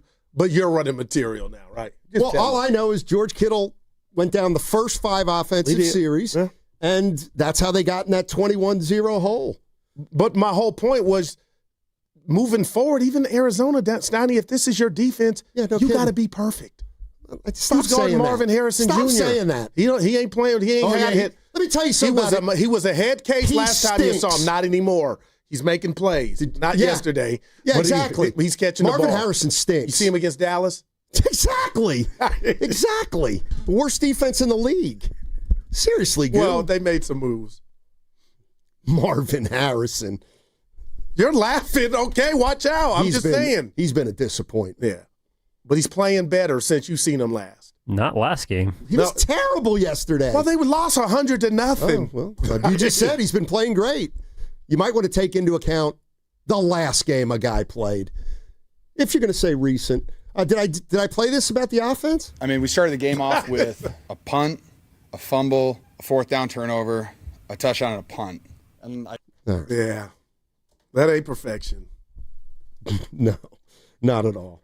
I will tell you this. You didn't ask. I know we're up against it, but oh yeah, we are. I think this is where the metal hits the road. Rubber meets the road. Is it? What if you're in the car? Pedal to the metal. Yeah. Oh my gosh. Depends on your tire. But you guys are right. This is when we find out Brock's coming back. This is the week. Sure. Okay. If he's not under center Sunday in AZ, what? Then we got what? No. What are you gonna do? Pandora is Purdy's box is open. It's been open. He opened it a little yesterday. He's talking a little too much, but man, I expect Purdy to start this game. Well, put it in the cap. I do too. I think he'll start this game. What happened? You can read it. No, I'm not gonna. It's all right. I will. Come on, Steiny. You know, putting the blame on the offense would mean criticizing Shanahan, and that's just something Guru's not going to do. Please. I'm the guy that called for his job. We still got that soundbite, Evan? Don't tell me. That was 3 buildings ago. No, please. That was Trey Lance ago. I'm the one that said he cost him the Super Bowl in 19. Like, I don't need to recite my stats. What is good content for you if you want the material? Sure. No, I got you. Yeah, Shanny. Or, sorry, Steiny. Yeah. How did Shanny do yesterday? Oh, I thought he was, in his bag. Oh, he was in his bag. Whoa, down 21-0. 33 for 39. Nobody has a bag down 21-0. Mac Jones, 33 for 39. That's Kyle. Well, this one, point the finger squarely at Robert Saleh.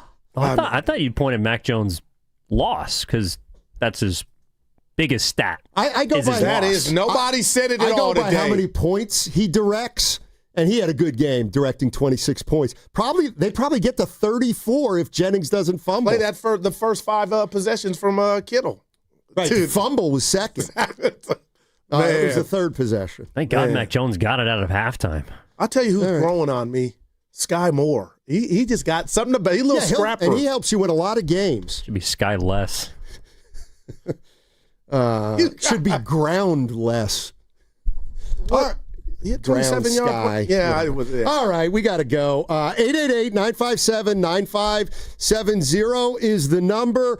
Back to talk more Niners on the other side. Prescription products require completion of an online medication consultation with an independent healthcare provider through the LifeMD platform and are only available if prescribed. Subscription required. Individual results may vary. Additional restrictions apply at lifemd.com. Read all warnings before using GLP-1s. Side effects may include a risk of thyroid C-cell tumors. Do not use GLP-1s if you or your family have a history of thyroid cancer. Confused on where to start with weight loss medication? 95% of LifeMD patients said starting their weight loss journey was simple. Go to trylifemd.com now and see the best options with or without insurance for Wegovy, Zepbound, and more. Brian was approved for insurance coverage and lost 100 pounds. I love the fact that insurance covered almost everything because pharmaceutical prices are going through the roof. The first time I realized that LifeMD was working for me was when the hunger started going away. I never thought losing weight would be this easy. It's given me more energy. I would recommend LifeMD to anybody. Nearly 96% of patients said they would recommend the LifeMD program to anyone who wants to lose weight. Get started right now at trylifemd.com. That's TRYLIFEMD.com. This is the story of the one. As a maintenance supervisor at a manufacturing facility, he knows keeping the line up and running is a top priority. That's why he chooses Grainger. Because when a drive belt gets damaged, Grainger makes it easy to find the exact specs for the replacement product he needs. And next day delivery helps ensure he'll have everything in place and running like clockwork. Call 1-800-GRAINGER, click Grainger.com, or just stop by. Grainger, for the ones who get it done. In sports, success is about team effort, and the same is true for your hair. At Great Clips, we save your haircut details in clip notes, so every member of the highly skilled team knows exactly how to create your signature look. And with our easy-to-use app, you can check in from anywhere and get a ready next text when you're up next for a cut. It's the confidence of a great haircut delivered by a team you trust. Download our app today. Great Clips. It's gonna be great. Hi, it's Bonte here to talk about River Islands, the most successful lifestyle community in Northern California. Speaking from experience, I know that it only takes one visit to see why. The schools are top scoring and built right into the community. There are more than a dozen parks, open spaces, and playing fields, and another dozen lakes for kayaking and paddleboarding. Who doesn't like that? The town center is getting started, so you'll be able to shop, stroll, dine, and attend events, all right in your own community's backyard. It's the good life. Come to life. Currently, there are 15 unique neighborhoods, each offering a different take on the Delta lifestyle. The choices are yours in home size, style, bedroom count, and location. 2 bedrooms to 6 bedrooms, 1 story or 2, even multi-generational suites. What's more, the pricing is as varied as the homes, with prices ranging from the $600,000s to well over $1 million.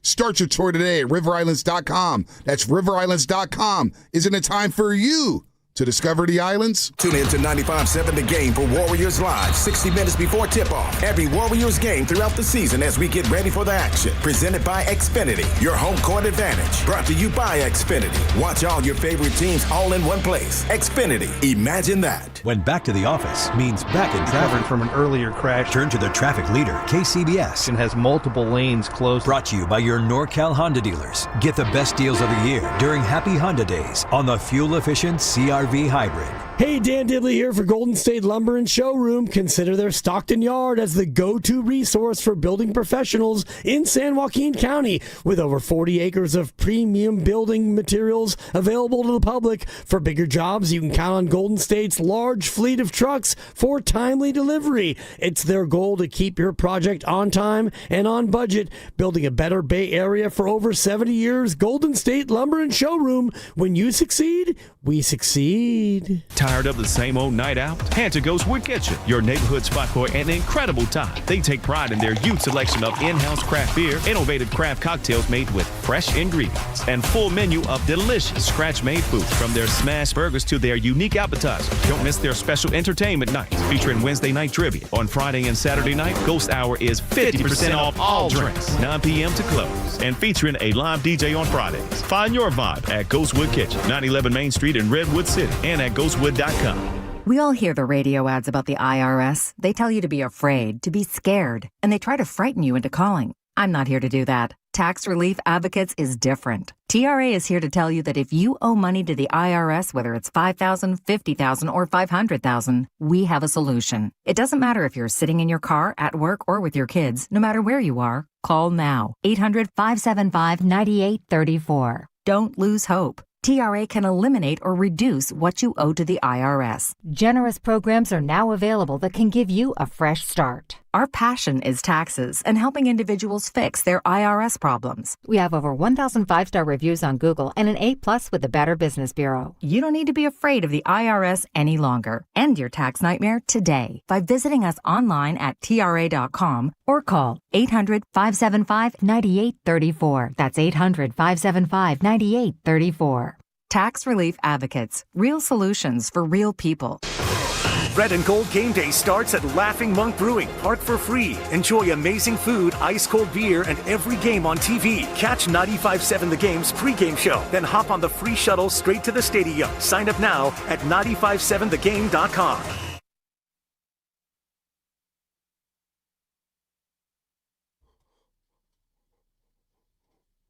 We got to take it like men. What's the question? I think you just answer your own question. Now, back to Steiny and Guru on 95.7 The Game. Mac Dre is dead. I agree with you. Your daughters know about Mac Dre. Okay. Where we cafeteria after? Because I missed you Friday. I stood you up. That's right. I forgot. My bad. The Thursday took a lot out of me. I forgot about that. Yeah, I heard something it's went hard down to Friday. say no to you, man. You just got that puppy look. Here's what he does. It's actually really easy. It is. Yeah, thank you. Mom and Dad said that word to me all the time. Okay, so you were going anyway, so stop it. Stop it right now. So I go to him. We go on. Yeah. Oh, but I got hurt last night. Okay. Well, let me know. Okay. 2:12. I leave and I go, Goo, you goo, huh? He said, I'll see you down there. Yeah, good intentions. I'm like, okay. So then by the time I get there, it's a 15-minute walk. Then he texts me, I'm not going to make it. You could have told me that before I left the building. Yeah. And I would have gone straight home. No, you did. My bad. I owe you. You put wow. Then I go, all right, I'm turning around. You go, it's all good. It was fine. You didn't miss much. You snitched on me to Harry this morning. Yes, I did. Oh, whoa. I did. I didn't appreciate that. Too bad. Will we ever meet Harry? I've never met Harry. You got to be kidding me. No, never met him in person. Daddy, come on. Nope. Can we get him in studio? He said he may call in at one point later in the season. We would love that. After he's proven right. He wants a piece of you. Who doesn't? Hey, George, Kittle, tell me about losing. I will say win-loss is significantly better than last year when it was like loss. So as long as we're not getting worse as a team, I thought besides the turnovers and stuff like that, our offense still, we were moving the ball. I mean, Mac Jones had a hell of a football game. Was he 33 of 39? I mean, the interception actually is a catch. It's not a complete pass, so 34. He said that to me, and that was his idea. That's funny. It is frustrating. Like, losing sucks. Just is what it is. I hate losing. It's not very fun. But as long as, we're getting better, and the Rams are the number one defense in the NFL. They're, everyone's favorite team in the NFL. So, was that a must-win game? I don't know. I mean, I want to win every single game, but we still have plenty of games in front of us that if we win those, we'll put ourselves in positions to succeed at the end of the season. So we just can't let this loss turn into another loss. So we have to figure out a way to not screw off next week and go into Arizona and have a really good game against them. We'll be fine. I love George Kittle. I do. He's cool. You got to like him. He's cool. Yeah. My only issue I ever had with George is in the Super Bowl. You were running stand-up material as McCaffrey was fumbling, and you could have jumped something. Other than that, George, we need more of you, man. He was running. They had the mic. I'm like, dude, turn around. Anyway. Got to play till the whistle. Yep. Let's go to Dave in Fresno. Hey, Dave, how you doing? Oh, man, it's time to put that right on the table, dog. I'm glad y'all took my call because you know what? I think a lot of Dave. Let me just take a crack at it. Just a crack at it. Uh-oh. You're done with John Lynch, and you'd like a real football guy to be in there making the personnel decisions. That's one way to clean things up, but that's not where I was going. All right. I think a bigger conversation needs to be had, and I think there's a tale of two sides of the fan base. I think there's one side of the fan base that grew up idolizing the 49ers and Eddie DeBartolo and their commitment to excellence. Where every year the only question is, do we have a chance to win the Super Bowl? And if we didn't, we'll figure it out. And there's the other side where I call the Santa Clara 49ers fans and people that think the way they idolize Kyle Shanahan because he's not Tom Sula, he's not Chip Kelly, and they accept underachieving almost winning Super Bowls, bad drafting, bad free agent signings. They just make excuses. Injuries. Oh, we had a bad deal. It's always a new excuse every year. And this year, the new, not a new excuse, it's one we use quite often, is the injury excuse. Yeah, does it suck losing Bosa and Fred? Absolutely. But you know what? That happened way before the trade deadline. Okay, you had chances to improve the roster and give yourself a better chance. Now, will making the trade guarantee you a Super Bowl? No. But you have to at least put that effort in. And if you're going to tell me that, after every loss, the injuries, then don't play Kittle. Don't play CMC. Then just say the season's over. I'm tired of the excuses. I'm tired of this mindset of this team where, I guess we'll try next year. And do what next year? What's going to be different next year? You're gonna be older. You're going to be having the same person probably in charge of drafting and developing. You can't even get guys on the field that you drafted in the third round. And that's not even being discussed. The QB thing is the least of the conversation, in my opinion. You had a run, and you didn't capitalize on that run. So wow, it's just like I said, it's just a tale of two sides of the fan base, and people where are you at? Want to make excuses. Where are you at, Dave? Can't tell. What needs to happen? What needs to happen, we need to make better football decisions. You need to sign better. You need to draft better. You need to get talent. We need to stop this. Whatever they draft for scheme. Get guys that are talented. Stop having this QB carousel. For 9 years under Shannon, it's always a QB conversation. It's always something with this team. And I just think we need to not accept we went to NFC championships. We've been stop setting that as that's the goal. The goal is to win the Super Bowl.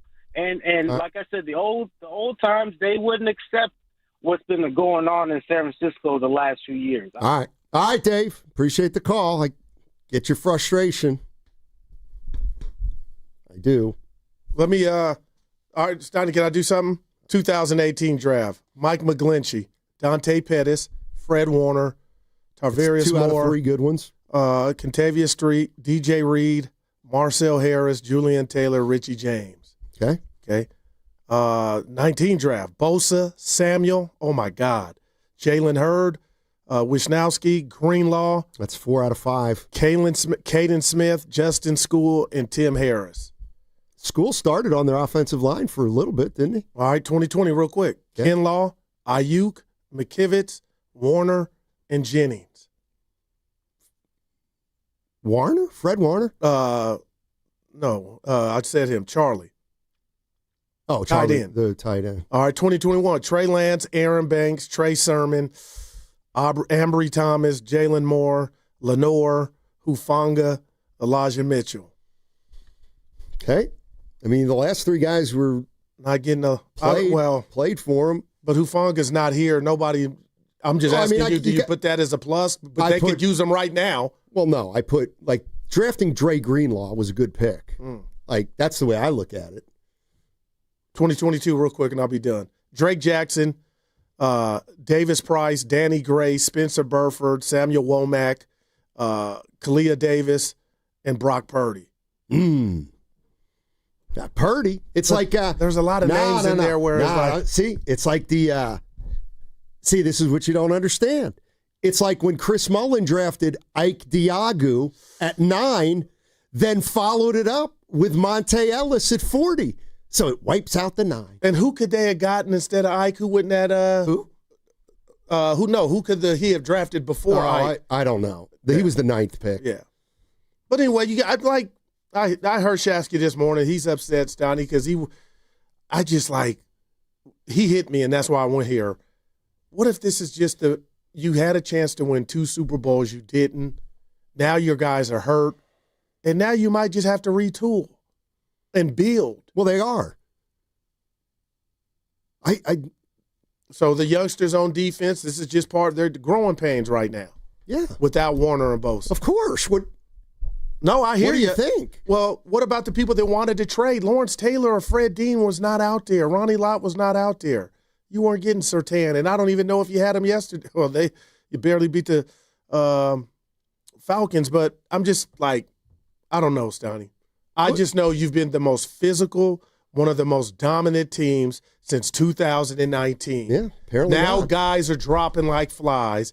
I think, I'm no doctor, that's a byproduct of playing all deep into the season and Super Bowls and NFC championship games that you lost, that maybe you got to go back to the lab and reinvent yourself. You got your quarterback, allegedly, and, do I dare say McCaffrey's at his Steph Curry era in his career where he's older, but he's still playing his ass off. He's not a problem.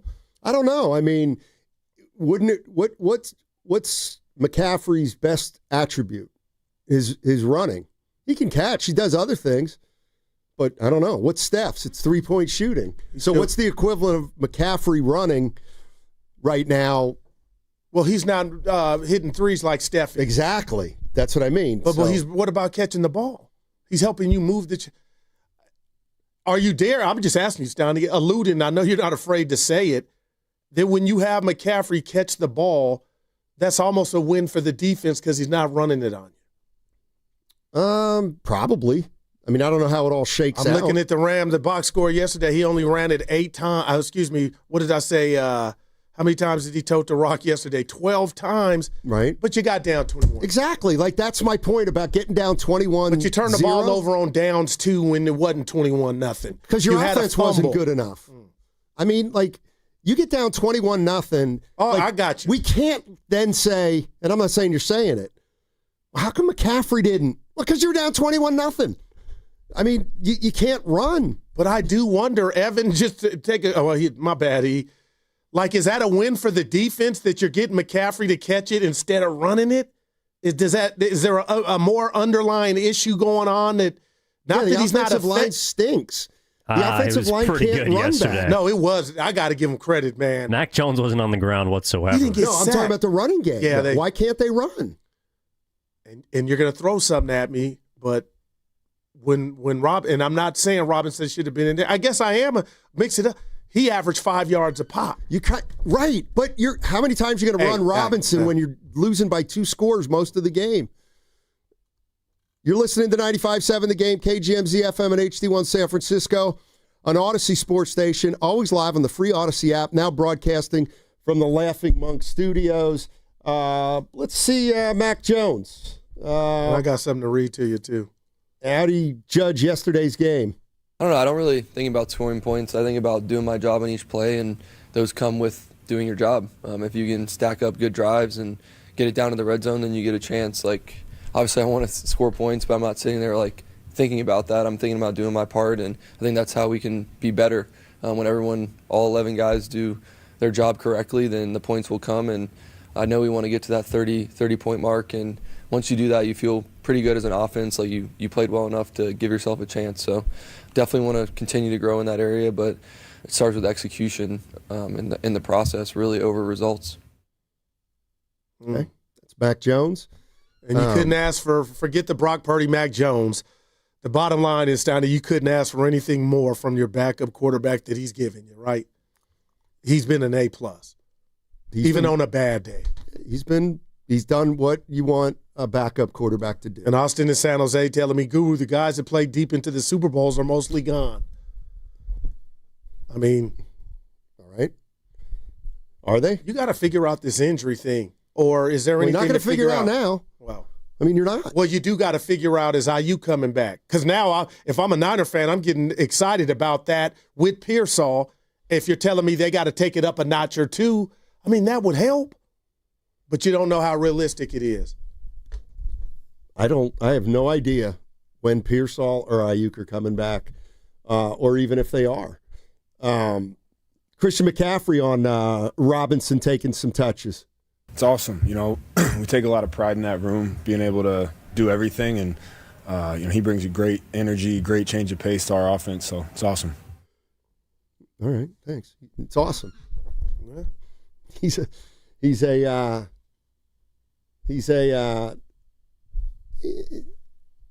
giving McCaffrey a breather. But he's telling his boys This is not what I expected. What did he expect? What about Demarcus Robinson? I'm he talking had about 7 Brian. touchdowns, 8 touchdowns last year. He's just an afterthought. I'm talking about Brian. Yeah. I mean, Steiny, when he runs, I don't want Les McCaffrey. It's just like, how can you not give him the ball more? The dude's a specimen, man. Now, why you're laughing? Here we go again. And then what about Kyle could scheme it up to where they're on the field at the same time. McCaffrey out wide. Just a thought. I mean, Steiny, he truly was wrong. I know it was only 8 carries, but the Rams were trying to tackle the dude. I'm not saying that's why they lost and we're down 21-0. I'm sure I'm not. I'm just saying, you can't use that a little more? Maybe on that 4th and 1 that you didn't get? Oh, now you see that's no. I will be monitoring this movie. I don't do that. No. I don't rip a team for going to McCaffrey, who's their bread and butter. Well, it's a thought. Why do I got to be? I didn't write. Because I'll tell you right now, if Robinson runs it and he doesn't get it, you're going to be more mad that McCaffrey didn't get the ball when it was money time. Wow. And you know what? You want to run over Trent Williams? I didn't. I was like, man, they ran the right. I didn't get it. Anyway, they're still 6-4. And they got fish for the next 4 weeks. Yeah, but you didn't finish. Usually you give the record and you say they're in. They're 8th. They're on the outside looking in. Yeah. So go beat the Panthers. No, you got to beat the Cardinals. Yeah, sure. I'd rather beat the Panthers I don't than the like Cardinals. how you're looking at the Cardinals like this. It's a division game 1.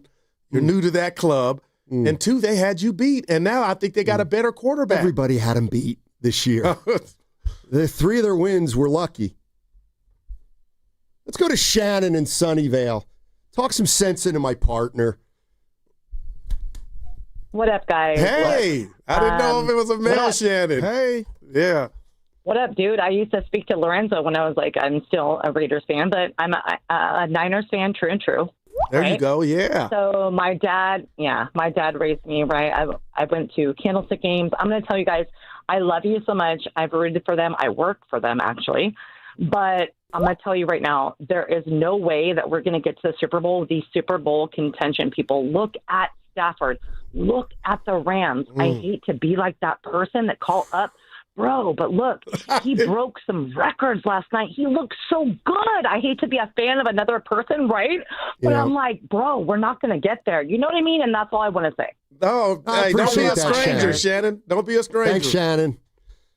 I mean, how could you not give them credit? A great call. It was a great call. And you know what? She's gutsy. And she's done something that probably I should have done today because you wouldn't have done it. And that is, what are we talking about? You're not in the Rams class. You beat them already. That was a fluke. A flat-out fluke. And you know it. But they were, I'm just saying. You know it. They all right, what about the Seattle game that all of a sudden looks like the Rams? No, it doesn't. They look like the Rams, Was that too. the opener? Yeah. That doesn't even count. That doesn't even count. This is just like the NBA. It's just like the NBA. The Niners start 3-0, but you know what? They took those games more seriously. Maybe not more seriously, but teams weren't well-oiled machines at the beginning of the year. Yeah. So they won some nice games. 3-0. Don't read Bee's Knees coming for you. I don't care. Eagle fan talking about flukes. What does that mean? I mean, what a sad text that is. The shoe fits. I know. What a sad. Because I built it up like it was really coming after you. Italian Philly coach. By the way, so when the league goes to an 18-game schedule, are they going to? They're going to be 2 byes? Oh Lord, I hope not. Let me tell you. Maybe. Let me tell you, you might be right. Oh my God, let me tell you what's coming to the NFL, and you're damn right. I would do it. I would absolutely don't say it. Load management? Absolutely. How does that look? It looks like this. Every 5 games, I'm giving, where's the bye in our schedule? It's week 14, okay? But now we have 18 games. I'm telling a guy like McCaffrey, you're not playing game 5 or game 10. Pick what if you out. lose? What if you lose what? That game. It doesn't matter. I'd rather have him fresh for 16 of 18 games. I'm dead serious. If the season goes to 18 games. If they do 2 buys, man, there's nothing worse than a buy. I just hate it. I just think 18 games, play 4, take a week off. Play another 4, take a week off. Play another 4, it's the bye week. They still get 16 of 18 games in. This is my thought. Evan, any thought on that? Yeah, I don't think load management will ever be a part of the NFL. That's what makes it what it is. Well, you guys read every game. You know what? Exactly. You know what? Mouths, you're watching it right now with Brock Purdy. This is load management. He has turf toe. Yeah, sure he does. And it looks like... what more is load management than Kyle Shanahan saying, I could have played him, but I decided not to. I don't think that's he did called Brock load management. No, that's called rushing him back too early and losing a game as a result of it. That's what you call it. No, that's what he calls it. But the failure he on said the Niners... you can't have another Jacksonville game. But, see, he can't control that, Evan, and that's what's... I get what he's saying, but the Niners collectively took turf toe too lightly. Don't say he got re-injured. He was already injured and shouldn't have been playing. So you guys thought, the Niners did, 2 weeks is just run him back out there. No, everybody, Rappaport, everybody was telling you, this thing's long. Take it from me, I got sources down in Tampa, too. Like right now, Bucky Irving, essentially load managing. They're going to bring him back for the last 5 games. But what if he's healthy, though? He is healthy. When they changed the schedule from 14 games to 16 games, did anybody consider load management? Yeah, for sure. And I don't even remember watching football at 14. With my guy Bucky Irving. Look at Mike Evans. He's ready right now. I'm saying like in the 80s. Yeah. I don't even remember watching football when it was 14. No, we didn't do that. Yeah, but there still was a 2-game jump. That's my point. They've still added games to the schedule, and no one's and didn't give you any rest. Yeah. That's what he's saying. No, the 49ers are load managing Pearsall right now. I feel like Evan. I don't even remember the NFL at 14 games. Orenthal. That's when it was great, remember? No, I don't. That's why I'm feeling good about myself. Best. Steve Young. 14 games is how long the schedule should be. Hey, and you know what? One of the reasons you're seeing these, like seriously, I think one of the reasons that you're seeing so many games that are imbalanced is because the season's so long, sometimes you just catch a team, it's got nothing. But Steiny, this is the year of parity, and up until yesterday's afternoon games, I mean, there have been blowouts. Everything has been kind of lightweight competitive. That's another part of why the NFL is so attractive. Well, if that's what you say, I think the top teams are easy to spot in the NFL. I do want to say this, and shame on you, and you may have said it Friday. Well, you couldn't have. Rest in peace to the great Lenny Wilkens. Evan, he passed away over the weekend, a great NBA coach and he was the first coach that I've ever witnessed in the NBA Finals that came on at 11:30 at night with my father, Norm, when the Washington Bullets took on the Seattle Supersonics. Downtown Freddie Brown, Gus Williams, Sigma. Sure. And who did the Bullets have? The usual suspects. Yeah, Wes Unseld, but there was one Elvin more. Hayes. Yeah, the Big E. Phil Chenier. Look at my man. Jack Marin. My buddy. Yeah. Gil, you're absolutely right. Rest in peace to a legend. I gotta ask, did you just see it because it popped up on the TV? No, I saw it over the weekend, and I said when I get to work with you all, I was going to come out with it, and I didn't. And Evan, no, I would have, Evan, that wouldn't even be. It's on the TV right now. There it is. But remember, we had that happen a little while ago. I gave you guys a nugget, and then from it was the TV, remember? You guys accused it from it. Like, why would I be ashamed to say, I just saw it, I remembered? Nah, I'm not that dude, Evan. I tell you what, let me give a real fact, a real nugget here. Lenny Wilkens actually was inducted twice. That is, man. As a player and as a coach. What an honor. That would be honors. Then I want to fight. We're having fun today.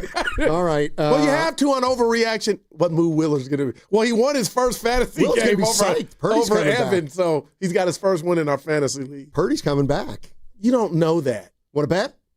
No. No, because I want to see him play. No, I want to see him play. What's coming up on the game is brought to you by Fremont Bank. Here for you, here for good. The NBA season's rolling, and DraftKings' newest game, Pick 6, is the easiest way to play for your shot at big wins. NBA stars are lighting it up. Now their numbers aren't just highlights, they're your shot to cash in. Here's how it works. Just pick more or less on 2 or more player stats. The better your picks, the bigger your payout. New DraftKings customers get $50 in Pick 6 credits with just a $5 entry on your first pick set. Don't just watch basketball. Pick, play, cash in.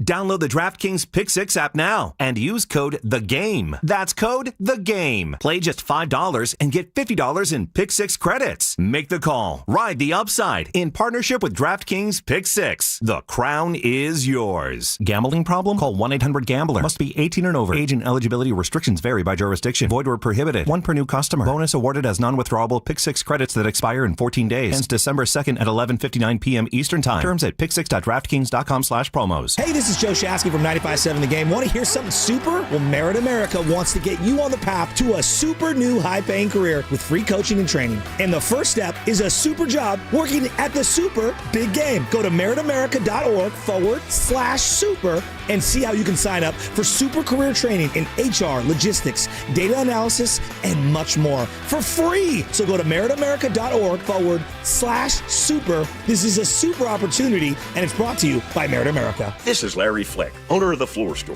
The holidays are coming, but so is our pre-holiday sale. And that means everything in the store is 30% off. Not just some things, 30% off everything. Go to floorstores.com for directions. The Floor Store, your Bay Area flooring authority. The following is an attorney advertisement. If you get sidelined by your workplace injury, the workers' compensation attorneys at Boxer and Gerson can help you get back in the game. Our team of skilled attorneys will fight by your side for the treatment and compensation you deserve. We care about justice for injured workers. That's what makes us Northern California's premier workers' comp law firm. Call Boxer and Gerson at 510-835-8870 or visit boxerlaw.com for a free consultation. Boxer and Gerson, your life is worth the fight. What if you could have reliable and intelligent Wi-Fi at the same price for 5 years? That's the Xfinity 5-year price guarantee. No annual contracts, no hidden fees, and our best equipment included. Just 5 years of Wi-Fi that boosts speeds to the devices that need them most, that finds and fixes problems before you even notice them, and that keeps you gaming in the fast lane. Lock in your price and unlock the possibilities. Xfinity. Imagine that. Select plans only. Restrictions apply. Now it's time for the closer of the week. Presented by LiftMaster and R&S Doors. Turn your garage into the envy of the neighborhood. Visit rnsdoors.com. This week's closer comes from Edwin from Pacifica. Dale and Clay serviced our chemical storage bunker and dock doors in our commercial warehouse. They were highly professional and thorough. Thank you, R&S, for outstanding service. Recently, my garage door opener was not working. I was in need of a closer. I was put in touch with R&S Doors, and they hooked me up with a brand new garage door opener from LiftMaster. With LiftMaster's MyQ connectivity, my garage door opener can be controlled right from my smartphone. You'll know when a door or gate has been left open and can close it with a tap, no matter where I am. Be one of the first 10 callers and receive 20% off a LiftMaster garage door opener. Call 1-800-FIX-A-DOOR. That's 800-FIX-A-DOOR. Or visit rsdoors.com. R&S Doors. Look for the red truck. 1-877 Cards for Kids. KARS Cards for Kids. 1-877 Cards for Kids. Donate your card today. 1-877 Cars for Kids. KARS Cars for Kids. 1-877 Cars for Kids. Donate your car today. Ready to get rid of that old car? Donate it to Cars for Kids. Call 1-877-CARS-FOR-KIDS to reach a friendly live agent. Donation's super easy, and your car can be picked up as soon as tomorrow. Call us now, 1-877-CARS-FOR-KIDS. That's Cars with a K to donate your car today. 1-877 Cars for Kids. Donate your car today. Did you know you can donate real estate too? Go to carsforkids.org. That's carsforkids.org. I spent 14 years in foster care, mostly in group homes. I slept in a lot of different rooms, but none of them really felt like mine. There are more than 100,000 children in foster care waiting to be adopted. The Dave Thomas Foundation for Adoption is working to help find them a permanent home. Now I have my own room, a place that's mine, and a family who loves and supports me. If you have room in your home or your heart, see how you can help at davethomasfoundation.org. Makita knows that pros never settle, and neither do we. With Makita, you get tools that perform at the highest level on every job without compromise. Makita is for the most detailed pros, expertly engineered to deliver precision, job after job. When your work calls for the best, call on Makita. Makita, built to be the best. Available at the Home Depot. My name is Whitney Allen. I am a widow. My husband Ryan died. We never thought in a million years we'd have to use life insurance. The unexpected happened. With Ethos, it is so fast and easy. It's 100% online. You can get a quote in seconds, apply in minutes, and get same-day coverage. No medical exams, and you can get up to $3 million worth of coverage through Ethos. Get your free quote at ethos.com/radio. That's ethos.com/radio. Time spent on application may vary. Online health questions required.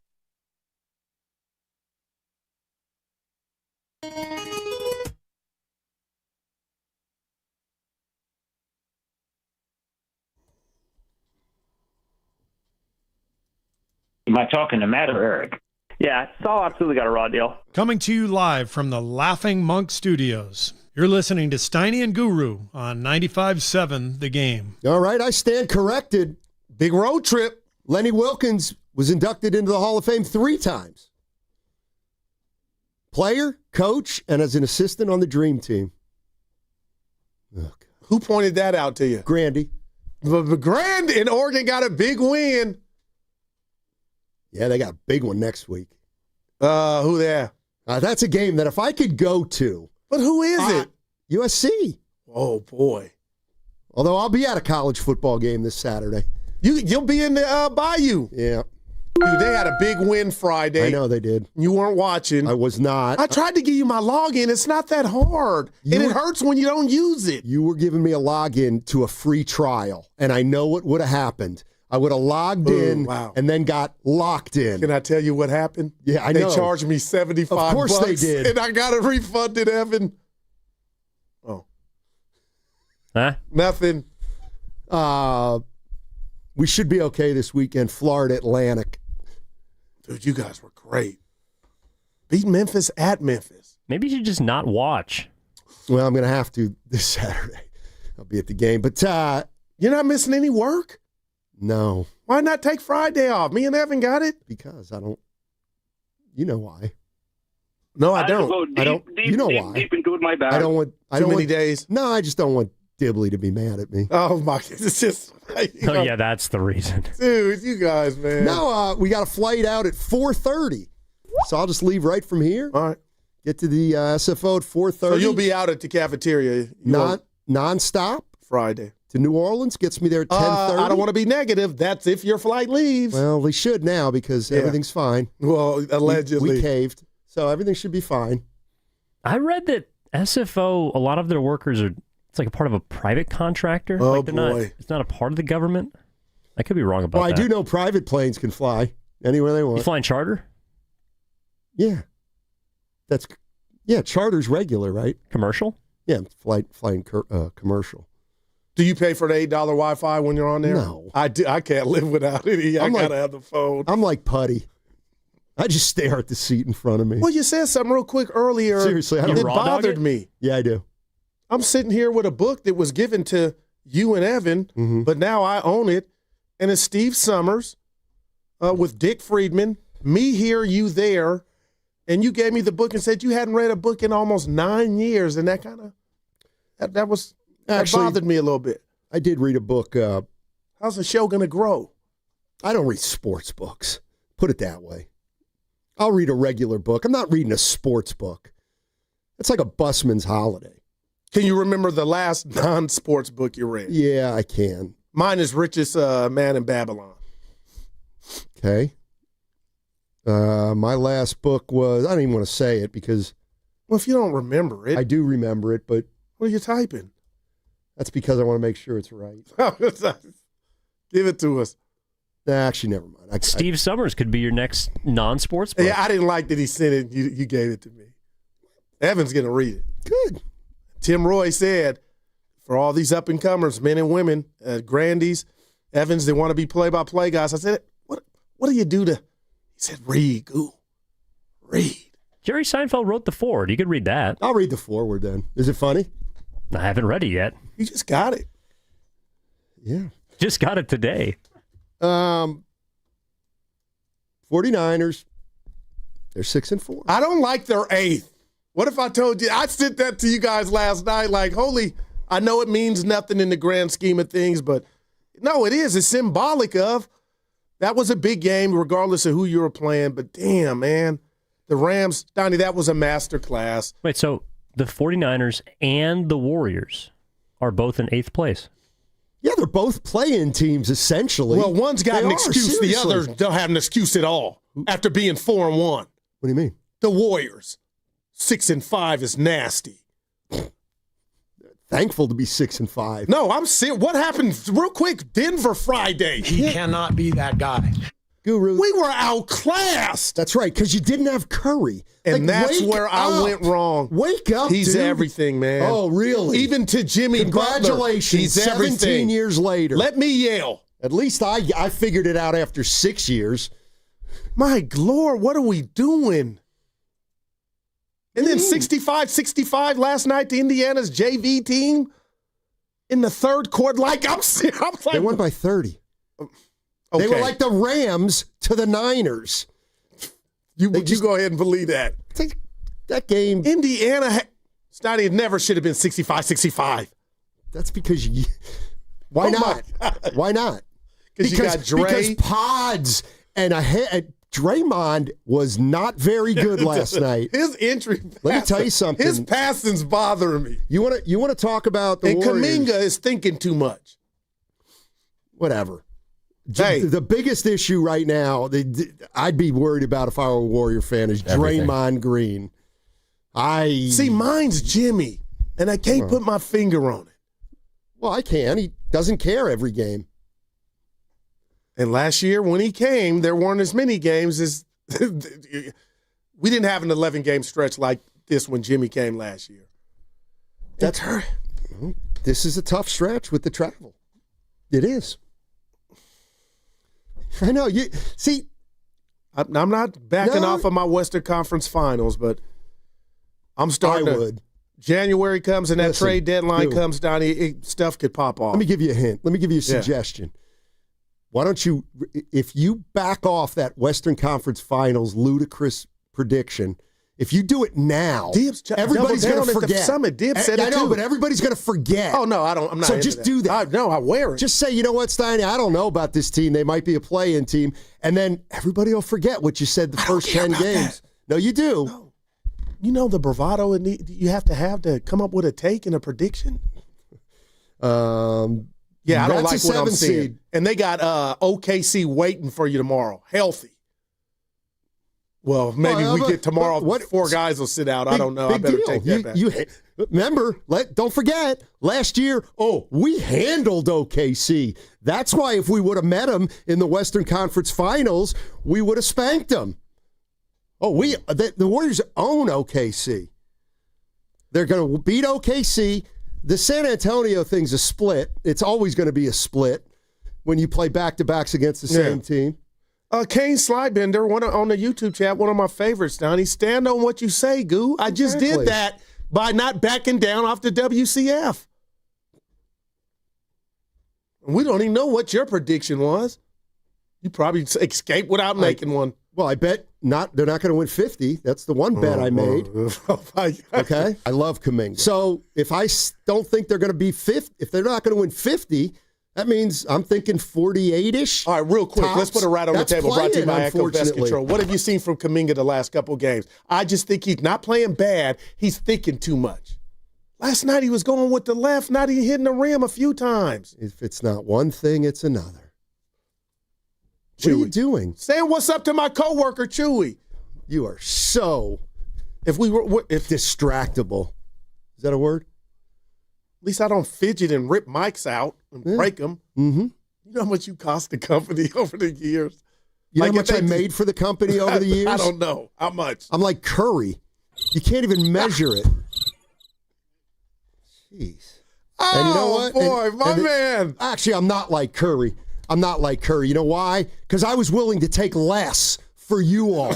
He would never do that. Oh, my face Never hurts. has done that. He always took sometimes the I wonder if you last penny. believe what comes out of your mouth. Steph Curry has never taken a discount. And he shouldn't. Okay. Well, that first year, but he didn't the first contract. Dude, they better, man, just show up against OKC. Just show up. Denver was toying with them. I know there was no Steph. My bad, E. No, you're good. Hey, Goo, you think Steph should have been on the bench last night? I couldn't believe he was on the bench. Because then Mia said, why isn't he playing? I said, honey, I got the same thought, but if he's a little sick, just stay home and come tomorrow. Just my 2 cents. Then I saw Jimmy real quick rubbing his shoulder. He got fouled at the free throw line, rubbing his shoulder. I said, he's going to miss a game. You do realize. I need help, man. You do realize the team left for OKC after the game last night. So that's why Steph was in that very comfortable sweatsuit. Can I text Mia? Because he flew with the team I got this last night. The Johnsons didn't know that. Okay. All right. I got some bad news, Tiny. They flew out today? Yeah, that's what Grandy's saying. Did they really? Grandy, thank you, man. Steve said last night that Steph was getting a workout in last night, and then also again this morning before they all flew out to OKC. Yeah, okay. Oh, man, I love these. I just love my teammates. Sticking it to me twice today. Lenny Wilkens and then the Warriors travel schedule. That's what corrected you. Nice. Well, but so that also means, because I was asking him, so every member of the Dream Team is a 2-time Hall of Fame inductee? Yeah, you know what? I guess so. I guess so, and I didn't know that Except either. For Christian Laettner. Do any of us 3 like that? Let's be honest, because I don't. Is that a little over the top, Evan? Well, it's just, it doesn't need to be added. That's what I'm saying. Well, like, what, come on, Steiny. Well, like, what does Steve Kerr go in for? He'll go in for, let's say Steve Kerr only won 1 title as a coach. I'd still think he should be in. Because he's like been 40 years in the NBA. He's done it all. He won a title as a coach. I mean, I'm not. Contributions to the game. Let me look at Lenny Wilkens. Lenny Wilkens was left-handed. Did you know that, Goo? You know I knew. Okay. I'm looking for the... Is that on the top of his bio? Tiny Archibald. Nate was lefty. Yeah. All right. Kuminga have a left hand? Not last night. I heard Coach call you, and that's my guy. I love him to death. But we're in the Kuminga club, Steiny. I feel like, you know what's happening? Tell me what you think. Real quick, my Kuminga take. They're paying more attention to you now. Oh, you mean he's on a scouting report? Yes, no doubt. The great Eric Musselman used to always say that. Be careful when you show up on the other team's scouting report. Hey, wow. You want to be somebody who doesn't show up on their scouting report. But you can never reach your goals then, because you'll be Rick Fox and Derek Fisher. You want to be the guy. I would think that if you asked Derek Fisher whether he reached his goals as a basketball player, I would say he'd say yeah. And Rick Fox too. You want to be on the report and dominate. That's why we love all the great ones. Right. But with that comes a little more responsibility. And, So, yeah, what? 11 games in, I'm being real. Warrior take, I can get it off, Steiny. They're two still codependent on Steph.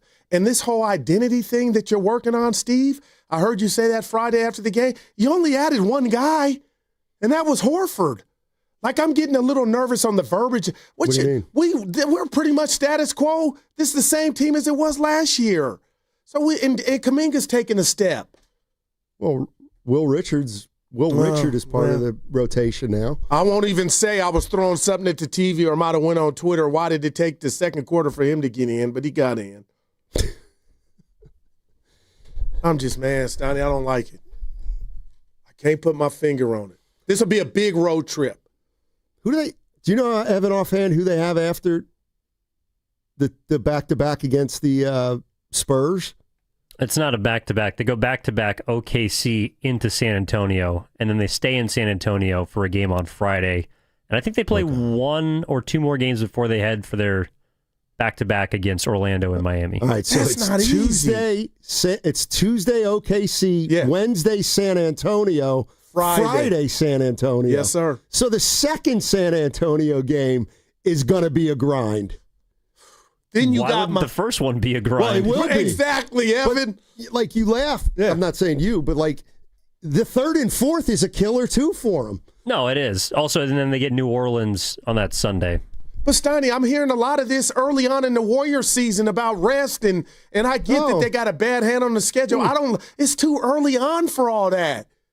Like, serious. Like, that's what I'm hearing too much of it's your job, and I get it, but man, and they got dealt a bad hand, but man, what? I thought we were going to toy with the regular season. This was Operation No Play-In.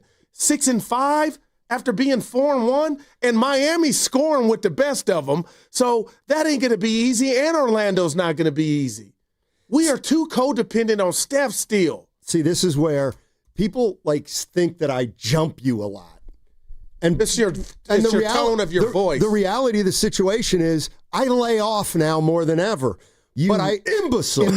I'm imagining a Warrior fan listening and hearing you say, we were supposed to toy with the regular season. Yes. No. We did it last year when Jimmy came. What were you watching? You're delusional. Where's that concoction at? Guru, what do you mean toy with the regular season? We balled. He got here and we took off. Every metric was where it was supposed to be and improved. Okay. And I thought we were going to take off and right from there. I'm going to assume you're joking about that. You're trolling me. I got you. You're trolling me. You know I'm not. Yeah, you are. Huh? There's no way you really thought if you know what? I picked him to go to the Western Conference Finals. I picked him to have more than 50 wins. So what part do you think I'm joking? Pipe down. I'm talking to Evan. Just like Guru said, anybody who would blame the offense doesn't know football. I'd have to say anybody who thought the Warriors were going to toy with the regular season must not know basketball. Well, they kind of are toying with it. Curry's missed 3 games, and Jimmy missed a game, and Draymond's But I'll tell Mouth over here, at 4-1, he wouldn't have been able to say nothing to me when they were 4-1, and it was early. But when they were 4-1, you would have been like, all right, Goop, be careful. But now I've seen some stuff that's just starting to bother me a bit. I saw the stuff when they were 4-1. I just didn't say it. Wow. Well, why then you're not doing your job? Because they were 4-1. You still need to say it. I'm kidding. Yeah. 925. You're right, 925. Everyone is doing the Warriors a disservice, putting unrealistic expectations on this farewell tour. Ooh. The team is old and small. In what world do we think this is a top 6 team in the West? I'm not running from that. I'm not mad, but I don't agree with that. And that's why I'm where I'm at right now, emotional. And if the whole summit, everybody but you, and now Bonte's claiming he didn't say they were going to the championship, but I'm just telling you, man, it's early, but I don't like what I'm seeing. I just don't. Can you be more specific? I thought you can be competitive with Denver without Steph. And Jimmy don't have no tailbone issue. I'm seeing length bother Jimmy if you stay on your feet. Okay, Draymond, you're hitting the threes, but you ain't doing what you used to master. And now Kuminga's thinking too much. Moody mixing the pass. Oh, whoa. And Pods, these are all I have future noticed. No, real quick. I know Curry was out. I've noticed, seriously, Spencer getting more run. Right. That's roster construction, and Melton's hurt. What's your point with Spencer? Do you think this will continue for him? No, not when Curry comes back. Not when Curry comes back. Melton is the one, though. Yeah, I mean, he's a make or break. Guy who hasn't played a full season his entire career, but he's going to be the make or break. Well, so they're 8th? We're 8th? Are they that high? No, you said it earlier with the Niners. Oh, I don't know what the Warriors are. Oh, okay. I thought that's what you were saying. They were both 8th. They are. Oh, Evan said it. Yeah, we got 2 play-in teams. That's real. You know what? Well, the Warriors, the Niners are not in the play-in. No, I know that. Okay, but my point is the top 7 make it in the NFL, right? Yes, top 7? Yes. Yeah, and they're 8 right now. They were seventh. But what I'm saying is, what we need to realize at this point is both the Niners and the Warriors are in the middle of the pack in their respective conferences. Right. Middle of the pack. Well, Niners have reasons. Okay. I'm just saying. And the Warriors, what did you tell me? Goo, don't judge anything. This is what I'm doing. 15, 20 games in with the Warriors. But I just assumed last year's everything that went right with the regular season was going to start from game one. Here you go, Goo. What you got? Evan's got news. Well, I just gave it to you, but Curry's expected to return for the OKC game. Yes. Order's been restored. Oh, yeah. Yep. How many fouls for Al Horford's still questionable. And I'm not throwing a party for him back-to-back, making threes yesterday. Good for him. Yeah, he had his coming out party. Against Easy. the 1-9 Pacers. Why are they 1-9? They just, wow. That's true. Oh, here, look. Dude, the Warriors are only 2 games out of the 2 seed. And I listened to Devone and Evan, I was looking for maybe they'll make me feel better. I didn't feel worse, but Devone's. Let me ask Evan this. I gotta believe. Devone knows this team's in trouble. The Warriors. He's had to refrain multiple times from. I was listening. We have a word count on the amount of times he can say the word "old" on the show. Oh, he's got one. He reminds me of you, Steiny. He got his own way, but he got some Steiny in him. Man. See, Devone and I are old school. Oh, man. Old school ballers from way back in the day in the marina. No doubt. Oh, man. Yeah, I got to believe that Al Horford's designation just is permanently questionable. It's going to be like that way for the rest of the year. And then what game do you play? What San Antonio game do you play him? The front end? Well, it's not a back-to-back. Evan said they play them Wednesday and Friday. Yeah. I always remember when it doesn't mean anything. I think I'd actually probably rather have him for OKC. Yeah. Hardenstein. I don't even know how he dude had 18 rebounds the other night. Okay. I mean, he's incredible. Then you got Chet. Then you got the foul merchant. SGA, look, it's not him personally. I don't like the whistle he's getting. Steiny, it's like, dude. And then you got they look nice right now, man. Oklahoma City? Yeah. Really? Well, champions. You'll be able to see the fire in Wiggins' eyes again. I've been watching him in Miami. Wiggins? There's only one Wiggins. Aaron Wiggins. Oh, man. Aaron Wiggins. All right. Let's see. What else? I had some things. I got it all out. Hey, by the way, I only got a minute left. What you got? Your boy was We're up against it. No, we're not. No, that's the joke off the boss saying I say that all the time. Just, people. With 8 minutes left in the second. What if I told you I was mentally weak this weekend? My golf game. What happened? I'll tell you exactly what happened. Shot a 41 on the front. Oh, let's go. Poppy Ridge. Okay, let's go. Was playing well. Then the back nine, I went bogey, bogey, bogey. And then on 13, I hit a drive. Tailed a little bit right, but okay. All right, I'm trying to picture. I'm like I'm there. Thought I was in the rough, just a little off the fairway. And if there's one thing that I have trouble overcoming, it's when I lose a ball when I have no right to lose a ball. And I couldn't find the damn thing. Ooh. And I had to take a penalty, and I felt sorry for myself.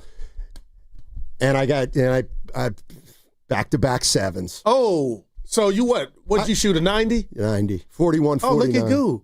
Yeah. I was just like, I was just like, you know what? See, here's the thing.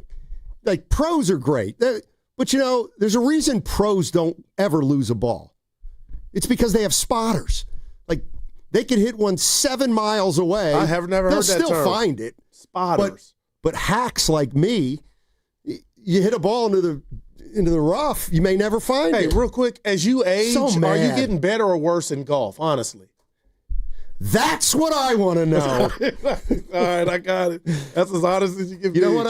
I'd have to say I'm staying the same. You're right, 925. The back at Poppy is harder than the front. It's Monster Monday, presented by Merit America. Visit them at meritamerica.org/super.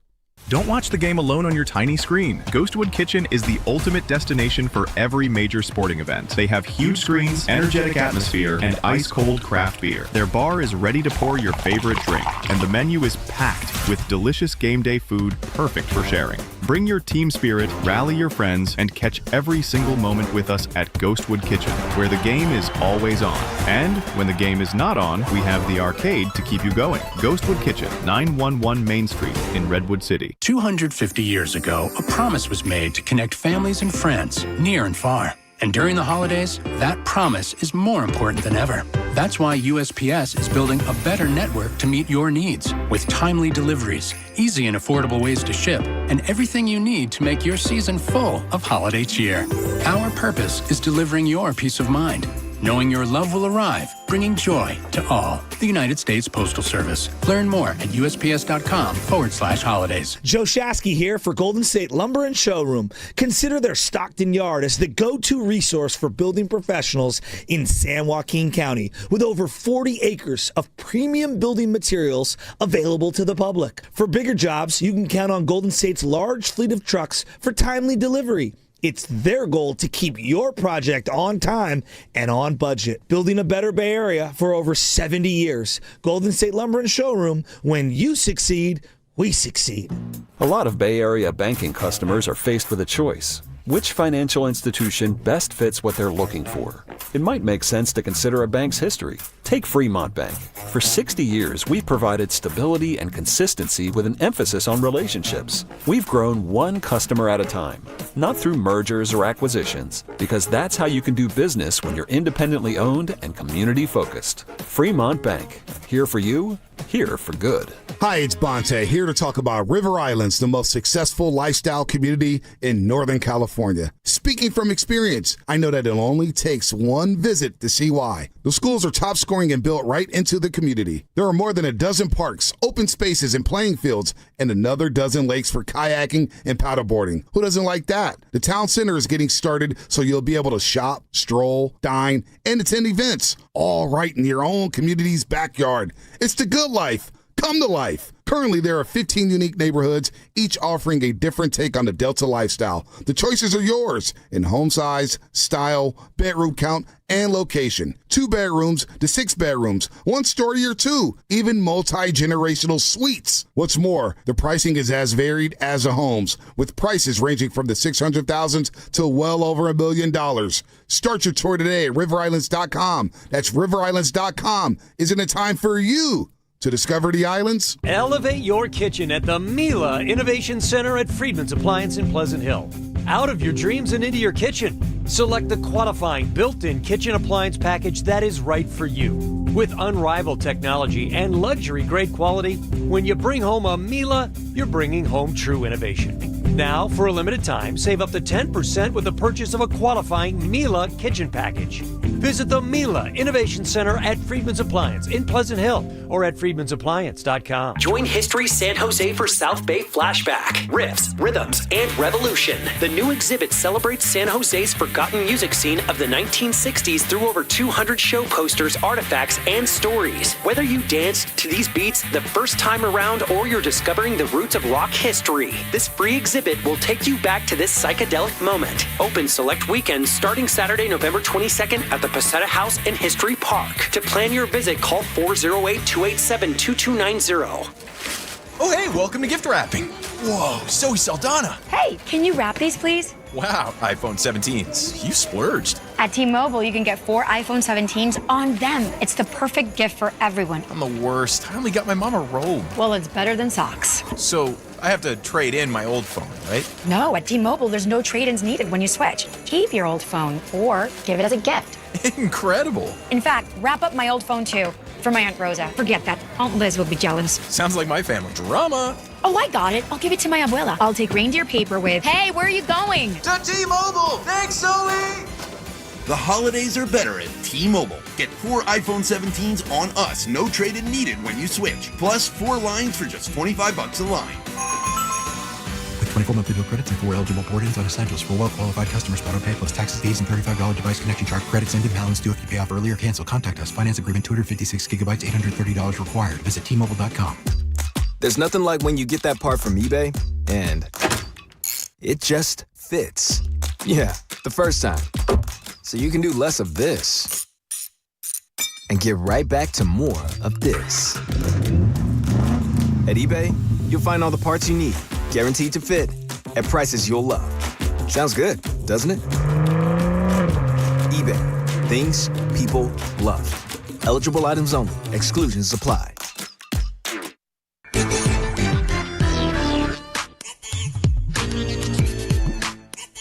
This there, this there, this there,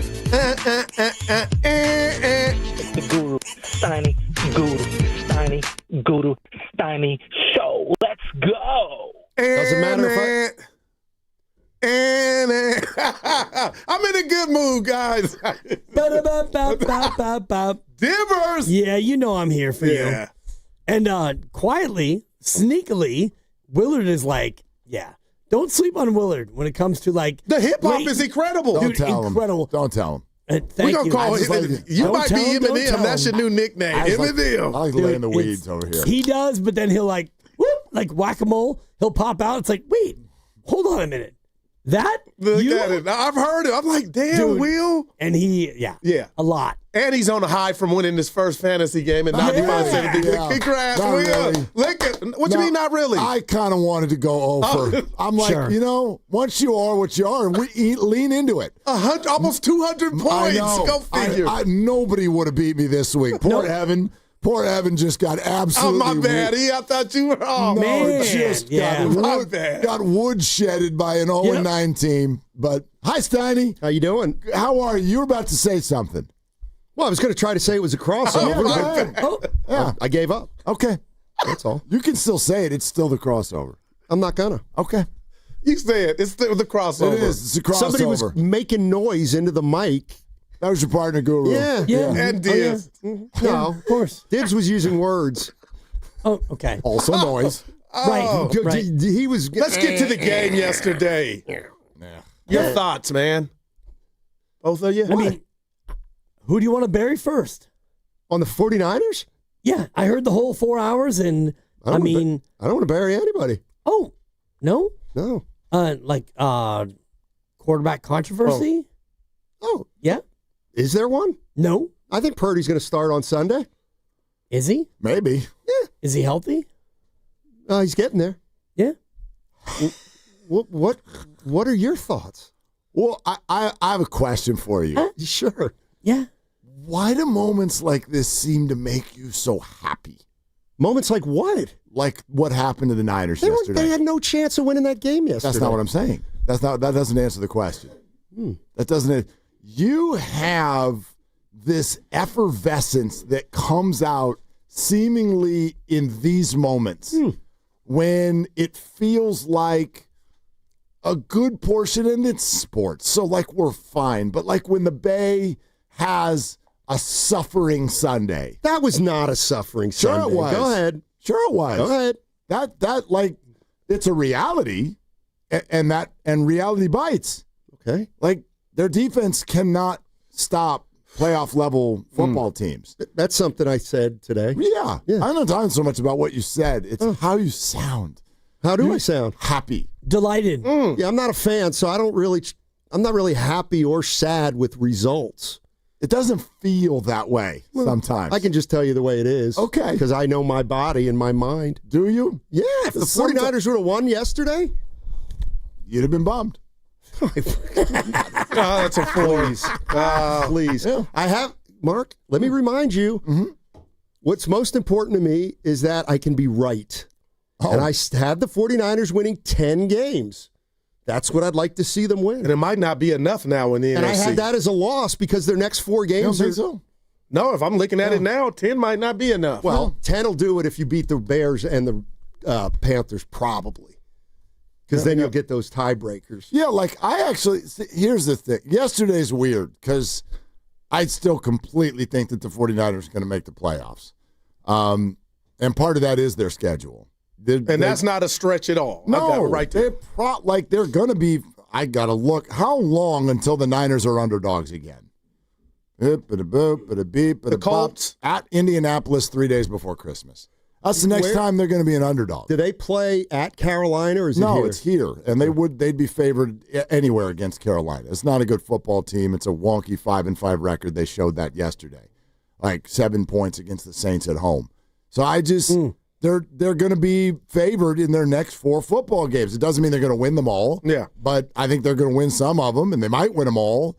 But I'd probably have them for 3 of them. Is probably because they're favored by 3 right now at Arizona. And I told Steiny and the listeners, Willard and Dibbs, if you're Arizona, we saw that mollywhopping, wouldn't you want to play no other defense than what you saw yesterday? No, they could lose Sunday.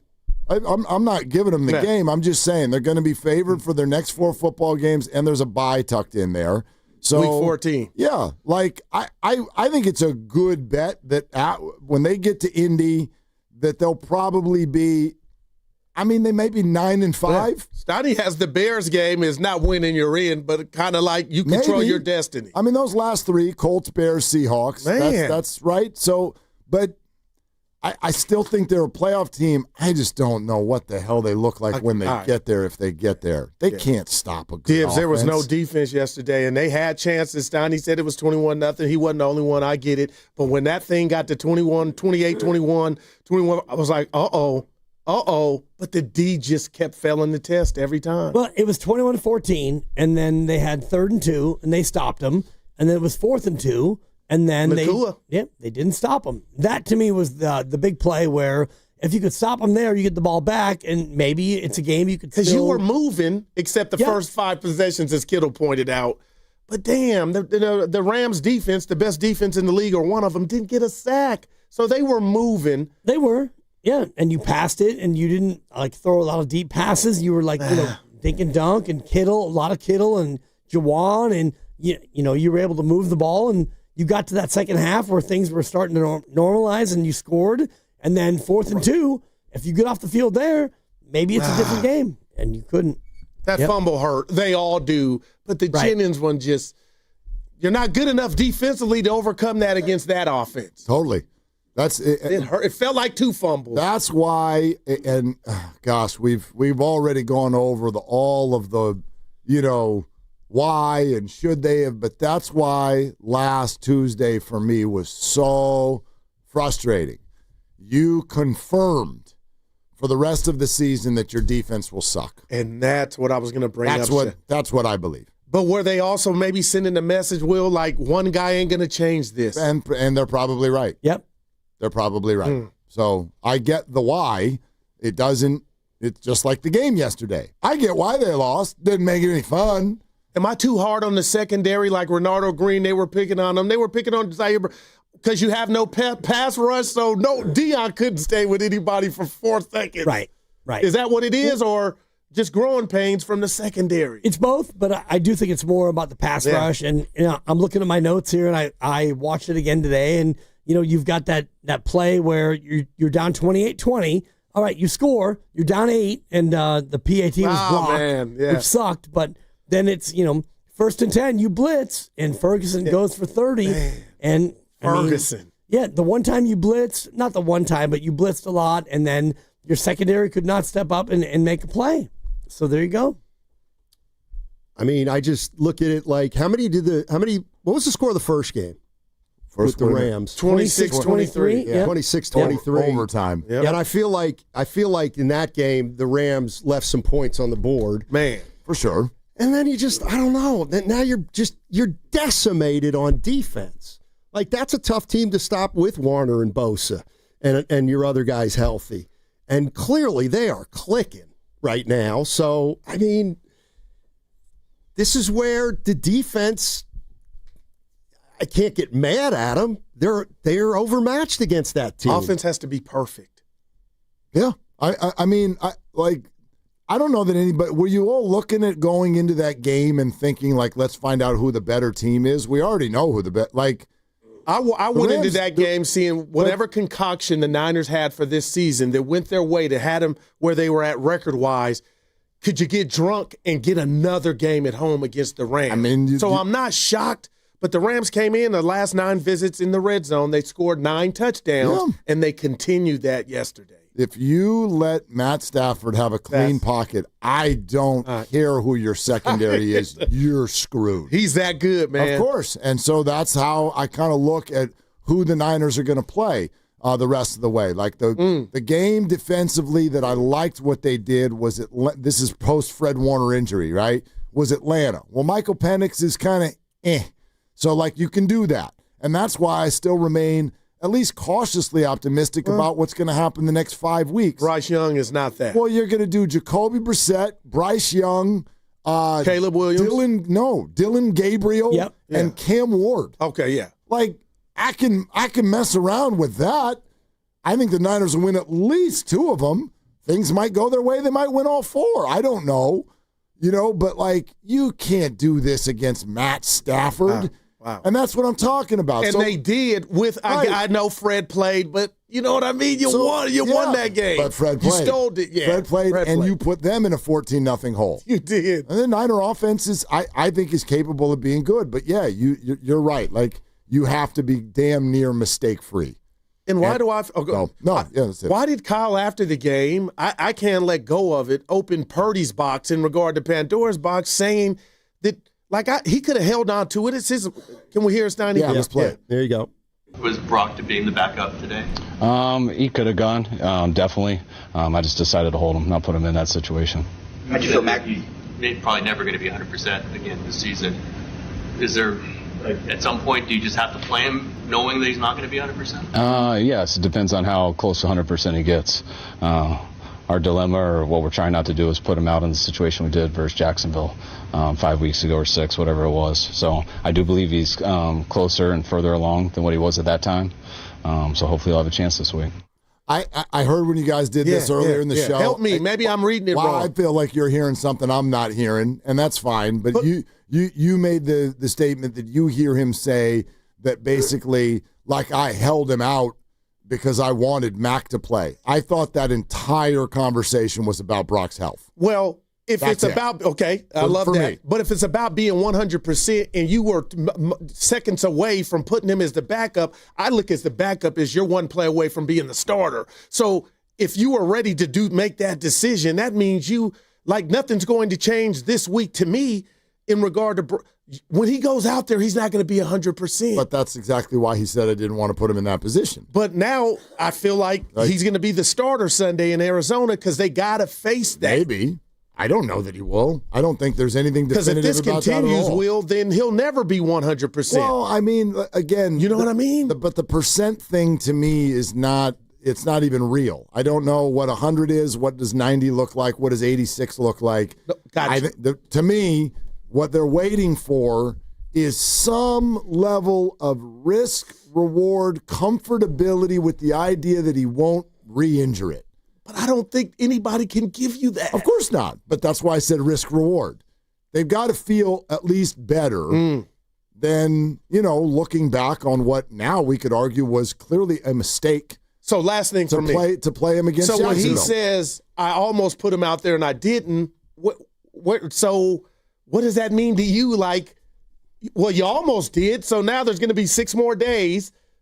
Am I crazy to assume, or any Niner fan, that he's about to be out there and start? I don't think you're crazy to think that Purdy's going to start next game. You're listening to 95.7 The Game, KGMZ FM and HD1 San Francisco, an Odyssey sports station, always live on the free Odyssey app, and now broadcasting from the Laughing Monk studios. Like, I think Purdy's going to start on Sunday. Why do you think that? Because I just feel like if the way Kyle's talking, he keeps saying closer, and right. I heard he's got a shot next week. And I heard him say that he's closer now than he was back when they played him last time, and he got hurt last time, but now he's closer, but they didn't want to do it now. They want to give him an extra week. So I do think that come Sunday that he'll play. Yeah, but to Will's point, I guess that's what's frustrating me too. There is no, like, your charger percentage battery. It ain't saying 89%, so it's all going to be, well, we all think, and he says he can go. There's some guesswork there. There's no doubt about it. I don't think you can hide from that. There's some guesswork there, and you might end up with egg on your face. And do you think the opponent had, I asked Donnie, the opponent had anything to do with it? I don't think that. It's not like bad teams can't sack the quarterback. Like Calais Campbell can come hurt you just as easily as any Ram. Buda Baker. You know what I mean? But so, I don't know. But I also don't think it's the hugest insult in the world to Brock Purdy if he's missed 4 games. Now you get the Rams, and you look ahead, and he's like, to me, maybe this was the week you give him the extra week.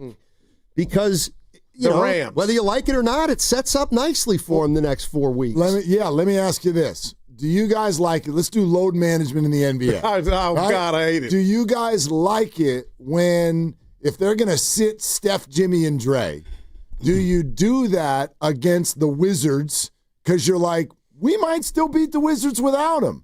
Or do you do it at Denver where you're like, we're probably going to lose that game either way? I'd like it against the lesser team. Okay. That's me. I think that's what you're saying, Steiny, to a degree. And I don't know that the opponent has anything to do with it. I do think it's really just about their risk reward. Because you're going to get his tackled health. anyway. But is what you're saying. Well, or like, I mean, you're going to be underdogs against the Rams, even if Brock plays. Right. You're going to be favored against the Cardinals with or without him. So in theory, you have a better chance to beat Arizona. So, you know, do you, and not just Arizona, and Cleveland, and Carolina, and Tennessee, do you want Brock for those games? But I really just think it's about them kind of playing they're playing poker. Yeah. They're playing poker, and it's kind of like, you know, when do we feel like when we put him back out there, he'll stay out there? And real quick, last thing for me, and maybe you three can help me. The Mac Jones component to all this, he's been, to me, an A+ on what you want from your backup quarterback. The season is salvage and still in play, a playoff berth because of him. But I feel like there's a lot of talk around town like the Niner offense is humming. And I think they're leaving some chicken on the bone. And yesterday, in those 4 possessions, you had 26, and I felt like the Rams had no answer for you in the second half. But if the car would have started sooner, you would have got to work sooner, and maybe you can win it. So I ask you, say all that to say, do you think the Niners' offense is humming? I wouldn't use that word. They're pretty good. They're very capable. But are they so much Are to they where humming? you don't want to put Brock back in there when he's ready, or he can't take you another level? No. I mean, they've scored over 30 points one time this year. So I don't think they're humming. Houston kept the ball away from you, but that was mainly the defense. They're better than average or capable of, but they're still missing some key pieces, and all of it's complementary. Like, offense is different when you're down 21-0 as opposed to 0-0. Right. Right, and the choices you make are different too. And I'm looking at yesterday in the first half where you are kind of humming. You're down 14-0. You get to the 39, and Jawan Jennings. Oh, man. I mean, Jawan's he's got the ball out. Man. You get punched out. So now you lose the ball. They score again, and then the next possession you get down to the 11. And if that game was, I don't know, 3-3 or 3-0 or 7-0, you kick the field goal. But you're down 21-0, so you go for it. And Shanahan with, I mean, I didn't like play. That. Yeah, either did I. And Low Neal, I was watching it again today. No, it's in my head. Low Neal's like, when you need a yard, why give the ball to the running back 5 yards behind the line? I hate it. So now you're going to do like a stretch, and now he has to get 5 yards. He has to get 6 yards to get a yard. And, you know, Christian gets the ball, and he runs, and the block fails, and you don't get the yard. And now it's a turnover on downs, but it was 21-0. If it was 3-0 or, I don't know, 10-7, you probably kick it. So maybe even it's a little 14-0. situational. Yeah, exactly. Do you know offhand when Kyle wins the coin flip, does he always defer? We got into this. Always. I don't know if he has, like, for his whole regime, but he definitely does now. Right. Yep. Okay. 100% now. Yeah. Now, again, and I heard this earlier, and I was like, "Oh my God, Steinmetz!" You were Mets. You were with me. What are you talking about? The defense can't handle it if we give up a touchdown. You did your whole thing about like, dude, it's you did a voice. The bottom line is it's not a crazy thought to go into a game against the Rams, whose offense is at the top of the league, and your defense is decimated. I think it would have made sense, not that it would have won the game, to take the ball first, see if you can control that first drive, maybe maybe get them playing from behind. That's not a crazy thought, but the way you pitched it was now the offense sat on the sideline for 15 Well, that was a joke. Real life minutes. That was a joke. I think that's what Dibs is saying. Yeah. Well, it's been a lot of jokes today. You did a whole thing. It's been a lot of stand-up comedy. Oh, the poor offense. Now they're going to be down 7. So you guys, you think that's a dumb thought to accept the ball a game like yesterday? It's not a dumb thought. Not a dumb but, thought. No. Okay. You know, when you get the ball back with a minute 6 left, and you have a chance to, with 2 timeouts left, still score. Yeah, and I mean, you can go down there and you can score, and then you get the ball to start the third quarter. I do think that's what Shanahan wanted. Of course, he wants that every game. Yep. He wants it every game. The math works. By the way, I mean, and you played from behind. The Giants went hot knife through butter when they did that last week. Yep. It worked out fine. Well, they're the Giants. Yeah. There's a big difference there. But this is the best offense in football, maybe. Right, but the 49er offense did not have a hard time moving the ball. Like, that's the thing that, the difference between, okay, are they humming? Yeah. No, I don't think they're humming. But I do think, and maybe this is why this is one of the characteristics why people think Kyle Shanahan is, quote, arrogant. I do think that I think McVay is the exact same way. Oh, I think they think they can get a first down anytime. Anytime. And that's why it sounds the way it does sometimes, like in press conferences, because if they don't get the first down, it's usually in their mind a matter of player execution. That's usually Stafford missed. I forget the name of the tight end before they got the minute 10, the possession before half. That was Ferguson. McVay goes, "I was being greedy." I'm like, but if just Stafford hits that, man. Yeah, and the Niners were moving the ball. They were moving the ball, but all it takes in a game like that is a fumble, one fumble. That's what I was. Didn't you feel like even on the kick return that you can fumble? Yeah, it's only 14-0, but that fumble to me, I'm like, man. Air out of the balloon. But the 4th and 2 to Nacua, that was it for me. I was like, they don't get this, right. Boy. Yeah, and he got it. Yep, he got it. So I mean, you get that ball back, you're down 7, and maybe you can go down and change the game. I said last thing from me before you go, Steiny. B-Rob was running hard. I don't want Les McCaffrey, but I'm thinking. They're different. Their body types are different, and McCaffrey is everything. But what did you make of his carries? And Steiny made the point of, McCaffrey softened him up. We could have ran through it after, not taking anything. But B-Rob is physical. How can you use that a bit more? I do like him inside the 5. I love him. I do like him inside the 5-yard line. But maybe 4th and 1 or 2, no, when you gave it to McCaffrey. Well, if it's 4th and 1, I'm with Dibs. I don't care who gets the ball. Go straight ahead. Just go straight. I thought they were going to sneak it. When the hell has a 49ers that was a bad play. Under Kyle Shanahan ever not made it on a sneak? I go, they're going the wrong way. Go back to Jimmy Garoppolo. Have they ever not made it on a sneak? Maybe once. Maybe. In 7 years. Sneak it. Why do we get cute with juice? Why are we doing stretch plays? Man. Just do what you do so well and sneak it and get the first down. Well, I don't get that. But if you're not going to sneak it, give it to a running back going straight ahead. Yep. All right, guys. I'm so have a great confused show. By your question. Right here on 95.7 Not The Game. a question. It was a statement, Kyle. Are they the smartest show in the Bay Area? You guys are an intellectual feast for the smart sports fan in the Bay Area. Wow. You're pretty much the smartest guys on the radio. I agree. Good Lord, how big is your ego? Are they the funniest show in the Bay Area? Give it a laugh. Come on. You're a funny guy. Come on. Give me a laugh. You are funny, dude. Hit that S again. Are they the coolest show in the Bay Area? And no white boys. They cool. That's what people are saying. You guys are phenomenal. This is one of the most perfect ways that I could end my day, getting a chance to talk to Mr. Mark and Dan, We'll let you be the judge. Oh.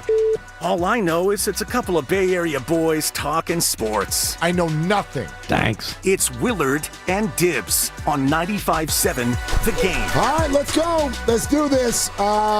It's not a Victory Monday. No. No. Not the Rams. That took 3 seconds. I know. It took 3 seconds. I can't help it. Yeah, that was. It was like, how do we describe this? This is not what I would call a surprise. Nope. It was not a surprise, and therefore, I did not find this to be one of those, like certain losses really piss you off. This wasn't that to me. I know some Niner fans run that way. You know what I mean? I went for the morning walk with the dog today, and Shasky was mad. And I'm like, I get it. That's the way some Niner fans run. But I think in order to be mad, you had to think that that was going to go a different way. Right. And I didn't. And I will take you back to last week, and whether it's understandable or not, this was the reality that I was so upset about with regard to the trade deadline. If you think you can do some win one for the Gipper speech, Robert Saleh going to coach him up and go get Luke Gifford to cover an NFL player with an elite future Hall of Fame quarterback standing in a clean pocket. Uniform does not need laundering today at all. You're going to lose that game. 6 touchdowns? 6? Yep. For the other team? 5 of 5 in the red zone. What are we doing? Yep. What are we doing? So sure, you might beat Arizona, might beat Carolina, might beat Cleveland. I bet you will beat Tennessee. Absolutely. And you can work your way to your 10 or 11 wins, and you might make the playoffs, and I'll still predict that they will, and I'll be excited that they are, and I'll even, Dibs, I promise you this, I'll watch the game. You will? Yeah. But talk to me. Jared Goff, Jalen Hurts, Jordan Love. Yep, I've heard of him. Baker Mayfield. Not bad. Matt Stafford. Pretty good. Sam Darnold. Yep. Those are the other 6 QBs going to the playoffs this year. They are going to torch your ass. Sorry. That's where we're at. Well, then win 45-44. And that's where this team is at. You can do that. You can. And that's where I look at yesterday and I think about what you're saying, and you're not wrong, but you go out there and you give up the opening touchdown, you go 3 and out on, maybe there was a PI on that opening drive, and we can get into it. And I actually, you sent a text last night about PI, and so I watched it again today, and I watched with that in mind, and I wrote down like 3 or 4 that, maybe could have been called, and there were a couple that were called that were like declined because there actually was a catch, and there was only one PI, I think, that was called, and it got nullified by an offsetting penalty that was clearly not a penalty. Well, yeah. But other than that was later in the first half. 2 flags thrown on the Rams the whole game. There was one on Kittle had a catch, a 10-yard catch where he caught it, he fumbled, and then it was actually a catch, but that was PI, and they declined it because he caught the ball. Correct. And there was another one of those in the second half as well. But, I mean, you look at the way the game went, and you gave up a TD, you went 3 and out, you gave up a TD, and so now you're out of Shanahan's comfort zone. Totally. No, this is one of those games where I have one officiating rant, but it's not even specific to the game yesterday. It's more specific. Like, I'll use an example from the game yesterday for something that I think is a broader view thing, and we could do that a little bit later. Okay. But to me, this, I think most fans, it doesn't matter who you root for, you come away a little bit annoyed with refs. It's just how sports works, and that's fine. But then you have to assess what happened in the game that then suggests whether or not I'm allowed to make the refs or umps a thing the next day. And the Niners didn't earn that. I could sit here and tell you that I saw 3 or 4 PI calls not called. Yeah. But it's not going to change the outcome of the game. You can't rush the passer at all. It is brick wall city every single play. Matt Stafford, step back. 1, 2, 3, 4, 5-step drop. Look left, look center, look right. Still clean pocket. Step up, deliver ball, bang. Devontae Adams wide open, middle of the field. You can't win in the NFL that way against someone like Matt Stafford. So go ahead and mark it down. I'm ready to make my season prediction. The Niners are going to get the 7 seed in the playoffs, and they will therefore be on the road. Let's see. Who's probably going to get the 1 seed? Who looks like the 1 seed right now? Probably. Maybe the winner of the Rams Seattle exactly. game, maybe. Yep. So let's say they get a bye. I mean, the 7 seed then gets the 2 Philly seed. or Detroit. Yeah, or Green Bay. I mean, you're sure. Yeah, you're probably kicking on the road in one of those games. You're going to give up 35-plus points, and thanks for your service. Yep. That's how I see the rest of the season going. And I'm not, terribly mad at that based on circumstances.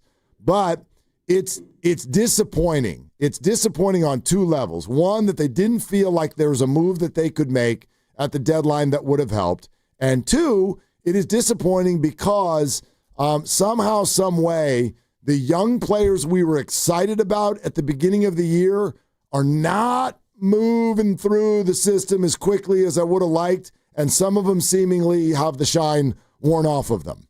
Beginning of the year, we were excited about Marquise Siegel. Right. Now I hate every safety on the Niners. I don't like any of them. Renardo Green last year, nice young player, still has moments, but okay, that there's just even some of the pass rush guys who out of these last 2 draft classes in that defensive backfield are you like? I like Upton Stout, but there's too many holes. There's too many holes. I do think that you have to look at it from a complimentary standpoint where, Siegel and Green and even Lenore and Jair Brown, they are suffering because there's no pass rush. And the pass rush is suffering because you don't have Bosa, you don't have Michael Williams, and you had, I guess, Bryce Huff played. I'm told he played, but he was not the Bryce Huff that we thought he would be. And I think the pass rush was so muted that the secondary is out there trying to cover for 4 seconds. And honestly, I can't do it. And the big problem I thought was that even when you brought a little bit of extra pressure and they did blitz a little bit more than normal,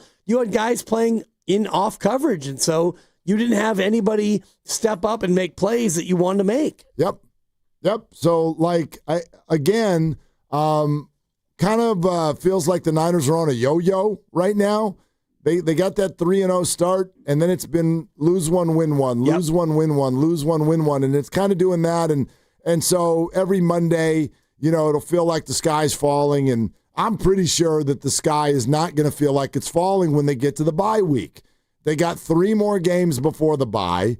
I feel good that that's a 2-1. Good-ish. Maybe a 3-0.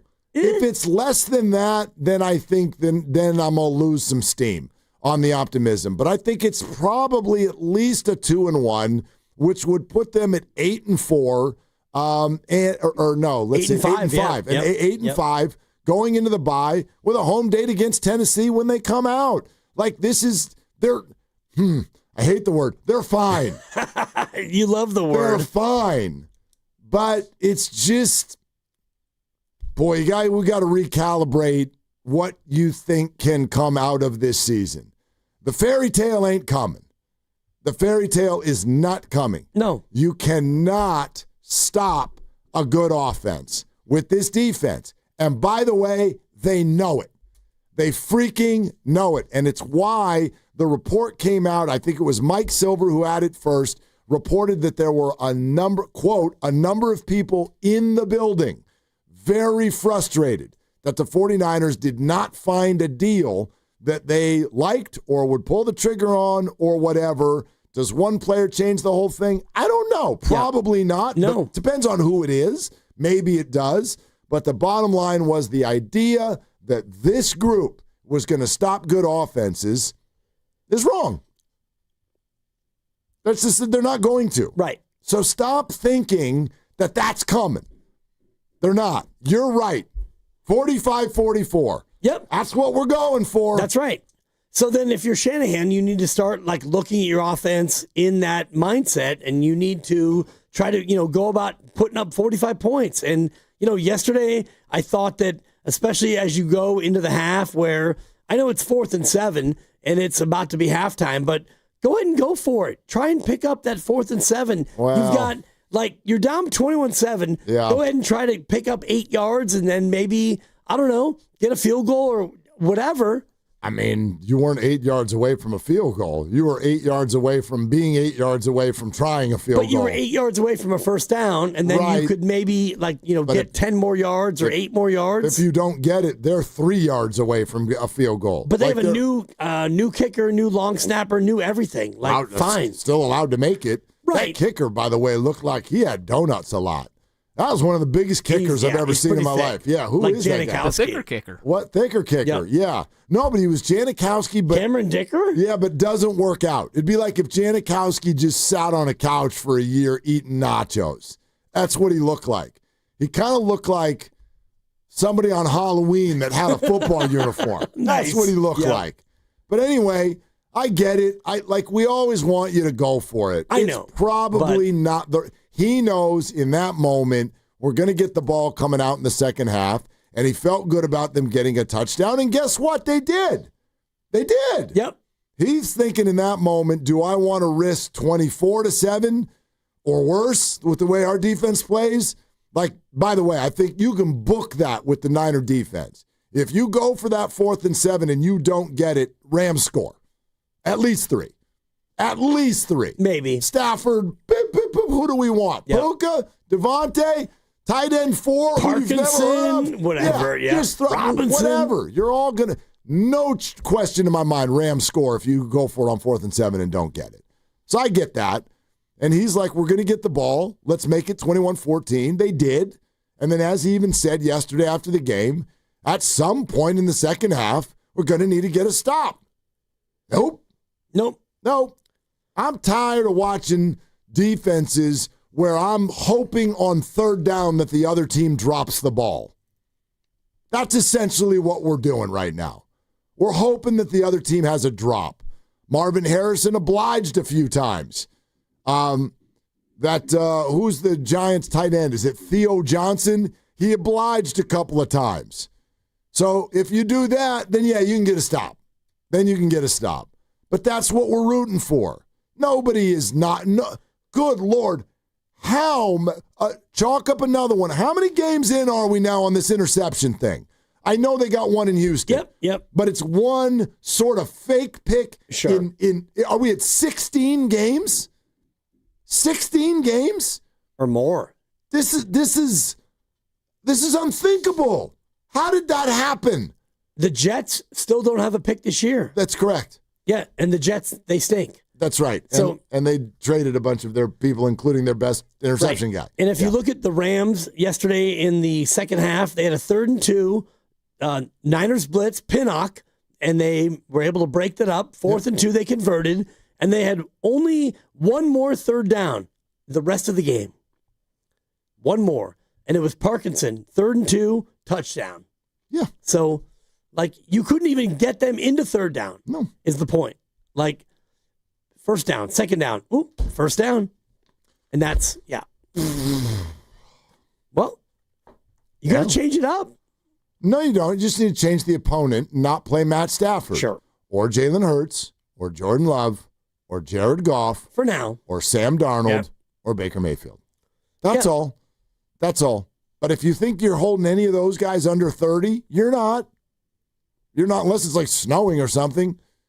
Maybe they go to Lambeau, block a punt, and win a Hufanga? Yeah, maybe. They can do that if they want. But that's, so for me, playoffs are bust. Yep. After that, whatever. That's where I'm at. I hope that we get a playoff game so we can make really decadent food and gather one time.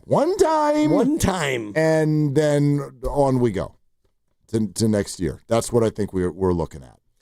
So we'd love to hear from you. What'd you see? What'd you think? What ticked you off? 888-957-9570. It's you and your calls all day long. The Niners lose. The Warriors, we can get to that a little bit. That was a win and a big double-digit win. I don't even it made me even more mad about the loss at Indiana a week and a half ago because I'm like, these are the Pacers. There's nobody on that team. So 888-957-9570. We get to all of it. It is a Monster Monday. presented by Merit America. Visit them at meritamerica.org/super. We're also sponsored by Crystal Geyser Alpine Spring Water. Your calls right now. What got to you? What'd you see? 888-957-9570. That's the number. This is Willard and Dibs. What makes Crystal Geyser Alpine Spring Water different? We always bottle our Alpine Spring Water less than 1.5 miles from the spring source, and all our bottles are made with 50% recycled plastic from our own recycling plants. Crystal Geyser, bottled at the spring source. The Floor Store's pre-holiday sale means 30% off everything in the store. The NBA season's rolling, and DraftKings' newest game, Pick 6, is the easiest way to play for your shot at big wins. NBA stars are lighting it up. Now their numbers aren't just highlights. They're your shot to cash in. Here's how it works. Just pick more or less on 2 or more player stats. The better your picks, the bigger your payout. New DraftKings customers get $50 in Pick 6 credits with just a $5 entry on your first pick set. Don't just watch basketball. Pick, play, cash in. Download the DraftKings Pick 6 app now and use code THEGAME. That's code THEGAME. Play just $5 and get $50 in Pick 6 credits. Make the call. Ride the upside in partnership with DraftKings Pick 6. The crown is yours. Gambling problem? Call 1-800-GAMBLER. Must be 18 and over. Age and eligibility restrictions vary by jurisdiction. Void where prohibited. 1 per new customer. Bonus awarded as non-withdrawable Pick 6 credits that expire in 14 days. Ends December 2nd at 11:59 p.m. Eastern Time. Terms at pick6.draftkings.com/promos. Hi, I'm Andy, your friend and jeweler at Shane Company. As a product development manager, I make sure every piece of fine jewelry at Shane Company is meticulously designed for quality. From 14-karat gold chains, pearl necklaces, diamond studs, and of course, dream engagement rings. We ensure each piece meets our high-quality standards every step of the way, including the smallest details. Come see for yourself. Visit us in store or at shaneco.com. Shane Company, your friend and jeweler. Ready for the ultimate red and gold game day? Laughing Monk Brewing is the place to park, party, and ride. Skip the traffic. Forget the expensive parking. Park for free and dive into an epic tailgate with mouth-watering food, ice-cold Laughing Monk beer, and every game on TV. Catch 95.7 The Game's pregame show with Lorenzo Neal and Evan Giddings. Then hop on the free shuttle minutes away from the stadium. Shuttles are first come, first served. So head to 957thegame.com to sign up and join the party. Neuropathy is a debilitating condition that is sometimes misdiagnosed. Symptoms can include pain, numbness, and tingling in your hands, legs, and feet.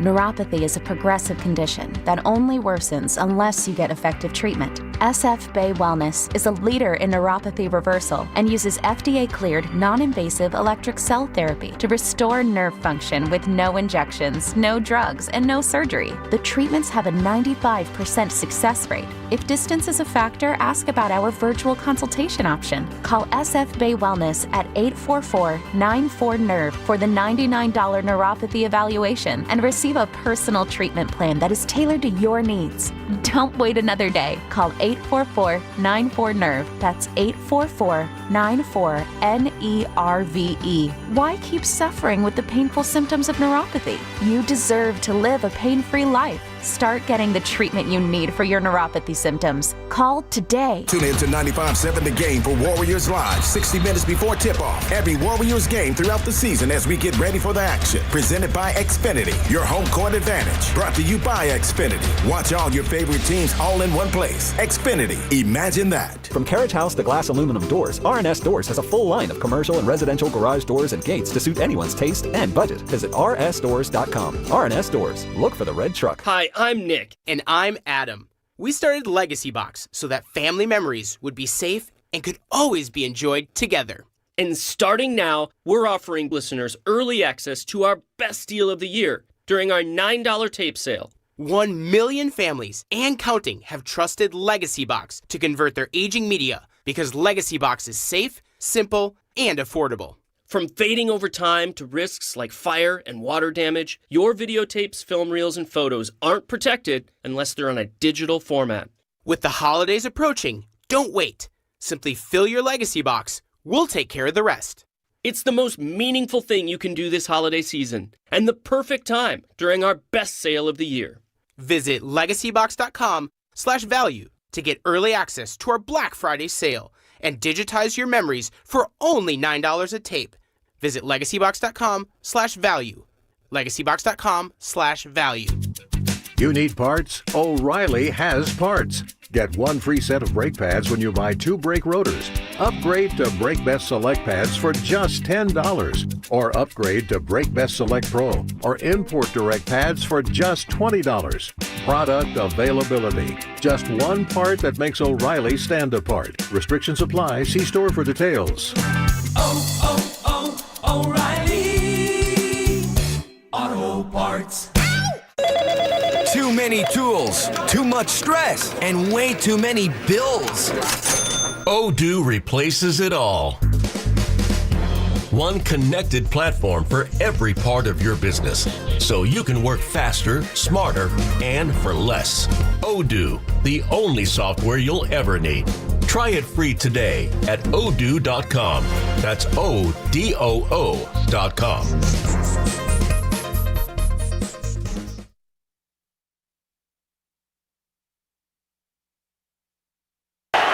Blake Corum lined up as a wide receiver now. Blitz coming. Stafford kills the blitz. Gets it to Nacua. Breaks the tackle. Puka Nacua on his feet and in. Touchdown Rams. Oh, they're hyped up all right. Now, back to Will and Dibby on 95.7 The Game. It's funny. We all prefer offense. Even if you won't admit it, you do. This is how we watch the sport. When I want winners. Yeah, but when I hear people break down the Warriors, it's usually about scoring the basketball. If I were a defensive player in the NFL in 2025, it's amazing to me that more have not spoken about this publicly. You're second-class citizens, the defense. You are second-class citizens. You are not on anyone's fantasy team.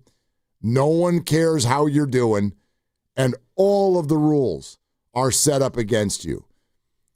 No one cares until you arrive at this. And the Niners have reached it. I have a name for where they have arrived, and it's called Bengalsville. And now you know what it's like to root for the Cincinnati Bengals, because over the last 2 to 3 seasons, this is essentially who the Bengals are, and sometimes even without their starting quarterback, the same way the Niners are without their starting quarterback. You notice that the Bengals have such weaponry and have such a system that Joe Flacco can come in at age 48 off of the street, join the Bengals, meet T. Higgins and Jamar Chase, say hello, 2 days later go out and score 40 and win a game in prime time. But more often than not, when you're going up against a good team, you're going to score a bunch, and then you're going to blow it. And I'll give you the example is, if anybody did not catch the way the Bengals-Bears game finished last week. That was crazy. That was out of control. And that's, maybe we're not that bad of a situation here with the 49ers, but it is a frustrating thing to watch football and know that your offense cannot make errors.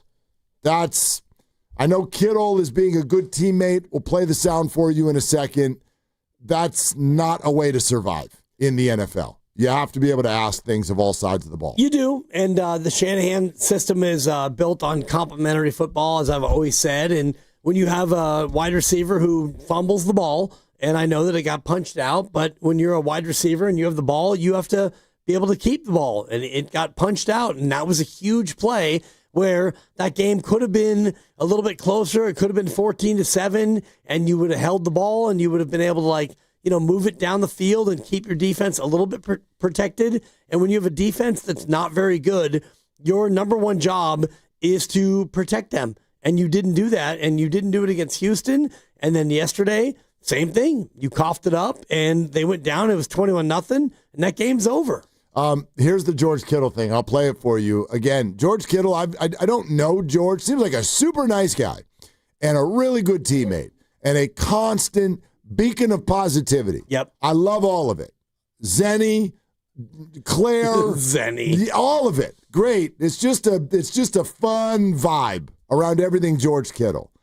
But I don't think you can, so this is nice of him, but I don't think you can do this in football. I mean, we started the game off with a punt, a fumble, a fourth down turnover, a touchdown and a punt. And I'm pretty sure, like I said, since I've been back, is that our team is going to have to rely on our really good veteran offense to score a lot of points and not turn the ball over.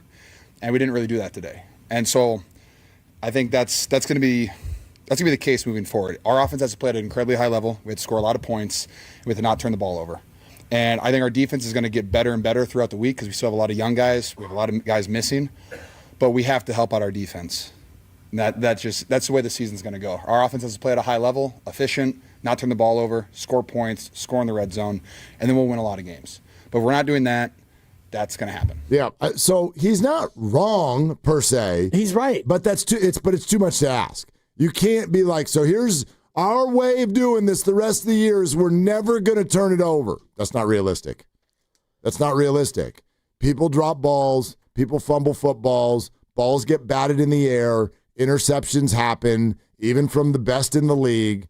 Josh Allen threw the ball all over the freaking place yesterday and looked like a big old pile of junk that team. in that game. Woo. So, like the best in the league, they're going to turn the ball over. So if you're saying the way for us to win is for our side of the ball that has more experience and more firepower to be awesome every time we touch the ball, to be absolutely clean, that's not life. No, but be better than they were. Okay. And that's where, the Rams get the ball, and, Steiny was talking about, like, do they ever get the ball first? No, they don't believe in that. They want to double up. They want it last, and they want it first in the third quarter, and I believe in that philosophy. And then yesterday, okay, the Rams get it. They go 64 yards, touchdown, fine. It was not ideal, and you had a third down conversion in there, and then you get the ball, and you go 3 and out. That's where the Niners cannot go 3 and out, and then they go down, they score, it's 14-0. Okay,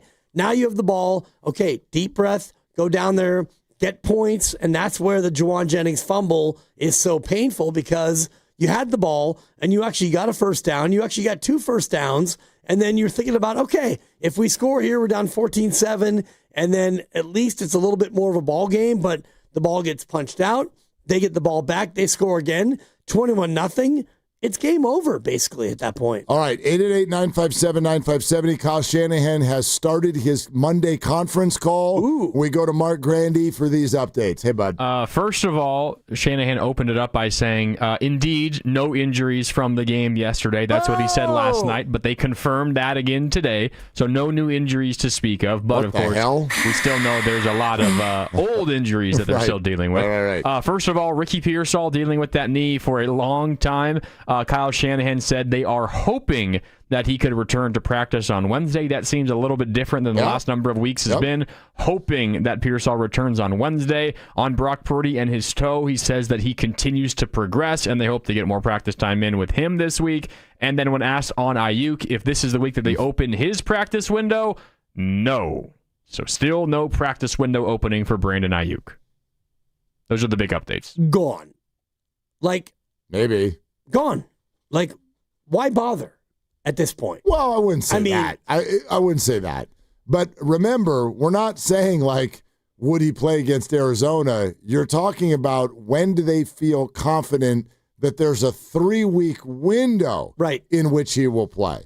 So if it's no Arizona, to my thinking, the second you open up the practice window, you're not going to play that game. Nope. You might play the next game. Probably not. But whenever you do play, it's an ease-in. It's a, let's do 15 snaps kind of a thing. So, I would say now, no Arizona, no Carolina, maybe Cleveland, but why? Because there's a bye after that. Yep. So I could see them opening the practice window maybe before Cleveland. Cleveland bye. One more game. Maybe before Carolina, but probably before Cleveland, and then see if he can come in and help this team down the stretch. Because after the bye, you get what feels like a very good chance to win with a home game against Tennessee. And then you got 3 pretty difficult games at the end of the year. Yep. With the Colts, Bears, and Seahawks. And my whole thing, too, is if you want to look at what's wrong with this team, it's not the wide receiver position. Juwan Jennings. I agree with the fumble was bad. And, the fumble's the fumble, and they had another one where it bounced off him, and McCaffrey had to come in and go Mutombo and try to knock it out of the air. But the offense has not been really the problem. The problem is what you can't fix, which is the defense. Like, can Brandon Ayuk come in there and play 3 technique? Of course not. So the issues that you have are not Ayuk and his window to me. I agree with that. Right. Especially if they can get Ricky Pearsall back into the fold. Right. I don't really have a problem with their receiving core, minus, and this, I don't think that you or me at any point this year were ever counting on Brandon Ayuk as a key piece, or certainly as their one. That I haven't thought that since July. No. I'm I think Ricky's their one. And Ricky is their one, but Ricky has now missed a lot of games. But if you can get Ricky Pearsall back into the fold and put him opposite Juwan Jennings and have a rotation that includes Kendrick Bourne and Demarcus Robinson and maybe whatever, a little bit of Sky Moore or something like that as your receivers, with George Kittle now back into the fold, Christian healthy, Brian Robinson healthy, this can be a good offense. And I do think it will win some games. But this kind of puts a cap on it. I wonder what do you now consider a successful season in this moment? You're 6-4. Yep. You're technically the 8th seed. In this moment, you're on the outside looking in. You're a half game behind the Chicago Bears, but they're on your schedule. So you will have the opportunity to take care of that yourself if you want. And you have what would be considered a favorable schedule over the next month plus. The next 5 weeks of football. The Niners will play 4 times. They'll be favored in all of them. So, put that up against what you're looking at defensively, and what are your hopes and expectations the rest of the way? What's considered a good season? Just make the playoffs. Just make the playoffs and go on the road to wherever, because I don't think you're going to win the division. And, you've got Seattle still ahead, and Seattle, I think that, forget yesterday. Yesterday was kind of a wild game where they got 2 defensive touchdowns, but I think that you're probably going to be 3rd place in your division, but you can go 10-7 and make the playoffs. Just make the playoffs. For me, that to me is where you would look at it and go, yeah, that's a success. I think I'm with you. Yeah. And if you go to Green Bay or Tampa or wherever you go to, can you win? Yeah, of course you're allowed to, but you're going to be heavy underdog. And so I don't think you actually will win. Yeah, you're probably right. I do think that there is a scenario on the table where you could arrive at the playoffs with what other teams would consider a scary offense. That scenario does sit on the table. Yeah. The Niners, if with a few more healthy pieces, have a lot to offer offensively, even if it's Mac Jones. But I'll take it beyond that. You put Brock Purdy in with his mobility, that elevates, no question in my mind, that elevates the offense for the 49ers. We'll see I go back and forth a little bit on this offensive line, but it's performing well enough. Yeah. It's performing better yesterday, better than sure. It was the last, 3-4 weeks ago. It's performing better, certainly than we felt coming out of the Houston loss. They're performing better. Your wide receiver core, you get Ricky back, George is back, the running backs are doing better, right? Remember when it was the last group in the league and there were no rushing touchdowns and 3 yards a carry? Everything is trending better. You get a couple more bodies back. They can have an offense that'll scare you. But again, those 6 quarterbacks are the ones I'm focused on, and I don't know how this particular defense stops any one of them. And I don't think that this offense can actually outscore any of those teams, honestly. If you think about, even if Brock comes back and you've got Pearsall and you've got maybe Ayuk, whatever you have, I don't think that this offense has enough to go out there and put up 40 or 35 or whatever it takes to beat one of these good teams. I think that this team ultimately is still built on that complementary aspect. And yesterday is a great example where you could not run the ball because you were down 21-0. So you can't really commit to run it and go ahead and design that and, try to chip away in 21-7 and 21-10 and whatever. And so I think yesterday was a great example of where you got behind so much that now you have to throw it, and you don't have the weapons to really go out and win that way. All right, so the three big pieces of news from Kyle Shanahan. They're hopeful that Ricky Pearsall practices Wednesday. They'll keep ramping up Brock, so that's a total kick can down. I have no idea what that means. Right. They're going to keep practicing him. Well, you've been practicing him the whole time. All right, so there's that, and the Brandon Ayuk practice window will not open this week. You know whose practice window did open this week? Whose? Joe Burrow of the Cincinnati Bengals. Whoa. With severe surgical turf toe. And he will not play this week for the Bengals.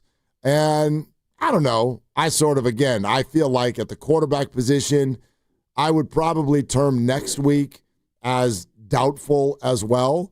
But you could see Joe Burrow in effect almost as quickly as you saw Brock Purdy.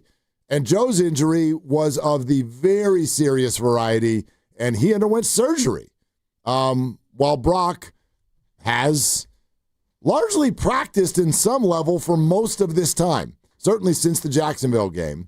He practiced on a limited basis now for weeks.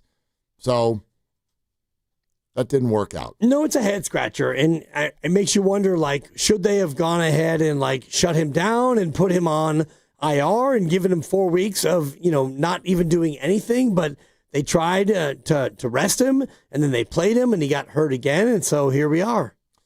Here's what Kyle Shanahan said today with regard to what he needs to see from Brock Purdy this week to actually start him in Arizona. With all his time off, do you want to see Wednesday, Thursday, Friday practices from Brock? Pretty much no limitations before you start him? Yes.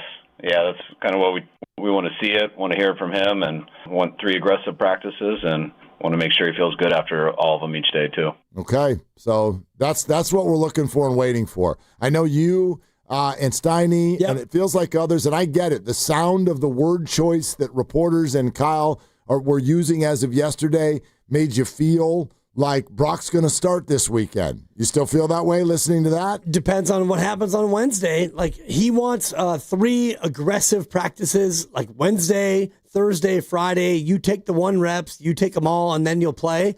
That's, to me, ultimately what we're looking at. And he could say what he wants on Monday, and I know that Brock is probably getting better. He hasn't played in, 8 weeks or 6 weeks? No, it hasn't. Yeah, it's not. It's been 6 weeks? A month and a half? The Jacksonville game was week 4, right? And this was week 10. Yeah. So yeah, 6 weeks. Right. And so for me, like, if he's able to go Wednesday and get all the reps, and then Thursday all the reps, and then Friday, yeah, he'll play. But short of that, no, he's not going to play. You want him to play? I mean, yeah, I do. I'm surprised by how many people I hear not even want Brock Purdy to play. And I don't get that. Like, Mac Jones yesterday, he was great. Like, he was great, and the Rams were up 21-0, and so they played, like, super soft. And so, yeah, Mac was able to, like, do what he did. No, he's been great all year. He's been great. Yeah. Again, for what he's being asked to do. Yeah, right? he's good. Right. He's done a very, very nice job. And yesterday, I think, was a case where you look at the numbers and you go, wow, I mean, Mac Jones was 32 of 38 or whatever it was. Yeah. Like, oh my God, eye-popping. But when you actually watch the game, you realize that the Rams were up so big that they kind of just, like, laid back and chilled. I mean, you can say it that way. I'm not going to disagree with you, but at the same time, I'm not disrespecting what he did. It's like you do what the defense is dictating you do, and if you do it well and you make good choices and you deliver the ball on time in the right spot, then I'm going to say, hey, you did a really good job at playing quarterback. Yep. You know what I mean? I don't necessarily go into these games looking for something that looks all like brilliant and shiny. I just want you to make good decisions and take care of the football, and I agree that he did that again yesterday. I don't even really hold that interception against him. No. At all, for 2 reasons. Well, one of which just because it's a 4th down. Yeah. And when you're pressured up the middle on a 4th down, you're going to, as you should, you're going to try to force something. And he did, and it got picked. But also because that was actually 1st down, and the refs done screwed it up. So From the previous play. Yes, the previous play was the Yep. offsetting penalties, and the Yep. penalty was not a penalty on the 49ers, but Agreed. they called it. They Yeah. just made and up Dean a penalty. Blandino was like, I thought that he came set. So and did Tom Brady. They're like, that's just flat out not an illegal right. shift. And so they at did all. 4th and 4 again, and then, you have to throw the pick and whatever. And even at that, you're down by 15, so even if they got that conversion, they scored, whatever, you're still down 7 or 8. You're probably not going to win, but I agree with you that was kind of a, Bull Schmidt. Go ahead. Yeah. Bull Schmidt. Yep. Say it with your chest. I did. The refs. You better be careful. The refs screwed it up. That one, and there were a few other ones that I thought that were, probably PI that they didn't call, but, that's just football. Yeah, no doubt about it. Okay, 888-957-9570. I told you earlier that I do have one brief officiating rant. Oh, boy. But I it's should not, get ready. No, Yeah. but it's not like the Niners should have won the game. Like, it's none of that crap. Right. I'm going to use one play from last night or yesterday afternoon as an example of a broader thing that, to me, we ought to consider allowing into the game. So I'll do that in just a little bit. Okay. But yeah, in the meantime, I'm with you. I think that the playoffs are still on the table. What'd you say the Vegas odds were for the Niners to make the playoffs? They're minus 350. Okay, I want everyone to hear that. Say that again. Minus 350. And now translate for people what that means if they don't speak gambling. That means that they are heavy, heavy favorites to actually be the 7 seed and make the playoffs. Yeah. I want everyone to let Right. that sink in. Yes. Let that sink in. Because after losses, it's very easy to get the Dukes up and start firing on all things. Check this out. Boxer and Gerson Work Injury Attorneys text line, 707. Thank you for listening. Appreciate you texting. Means a lot. I hope you pulled over to do it. I don't know why you guys try to find excuses for the loss. They're trash. Management gave up on the team. Next year, no guarantee. Vets just getting older. See, to me, that's an overly negative spin on where we sit. First of all, they are decidedly not trash. I find it to be unbelievable based on we're looking at that the 49ers are 6-4 and minus 350 to make the playoffs. Yeah. Their starting quarterbacks played 2 games. How many games has George Kittle played? 4? Yeah. 4 games? 4 or 5. Yeah, 4 or 5 games for George Kittle. How many games has Ricky Pearsall played? 4? Yep. 4 or 5 football games. Brandon Ayuk's played no football games. Nick Bosa played 3 football games. Fred Warner played 4 or 5 football games. The fact that they're 6-4, this is decidedly, unequivocally, by definition, not trash. Now, the one that's interesting in there is management gave up on the team. I think that's a heavy-handed way of saying it, but I do still have some feelings about last Tuesday and the 49ers not making a move going into this particular week, sitting at 6-3. And if anyone thought that the pass rush would look different than that, then you were sold a bill of goods. Right. Like they should have known that. I think they did. I think they did know that it was going to look like that. Yeah. All right. 888-957-9570 is the number. We're brought to you by Fremont Bank. Here for you, here for good. We'll take your calls on what'd you see? What's the reaction to what Kyle Shanahan just said with regard to the injury situation? Your calls, 888-957-9570. I'll do my officiating rant. I promise it won't be long, but that's coming up next as well. This is Willard and Dibs. And, hey, I'm just going to come out and say it. We need your help, okay? So right now, 1 in 3 people in the Bay Area don't know where their next meal is coming from. I want you to let that sink in as well.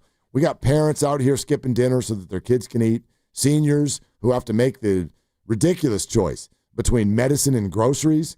And in a place like this strong, this connected, that just cannot happen. And that's why our friends at Habas Law are teaming up with Martha's Kitchen. Martha's Kitchen provides more than 200,000 meals every month to our neighbors in need. So let's do what the Bay Area does best. Let's show up together. Visit marthas-kitchen.org and donate today. Habas Law, always fighting to make it right.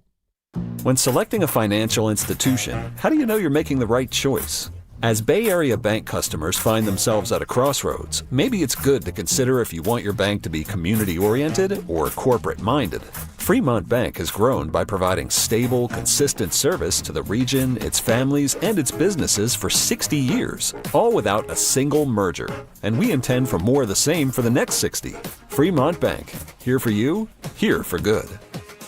Hey, Dan Dibley here for Golden State Lumber and Showroom. Consider their Stockton Yard as the go-to resource for building professionals in San Joaquin County. With over 40 acres of premium building materials available to the public. For bigger jobs, you can count on Golden State's large fleet of trucks for timely delivery. It's their goal to keep your project on time and on budget. Building a better Bay Area for over 70 years. Golden State Lumber and Showroom. When you succeed, we succeed. Prescription products require completion of an online medication consultation with an independent healthcare provider through the LifeMD platform and are only available if prescribed. Subscription required. Individual results may vary. Additional restrictions apply at lifemd.com. Read all warnings before using GLP-1s. Side effects may include a risk of thyroid C-cell tumors. Do not use GLP-1s if you or your family have a history of thyroid cancer. Confused on where to start with weight loss medication? 95% of LifeMD patients said starting their weight loss journey was simple. Go to trylifemd.com now and see the best options with or without insurance for Wegovy, Zepbound, and more. Brian was approved for insurance coverage and lost 100 pounds. I love the fact that insurance covered almost everything because pharmaceutical prices are going through the roof. The first time I realized that LifeMD was working for me was when the hunger started going away. I never thought losing weight would be this easy. It's given me more energy. I would recommend LifeMD to anybody. Nearly 96% of patients said they would recommend the LifeMD program to anyone who wants to lose weight. Get started right now at trylifemd.com. That's TRYLIFEMD.com.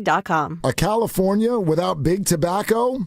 It isn't just possible. It's already happening. Over the past 30 years, California has cut smoking by 60%, lung cancer by 52%. A couple of our cities have already ended tobacco sales. Every day, Californians are doing their part to create healthier communities, protect loved ones and neighbors from big tobacco's deadly epidemic. See our progress at undo.org. Hi, it's Bonte, here to talk about River Islands, the most successful lifestyle community in Northern California. Speaking from experience, I know that it only takes one visit to see why. The schools are top scoring and built right into the community. There are more than a dozen parks, open spaces, and playing fields, and another dozen lakes for kayaking and paddleboarding. Who doesn't like that? The town center is getting started, so you'll be able to shop, stroll, dine, and attend events, all right in your own community's backyard. It's the good life. Come to life. Currently, there are 15 unique neighborhoods, each offering a different take on the Delta lifestyle.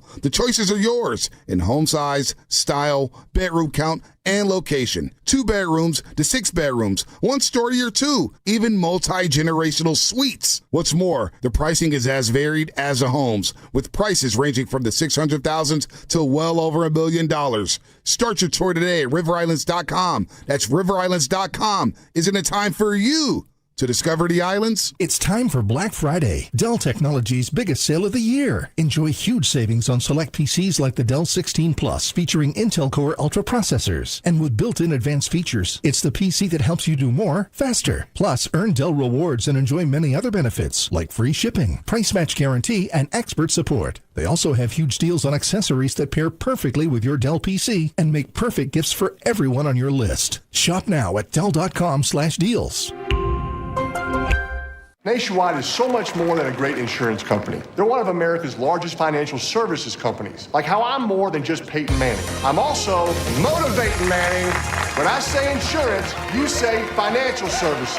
Insurance. Financial services. Insurance. Financial services. Now when I say nationwide, you say is both. Nationwide. Is both. Nationwide. Is both. For your insurance and financial needs, Nationwide is on your side. Nationwide Investment Services Corporation, member FINRA, Columbus, Ohio. Nationwide is so much more than a great insurance company. They're one of America's largest financial services companies. Like how I'm more than just Peyton Manning. I'm also motivating Manning, and you you too can be so much more. Nationwide Investment Services Corporation, member FINRA, Columbus, Ohio. Ready to get rid of that old car? Donate it to Cars for Kids. Call 1-877-CARS-FOR-KIDS to reach a friendly live agent. Donation is super easy and your car can be picked up as soon as tomorrow. Call now, 877-CARS-FOR-KIDS, or go to carsforkids.com. That's cars with a K. This is Larry Flick, owner of The Floor Store. You know that thing that snuck up on you last year called the holidays? Well, they're coming again. But it's okay, because our pre-holiday sale is already here.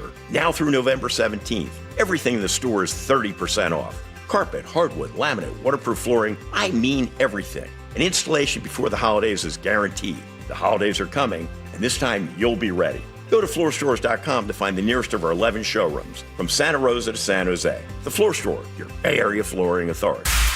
You're listening to 95.7 The Game, KGMZ-FM in HD1 San Francisco, on Odyssey Sports Station and the home of the Golden State Warriors and Valkyries. Always live on the free Odyssey app and now coming to you live from the Laughing Monk Studios.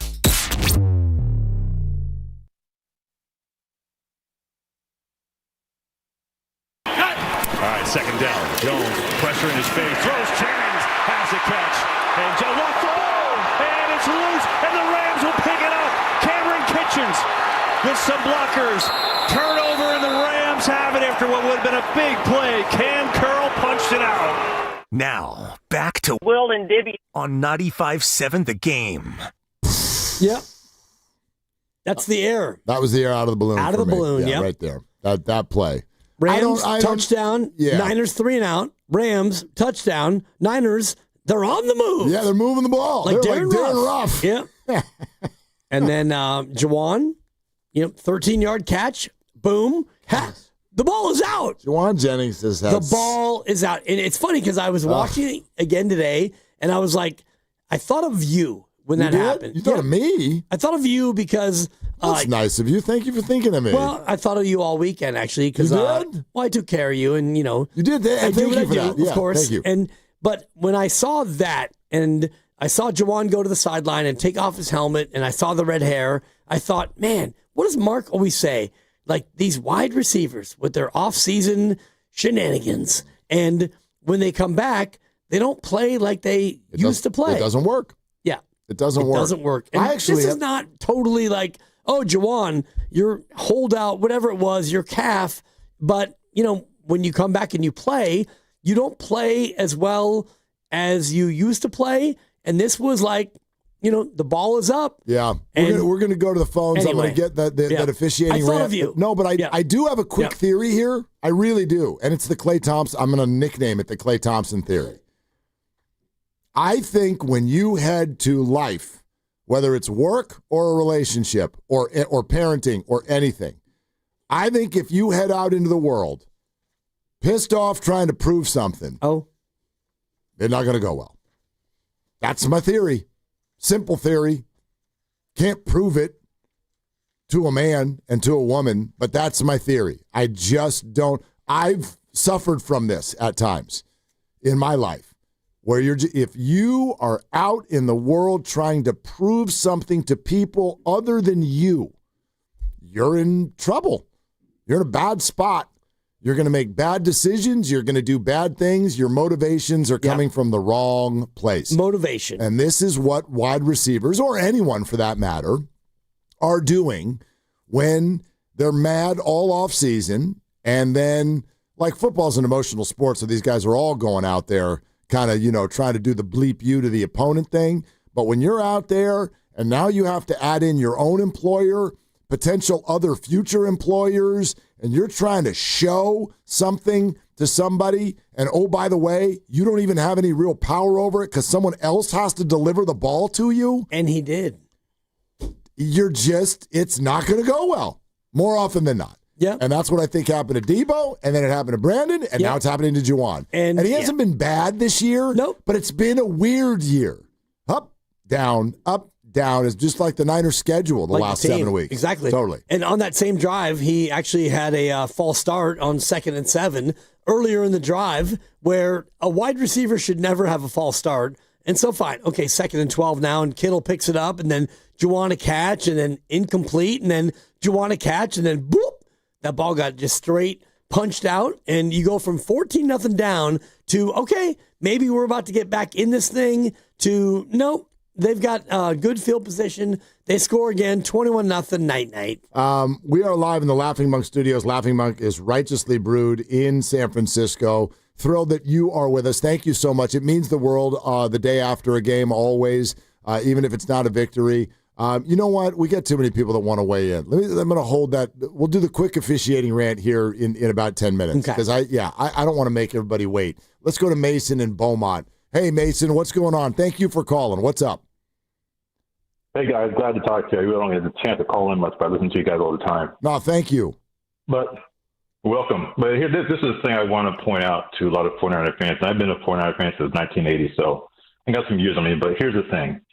For all you guys who are upset about what happened last week or didn't happen with the trade deadline, you have to take a deep breath. The 49ers did not tell you last week that this was not a Super Bowl roster. They told you that in the offseason.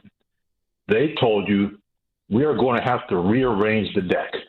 We no longer can sustain a certain roster that we paid out money to that we had go to the Super Bowl a couple of years ago. In the NFL, you get a certain window with a certain group of players when they're elite. And if you win, then you get the cherry on the cake. And unfortunately, the 49ers, as we know, didn't cash in on the roster that they had a couple of years ago. So now they're having to redo it. Now you have injuries to your top players, which only exacerbate the situation. The fact that this is a middle of the pack roster. And one trade last week wasn't going to change their odds of winning the Super Bowl. So here's this. We're now having to reassess the fact that the reason why they're 6-4 is because when it comes to coaching, game preparation, getting the most out of your players, we got one of the best coaching staffs in the NFL. But what the 49ers do show, at least we've seen the past few years, and that in order to retool quickly, and the Rams did this too, by the way, they no longer had the same team that they won a Super Bowl with. They retooled, and they've hit on their draft picks. When it comes to the 49ers and their recent draft picks, it's kind of sketchy. So you got a great coaching staff, but what will determine this current window in the next few years is, can they get the young pieces in to get this team back to where it was? And if you have, that's where most of your criticism is going to be. This season, they're making chicken salad, chicken bleak this year. They're doing an amazing job getting the most of what they have. But there was no way this team was going far anyway. Mason, thank you. I actually really, almost to a T, I agree with this take. The only thing that I would change in what he said, and what Mason basically said, is they didn't tell you this at the trade deadline. They told you this all off season. Yep. I would say they did tell you this all off season, but it was subtle. And then they told you again at the trade deadline, because their point at the trade deadline is even further down the road than it was in the offseason. Because I think in the offseason, it's like, all right, we're going to have to blend some really young talent in with our veteran talent. And then the hope, and Kyle said this before the year started, the hope is that they get better each week. And by the end of the year, we've got an actual defense that's kind of humming. And maybe we can get ourselves into the tournament and then do some things. Now, that's under the idea that Fred Warner and Nick Bosa play for your team. Exactly. So now at the trade deadline, it's their original point and double it. Because it's now we're really not going to reinforce this. So I've said it all along, and I think it's a hard point to make. I'm mad about the trade deadline, but I understand it. Haven't you ever gotten into a conversation with a family member, and you're like, what you did totally just ticked me off? I get it, though. I get it. Or at work, you know what I mean? Yep. Like, ever been through a contract negotiation where they're like, you know, this is kind of where the industry's at, so we'd like to double your salary, but we're not gonna. And you're like, I'm mad about that. Right. But I get it. That's kind of where I was at the trade deadline. So I'm still mad about it. I get it, but it sucks. Their defense is going to be bad all year. Well, even if they tried to, like, double down on that, what would that be? It would be, like, bring in an edge rusher. Okay, you're still not a great defense. Bring in a linebacker and an edge. Okay, you might be better, but are you better enough to actually, like, make a run? So I do think what you're saying is factual, where, you know, you look at what this team is. If they had Bosa and Warner still, you'd be a different team, but you're not going to replace Bosa or Warner. So what are you trying to do? You're going to try to give the young guys all the chance they get, and you're hoping that, you could have an offense that's good enough to be complementary and protect the defense, and yesterday they weren't. But you love that word, complementary. Right. So to me, I think I get what you're saying, but the idea that, one player is not going to change everything. Right, but it could a little bit. Because Nick Bosa is one player. Now, you can't find Nick Bosa. No. But you could find somebody that could have some sort of a trickle-down effect and help the other guys, and then suddenly Bryce Huff looks better. And then suddenly Kalia Davis looks better. And if Kalia Davis and Bryce Huff look better, now Marquise Siegel and Pinnock look better. And Renardo Green looks better. And you're not going to make all the plays. You might still give up 25 points a game. But how about not 35 points a game? That's kind of what I'm getting at. I'm going to ask you real quick. Let's see if you remember. Okay. Who was the player I actually wanted at the deadline? Not a huge name, but not dumpster diving either. Do you remember the name I really wanted? Boy, I don't remember. Okay, New York Jets, Will McDonald. That's right. You know how many sacks he had yesterday? 11? Almost. 4. 4? 4 sacks yesterday. Wow. And no, he was not going to call for a first or second rounder or even a third rounder. And yes, he's under contract next year. That team's hot, though. Oh, God. They've won 2 in a row. They have. They're now 2-7. Yep. And they're still doing it with smoke and mirrors. Yep. 2 special teams touchdowns. Was that right? That was crazy, yeah. Yeah. So anyway, it's Monster Monday, presented by Merit America. Visit them at meritamerica.org/super. We're also sponsored by the California Office of Traffic Safety and Caltrans. Let's go. Keep them coming. Your reactions. 888-957-9570. Your calls on the 49ers situation after a loss, their first division loss of the year. Willard and Dibbs. My mom, my dad, works for Caltrans. On the freeway. Right next to speeding cars. Please be careful. Flashing lights mean move over. Brought to you by the kids of Caltrans.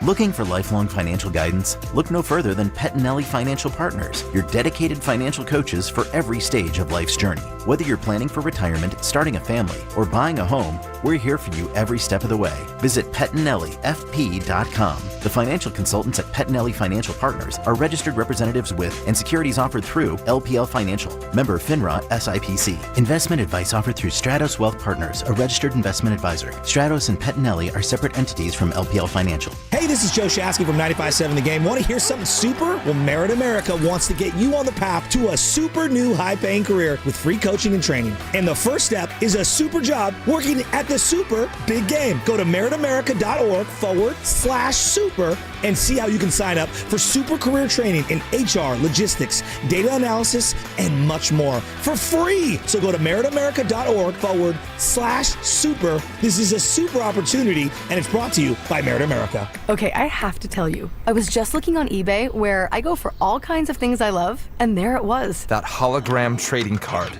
One of the rarest, the last one I needed for my set. Shiny like the designer handbag of my dreams. One of a kind. eBay had it, and now everyone's asking, ooh, where'd you get your windshield wipers? eBay has all the parts that fit my car. No more annoying, just beautiful.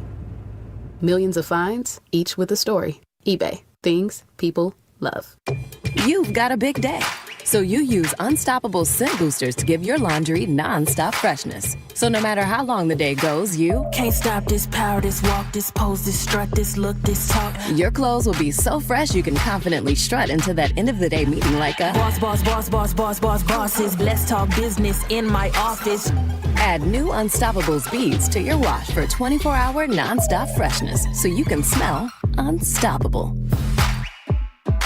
Hey, it's your boy Guru. Every time we put a rat on the table during our show, it's brought to you by Atco Pest Control. Atco Pest Control is a family-owned local business proud to provide pest control in the Bay Area for over 35 years. Atco uses natural methods to give you a peace of mind and keep your family out of harm's way. Quality pest control doesn't have to empty your savings either. Don't wait. Go to AtcoPestControl.com for all your pest control needs they got you covered. It's Black Friday sale time at Big O Tires. Get the tires you want for less. Michelin, BF Goodrich, Pirelli, and more. Plus, buy 3, get 1 free on Big O branded tires. Hurry, sale ends December 7th. Installation required. Disposal fees extra. Not good with other offers. See Big O dealer for details. Hi, I'm Emily, your friend and jeweler at Shane Company, where a small box with a burgundy bow will help you win the holidays. As an in-house designer, I love creating meaningful, fine jewelry gifts. Choose a necklace with a gorgeous infinity charm to symbolize your everlasting love, or go for a personalized piece with an engraving, their zodiac sign, favorite color gemstone, or their initial accented with pave diamonds, because a friend wants you to be a holiday hero. Stop by or shop now at shaneco.com. Shane Company, your friend and jeweler. The NBA season's rollin', and DraftKings' newest game, Pick 6, is the easiest way to play for your shot at big wins. NBA stars are lighting it up. Now their numbers aren't just highlights, they're your shot to cash in. Here's how it works. Just pick more or less on 2 or more player stats. The better your picks, the bigger your payout. New DraftKings customers get $50 in Pick 6 credits with just a $5 entry on your first pick set. Don't just watch basketball.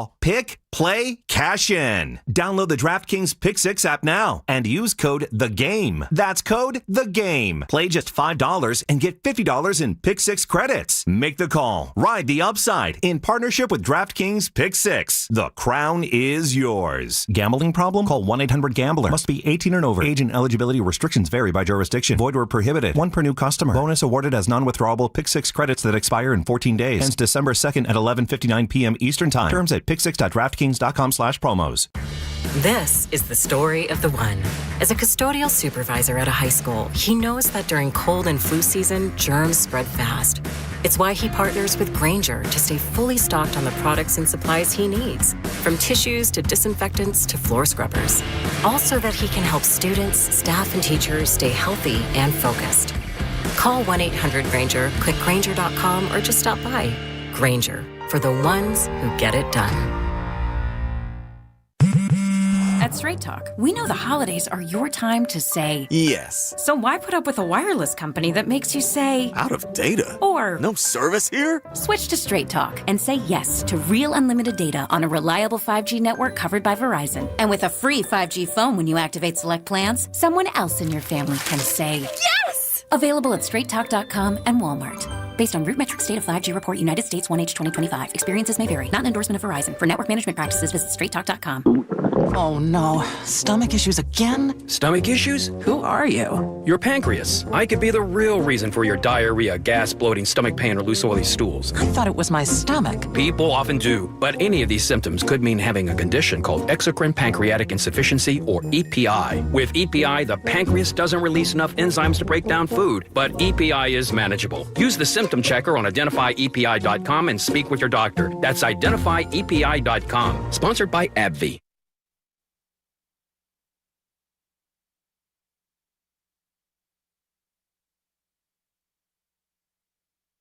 Second and goal here. Play pass. Stafford looking slow. Oh, Davis Allen. Touchdown Rams. The 400th touchdown pass of Matthew Stafford's career history. Now, back to Dillard and Wibbs on 95.7 The Game. Possibly the worst part about losing to the Rams is watching Matt Stafford smile. And the veneers are just uncomfortable. I'm sorry. They just are. The teeth? Yeah. Yeah. They're too big. It's too much. Like those are crazy. They are. Yep. Anyway, I don't want It was crazy. I don't want to keep making fun of people's appearances on the Los Angeles Rams. You know, do you? Okay, there's some Purdy stuff to get to. Yep. Some Joe Burrow stuff to get to. 888-957-9570. And the broader question to ask, you know, if you want to play this way, because I guess this is what we do when your team loses. I'm curious, if you had to pick a criticism of the 49ers right now, what is it? Trade deadline, draft, the injuries, the way they've handled the injuries. More on that in a second. But go ahead and dial it up. We'll take a bunch of calls right now. If you had a criticism of the 49ers, what is it? Okay. 888-957-9570. Real quick, let me get the I need this. Let me get the officiating thing off. I need this because you texted the thread last night about all the PIs, and I said, LOL, let me watch the tape. Yep. And I watched the tape, and there were probably, and I'd have to look at my notes, maybe 3 uncalled. There were like 2 or 3 other ones that were called. A couple were declined. The one that you talked about, which was, it was PI, but it was illegal shift, which I thought was bullshift. That's what we're going to get if to. I may. You did, and I'm glad you did. Okay, because, whatever. Like, there are illegal shifts on every play. Like, nobody in the Niners are king at this. Like, you have motion before the snap where you go forward. That's illegal motion. It's illegal, yeah, and totally. We all do it, and the left tackle who jumps back before the snap. So, yeah. Anyway, go ahead. Go off. Go crazy. No, I'm not going to go off. Go off. Here's the deal. The bottom line is, what I don't like, whether it's sports and life, is when you show me that you can do something, but then you don't. Don't do that. And unfortunately for the NFL, you have proven to us that you have a piece of technology that we didn't know you had. And it is called Replay Assist. So you've now shown us we can save coaches from having to find that little red hanky and throw it on the field, because we can, in real time, look at video and whisper down to the officials as they're talking it over, his knee hit the ground. He didn't fumble. Bob, change your call. He didn't fumble. And then they'll come out after discussion. There's no flag on the play, or the runner has been ruled down by contact. Well, you didn't rule him down by contact in real time. Well, we are now. Okay, great, because guess what? We all just looked at the replay, and you're right. The runner was down by contact. Perfect. So there you go. You've shown us you can do it. Now, I'm not going to get crazy here and go back to what they tried 5 years ago or whatever it was, when they're like, we're going to make pass interference reviewable. Boy, you really want to yank hair out of your head? Wow. Watch officials go through a subjective call together, start talking about it, and then come out and say the opposite of what you think you saw. So it was so bad that they did away with it. Problem is, some penalties are straight up fact or fiction. Fact or fiction. There is no subjectivity to whether or not George Kittle stopped before the ball was snapped. For a full second? No subjectivity. That is a fact or fiction. That is no different than, did the ball go through the uprights or not? Which, by the way, is a reviewable play. If you can replay assist, the Niners were very, very probably going to lose that game no matter what yesterday. Yep, down 2 scores. But when you get to a situation on a 4th down that is clearly decisive to the Niners' chances, and George Kittle is held and interfered with, and you call it, but then it turns into offsetting penalties because you also decided that George Kittle didn't come set when he most factually and clearly did, through the eyes of everyone who watched, including Tom Brady and Dean Blandino. Love Dean. Tom's fine. Replay assist. Hey, Bob. George stopped. What do you want to do about it? How about if we don't? How about if we unruin the end of the game? How about if we do that? Let's unruin the end of the game. Because what happens, you make the Niners go for it on 4th again. Mac Jones gets pressure up the middle. Yeah. Mac forces a ball that gets picked. Fine. Curtains. Game over. Game over. Yep. So, again, the Niners were going to lose this one either way. But I would like them to address the larger issue. You tell us you can do this. Do it. Do it. Yeah, I don't know if you can replay assist that, because the rule is you have to come set for 1 full second. And so this is where I think the rule is a little bit of a dubious rule, because Kittle goes over and he comes set. Was it 0.78 seconds? Was it 1.04? What was it? So now you're looking at replay assist and you're trying to figure out exactly how long he came set. And I understand what you're about to say. That's the spirit of the rule. It's the spirit of the rule. Yes. In the spirit of the rule, to me, watching him, he goes in motion, he goes in there, he goes set. And was he set for a second? Probably not, and I'd have to actually go. Oh, see, I was going to say probably. Well, I'd have to go. He clearly, I watched it again today. He clearly stops. He stops and then looks at the quarterback. Is it 0.84? Is it 1.13? Your point is the bigger point, which is spirit of the rule. Like he goes over and he goes and he is set. And then he goes. I mean, it's just like delay a game. We all know that sometimes that clock hits 0 prior to them snapping the ball, but the spirit of the rule is it has to get to 0, and then the officials have to look. And then he has to go to his pocket and figure out which hanky he has to throw, and then he throws it. So you're right. Spirit of the rule. Like in the NBA, if you go to shoot to beat the shot clock, we can go and look at the ball's still in his hand, and the red light was on, so that shot's no good. That is a definitive, shot, hand, ball, fact clock. or fiction. Yes. But in football, it's not that. And to your point, a lot of these plays are, what I talk about with the motion, like Juszczyk is doing all these crazy motions, and a lot of plays, he's already kind of hedging toward the line when the ball is snapped. And so I call it cheat motion, and I mentioned that to Greg Cosell, and he's like, yeah. And, a lot of teams do it, and so that, to me, if you want to go to replay assist, then, all right, well, I mean, he was going forward. That's going to be 5 yards. We don't want that, but I'm with you on that play, 4th and 4, he came set-ish. So, why are we calling that? Why are we calling that? All right, to me, I'm with you. Yeah, to me, if you see that he comes set, that's a second. I don't even, if he doesn't come set for a full second, we would be like, I'm not sure if he came to it. Think about that. 0.8 is now. I had it at 0.84, Mark. It's it's a good flag. That's almost uncheckable. If it's less than a second, I don't even think in real time we would notice it. But when you watched it, he clearly stopped, turned his head, and looked at Mac. That's a second. That might have even been 2. I mean, honestly, that 0.8 is bang, gone, over. So that's all. That's all. And I'm totally with you, and I'm not taking up for the refs, even though I love to take up for the refs. I thought in that moment that was a call where you didn't need to make that call. It wasn't even, we see some sloppy plays where, someone will go in motion and they won't even come close to getting set. Fine. Sloppy. Boom. Flag. That was one where he went in motion and he got set-ish, and then boom.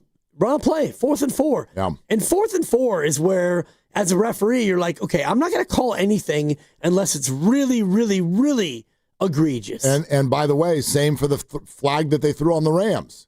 However, that one was egregious. It was PI. Yeah. I mean, he was hanging on him the entire time. Right. So, anyway. 888-957-957. Yeah, anyway. Here's, it's over. We're moving on. Oh, okay. All right. Kyle Shanahan, opening injury comments on the conference call today. There's still no injuries from the game. Guys who missed the game, Ricky Purcell and knee, we're hoping to get him back in practice Wednesday. Brock with his toe, will continue to progress him. Should get more here this week. And then Alfred Collins with his hip, will continue to evaluate him, see how he is when he comes in Wednesday. Okay, this is, first of all, largely a good report. No new injuries. I don't know if he's used that phrase all year. And secondly, there's some hope that Ricky's going to get back to practice on Wednesday, and I only used his first name because for the second week in a row, last week I thought it was just sort of like a twisty of the tongue. I'm with you right now. Are we saying Ricky Pearsall's name wrong, or is Kyle?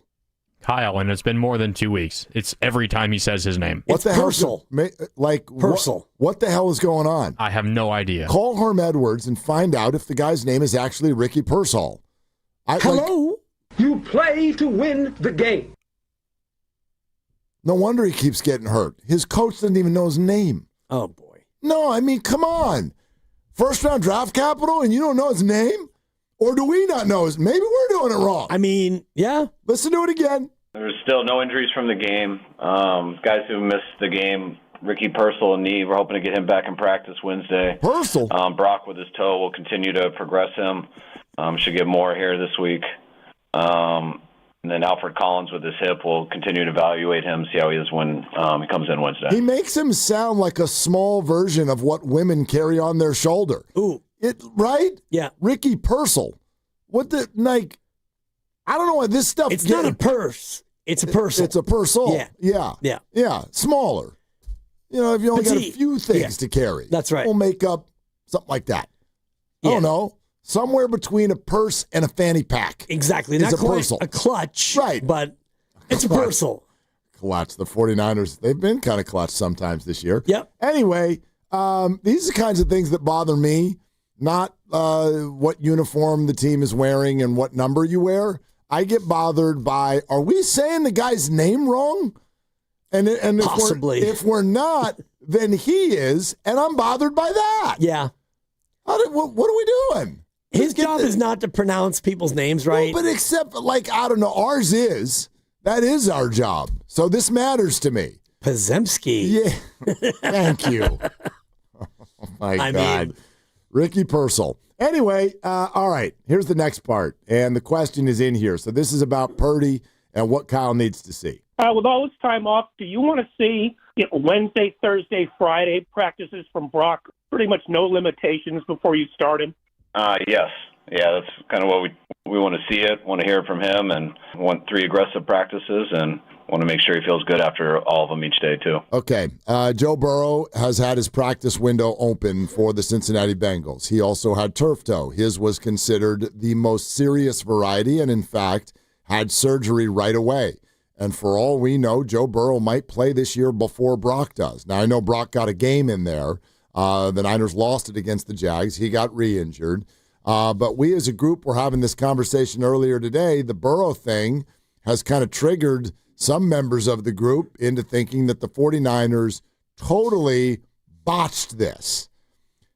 I'm going to admit what I guess I can only call, like, there's a little bit of a piece of Swiss cheese in me talking about injury stuff. And here's what I'm getting at. I don't know how, as a fan or a member of the media, we can ever hold players and teams fully accountable for the guesswork that is involved in coming back from an injury or for how long your injury takes to heal. Do you remember when Kawhi Leonard wouldn't come back for the Spurs?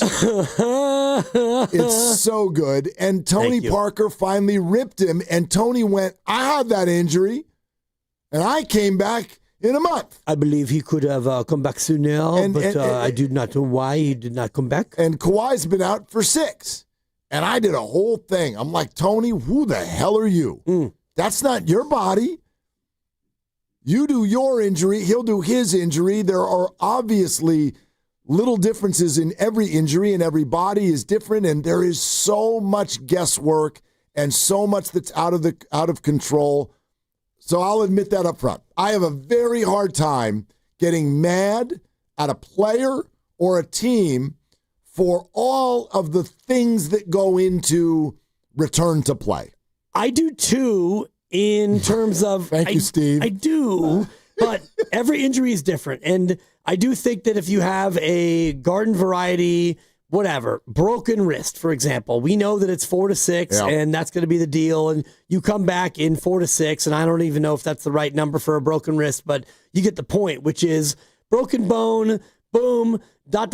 You get it. This is the thing. Turf toe is one of those ones where it could either be 1 to 2 weeks or your life. Like, I mean, Patrick Willis, sort of career over, right? And I don't even know if his career was going to be over anyway. Yeah, but, I don't think it would. If he had done that when he was 24, his career would not have been over. Right. Yeah. But I do think that turf toe, and part of it's the name turf toe. We don't even really know what that is. If there was a name for it, like if there was a ligament that we all knew, and if you had like a grade 1, grade 2, grade 3 tear of that, a sprain of that ligament, totally, like the ACL, for example, we know like a torn ACL, and the other one is in baseball, like, oh, Tommy John, 9 to 12 months. We know, boom, you get Tommy John, you're gone for 9 to 12 months. We know that. We'll see you whenever. And the other one that I'm thinking about is the Brandon Ayuk, and I did this last year when he tore his ACL and his MCL. And his everything else. And when you do that, like your return to play it's like a 3-month window between, like, it was either going to be like late July or early November. And here we are, and we're on the back end of what the normal RTP, return to play protocol, is. And so to your point, Mark, you just never know. And so Brock Purdy had turf toe, and they thought, couple weeks, you're back. And he played, and he got hurt again, and it got worse, and now he's been out for 6 weeks. And so we don't know Joe's, we don't know anybody's turf toe relative to anybody else. Let's go ahead and out the member of our family that's all ticked off about this because you can tell he's chomping at the bit. Go ahead, Grandy. Why did the Niners woefully mishandle this? Well, I'm surprised you feel the way that you feel, Willard, because you're the biggest fan of Brock Purdy at this station. I am. And the Niners rushed in the whole bay. Thank you. Go ahead. You know, please. Didn't want to overstate it. He's the president of Purdistan. Yeah, maybe. Impossible to overstate your love for Brock, I suppose. I mean, maybe his wife, but go ahead. And they did him a disservice by playing him too early, and the whole season is lost for Brock now. Yeah, and maybe the season for the Niners is not lost as a result of Purdy's injury. That's because Mac has played pretty darn well. But for you, I feel like you should think that the Niners' season has been lost because of the way they handled Brock's injury, because you think so highly of Brock. Well, first of all, they're 6-4, so the season has not been lost, number one. But number two, would they have won a couple more games if Brock was fully healthy? Maybe. But I look at it this way.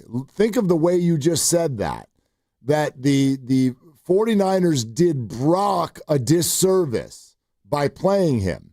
Well, what if Brock, and I bet he did, badly pushed to play? Oh, I'm sure he did, but it's not his decision to make. But how are the 49ers supposed to accurately and perfectly know exactly what's going to happen when he goes back out on the field? They can't feel what he feels. You can't exactly predict anything that's ever going to happen. There you go. They said all the right things leading up to it. Turf toe's really tough. It lasts a whole lot longer than you ever think. Brock, we're going to play it safe. We recommend you get surgery, because now, even when he comes back, Shanahan has said he's not going to be 100%. Right. But when Joe Burrow comes back, he's going to be 100% because he had a surgery to fix the issue. But you don't know that. You don't know that. Surgery to fix the issue does not automatically mean 100%, and I'm going to keep pushing back on 100% because you go through the locker room. Go Wednesday. Go to the locker room. Stand in the middle right during the open media portion and go, come meet me in the middle. Who's 100%? You'd be by yourself. You know what I mean. The surgery addresses the issue much more than Brock just hanging out does. But only the most significant turf toe injuries even call for surgery. I don't even know if what Joe got would have been appropriate for Brock. I'm not going to act like I know that. So I know that we love to sit here in definitive land where it's like, it didn't go well, so you're a bunch of morons who mishandled this. I think we've got to offer the grace of like, man, there's no way to have a perfect definitive answer when it comes to this stuff. They clearly thought Ricky Pearsall was coming back in 2 weeks. They clearly thought that. You'll never convince me otherwise. They were wrong. They didn't push him. I don't know if they're gun shy now. I have no idea.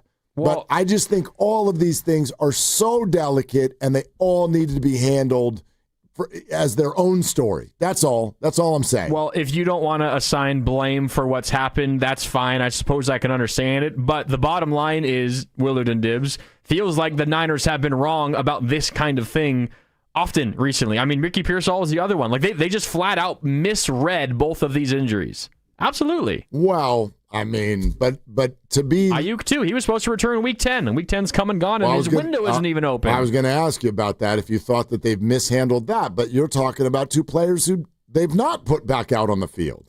They have played that more but just conservative. misreading the injury situation in the first place. Yeah, to me, I just don't think that it's as cut and dry as that when you have these types of injuries. That's all I'm saying. And I'm not a doctor, but I'm a radio doctor, and when you've got Ricky Pearsall's injury, which is a PCL, which is what McCaffrey had, and Christian McCaffrey got hurt, and he just collapsed, he crumbled, and it's like, okay, you're done. Your PCL is so bad that we don't want to play you anymore. I don't think that Ricky Pearsall's was that bad. And if it was that bad, like, for example, Michael Williams, torn ACL, and you look at it, and it's a torn ACL, and it's a clean tear, okay, you know what that is. That is 6 to 9 months. You're done. You don't play football anymore. And Nick Bosa, same thing. Yep. You're done. Fred Warner, like what happened to him, well, he might be able to come back in December or January. We don't know, but probably not. But you know what that is. And so those are much more cut and dry. And when Ricky Pearsall has a knee injury,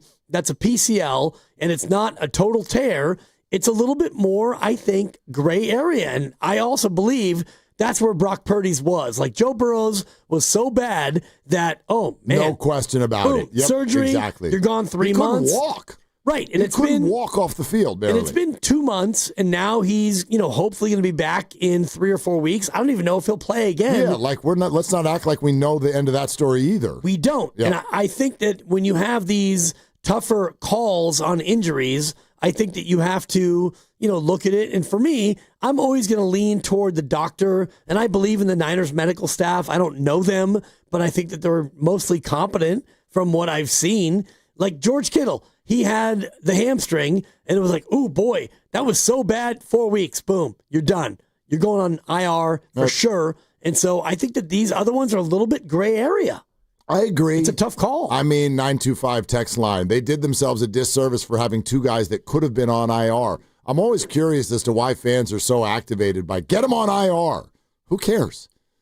It's not like they were going to do anything. What are they going to do with those roster spots? Call somebody up from the practice squad and do what? If you're on IR, you don't get to be at practice. Right, you don't for get 4 to, weeks. Right, you don't get to run on the side. You don't get to do any of the things that you need to do to get back. And fans, you should know this. You only get 8 spots all year, and they've already used 6. So that would have been it.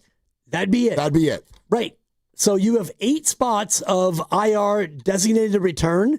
And if you don't think that these guys are definitely going to be IR, then you don't do that. Yeah, and we're barely over the halfway point of the season. All right, we really want to hear from you. What criticism do you have for the Niners, if there is one? It's almost like a what's bugging you segment from Atco Pest Control. Hey, Barry and Dre, stay right where you are. You'll be first up. We're brought to you by Fremont Bank. Here for you, here for good. Willard and Dibs. Yeah, Fremont Bank. Love to hear that. It's Dan Dibley to talk about Fremont Bank a little bit more. Family-owned bank with the family-owned feel, and they are deeply committed to contributing to their clients' goals and also empowering the community. And I am a client, and I have been now for 7 years, and I love being a part of this bank. And I only wish that I was a part of it from the beginning, but I wasn't born then in 1964. They've actually been around longer than I have, which is not that many things that are that fact. It's been since 1964 that Fremont Bank has been in business. They built it with 1 branch down there in Fremont. Now they have 21 branches all throughout the Bay Area, and they are proudly independent, and they are active members of the community that they serve, which are many communities, as you know, with 21 branches. They support local nonprofits, and they're a top local corporate philanthropist organization. They keep the money local. When you deposit it, the money stays right here, and it supports business and home ownership and philanthropy and everything else that makes the Bay Area so good and so strong. I encourage you to go into one of the branches and see exactly for yourself what full-service banking looks like. It's Fremont Bank, here for you and here for good. Tune in for the Ghost Report on Fridays during the Morning Roast with Spadoni and Jasky. Brought to you by Ghostwood Kitchen, your neighborhood brew pub on Main Street in Redwood City, where we are talking about who's scaring the competition this week.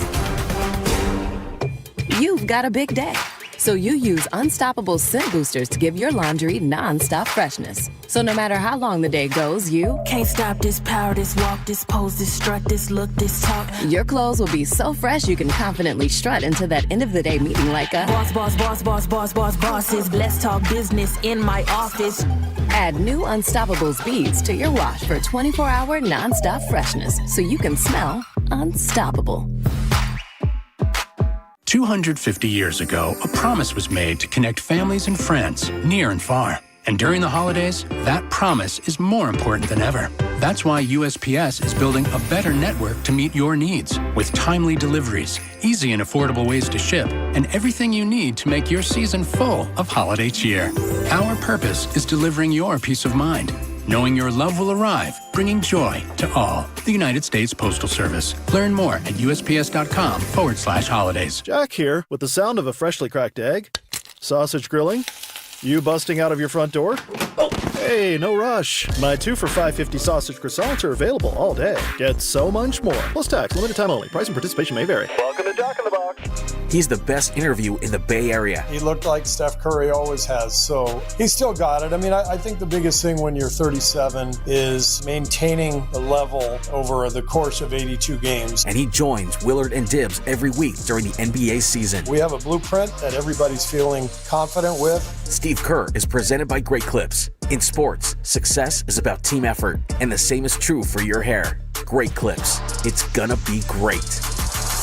Injured at work? Don't wait. Every day you delay can mean lost wages, delayed medical care, and more stress for your family. At Boxer & Gerson, we fight for people just like you. Construction workers, delivery drivers, factory workers, restaurant staff, hardworking folks who get hurt just trying to earn a living. We won't back down. We get results. You work hard, you deserve real help. Call Boxer & Gerson now at 510-835-8870 or visit boxerlaw.com. The consultation is free, but waiting could cost you. Boxer & Gerson. Justice for workers.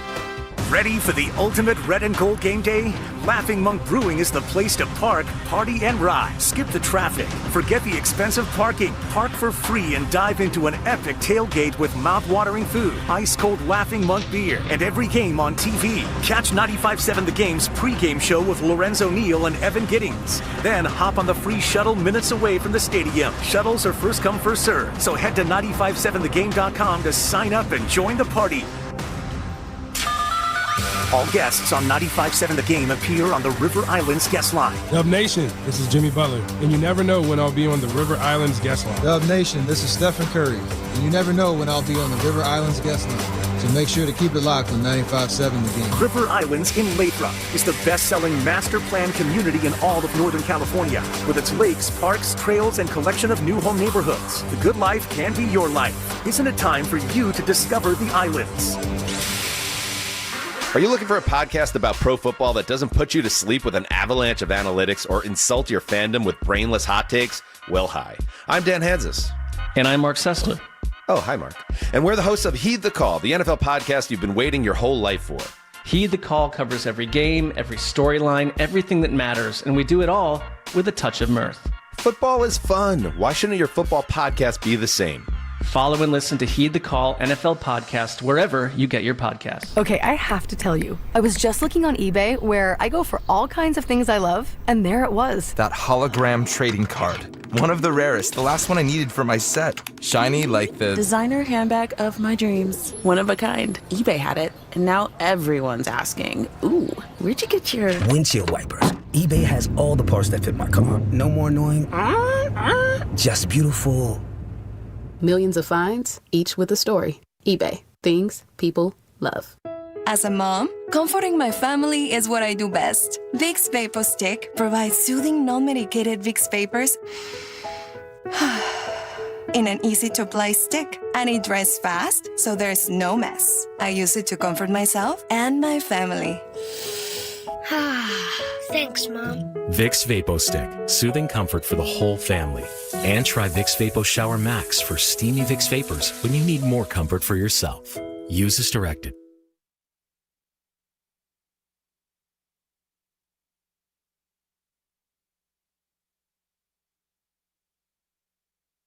And a first and goal. 3:32 to go in the half. Keep in mind, San Francisco gets the ball to start the second half. If you're looking for a formula for them to get back in this thing. Jones, pressure in his face, over to Miller. Caught! Touchdown, Juwan Jennings. Now, back to Willard and Wibbs on 95.7 The Game. I mean, at least it was a game that helped people's fantasy teams. Oh, yeah? 42-26. Help mine, George Kittle. Yeah. Kittle like a niner. Did you get a dub? Or is Maybe. it okay, perfect.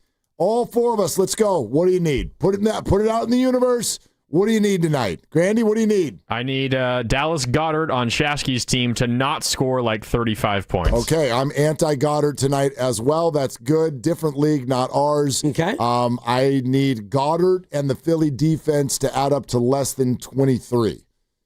So, okay. Yeah. Okay. Lucas, what do you need? Trying to pull it up now. I'm fading the entire passing game for the Eagles. Sam has Jalen Hurts and their two big receivers, A.J. Brown and Devontae Smith, and I think he needs like 650 out of all of them. Maybe He has the whole team? Yeah, there was a really? trade week 1. Sam traded with Shasky. I don't know if you remember this. Oh, it was it's an AJ inside Brown, job. Devontae Smith, and something else. Maybe it was just the two of them for Bill Krosky Merritt and Ricky Pearsall. Purcell. Right. Yeah. That guy. Luke is up by 39. 39. But actually 38 and change. And Sam's and got Sam Hurts, has the Smith, Eagles. and Brown. I don't like my chances. Well, isn't it snowing? It's a night November game in Green Bay. And Philly hates to throw the ball. They don't like it. Well, that just means Jalen Hurts rushing touchdowns. Maybe. Yeah. Maybe. Might be Saquon night. I need Josh Jacobs to not go banana. Okay. I'm like, up what's by banana mean? Well, I'm up by 29.2. Okay. And all he has is Josh Jacobs. I have nothing. Okay. I like your chances. I do like too. your chances. Okay. But Put it out there. Yeah. So. I am sorry to say that after talking with Steve Kerr about how to coach my team. Your team. Yeah, if y'all think Steve Kerr doesn't know how to coach, I had one conversation with him at 0-9. You coaching? And scored almost 200 points yesterday. And I think right now, look it up. Am I more than 100 points ahead of Evan? You're up by 105.1. Does he have any players tonight? He's got Saquon. Oh, okay. So if I need Saquon to score less than 105. If Saquon goes for 400 yards and 4 touchdowns, I still win. You still win. Oh, sorry, Evan. You kind of stole the punchline, but you still win. 1-9. I mean, 1-9. Whatever. It's like Garrett Wilson with a 0 for him. 0-10. Your team is like, wow. Like, where have you been? Willard's team. Yeah, it's just. You tried to pass the buck and say that it's actually just on the players, not your fault. And Steve Kerr's like, yeah, I think that's what happened. I just took accountability. Yeah. It's the dumbest thing I've ever heard. Also, no precipitation tonight, just cold. Okay. In Green Bay. Okay. And Philly can handle the cold because it's cold there too. We'll see. I mean, the Philly passing game, it does take weeks off sometimes. So, all right. We're talking out the injury situation, the quarterback situation. Joe Burrow's practice window has been opened. And who knows? Maybe he beats Brock Purdy to the field. Brandon Ayuk's practice window is not opening. Ricky, whatever his last name is, they're hopeful that he's going to play this week. And Brock is just up the staircase. Yep. Like, we're going to keep on progressing and see what happens. That's kind of the word. But listen to this back and forth yesterday after the game on Purdy's health. And the questions are being asked by our buddy Tim Kawakami of the SF Standard. Was Brock to be the backup today? He could have gone, definitely. I just decided to hold him, not put him in that situation. How'd you feel, Mac? He's probably never going to be 100% again this season. Is there, at some point, do you just have to play him knowing that he's not going to be 100%? Yes, it depends on how close to 100% he gets.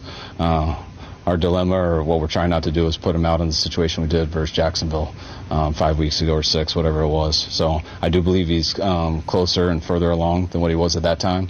So hopefully he'll have a chance this week. I mean, here's the other thing that I want to throw into the conversation that we're all having. I was actually thinking the same thing. Well, but you don't know what I'm going to say. I know what you're going to say. What am I going to say? You're going to say, well, if you're trying not to throw him into that same situation that you did against Jacksonville, why did you do that? Because he clearly wasn't like 100%. And so Kyle's saying, we're not going to put him in the same situation we did against Jacksonville. But why did you do that against Jacksonville? Well, I mean, okay. Is that what you're going to say? Well, kind of. A form of it. What I was going to say is I accept. All right, Grandy. I accept. I know, like, boy, we're sitting here talking about taking accountability, right? Did the Niners not just admit they made a mistake week 4? To me, you have to accept that. Well, he didn't say that, but no, yeah, he did. We don't want to do that again. That's I made a mistake and stuff. Okay, does he have to use that word? You're welcome. They clearly feel that didn't work out. That was a mistake. You have to accept that, or else you're just being a jerk. I believe. That's all. They messed up. They've said it. Now, to your point, why? Why would they have done that? Don't forget, yes, they were 3-0, but what was the game they had just played? They had just beat Arizona 16-15. Yeah. It was not well played offensively. They completely got away with one because Marvin Harrison is a wacko. Huh? And so I think that they're thinking, yeah, let's get our quarterback back. Mac beat the Saints. That's fun. And then we beat Arizona somehow. We didn't deserve it, but we did. And stout. Yeah, let's get our quarterback back and let's push this a little bit. Let's roll the dice. And they came up snake eyes. And now they're saying, that was a whoopsie daisy. We don't want to do that again. I accept that. Like, yeah, you messed up. You messed up. But what do we want when people mess up? Just be like, yeah, we shouldn't do that again. That was wrong. Yeah, like, but that's not what that was. What do you mean? That was not a full, mea culpa. Well, but what do you want, an apology? I don't want or need that. It's not the first time he said it. They have said repeatedly the last few weeks, we don't want to do what we did against Jacksonville. We put him in a bad spot. Right. So, are you going to ever play him again? Are you going to wait until next year? I think they've asked him that. No, he has said, like he just said last week, I am, and he said it with a tone of yeah, I'm pretty confident he's playing this year. That was his tone. Right. Yeah. I mean, is he going to play this week or where are we when he plays? Possibly. Where are we when he plays relative to where he was when he played against Jacksonville? Well, he is. That's the question. They've said repeatedly that he's already better than he was then, but they're very hesitant to make the same mistake. I don't know. Can we not appreciate that? Yeah, sure. We can appreciate it. It's fine. It's understandable. It's understandable. Yeah, I don't have a deep appreciation for it because, you played him against Jacksonville because you thought that he was ready. He practiced Wednesday, Thursday, Friday. You played him and he got hurt. And since then, he's not played. And he's not practiced Wednesday, Thursday, Friday. So if this week he goes Wednesday, Thursday, Friday, and he practices with the ones, and he goes out and he plays and he gets hurt again, then it's the same thing. He has done Wednesday, Thursday, Friday, but just limited. Right. The 2 weeks in a row, he's practiced every day. But not taking the snaps with the ones, all the snaps. And that's what he wants. All right, 888-957-9570. Let's go to Barry in Burlingame. Hi, Barry. Thank you for waiting. What's up? You bet. You bet. Hey, I have a theory about the pronunciation of Purcell. Purcell, yes, please. They have a player whose last name, if you look at it phonetically, you would think it's Farrell, but actually it's pronounced Furl. So I think he's just come up with these geographic, Furl and Purcell? I think he's just, yeah, there you go. Sounds like something you'd say in Florida. Okay. Yeah. I like it. Yeah, well, whatever. All right. Here's my beef. My beef is, and it's a little related to what you've been talking about regarding the aggressive timeline that they pursued with Brock, but it has to do with other players. Why halfway through the season? Why halfway through a season in which they do not have a bye for another month, are they holding what I hear? I don't go to practices. You guys, some of you are there at least for the beginning. Yeah, here or there. Why are they having what are described as full-on, which I assume means some contact, practices that are getting guys injured? I mean, they lost, was it Collins this week to a hip? I think Matos went down during a practice most recently. I just find that insane. Barry, that is there's no team that's not doing that. I don't know if that helps. Your larger point can be a fair one, but nobody doesn't practice at any point during the year. You know what I mean?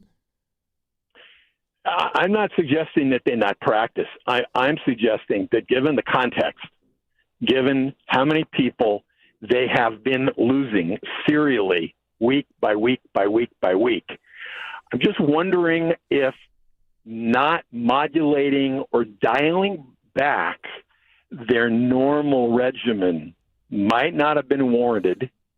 And then I wonder what that says that, they pushed their $53 million quarterback into practice. This is kind of Grandy's point. Just over 2 weeks after the original injury. I mean, it was 16 days or so. Yep. And, like I go to Dr. ChatGPT, and my interpretation of the mildest form of this injury is that maybe 3 weeks, but if it's a moderate form, it's 4 to 6. So anyway, to me, those two things are not unrelated. And I wonder if any of you think maybe they ought to be rethinking the way they handle stuff mid-season. I get your point. Yeah. Beginning of the year, yeah, you got to practice. I totally get that. But this has been like an apocalyptic year, and I don't sense that they've really made any adjustments in the way they do things. Yeah, interesting, Barry. Thanks very much. To me, culture has a whole lot to do with this, and I'm no expert, but I would bet that someone in NFL circles would say, if you start dialing it back, if you practiced at half speed or practiced less or did things that were not padded or whatever, you're actually, in their opinion, opening yourself up to even worse injury. It's almost like building a callus, right? Like right. In the NFL, you've got to get out there and play and hit people and kind of keep that sort of activity level up, or else you're not going to be ready for football games. I've never played a football game in my life, but that's kind of what I'm told. I've never, ever heard of a team, even beset by injuries, like taking their foot off the gas for a practice week late in the season. And we actually don't know what they do and whether or not they are actually dialing it back or dialing it up in the regular season, because by the time it gets to like the practice portion of the practice, all the reporters are out. They don't get to see it. So we don't actually get to know totally what they're doing and whether or not that these people are getting hurt with like major contact or light contact or anything. You're listening to 95.7 The Game, KGMZ FM and HD1 San Francisco and Odyssey Sports Station, the home of the Golden State Warriors and Valkyries, always live on the free Odyssey app, coming to you live from the Laughing Monk Studios.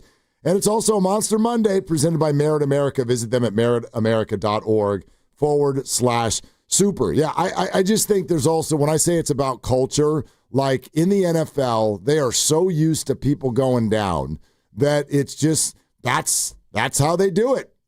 Someone gets hurt, it's almost like sort of the way I envision being in battle or whatever if you're a member of the armed forces. Like if someone goes down, you kind of worry about it later. You got to keep going. That's just the mentality of it. You can disagree with it, but that's kind of because there's always injuries. Yep. And I think we know about the practice injuries for the Niners because that's the team we follow. Let me promise you, there are injuries in every team's practices every week.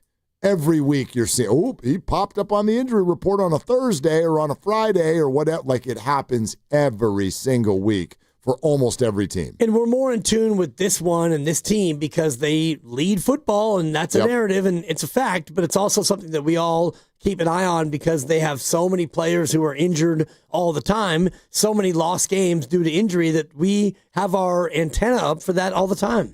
Dre is in Lemoore. Hi, Dre. Thanks for the call. What's up?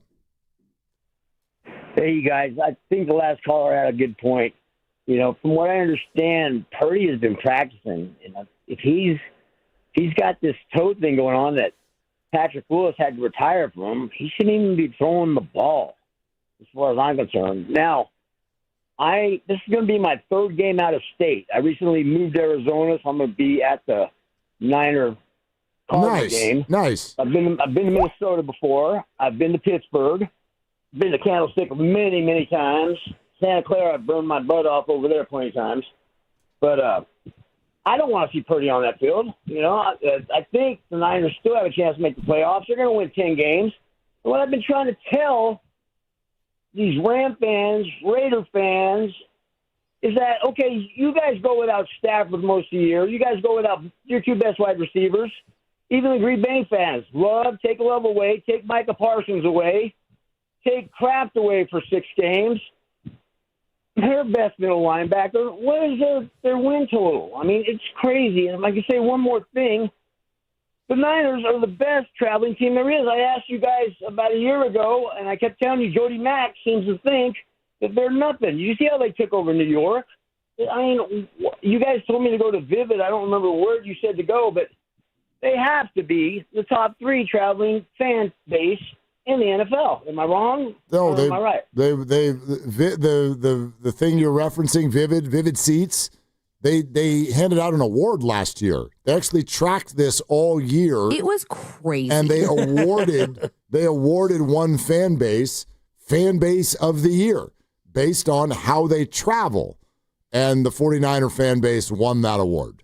That's a fact. So, yeah, whatever, Jody Mack. I mean, Jody Mack, I know Jody. Jody's been around for 1,000 years, and he's a Philly guy. And so you're not going to penetrate that wall. 49ers are, wine and cheese in San Francisco and soft, whatever. He's coming at you from a point that happened 40 years ago. It's just not that anymore. Does that make the Niner fan base the quote-unquote best fan base? Whatever. That's a weird kind of an opinion thing. I don't even know how to quantify that. But are they the best traveling fan base? Yeah. I mean, the data would say yes. Yep. Yeah. I mean, check any game, including the next game in Arizona, where it's going to be a lot of red, and it'll be more red for the Niners than red for the Cardinals. Hard to tell in this one, but ton of red. But all you need to know is when Kyle Juszczyk gets a catch, just listen, and when you hear the Juice chants. That, to me, is always the best way to gauge how many fans are actually there. It's tough, though. If they hand him the ball on 4th and 1 and he goes for -1, there might actually be some boos. But it's not Kyle that they're – well, it is Kyle they're booing. It's the other Kyle. The other Kyle, the other right? Kyle. Yeah, the other Kyle. So, anyway, 888-957-9570 is the number. Boy, the whole thing's tough. It's just tough. He even just said it here. That's turf toe, man. That ended Patrick Willis's career. They're not the same thing. One is in Patrick's foot, and the other one's in Brock's foot. Right. And I can't compare them. I know y'all want to. There are at least 3 grades of turf toe. So you can't just be like, turf toe. Joe Burrow did this. Patrick Willis did this, so Brock Purdy should do that. Come on. And we've all pushed it before. I did this once. I worked a job where my weekends were Monday and Tuesday. So I worked Wednesday through the weekend. This is probably, I was in my mid-20s. And I got a hernia. Ooh. Yeah, and I needed surgery. Which one? What do you mean, which one? Umbilical, inguinal. Yeah, that one. Yeah, that's the one that's... I've always pronounced it inguinal, but... You could be right. Yeah. I might be wrong. No, it might be that's personal. The one that is south of the border. Yeah. Come south of the border with me. What is going on here? I had a hernia, talking Grandy. about medicine, Grandy. Dibs gets... You notice For the love of God. No, he gets very activated and excited when we talk about this. Yes, Dibs, I've had surgery too. The hernia is not like a broken femur. You have a bone, the femur. A hernia can be a number of different things that herniate. That's correct. Good God, Grady. Grow up. Thanks for educating me, dude. I'm trying. Yeah. You and Fitz. What is going on? Well, no, I think he's more referencing the fact that all of a sudden we're talking about my inguinal. Yeah. And that's exactly it. That's the one that is south of the border. I want to yell about Brock's toe. Come on. Yeah, no, but we're getting there. I have a point. Anyway, so I did the surgery on a Friday because I'm going to be tough master, and I'm going to do the surgery on a Friday, and then I'm going to be back at work on Wednesday. Now, the doctor told me, take at least a full week off. Okay.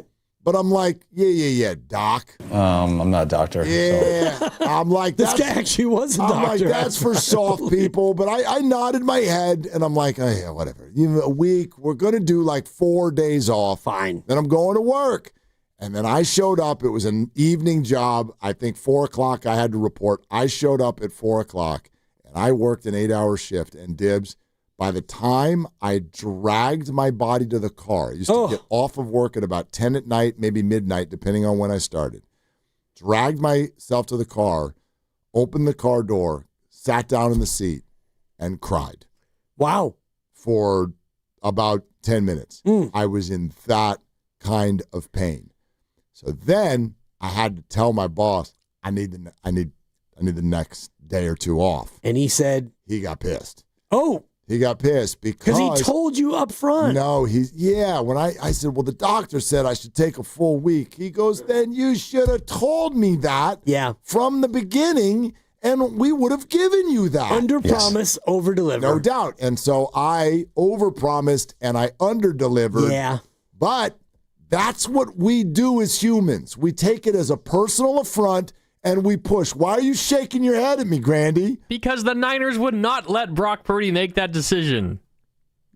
He absolutely has a voice in the room. They don't know what he's feeling. They just signed him to however many million dollars. Grandy. They're not going to be so flippant with that. Grandy, check this out. Let's do a mock conversation, okay? Brock Purdy has what was called a variant of turf toe, right? Yep. Variant of turf toe. Yep. He takes 2 weeks off. The Niners win both games. They're 3-0. And he comes to the team and the medical staff, and they're like, how you doing? Like, I can still feel it, but I feel pretty good. I can go. Are you sure? I can go. Well, can you practice? Yes, I'm going to practice. All right, you're practicing full on Wednesday, Thursday, and Friday. Are you good? How does this feel? How does it feel when I do that? How does it feel when I do that? Yep, doc, it feels good. How the hell are they supposed to know? How is that doctor supposed to be like, nope, he's out? Why? Because the internet and WebMD told me that he's supposed to still be out. You said that he could still feel it. It's what you said, that you're pretending to be Brock there, and you say, yeah, it feels good, but I can still feel it. You can still feel it now. I say, all right, Brock, we're 3-0. We have a quality backup quarterback. We just won our second division game in the first 3 weeks. Brock, no, you're not playing yet. And he's out for the year. And he's probably going to be out for the year anyway. No, he's not. I bet you right now. He's missed 2 months. You want to put some money on it that he plays this year? He's probably going to play. Okay. Yes, you're right. Okay. Like, again, if we're going to play in the NFL, I can still feel it. Nobody's playing football anymore. Nobody's playing. You know it's different with the quarterback. You also know, though, that player has a voice in the room. You got to tell people what you're feeling. And if you go out there and practice and make the throws, remember, Mac Jones's legacy here in this town was not what it was at that point. 16-15 over the Cardinals. Some people wanted to show up Monday and be like, he's cooking. Okay, he's cooking. He's getting sacked in the end zone, 16-15. Like, yeah, they wanted to get their guy back. Is that so crazy? Is that crazy? No. I know it's no fun when you don't have somebody to take it out on. It's crazy. Anyway, we're sponsored by the California Office of Traffic Safety and Caltrans. 888-957-9570 is the number. It's Willard and Dibbs. My mom, my dad, works for Caltrans. On the freeway, right next to speeding cars. Please be careful. Flashing lights mean move over. Brought to you by the kids of Caltrans.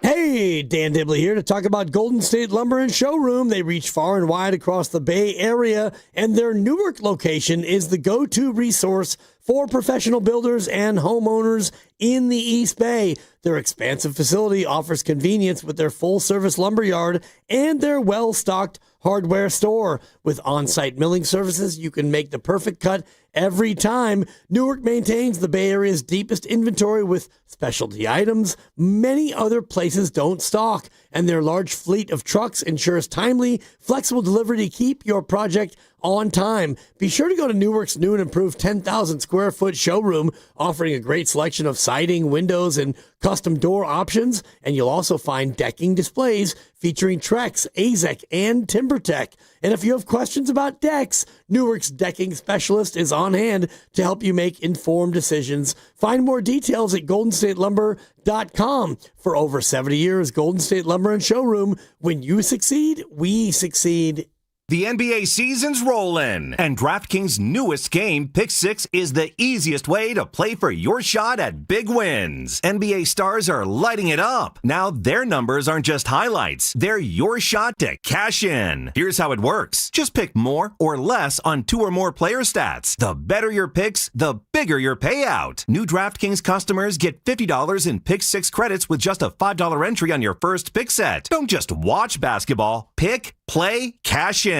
Download the DraftKings Pick 6 app now and use code THEGAME. That's code THEGAME. Play just $5 and get $50 in Pick 6 credits. Make the call. Ride the upside in partnership with DraftKings Pick 6. The crown is yours. Gambling problem? Call 1-800-GAMBLER. Must be 18 and over. Age and eligibility restrictions vary by jurisdiction. Void where prohibited. 1 per new customer. Bonus awarded as non-withdrawable Pick 6 credits that expire in 14 days. Ends December 2nd at 11:59 p.m. Eastern Time. Terms at pick6.draftkings.com/promos. When back to the office means back in traffic. A solo spin out. Turn to the traffic leader, KCBS. Car that overturned. Brought to you by your NorCal Honda dealers. It's Happy Honda Days. Get the best deals of the year on the super efficient Civic Hybrid at your NorCal Honda dealers. Prescription products require completion of an online medication consultation with an independent healthcare provider through the LifeMD platform and are only available if prescribed. Subscription required. Individual results may vary. Additional restrictions apply at lifemd.com. Read all warnings before using GLP-1s. Side effects may include a risk of thyroid C-cell tumors. Do not use GLP-1s if you or your family have a history of thyroid cancer. Confused on where to start with weight loss medication? 95% of LifeMD patients said starting their weight loss journey was simple. Go to trylifemd.com now and see the best options with or without insurance for Wegovy, Zepbound, and more. Brian was approved for insurance coverage and lost 100 pounds. I love the fact that insurance covered almost everything because pharmaceutical prices are going through the roof. The first time I realized that LifeMD was working for me was when the hunger started going away. I never thought losing weight would be this easy. It's given me more energy. I would recommend LifeMD to anybody. Nearly 96% of patients said they would recommend the LifeMD program to anyone who wants to lose weight. Get started right now at trylifemd.com. That's TRYLIFEMD.com.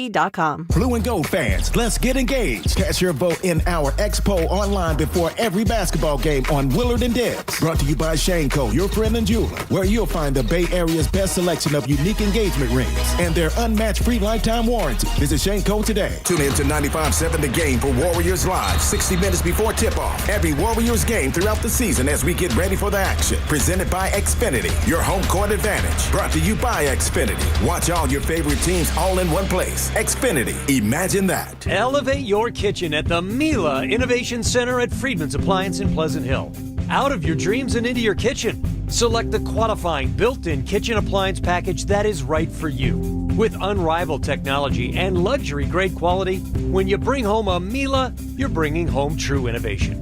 Now, for a limited time, save up to 10% with the purchase of a qualifying Miele kitchen package. Visit the Miele Innovation Center at Friedman's Appliance in Pleasant Hill or at friedmansappliance.com. I'm Piera Palazzolo, VP of Digital Marketing for the American Management Association, a company focused on the management training skills needed to enhance the careers of business professionals. We did our research when it came to the best companies for website development and chose AmericanEagle.com. And we couldn't be happier. AmericanEagle.com worked closely with us to understand the front and back end requirements needed to launch an e-commerce website that could handle the complexities of running thousands of seminars nationwide. Our robust new website and improved SEO saw immediate increases in site traffic and web revenue. If you're in need of managerial effectiveness and success, visit our website at Amanet.org. If you're in need of a website that provides an unparalleled consumer experience, I highly recommend AmericanEagle.com.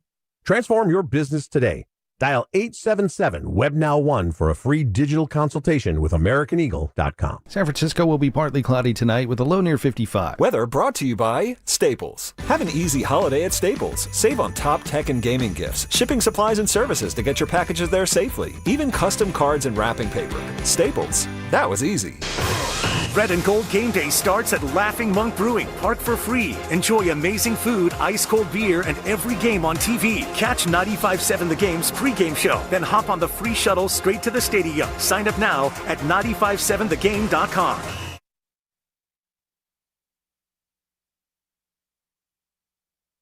Devontae Adams has 5 touchdowns, all inside the 5-yard line the last 2 weeks. And that's a great matchup on a safety right there. Second and goal. Stafford looking that way, throwing that way. Devontae Adams scores again. Touchdown Rams. Now, back to Willard and Dibs on 95.7 The Game. Boy, just for the sport of it. Yeah. I can't wait.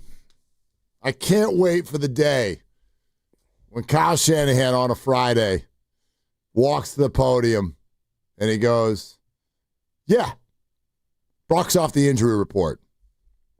He's starting on Sunday. You're welcome. Yeah. It might be this Friday. It might be. It might be. And it's going to be active. For sure. Especially if they go out and he struggles and they lose. Well, then sure, it's going to be a mushroom cloud of emotion on Monday. That would be a problem. Yeah, that would not be good. Nope. That would not be good. Might be good for us. Well, it'd be great for us. Yeah, it'd be good for ratings. Brock or Mac, 888-947-9570. Huh? Do you know? What's the question? I feel like we're kind of, the question, Kyle, is Brock or Mac. I feel like we're kind of already there, but it's kind of just being held over there in the corner. It's like the dessert cart in the middle of dinner. I see it. It's there. I see you. Yep. And I know you're going to wheel that thing over here pretty soon. It's not time, though. It's not time yet. No. But I know a lot of you want to do it. And you're already like eyeballing it thinking, ooh, tiramisu, chocolate mousse, cheesecake. I like that, the dessert card. I'm excited for tiramisu. Miss me with that. Yeah, please. That's the Adrian Martinez of this conversation. Well, that was a little heavy-handed, but possibly. You know my deal. If it doesn't have chocolate in it, my answer is why? Right. Why? Why would you make dessert that doesn't have chocolate in it? I mean, cheesecake, delicious. Fine. You don't like it. It's not you don't that like it. No, it's not that I don't like it. I'll eat it, and sometimes I'll even enjoy it. Yep. There is probably some lemon dessert somewhere where I'm like, yeah, that's really good. Yep. There's a tart out there. Yeah, like we can do this, but I'm also like, but why? Because it's always going to be better if you put chocolate in it. Yeah, I get that. And by the way, you can do chocolate cheesecake. You can. And then we're like, now we're back in the safe zone. A 15-second story from me to you on what happened 2 nights ago. Our 3-year-old daughter, she had a good dinner, so we gave her a choice. Nice. Ice cream on a cone, or you go into your Halloween basket and you get 2 candies out of the Halloween basket. Okay. And? She chose the Halloween bucket. Okay. It was an upset. Why is that an upset? Because the ice cream cone is like, it's like a 4-yard carry on 3rd and 1. No, I get it. Ice cream. That's a money shot. She loves ice cream. Right, but the Halloween is not just the dessert. That's the selection, the whole process. But she didn't know what was in the bucket. And she went for the Reese's Peanut Butter Cup. That's always the top rank. Turns out there's only one way to eat it, which is put the whole thing in your mouth. Shove it in the mouth. Yep. And then she went with a small package of gummy bears, which, I mean, I was a little disappointed. Yeah, that's not what we're doing. I was looking in her bucket. I'm like, okay, that's like the Javon Kinlaw of candy. I'd like to also. That's a 1st-round bust right there, my mind. Now I'd like to turn this conversation on you. Yep. When you asked her which she wanted. Yep. Had she been bringing up the Halloween bucket? Does she talk about it a lot? No, but she knows it's there. She knows it's there. And her mom actually gave her the choice. It was an A or B. Yeah. Do you want an ice cream cone, mint chip in the freezer, and a sugar cone? Yeah. Or do you want to have something from your bucket? November 10th, that's today. Yep. It's a little early, but we're getting damn close to gone. Well, yeah. Trash. Goodbye, and hope they never ask. We're getting real close because they forget. Right. You got to put that thing out of view. Put it out of view. No, it's out of view.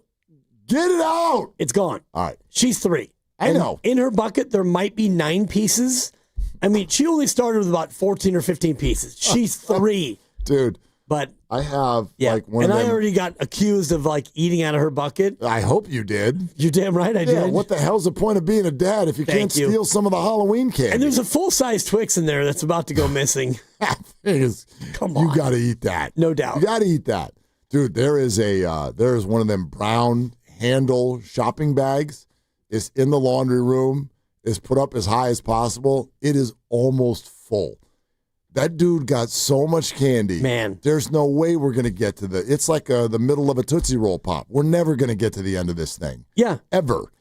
Although every time I go in there, there's like empty Raptors. Of course. I'm like, there used to be candy in this. Dude, what are y'all doing while I'm at work? A 12-year-old trick-or-treater is like the Jonathan Taylor of Halloween. Yeah, they'll eat. Like, they're just more. Yes. Like, have a year. Have a year, Jude. Anybody go against Jonathan Taylor yesterday? Thankfully, no. How'd that taste? Anybody go against Jonathan Taylor and Devon Achane? The Achane one was worse. Yeah. Because it was a bunch of garbage time that didn't need to happen. It was like you had a good game, and then you had a great game, and now you're just rubbing people's faces in it. By the way, it's why I beat Evan by 1,000 points. Achane. Yeah. But I was rooting for the Bills. I didn't want any of that to happen. I'm like, I don't need any more points, Devon. Now you're just messing with everybody. Garbage time touchdowns. The reason why that I'm holding on against Cam is Jahmyr Gibbs. Yeah. Kaboo. Great game. Great game. Keep on scoring, Gibbsy. All right. Saving me. 888-957-9570. Can we do a little exercise? Yep. And I now I wonder, too, where Grandy and Lucas will be on this. 888-957-9570. You can weigh in. What's going to happen when Kyle does that on Friday? What's going to happen? Yep. Brock's off the injury report. He's playing. How does that, just imagine it, and then how does that feel? How does that feel to you? Because I sometimes use this show and these conversations to understand what's real and what's echo chamber. I get that if you are on our YouTube feed chatting, I don't know if you all even know this about yourselves, but you understand, each and every one of you, and we love you so much for being here today. You skew very negative. You are not a random sampling of Niner fans. You're not. Just within the last 4 minutes. Kyle Shanahan can't. He's a moron. I bet he wants to leave the Niners. If you got him in a private room, he would clearly admit to you that Mac Jones is a better QB than Brock. Full stop, no question. Y'all understand, you are all the way over here. Trust me, I love the crazy train. I get on it sometimes too. But you're all the way over here. That's not the way the majority of 49er fans or people in the NFL feel at all. So that's fine. Every opinion welcome. That's cool. But that's kind of what I'm getting at. Because if you go to my Twitter feed, if you go to our YouTube chat, if you look at our text line, I'm pretty sure Mac Jones is definitely headed for the Hall of Fame, possibly a future president, and Brock Purdy is somewhere on the bottom of someone's shoe. And that's how it sounds in that world. But what's the real world thing? Do y'all want Mac to continue playing? Can we just whittle down to that? I'll be the first to raise my hand, and you all already know what I'm going to say. Right. Please, starting QB, get back ASAP when it's safe. But yes, ASAP. Elevation sensation. The Niners will be a better football team. Mac's been incredible. He's been very, very good.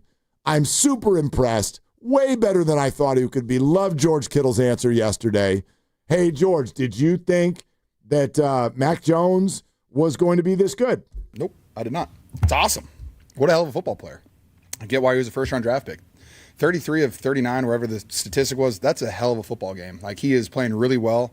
He's not dangerous with the football either. He makes good throws. He forces a couple of, once in a while, but he's doing a great job. Our offense isn't an easy offense for a quarterback. I think quarterback and tight end, in my opinion, are the two hardest positions in our offense, just of what's asked of you on every single play. Learning the plays wise, you're just required to do so much. And Christian's up there too, because he does so much too. But for Mac to come in and just take control of the offense and play at a high level consistently, it's awesome. And it makes me really happy because I'm a huge fan of Mac Jones. He's hilarious. And I love playing football with him because you can tell he really loves the game. All right, that's an awesome quote. Yep. I feel the exact same way. Wow. I didn't think you'd do that. Yeah, 3-3 since he came back after Brock tried to return and got hurt. And so he's won 3, he's lost 3, and yesterday he was mostly awesome. And I can't wait to hear Grandy and Grandy's grades coming up next hour to see exactly how he assessed his performance. But 33 of 39, 3 touchdowns, 1 pick. And yeah, the pick was on a 4th down play where either you throw that or you eat it and you turn the ball over anyway. Right. And it's either you make that 4th down conversion or you lose. So, yes, it's an interception, and all of them are not created equally. But other than that, he was pretty much spectacular yesterday. Yeah. Mac's been, there's never been a moment where I've watched Mac Jones this year and been like, dude, get off the field. Never.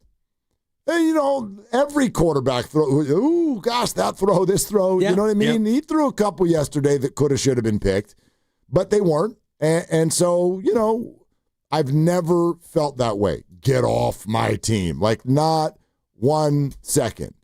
Do I think that this offense has the ability to operate at a next level, at a higher level when Brock Purdy comes back, assuming he is a full version of himself?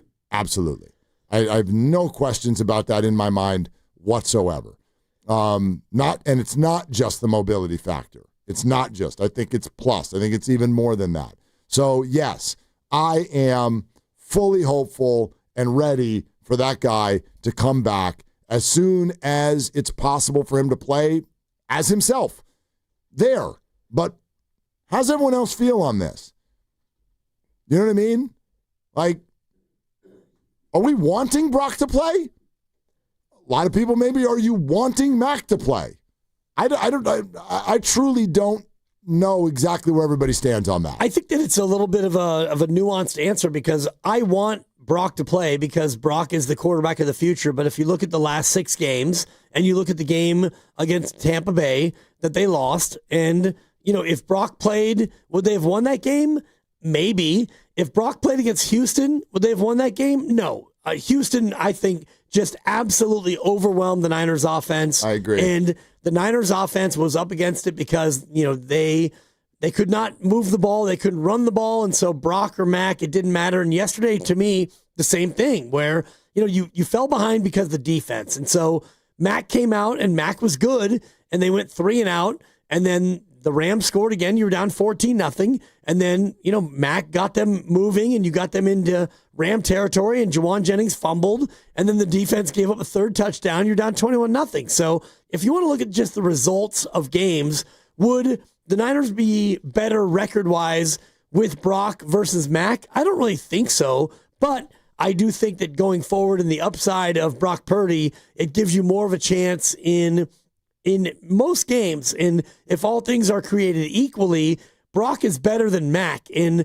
the 3 games that Mac has lost since Brock got hurt, those are not, to me, on Mac at all. No, I don't think they're on Mac. They're on. Games are always on more than one person. Right, but the quarterback can make mistakes that make it so that it's like, oh, man, if we had a competent quarterback, maybe we wouldn't have lost that game. For sure, yeah, they stand out. But even the idea that, Brock lost the Jacksonville game. No, he did not lose that game by himself. No. At all. Listen, it was 2 years ago that we nicknamed it the Purdy 30. Yep. Okay? This is the other thing. I am anxious to see, especially if you can get Purcell or whatever his name is, if you can get him back. Kittle is back. Jennings is playing. Christian is healthy. If you put Brock Purdy in this offense, have the offensive line playing a little bit better, which they are, can you get back to that kind of effectiveness? Because George Kittle is saying that that's what's needed. You need this offense, in effect, to outscore some teams this year because the defense is killed by injuries, very young. They're going to give up some points, especially to the really good teams and good quarterbacks. But they don't play a whole lot of those the rest of the way. Right. So, I do think that they'll stay in the game. Tennessee and Carolina, these teams are not going to run away from the Niners. They're not going to bust 40. But I'm fascinated by a season where the 49ers are, they've been over 30 one time, and for a long time they were struggling to get over 20 in football games. And people are cool with the QB not coming back. Go back to last year. The 49ers were 6-11.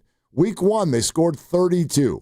Then Minnesota had a really good defensive game. They only scored 17. Week after that, they score 24. And that's also with multiple misses from Jake Moody. Week after that, they score 30.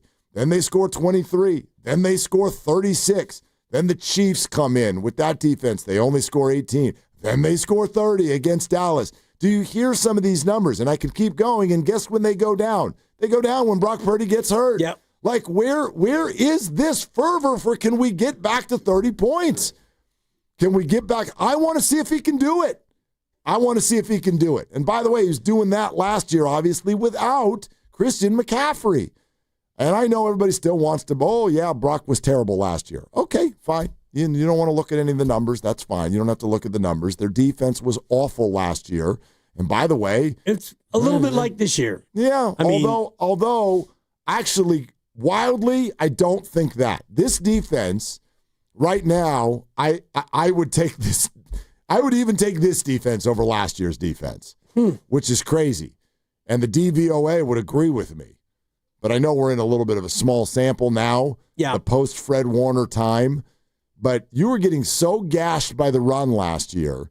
It's not great this year, but to me, it's not as bad. No, it's not. And last year you wound up 29th in points against in the league, 29th, and right now you are 14th in points against. So you're not trending in the right direction. You're trending toward being a bottom half defense in just points allowed, but it just depends on all the things you want to look at, DVOA or EPA. Right now you are a middle of the pack defense. If you want to look at points allowed or the advanced metrics, you're kind of mid, and you don't have Bosa, you don't have Warner, and I get that. And your defense now is kind of created to bend but don't break, and that's what you're hopefully trying to do. And yesterday was an example where you bent and you also did break, which was a little bit of a disappointment because you ended up giving up 42. Yep. This one's an interest, and this is the reality. I wish this weren't true. It is. There's no way around this. 510, Boxer and Gerson Work Injury Attorneys text line. If and when Purdy returns, if he even so much as farts wrong, oh boy, he and Kyle will be heavily scrutinized beyond belief. It's true. No way around it. How do you fart right? Well, you know the answer to that. I don't want to get too deep into it, but everybody knows what happens with a wrong fart. Sure. Yeah. So anyway, if that even happens, then yeah, that's the way that's going to sound. That's the way that's going to go.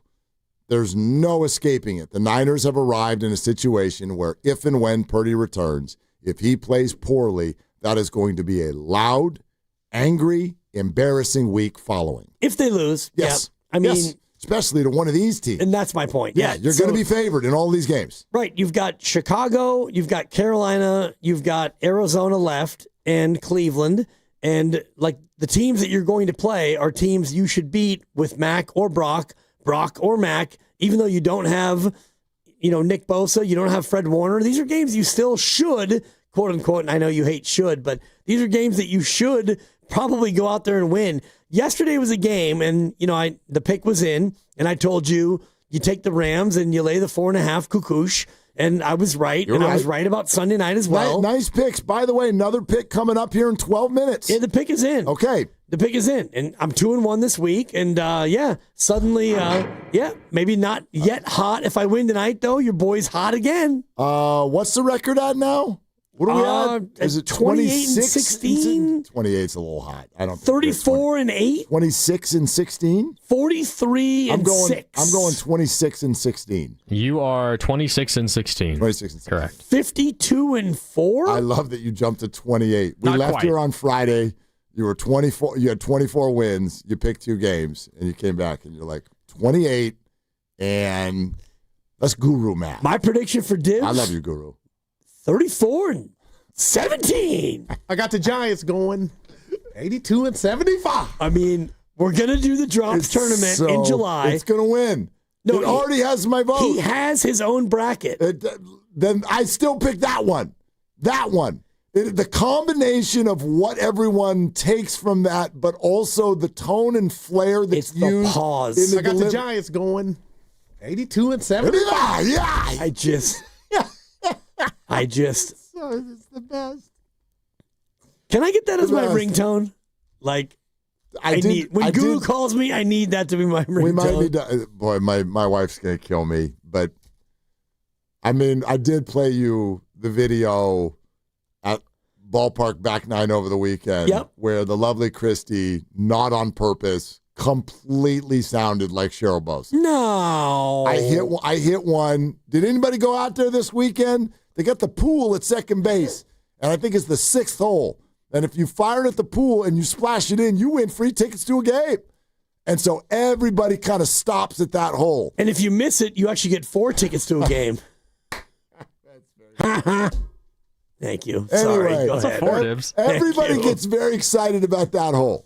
And I was excited about that hole, which is really stupid because I'm like, I think I can go to the anyway. Right. But I'm like, I'm going to win some tickets. And I hit one, and I'm yelling at it, be right, be right. Like I thought I had a shot, and it just missed. And Christy is filming right behind me, and she immediately goes, no.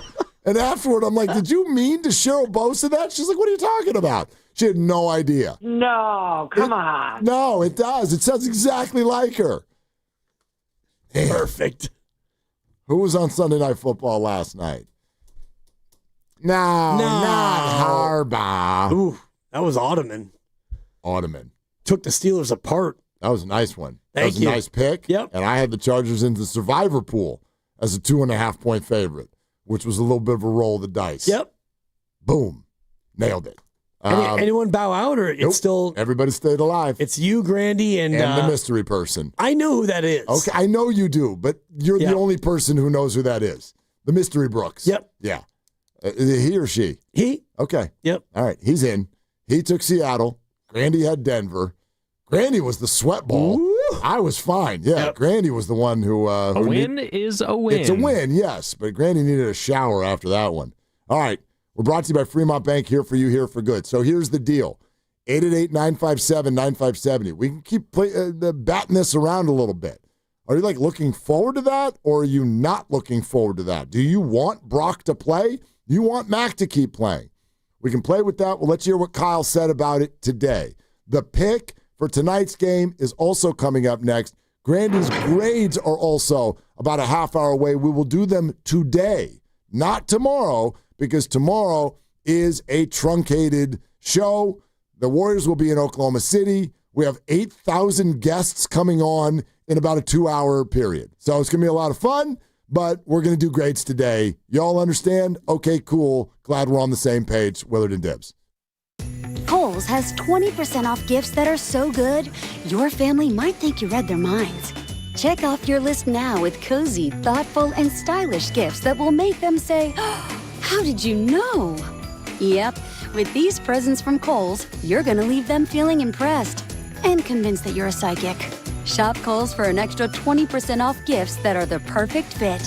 Select styles. Offer ends November 22nd. Some exclusions apply. See store or Kohl's.com for details. Hey, it's Willard, and I'm just going to say it. We need your help. Right now, 1 in 3 people in the Bay Area don't know where their next meal is coming from. Parents skipping dinner so their kids can eat. Seniors choosing between medicine and groceries. In a place this strong, this connected, that shouldn't happen. It can't happen. That's why our friends at Habas Law are teaming up with Martha's Kitchen. Martha's Kitchen provides more than 200,000 meals every month to our neighbors in need. So let's do what the Bay Area does best. Let's show up together. Visit marthas-kitchen.org and donate today. Habas Law, always fighting to make it right. Jack here with the sound of a freshly cracked egg, sausage grilling, you busting out of your front door.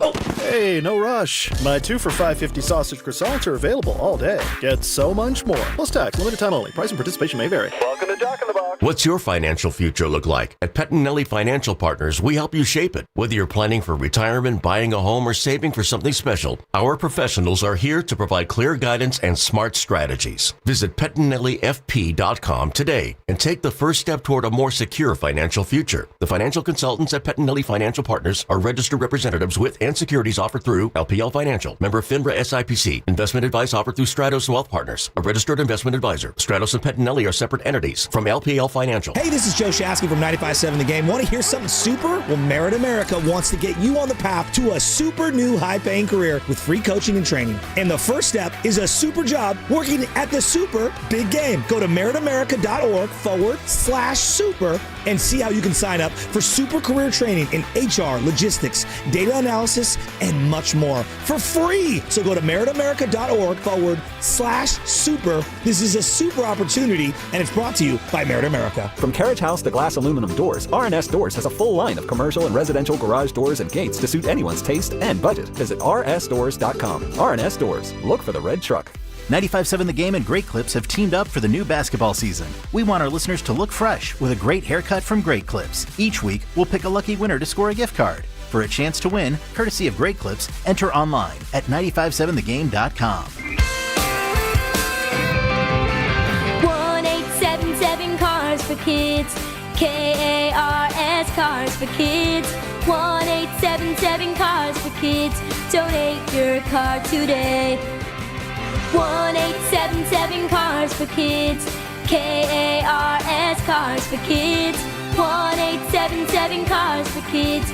Donate your car today. Ready to get rid of that old car? Donate it to Cars for Kids. Call 1-877-CARS-FOR-KIDS to reach a friendly live agent. Donation is super easy, and your car can be picked up as soon as tomorrow. Call us now, 877-CARS-FOR-KIDS. That's Cars with a K to donate your car today. 1-877 Cars for Kids. KARS Cars for Kids. 1-877 Cars for Kids. Donate your. Did you know you can donate real estate too? Go to carsforkids.org. That's carsforkids.org. The Alameda County Fire Department is where courage meets community. We offer more than firefighting with multiple career options, great benefits, and a supportive team committed to making a difference. Build your future. Answer the call. Visit acjobs.org. Proud to be ACFD.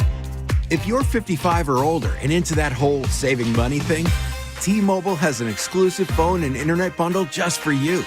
Right now, get 2 unlimited phone lines plus 5G home internet for just $30 each per month with autopay, plus taxes and fees.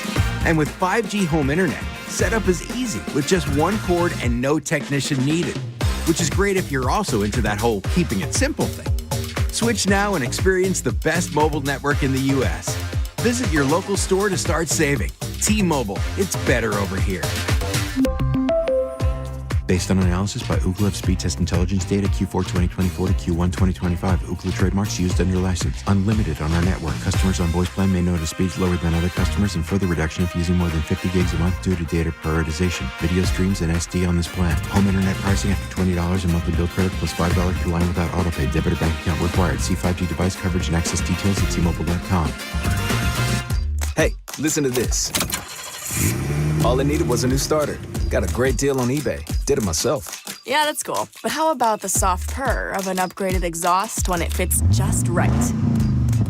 For me, it's the little things. Like these new windshield wipers from eBay I installed. From small fixes to big upgrades, eBay has all the parts you need at prices you'll love. Guaranteed to fit every time. eBay. Things people love. Eligible items only. Exclusions apply. It's about time pros had one partner for every part of the job. Simple ordering, fast delivery, continuous support, all from one partner. The Home Depot delivers supplies on your schedule. Our pro team helps you plan ahead so projects run smoother. And with Pro Extra benefits, you can simplify ordering, track spending, and save time every step of the way. Because with one partner, you get more than materials, you keep your job moving. The Home Depot Pro. It's about time.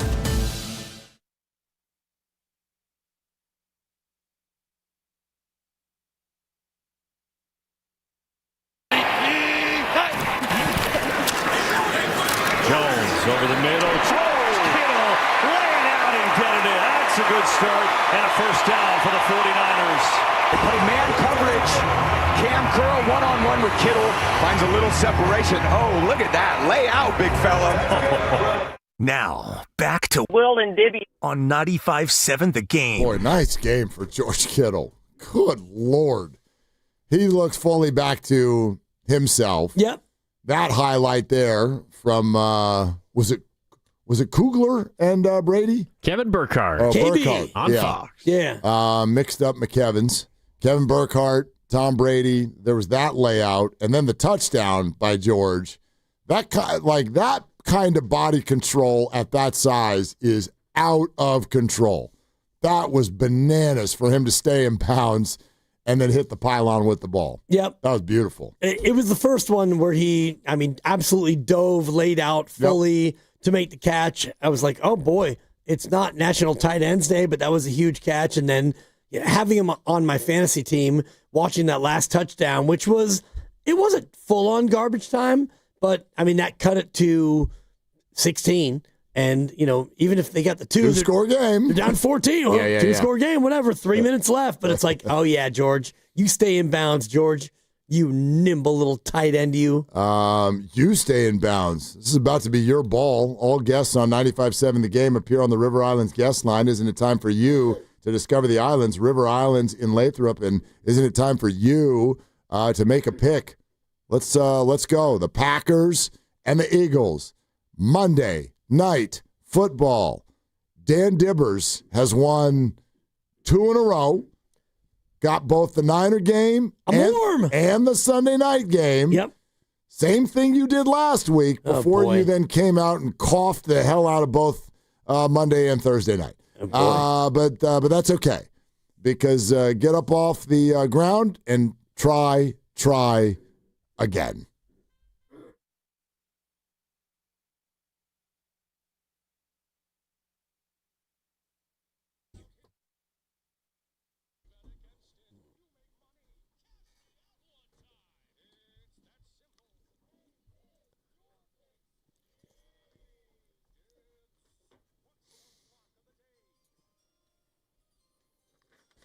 Well, here we go into the night with 2 of the NFC favorites getting together at Lambeau Field I love that. in Wisconsin. The Packers and the Eagles, here we go. This one has been, you know what, Dibs? An oscillation sensation. Cha-ching! Both teams have been favored a little bit here and there as the fluctuation sensation takes place. Sorry, Grady, keeping you busy. But anyway, as we get here close to game time, it is the champs that are favored. Wait a minute. A home dog on Monday night, and a good one? You don't see that often, but you see it tonight. It is the Eagles, favored by 1.5 against the Green Bay Packers. Dibs. Well, it's funny because I actually had to check with Grandy on the spread, because when I do my picks on my pick'em pool, I saw that it was 2.5, and he just told me that it's now 1.5 the other way. It's a 4-point swing-a-ringy. Wow. That's a big swing. You don't often see that. A swing-a-rooney, maybe. Yeah, exactly, without a big-time quarterback injury. And it's interesting you mentioned about a home dog, a home diggity dog. And I looked at it this week, going into the week, home dogs this year, 25-31 against the spread. So home dogs actually, they don't really do the thing that they're supposed to do. And just looking at this week, Minnesota, home dog, they didn't cover. Jets, no, they were a home favorite. And, Niners. Home dog. How'd that work out for you? Not great. Not great. Washington was a home dog. They didn't cover. And so, yeah, your home dog thing, I love when you do that, but they don't cover very often. And the other trend I looked at is teams off a bye. Off a bye. Let's talk about it. Going into the week, teams off a bye were 8-4 against the spread. Well, this week, you had 2 teams play each other off a bye, so you throw that one out. And the other team was Tampa Bay off a bye. Ooh, that one shocked me. Yeah, it shocked me. So teams off a bye are 8-5. So home dog, not buying it. Teams off a bye, kind of buying it. Green Bay, not buying it. We're taking Philly, and we're going to lay the 1.5.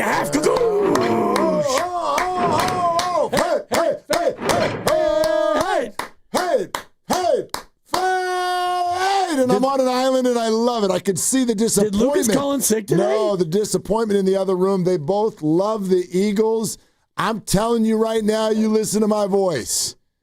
Well, I have no choice but to listen to your voice. You never listen to my voice. It's literally, I don't listen to what you're saying, but your voice, I can't escape it. I know. It's literally my job, 20 hours a week of listening to you. I get it. I'm just an insufferable homer. I know. That's true.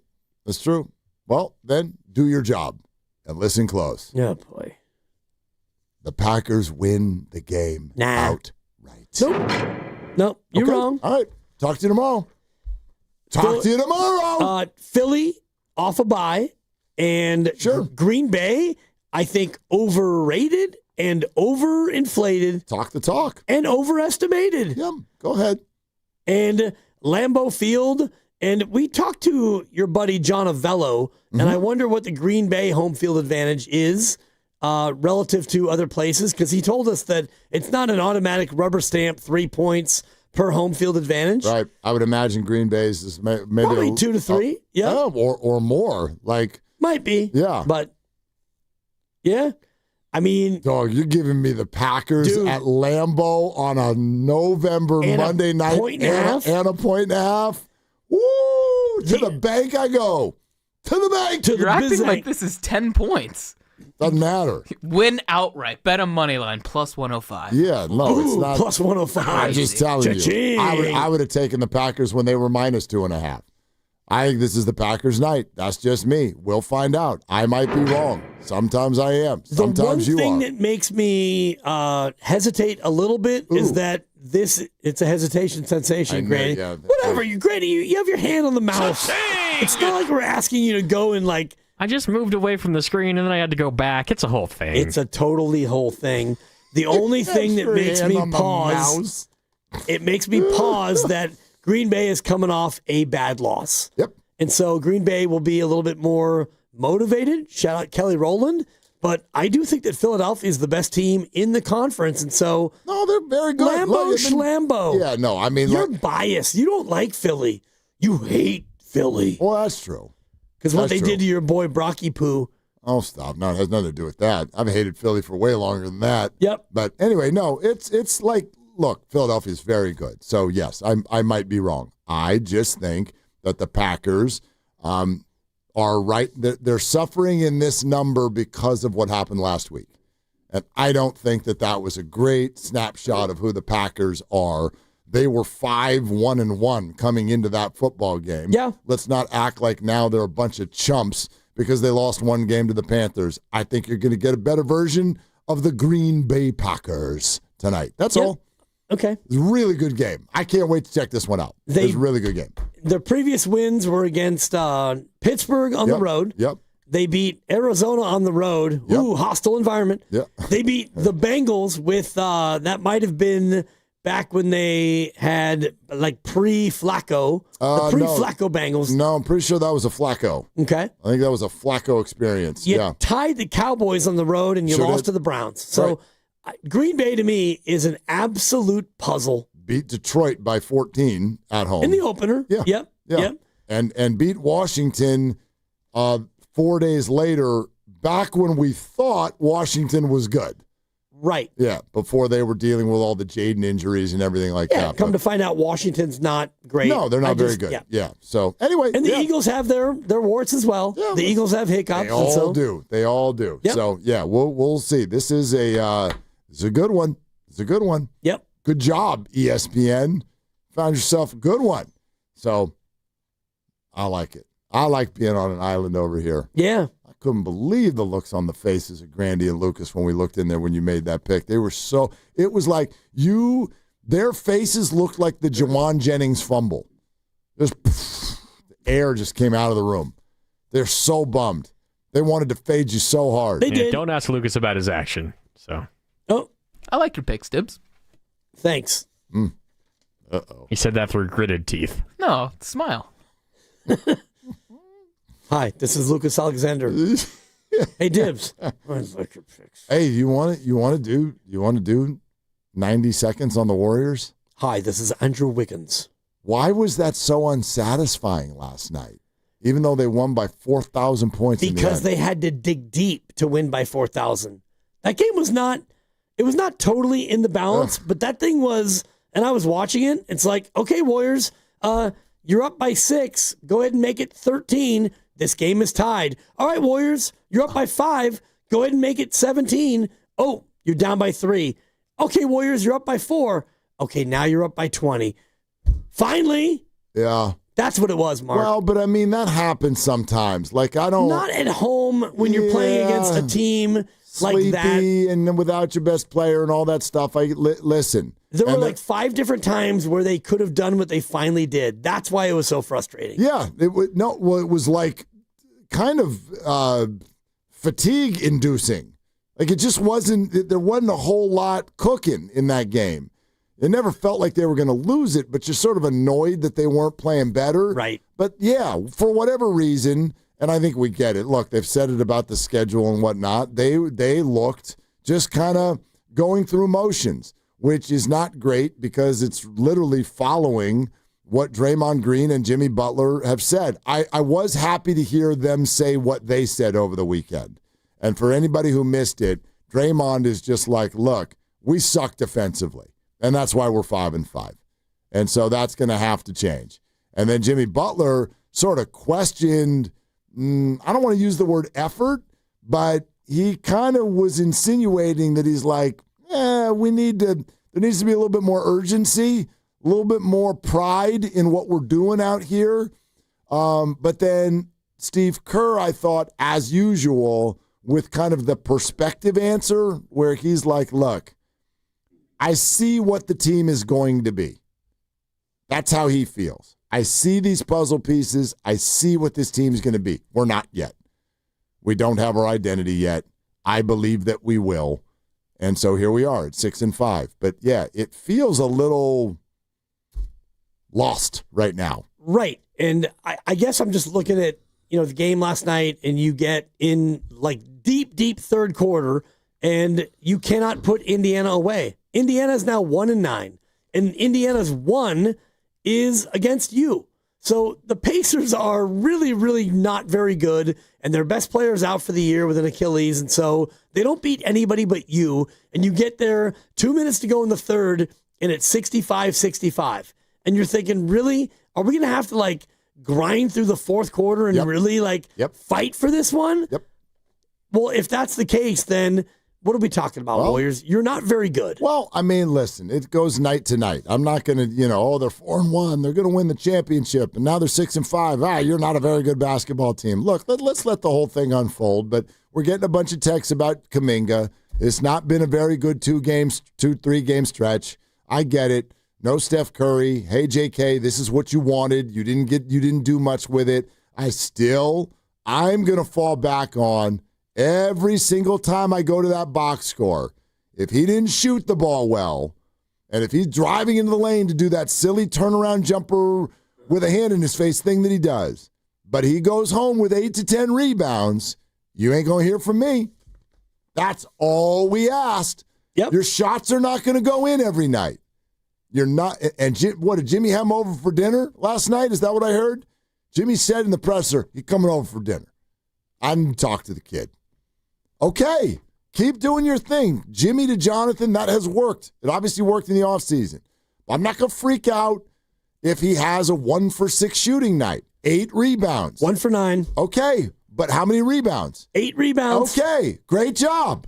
In 20 minutes. That's what they told you to go do. Turns out he doesn't need minutes to actually rebound, Aaron Turner. Mm-hmm. 20 minutes, 8 rebounds. And that's what I looked at last night. Oh my God, he could not score, but most of them couldn't score. But yeah, 20 minutes, 8 rebounds. 8 rebounds. You're not going to get anger out of me. Nope. You're listening to 95.7 The Game, KGMZ FM and HD1 San Francisco, Odyssey Sports Station, and the home of the Golden State Warriors and Valkyries, always live on the free Odyssey app. Coming to you live from the Laughing Monk Studios. Also, it's a Monster Monday presented by Merit America. Visit them at meritamerica.org/super. Here, real quick, let's take a Warrior call, and then we want to get back to Niners, and we got grades coming up in about 10, 15 minutes here. West Oakland Sam is on the line. What up, Sam? What are you doing? Hey, Mike. Hey, man, I'm driving through West Oakland. Go figure. I just love how, we got 82 games of this, so we're going to go through each game and be like, Warriors look old, Warriors look young the next game. Baseball, we got 106. Can you imagine if the Niners had 82 games? Who would they have left, first of all, based on our injury report? We might be playing quarterback. But what I'm saying is, what I love about the Warriors so far is we got pieces. We got pieces like Will Richard. We see the growth in Kuminga, just like you just said. If Kuminga ends up with 9 rebounds and 15 points, then you're happy for his growth for the future after Curry and after, Draymond. So it's going to be an up and down season whenever we have these, win 3 games here, lose 4 games. It's going to be interesting to see the rotations continue to develop. But the main thing that I want to drive home is I love what we got from these picks like Post and Will Richard and seeing the growth of Kuminga, because I do see a difference in Kuminga's game this year. All right, brothers. Okay, Sam, thank you. I want to keep everybody remembering here, you're also about to acquire DeAnthony Melton. That's not a small thing. I mean, we'll see how he looks and how the health and all that, but that's someone that in a very small period of time ingratiated himself to this fan base at a pretty high level last year. Yep. This could be an interesting piece. Yeah, for about 4 weeks, a dozen or so games.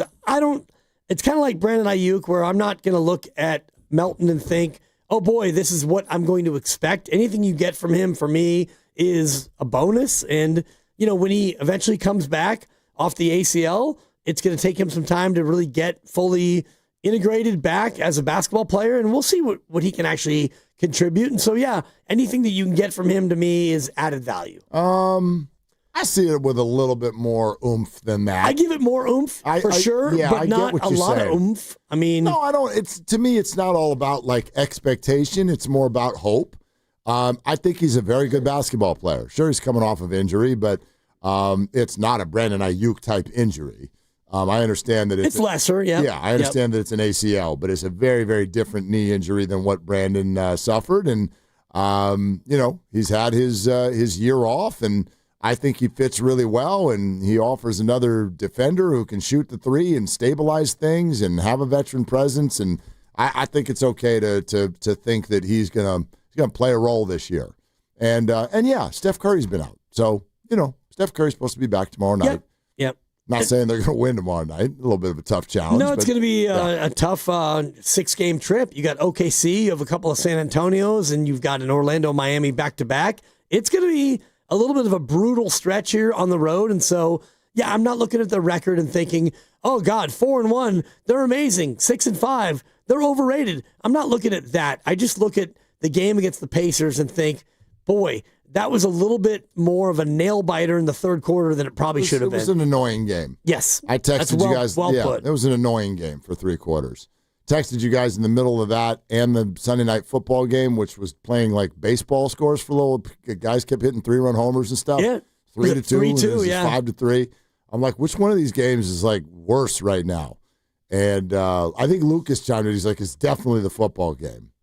And I was like, well, sort of, except for some of us are kind of excited about a potential Charger victory. So throw that into it. But, those were not the watches that we were looking for last night, either one of them. No, they were both kind of ugly. And, the pick was in. And so I had the pick on the Chargers. And I was thinking, all right, you're up 3-2 or 5-2 or whatever that thing was. And it's like, all right, I like where we're going, but I'd like to see a little bit more action. Dubs road trip starts tomorrow. Niners lose to the Rams 42-26. They are 6-4. Kyle Shanahan says Ricky Pearsall might be coming back this week. They hope he can practice Wednesday. They'll continue to ramp up Brock Purdy, but nothing definitive yet on that one. And we're talking all that out here on 95.7 The Game, which is presented by Paramount Plus. You can't count on much these days, but you can always count on Sundays with the NFL on CBS and Paramount Plus. Watch your local NFL game every Sunday on CBS and Paramount Plus all season long. Visit ParamountPlus.com/NFL to get started today. As mentioned, we're going to do Grandy's grades today. We'll do that in about 10 minutes. I'd love to hear this from you, and I want to weigh in on it because it sounds to me like a lot of people hear a lot of different things when they listen to this back and forth. And it comes from Tim Kawakami after the game yesterday. This is not today. This was after the game yesterday with regard to Purdy's health. Was Brock to being the backup today? He could have gone, definitely. I just decided to hold him, not put him in that situation. I feel like he's probably never going to be 100% again this season. Is there, at some point, do you just have to play him knowing that he's not going to be 100%? Yes, it depends on how close to 100% he gets. our dilemma, or what we're trying not to do, is put him out in the situation we did versus Jacksonville 5 weeks ago or 6, whatever it was. So I do believe he's closer and further along than what he was at that time. So hopefully he'll have a chance this week. What do you hear there? And I think that one of the key sentences is, yeah, he could have gone, definitely. Yep. When people hear that, there's all kinds of like, whoop, dealy boppers start popping up. Because it's like, well, wait a minute, if he could have gone, why didn't he? And when you say he could have gone, what exactly do you mean? Because, again, I want to throw out that the question was, could he have been the backup? Not could he have started. Right. Could he have been the backup? And some people aren't going to differentiate on that one. To me, all I hear is Kyle still talking through Brock's health. I did not want to put him in the backup situation. We didn't feel great about it yet. We're going to have to, it's going to be a little bit of some guesswork as we go. We don't want to do the same thing that we already messed up back in week 4, but we want to get it as close as possible to being full health, and then he goes. That's all I hear. Did you hear anything different there? Not really in terms of the way you laid that out, but what I'm hearing him say, and just as I'm listening to you, which is what I do for 20 hours a week, he's not going to have Brock Purdy be the backup, is what I'm hearing him say. So could Brock have gone and been the backup? Yes, he could have. Brock was able to be out there and be the backup. Now, could Brock have been the starter? Maybe, but Brock's not going to be the starter until he goes through a Wednesday, Thursday, Friday, where he gets most of the reps as the one, and he's healthy Wednesday, Thursday, Friday. Now you're the one. Boom, now you play. And then he went on to say, we don't want to put him in the same position we did last time against Jacksonville, which was, yeah, he did Wednesday, he did Thursday, he did Friday. He went through 3 days of practice, but he probably wasn't fully ready to go. He wasn't even then as good as he is now. And that's what I heard Kyle say in that answer where, he's not going to have Brock come in and be the backup, because if he's the backup, then why not have him be the starter? He's going to be the starter when he's ready to go. And so if he's not ready to start Wednesday, Thursday, Friday, then you're not going to have him be the backup. But is he ready now this week? We'll find out on Wednesday. I think that he's much closer, and I think that he will start. Yeah, I just wonder what that first reaction of the majority of this fan base is going to be the second the Niners do say, all right, Brock's in. Brock's in this weekend. Like, is it some sort of a mixture of awesome, quarterback's back, versus others who are going to be like, don't do that. Don't do that. You got to stick with Mac. Richard Sherman on his podcast did say this after the game yesterday. I think there is a little bit of a quarterback controversy, and I'm not even trying to be controversial. I love Brock Purdy. I think Brock Purdy is the guy in San Francisco, but there is something about a hot hand and guys playing, you know what I mean, and knocking off the rust. And there aren't many games where you feel comfortable saying, hey, this is a game we feel like we can knock the rust off. This is a game we put somebody in and knock the rust off. Yeah, I don't buy it. That's from today? That's yesterday, okay. Today, right? I mean, it sounds like exactly what he said last week, which, I think there is a quarterback controversy. Not to be controversial. Well, you can't be controversial and talk about a controversy without being controversial. I mean, that's just what I heard Richard say. I mean, not wrong. And there's not a quarterback controversy. Now, is there a quarterback question? Yeah. There's a question. Well, and I don't think that, honestly, I don't believe that Mac Jones is the, quote, hot hand. Did he play well yesterday? Yeah. And I have a grade. You have a grade. Grandy's grade's coming up here in about 7 minutes. And his grade is a grade on how he played. And it doesn't mean that if he gets an A, that he is the, quote, hot hand. What he faced yesterday was unique. He faced a defense that was mostly up 21-0. And they were mostly like, all right, go ahead and complete what you want to complete. We're not too threatened by you or your offense. Yeah. So if we talk about hot hand, he played well. He was 33 of 39, right? He was amazing at throwing the ball and having it be caught by his team. But the Rams were never, ever, ever in that game threatened by Mac, his hot hand, or the offense. I think that this is a very, very important point that you're making. Can we please be careful with the phrase hot hand? The Niners are not on a 5-game winning streak. That's not happening right now. And we don't get to pick and choose when we decide to give quarterbacks the win-loss stat. You don't get to, for me, I'm like, you don't get to do that. Right. You don't get to do, but no, because the other team scored 42 in this one. Again, none of this means Mac played bad. He didn't. And I think that the quarterback win-loss stat does get silly sometimes. Totally. The example I always use is Josh Allen and Patty Mahomes in the playoffs that one year. Who lost that game? What are we talking about? Scores 100-99. Why did a quarterback lose the game? So it's a silly stat, but I do think that you have to factor it in when we're running around calling things the hot hand. The Niners are not hot. They've lost 2 of their last 3, and one of them was embarrassing on offense. Yesterday, not embarrassing on offense at all, but you lost to your rival by 16 points. And then you tucked a nice win in between those two. But let's not do that. The Niners are not hot.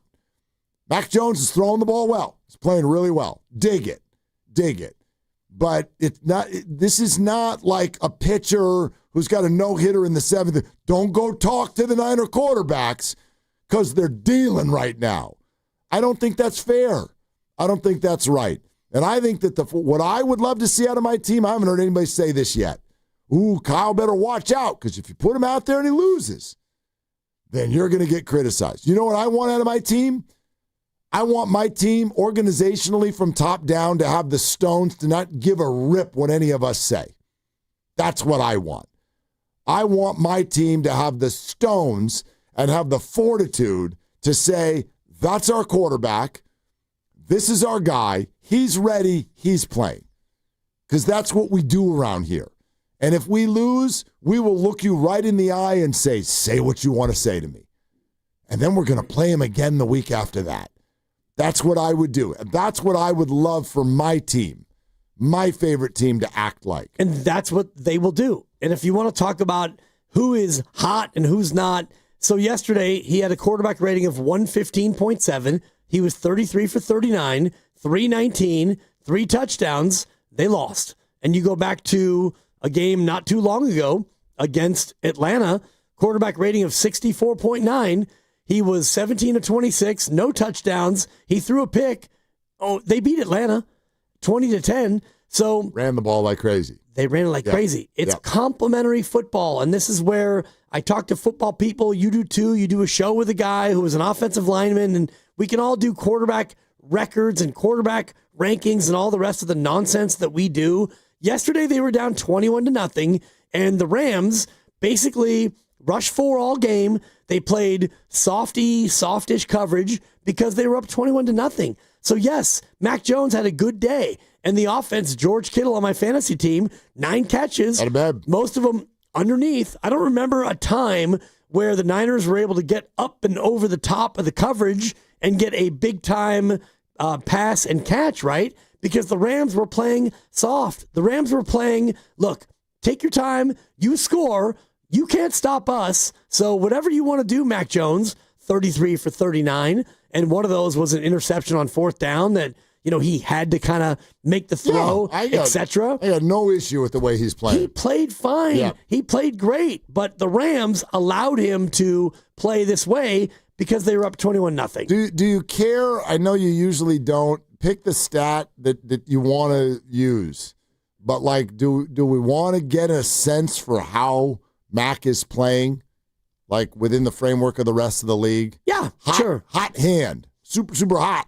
Right? Like, what do you want to do? Do you want to do QBR? Do you want to do touchdown to interception ratio? I like QBR a little bit more. And QBR or the rating? QBR, I think, is a better stat. The other one that I love, Mark, is interception rate. Because if you don't throw the ball a lot, and you know, like if you have 4 interceptions, but you don't throw the ball very often, it's more for me about interception percentage. What percentage of your throws get picked off? Mm-hmm. In case you're, one of these teams that doesn't throw it a lot. QBR, he is currently, for QBR, this is that ESPN kind of update to quarterback rating. He is sandwiched currently between Jalen Hurts is on the high side of him, and C.J. Stroud is on the low side of him. which is kind of interesting because Hurts, I feel like, is playing pretty well this year. His completion percentage is over 70%. Stroud, on the other hand, I feel like is not having a good year at all. I don't really blame him. He's now dealing with injury. His offensive line is a total mess. But those are the two players that he's sandwiched in between the two of them. Yeah. As far as how he's playing. And Jalen Hurts has thrown one interception. In 8 games. So I do think that's a big part of it.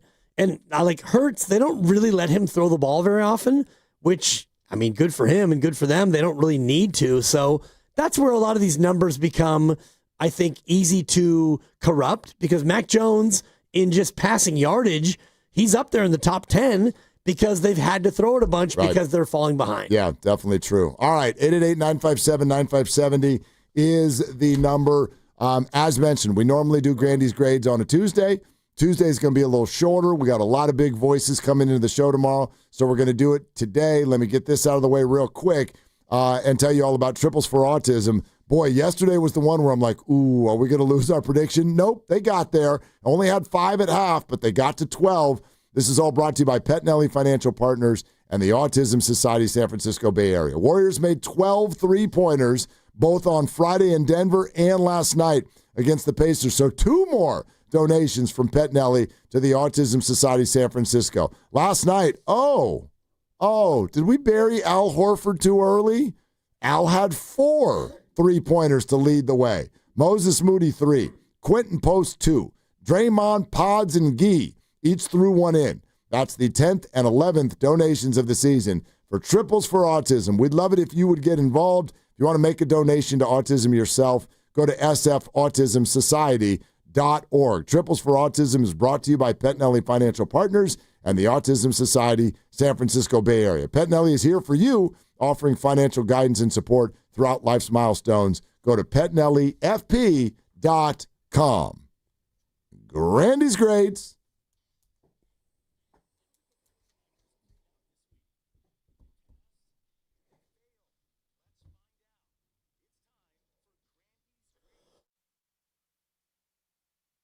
All right, guys. Grandy's Grades here after a loss, unfortunately, 42-26 in favor of the Rams over the Niners. We run through the grades by position groups as always, and we start with the quarterback. You guys are just talking about Mac Jones, so this is the perfect time for this conversation. I thought Mac was awesome. 33 for 39, 319 yards, 3 touchdowns, 1 interception. That interception was on a 4th down. One of the rare times he was actually pressured and hit in this game. He just had to give his receiver a chance. I think it was intended for Kittle into double coverage, but it's 4th down. You got to try something. I don't really count that one against Mac all that much. With the lack of run game in this one, part of it I know was because of the score, but still, even when they tried to run the ball, specifically with McCaffrey, they couldn't. The only way they were moving the ball consistently was Mac Jones through the air, and I thought he was really, really good at that. Again, 319 yards and 3 touchdowns. Hard for me to ask for more from Mac. I gave him an A-. Yeah, I'm going to remove the minus. I don't really see what it is that he did wrong. I'm going to give Mac an A. The game plan was clear. Get the ball out of the hands of Mac Jones. That calls for the offensive line to give him a beat and for Mac to make good decisions and then deliver accurately and on time. Sure, there were a few throws that could have been picked. There was one that was on a 4th down. To me, that's just quarterbacking. You got 3 touchdown passes and that kind of a completion percentage, and you hung in a game where it was 21-0 before we got our seat warm. To me, that's a good job. Matt gets an A. Yeah, straight up A for me. Same thing. And, you look at the 6 incomplete passes, not counting the interception, and a couple of them were, blown protections and just throwaways. And the one where McCaffrey actually had to come in and break up the pass after it bounced off Jawan Jennings. Great play. But I thought that Mac was pretty much spectacular considering what he had to do. And you're right, Mark. Like, you're down 7-0, 14-0, 21-0. And so he had to do everything he could, so I gave him a straight-up A. Yeah, the fact that they made it a game, and multiple times it was a one-score game after they fell behind 21-0 was pretty impressive, and a lot of that was because of Mac. Up next is skill positions. That's running backs, wide receivers, and tight ends. Kind of a mixed bag here. You didn't have a lot on the ground in general, although Brian Robinson had himself a pretty good day on the ground. Again, another touchdown, averaged 5 yards a pop on 8 carries. George Kittle had his A-plus game. 9 catches, 84 yards, and the touchdown touchdown. I know you'd like that specifically, Dibs, with your fantasy team. Not just 9 catches for 84 yards, but incredible catches, diving catches. The touchdown was amazing, the way that he tiptoed the sideline and dove for the pylon. Juwan had himself one of his best days of the year just in terms of numbers, but he also had the back-breaking fumble early in the game that you kind of felt like kind of ended the game. So a mixed bag. It was not bad by any stretch, more good than bad, but one really, really bad mistake. Skill positions, a B+ for me. I gave it a B, and it's partly what you talked about, the Juwan Jennings fumble, which is, you cannot have in that spot where, they're coming for you, and that really kind of changed the game early on where you're down 14-0. You're finally getting a little bit of momentum. They had just gotten their first down, followed by their second first down. You're starting to move the ball. You feel like you're in it. That, and there was another one in the second half, Juwan Jennings with a false start. And as an offensive player, as a receiver, you cannot false start. I'll allow it for a lineman. It's going to happen every now and again. But when you're out wide, you cannot have a false start. Those two plays kind of stuck out to me. And also you had Luke Farrell with a badly missed block on that 4th and 1 play where McCaffrey didn't get the line to gain. I gave him a B all in all. Yeah, I'm right there with you as a B, and it's mainly focused on the fumble. I mean, to me, the game literally kind of ended right then and there in terms of any realistic shot that the 49ers had of winning that game. They needed points on the board on that drive. They were headed for them, and Juwan fumbled the ball. Outside of that, it was a pretty well-played game. But you should go through, and I bet, Dibs, at some point you will in your life, look at the record of NFL teams that get beat on the turnover margin by 2 or more in a game. You suck. You are going to lose that game almost every time. And that's what happened yesterday. And the one turnover that I feel was preventable was the Juwan Jennings fumble. So B for me. Yeah, no doubt. You got to tuck that. And he just did not even come close to tucking that football. Up next is the offensive line. Maybe one of the bigger surprises of the game was the way the offensive line held up against this Rams defensive line, which is, in terms of pass rushing D lines, one of the most fearsome in the NFL. I know that I think the strategy, and it was a good strategy by Shanahan, was to get the ball out quick. But still, considering that, I think the offensive line did a pretty good job in pass protection. The run game wasn't the best. I mean, Brian Robinson did average 5 a carry, a little more than 5, in fact, but McCaffrey, 12 carries for just 30 yards. He could not get anything going on the ground, but what they did in pass protection for Mac, I think more than makes up for that. They were good. A B+ on the offensive line for me, and I was not expecting that. Yeah, that's the exact same grade I came up with. Look, there's a big old goose egg in the box score in a number that you never would have guessed, and it's sacks. The Rams got none. That defensive line got none of Mac Jones, so that's really impressive.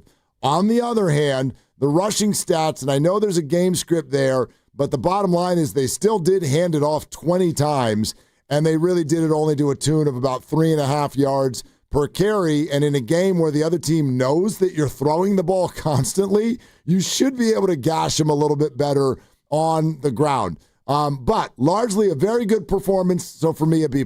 A B for me, and it's playing off of what you guys both already said. No sacks, only 1 QB hit. You would have liked to see him run the ball a little bit more effectively. They also stayed out of a lot of penalty situations. I think there was only 1 false start. There were no holds. By and large, they were kind of in pass protection mode all game, but I thought by and large, they were actually really good. It's a solid B for me. Yeah, they were much better than I expected, that's for sure. We move over to the defense. We get to the front 7. That's the down linemen and the linebackers.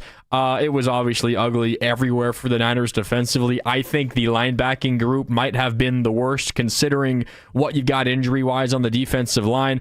Luke Gifford, I mean, it's tough because he generally doesn't play a ton, but what the Rams did with their personnel with 3 tight ends forced him onto the field, and he just could not defend any tight end. But that also was the case for Bethune and Winters. They really struggled against these tight ends for the Rams, and the number of times that Kyren Williams was gashing the Niners on the ground, the Niners did get some pressure on Matt Stafford. I think most of that was because of blitzes that Saleh called, not necessarily the defensive line winning one-on-one matchups. They did sack Matt Stafford once, hit him a handful of times, which was good to see, but you just didn't see enough consistent impact from this front seven group.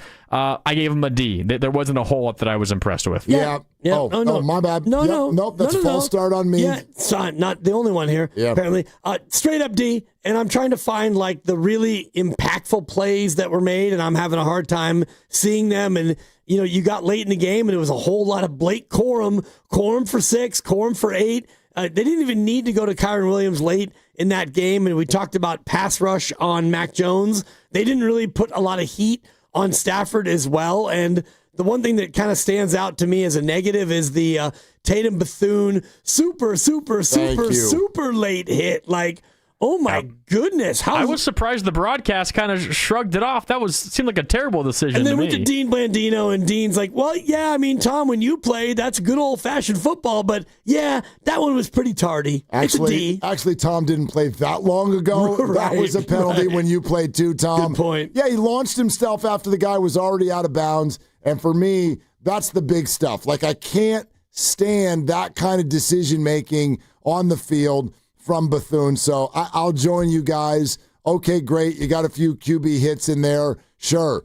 They're throwing the ball as much as they did. The front seven got owned again. A D is the right grade. All right, and up next is the secondary. That's corners and safeties. This wasn't pretty either. Anytime your opposing quarterback throws for nearly 300 yards and 4 touchdowns without a turnover, it's not going to be good for the secondary either. I did think a lot of the Rams' bigger plays, big third down conversions, and some of the touchdowns as well were more on the linebackers than on the secondary specifically, but the number of times Devontae Adams and Puka Nacua just found soft spots in the zone, countless. And it felt like there were a number of times where the Niners DBs trying to pass off those receivers in zones, and they're just confusion. They don't know exactly where they're supposed to be. They don't know where their teammate is, and they just let Puka Nacua or Devontae slip free in the middle between them for an easy gain of 12 on 3rd and 7 to move the sticks. They didn't force a turnover. I didn't think they were absolutely pitiful all game long, but it wasn't good. A D+ for me on the secondary. Yeah, I give it C-, so we're in the same neighborhood, and it's mainly just because I feel for a secondary that has to cover with a front seven that does nothing. A front seven that will not rush the quarterback makes it very hard on the secondary, but that does not excuse them by any stretch. And you pointed out, I mean, it's just a pro quarterback with very professional and wide open receivers constantly. And I also want to point out, I thought on was the Davis Allen touchdown the one in the back of the back right of the end zone? Yep. Diamador Lenore early second quarter made a really bad decision on that one, and he broke the wrong way at the wrong time. I don't know if he thought that Stafford was going to tuck and run, but it left Davis Allen by himself, and a very easy throw for Matt Stafford for that touchdown. C- for me. Yeah, D-. And when you have a situation where you look through your script, and I watched it again today, and I'm trying to find what the really big-time positive play was, and you can't find it. And you look at the box score, and all it is Devontae, 6 for 77. Puka Nacua was largely like almost unnecessary in this game. You had no answer for Parkinson and Higbee and Ferguson. Your secondary was totally puzzled, and that play you just pointed out was a great example where like he's either going out of bounds or he's throwing it in the back of the end zone. So if you're Diamador Lenore, where are you going? Yeah. Like, where are you off to run to? That was just an example of, I thought, a total breakdown. It's a D-. Yeah, not great. That's for sure. All right, up next is special teams. Special teams didn't have a huge opportunity in this game, or at least Eddie Pinheiro did not. No field goal attempts. He did miss one extra point. It was blocked, whether that's on Pinheiro for not giving it enough lift or it's on his blockers for not doing their job, whatever. That's the fault of special teams. But that's only cost you a single point there. Sky Moore had a really nice punt return, which was a big positive. But other than that, there wasn't really a whole lot that was left up to special teams in this game. Both teams had pretty good field position. That feels like mostly a wash for me in this one. So I think more positive than negative, but it wasn't amazing. A B- on special teams. A solid B for me, and I was going to go B-, but I upgraded it because Sky Moore was able to pick up a dirty kick. It was a kick that hit at like the 14-yard line, and one bounce, he came up and he grabbed it, and it wasn't, very drama-filled, but otherwise, yeah, the blocked extra point, that cannot happen. Either he kicked it too low or the protection wasn't good enough. They need to be a little bit better, but on a day where everything was kind of a disaster, yeah, special teams, look at you. Yeah, it's a B. They're not a bad group, and Sky Moore actually had, dare I say it, like a nice game. Like Sky Moore had a nice game yesterday. Look at you. Yeah, but I'm going to knock this all the way down to a C+, because I think you guys are underrating how important every extra point is. I don't care whose fault it was. You're all on the special teams, and that is a flat no-no. Can't happen. It can lose football games. Do not allow that kind of a thing to happen on an extra point. So C+ for me. All right, and last but not least, we have coaching. I'll get to Kyle Shanahan in a second. I thought this was, for the first time in quite a while, a game where we saw Robert Saleh just absolutely not have any sort of answer. And you get it. You're going up against this Rams offense, and specifically this Rams passing offense, and your defense is as injured as they've ever been. So I get it. I just would have thought that Robert Saleh would have had some sort of answer to the formations and the personnel the Rams were throwing out there. With 3 tight ends, that forces your base defense onto the field, and that's putting Luke Gifford into bad spots versus athletic tight ends. At some point, you got to just say, Luke, I'm sorry, get off the field. We're putting an extra DB in, and we're just going to, fingers crossed, hope that we can deal with the physicality. And that change did not come, or it came far too late. With Kyle Shanahan, there were some issues as well. There was the penalty. The Niners, off of a timeout, had 12 men in the huddle. I don't know how that could possibly happen. That seems like a coaching thing to me. And Dibs, you referenced the 4th and 1 run where Luke Farrell missed a block on the left side. I don't know why for the life of me. You guys talked about this earlier. You're calling a stretch out wide on 4th and 1. Just run the ball up the middle. QB sneak it. Hell, I'd even trust Mac Jones to throw it on 4th and 1. That play call for me on 4th and 1 makes no sense. I thought it was a bad day for coaches across the board. A D+ for me. Yeah, interesting. I actually gave him a B, but it's all totally because of perspective on what you're saying. Like, I'm focused on that 4th and 1 play. Would I have run it up the middle? Sure. But I'm not a professional play caller, and Luke Farrell missed a block. And Luke Farrell has actually paid millions of dollars to do what? Block. That's the only reason he's here. So, like, I'm not going to put a lot of that on the coaching, and I'm not going to put pretty much anything on Robert Saleh, because the dude has, hang on, let me count him. 0 horses. He has no players. Luke Gifford, I don't think is really that much of an NFL player, but I don't think the people are behind him either. So, look, the fact that they were moving the ball up and down the field on the Rams and made it look like it could have been a competitive game if they didn't turn it over, to me says, I can't give you an A because it wasn't a good day, but I can't knock you below a B because you just don't have what you need. C-, and I mean, this is where we all kind of differ, and I look at a game like that where you're getting blown out, and early first drive, the Niners call timeout on defense, and the Rams come out 3rd and 2. They convert. You mentioned the 12 men in the huddle, and you could see the frustration there. And you can blame the sub package or the players or whatever, but defensively, you got to know what you're doing. And I'm just going to add this. You're down 21-7, and it's the end of the first half, and things are not going your way. 4th and 7 from midfield. Go for it. It's 4th and 7. Like, you're in a spot where your defense, is in a lot of trouble. Go ahead and try to pick that one up. Instead, they punt. And, the Rams kneeled it out, and that was basically the way it went. C- for the coaching. All right. And that's Grandy's grades for week number 10. Hopefully there's some better grades coming up week 11 in Arizona. I would think. It's not a very good football team. Although, that was a sort of a wonky, if you weren't watching Seattle and Arizona yesterday, you would have thought that, like, Sam Darnold was slanging it. And I'm like, no. Because I was so locked in on the Niner game, Red Zone is on the laptop, and Jude's giving me updates, and it's like 38-0 or something. Right. And Sam's thrown the ball 11 times. No joke.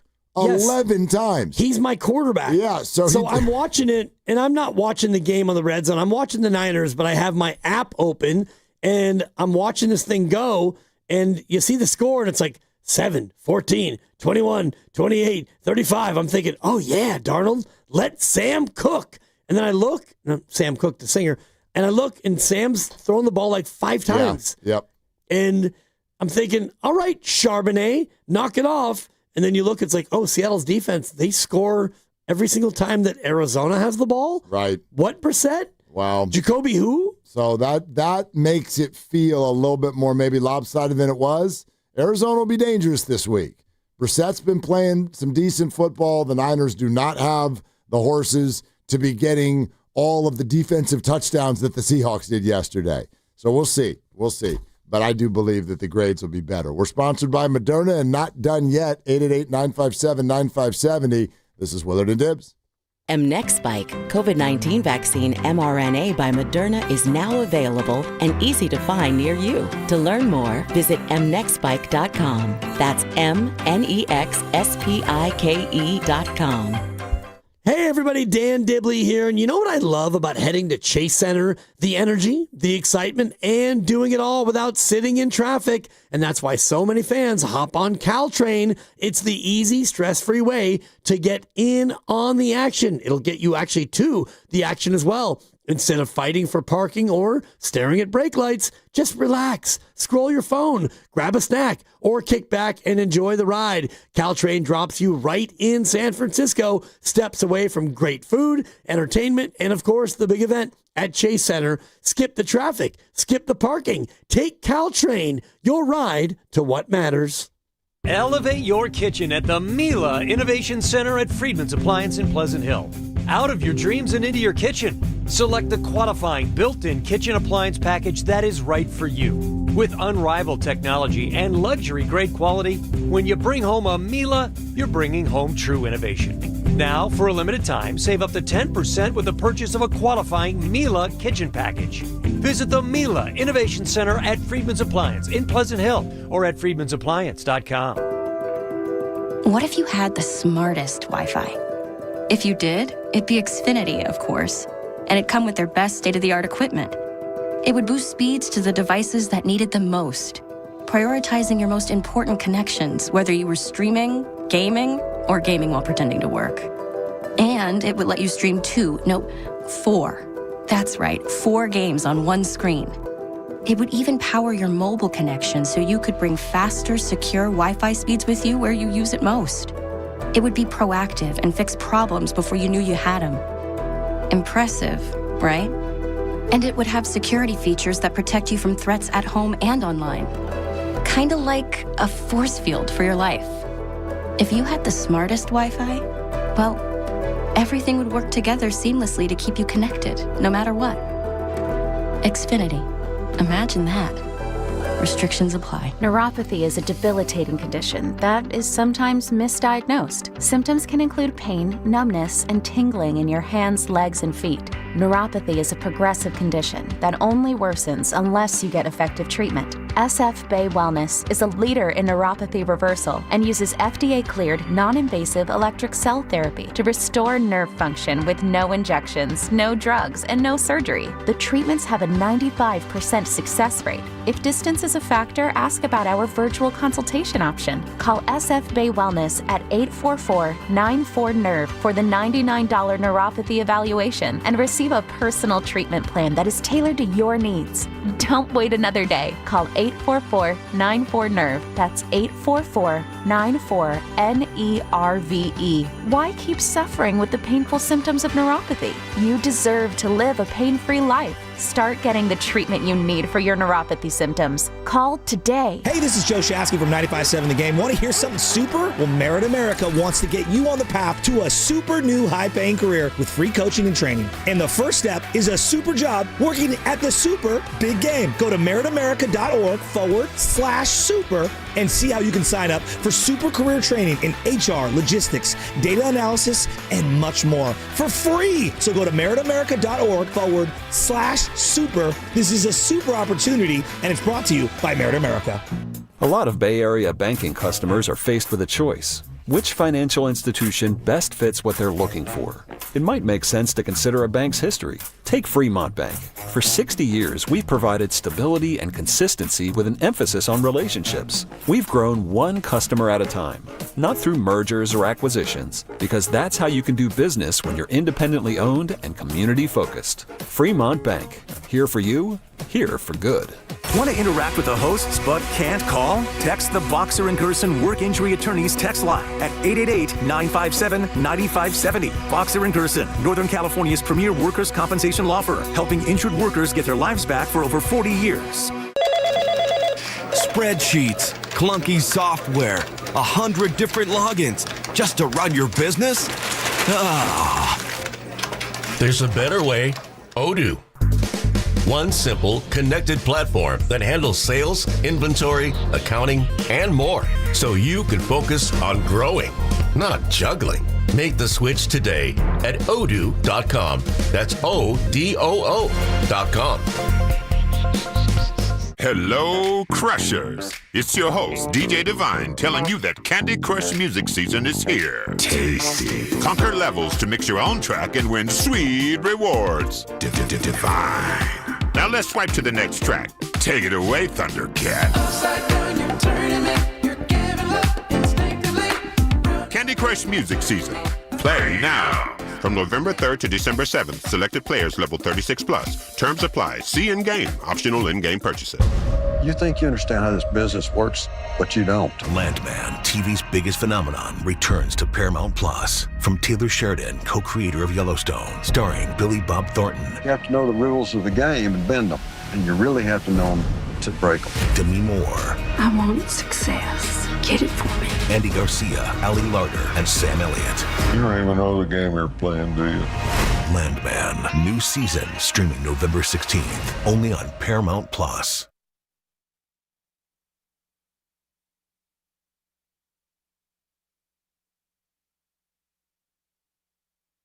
Third and 7. Mac Jones throws corners. A man wide open. Kittle makes the catch. Dives for the pylon. Is he in? They're going to check. He is. Touchdown. Great effort from Kittle. Now, back to Dillard and Wibbs on 95.7 The Game. George Kittle is very good at football. I haven't heard this yet. Have you heard this one?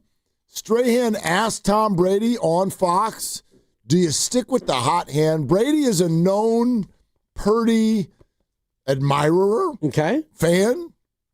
Michael Strahan asked Tom Brady, hey, do you stick with the hot hand at quarterback? Even when Brock Purdy comes back, if he's healthy, if they're still winning, do you think they keep Mac Jones? Ooh. Gee.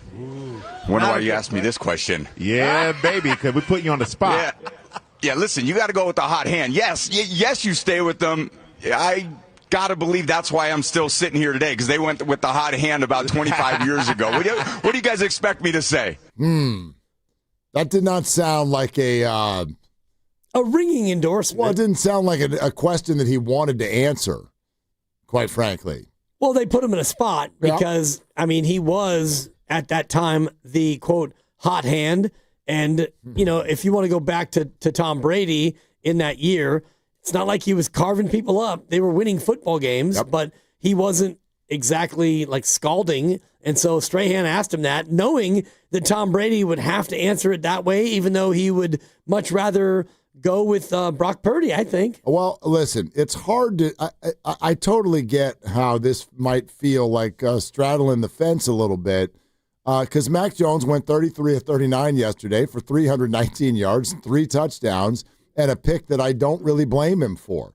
So when you add all that up, it's kind of hard to suggest that Mac is not hot. but we're going to do it anyway. I like what you said earlier. I don't like all of this conversation about do you stick with the hot hand because they're not hot. Right. Okay? They're not hot. I don't understand where that even comes from. The hot hand. You beat the New York Giants. You lost by double digits yesterday. You had good numbers. You played well. The week before that was one of the worst offensive games I've seen the 49ers play in 3 years. So, and I'm not blaming them for that. Houston is a really good defense, and this offense, quite frankly, is getting put into a position consistently. Have you noticed the first quarters of the last 3 games? Fall behind, fall behind, fall behind. They were able to rally back last week because the Giants stink. But this is not the way to do it, but they're going to have to do it this way. It's worked once over the last 3 weeks. That's not hot.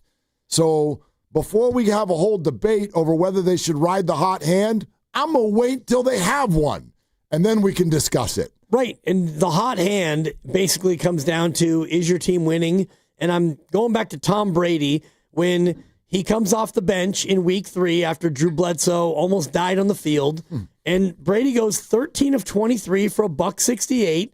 You beat Indy. The next week, he goes 12 for 24 for 86 yards, and you lose to Miami 30-10. Yeah. And if you want to look at the rest of his game log, I won't bore you with it, but he's got a 4-interception game in a loss to Denver. He's got a game where he threw for 107 yards in a win over Buffalo. Is that the hot hand? When you go 15 of 21 for $107, is that riding the hot hand? No, it's riding the winning quarterback. You beat Cleveland, and he threw 2 interceptions. Then he threw another interception in a 12-9 win over Buffalo in overtime.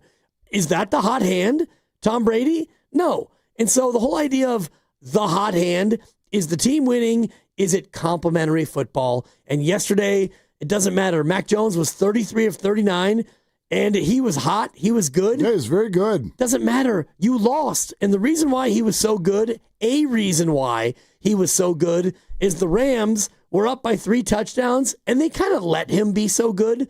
They didn't take chances. Well, they didn't rally up and make them beat them over the top. The Rams played complimentary football. There's probably something to that. Sure. There's probably, I'm not going to hold that against Mac Jones. No, I never would. Yeah, there's probably something to that. And look, the issue with the Niners this year is no different than, quite frankly, what I would say about the Niners last year. This is why I don't like it when people are like, Brock Purdy went 6-11. First of all, he didn't, because he didn't play in 2 of the games. But second of all, even if you want to say, oh, he went 6-9, yeah, with a defense that couldn't stop the run. And now Mac Jones is playing with a defense that can't rush the passer. So these records are not necessarily on the quarterbacks at all.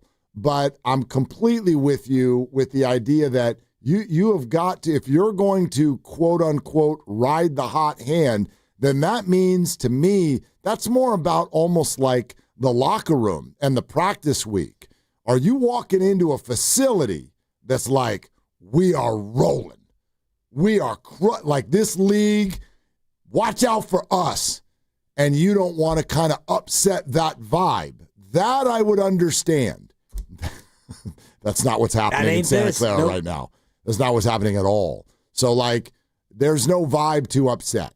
And then beyond that, to me, it's not about money, but it is about sort of the organizational structure that you've set up. Don't be so scared. Don't be so scared that, but what if he doesn't look good? But what if he's rusty? But what if forget all that. This is your quarterback. And when he's ready to go, you play him because he's a better player than the other guy, and you need to elevate your offense as much as possible. And I do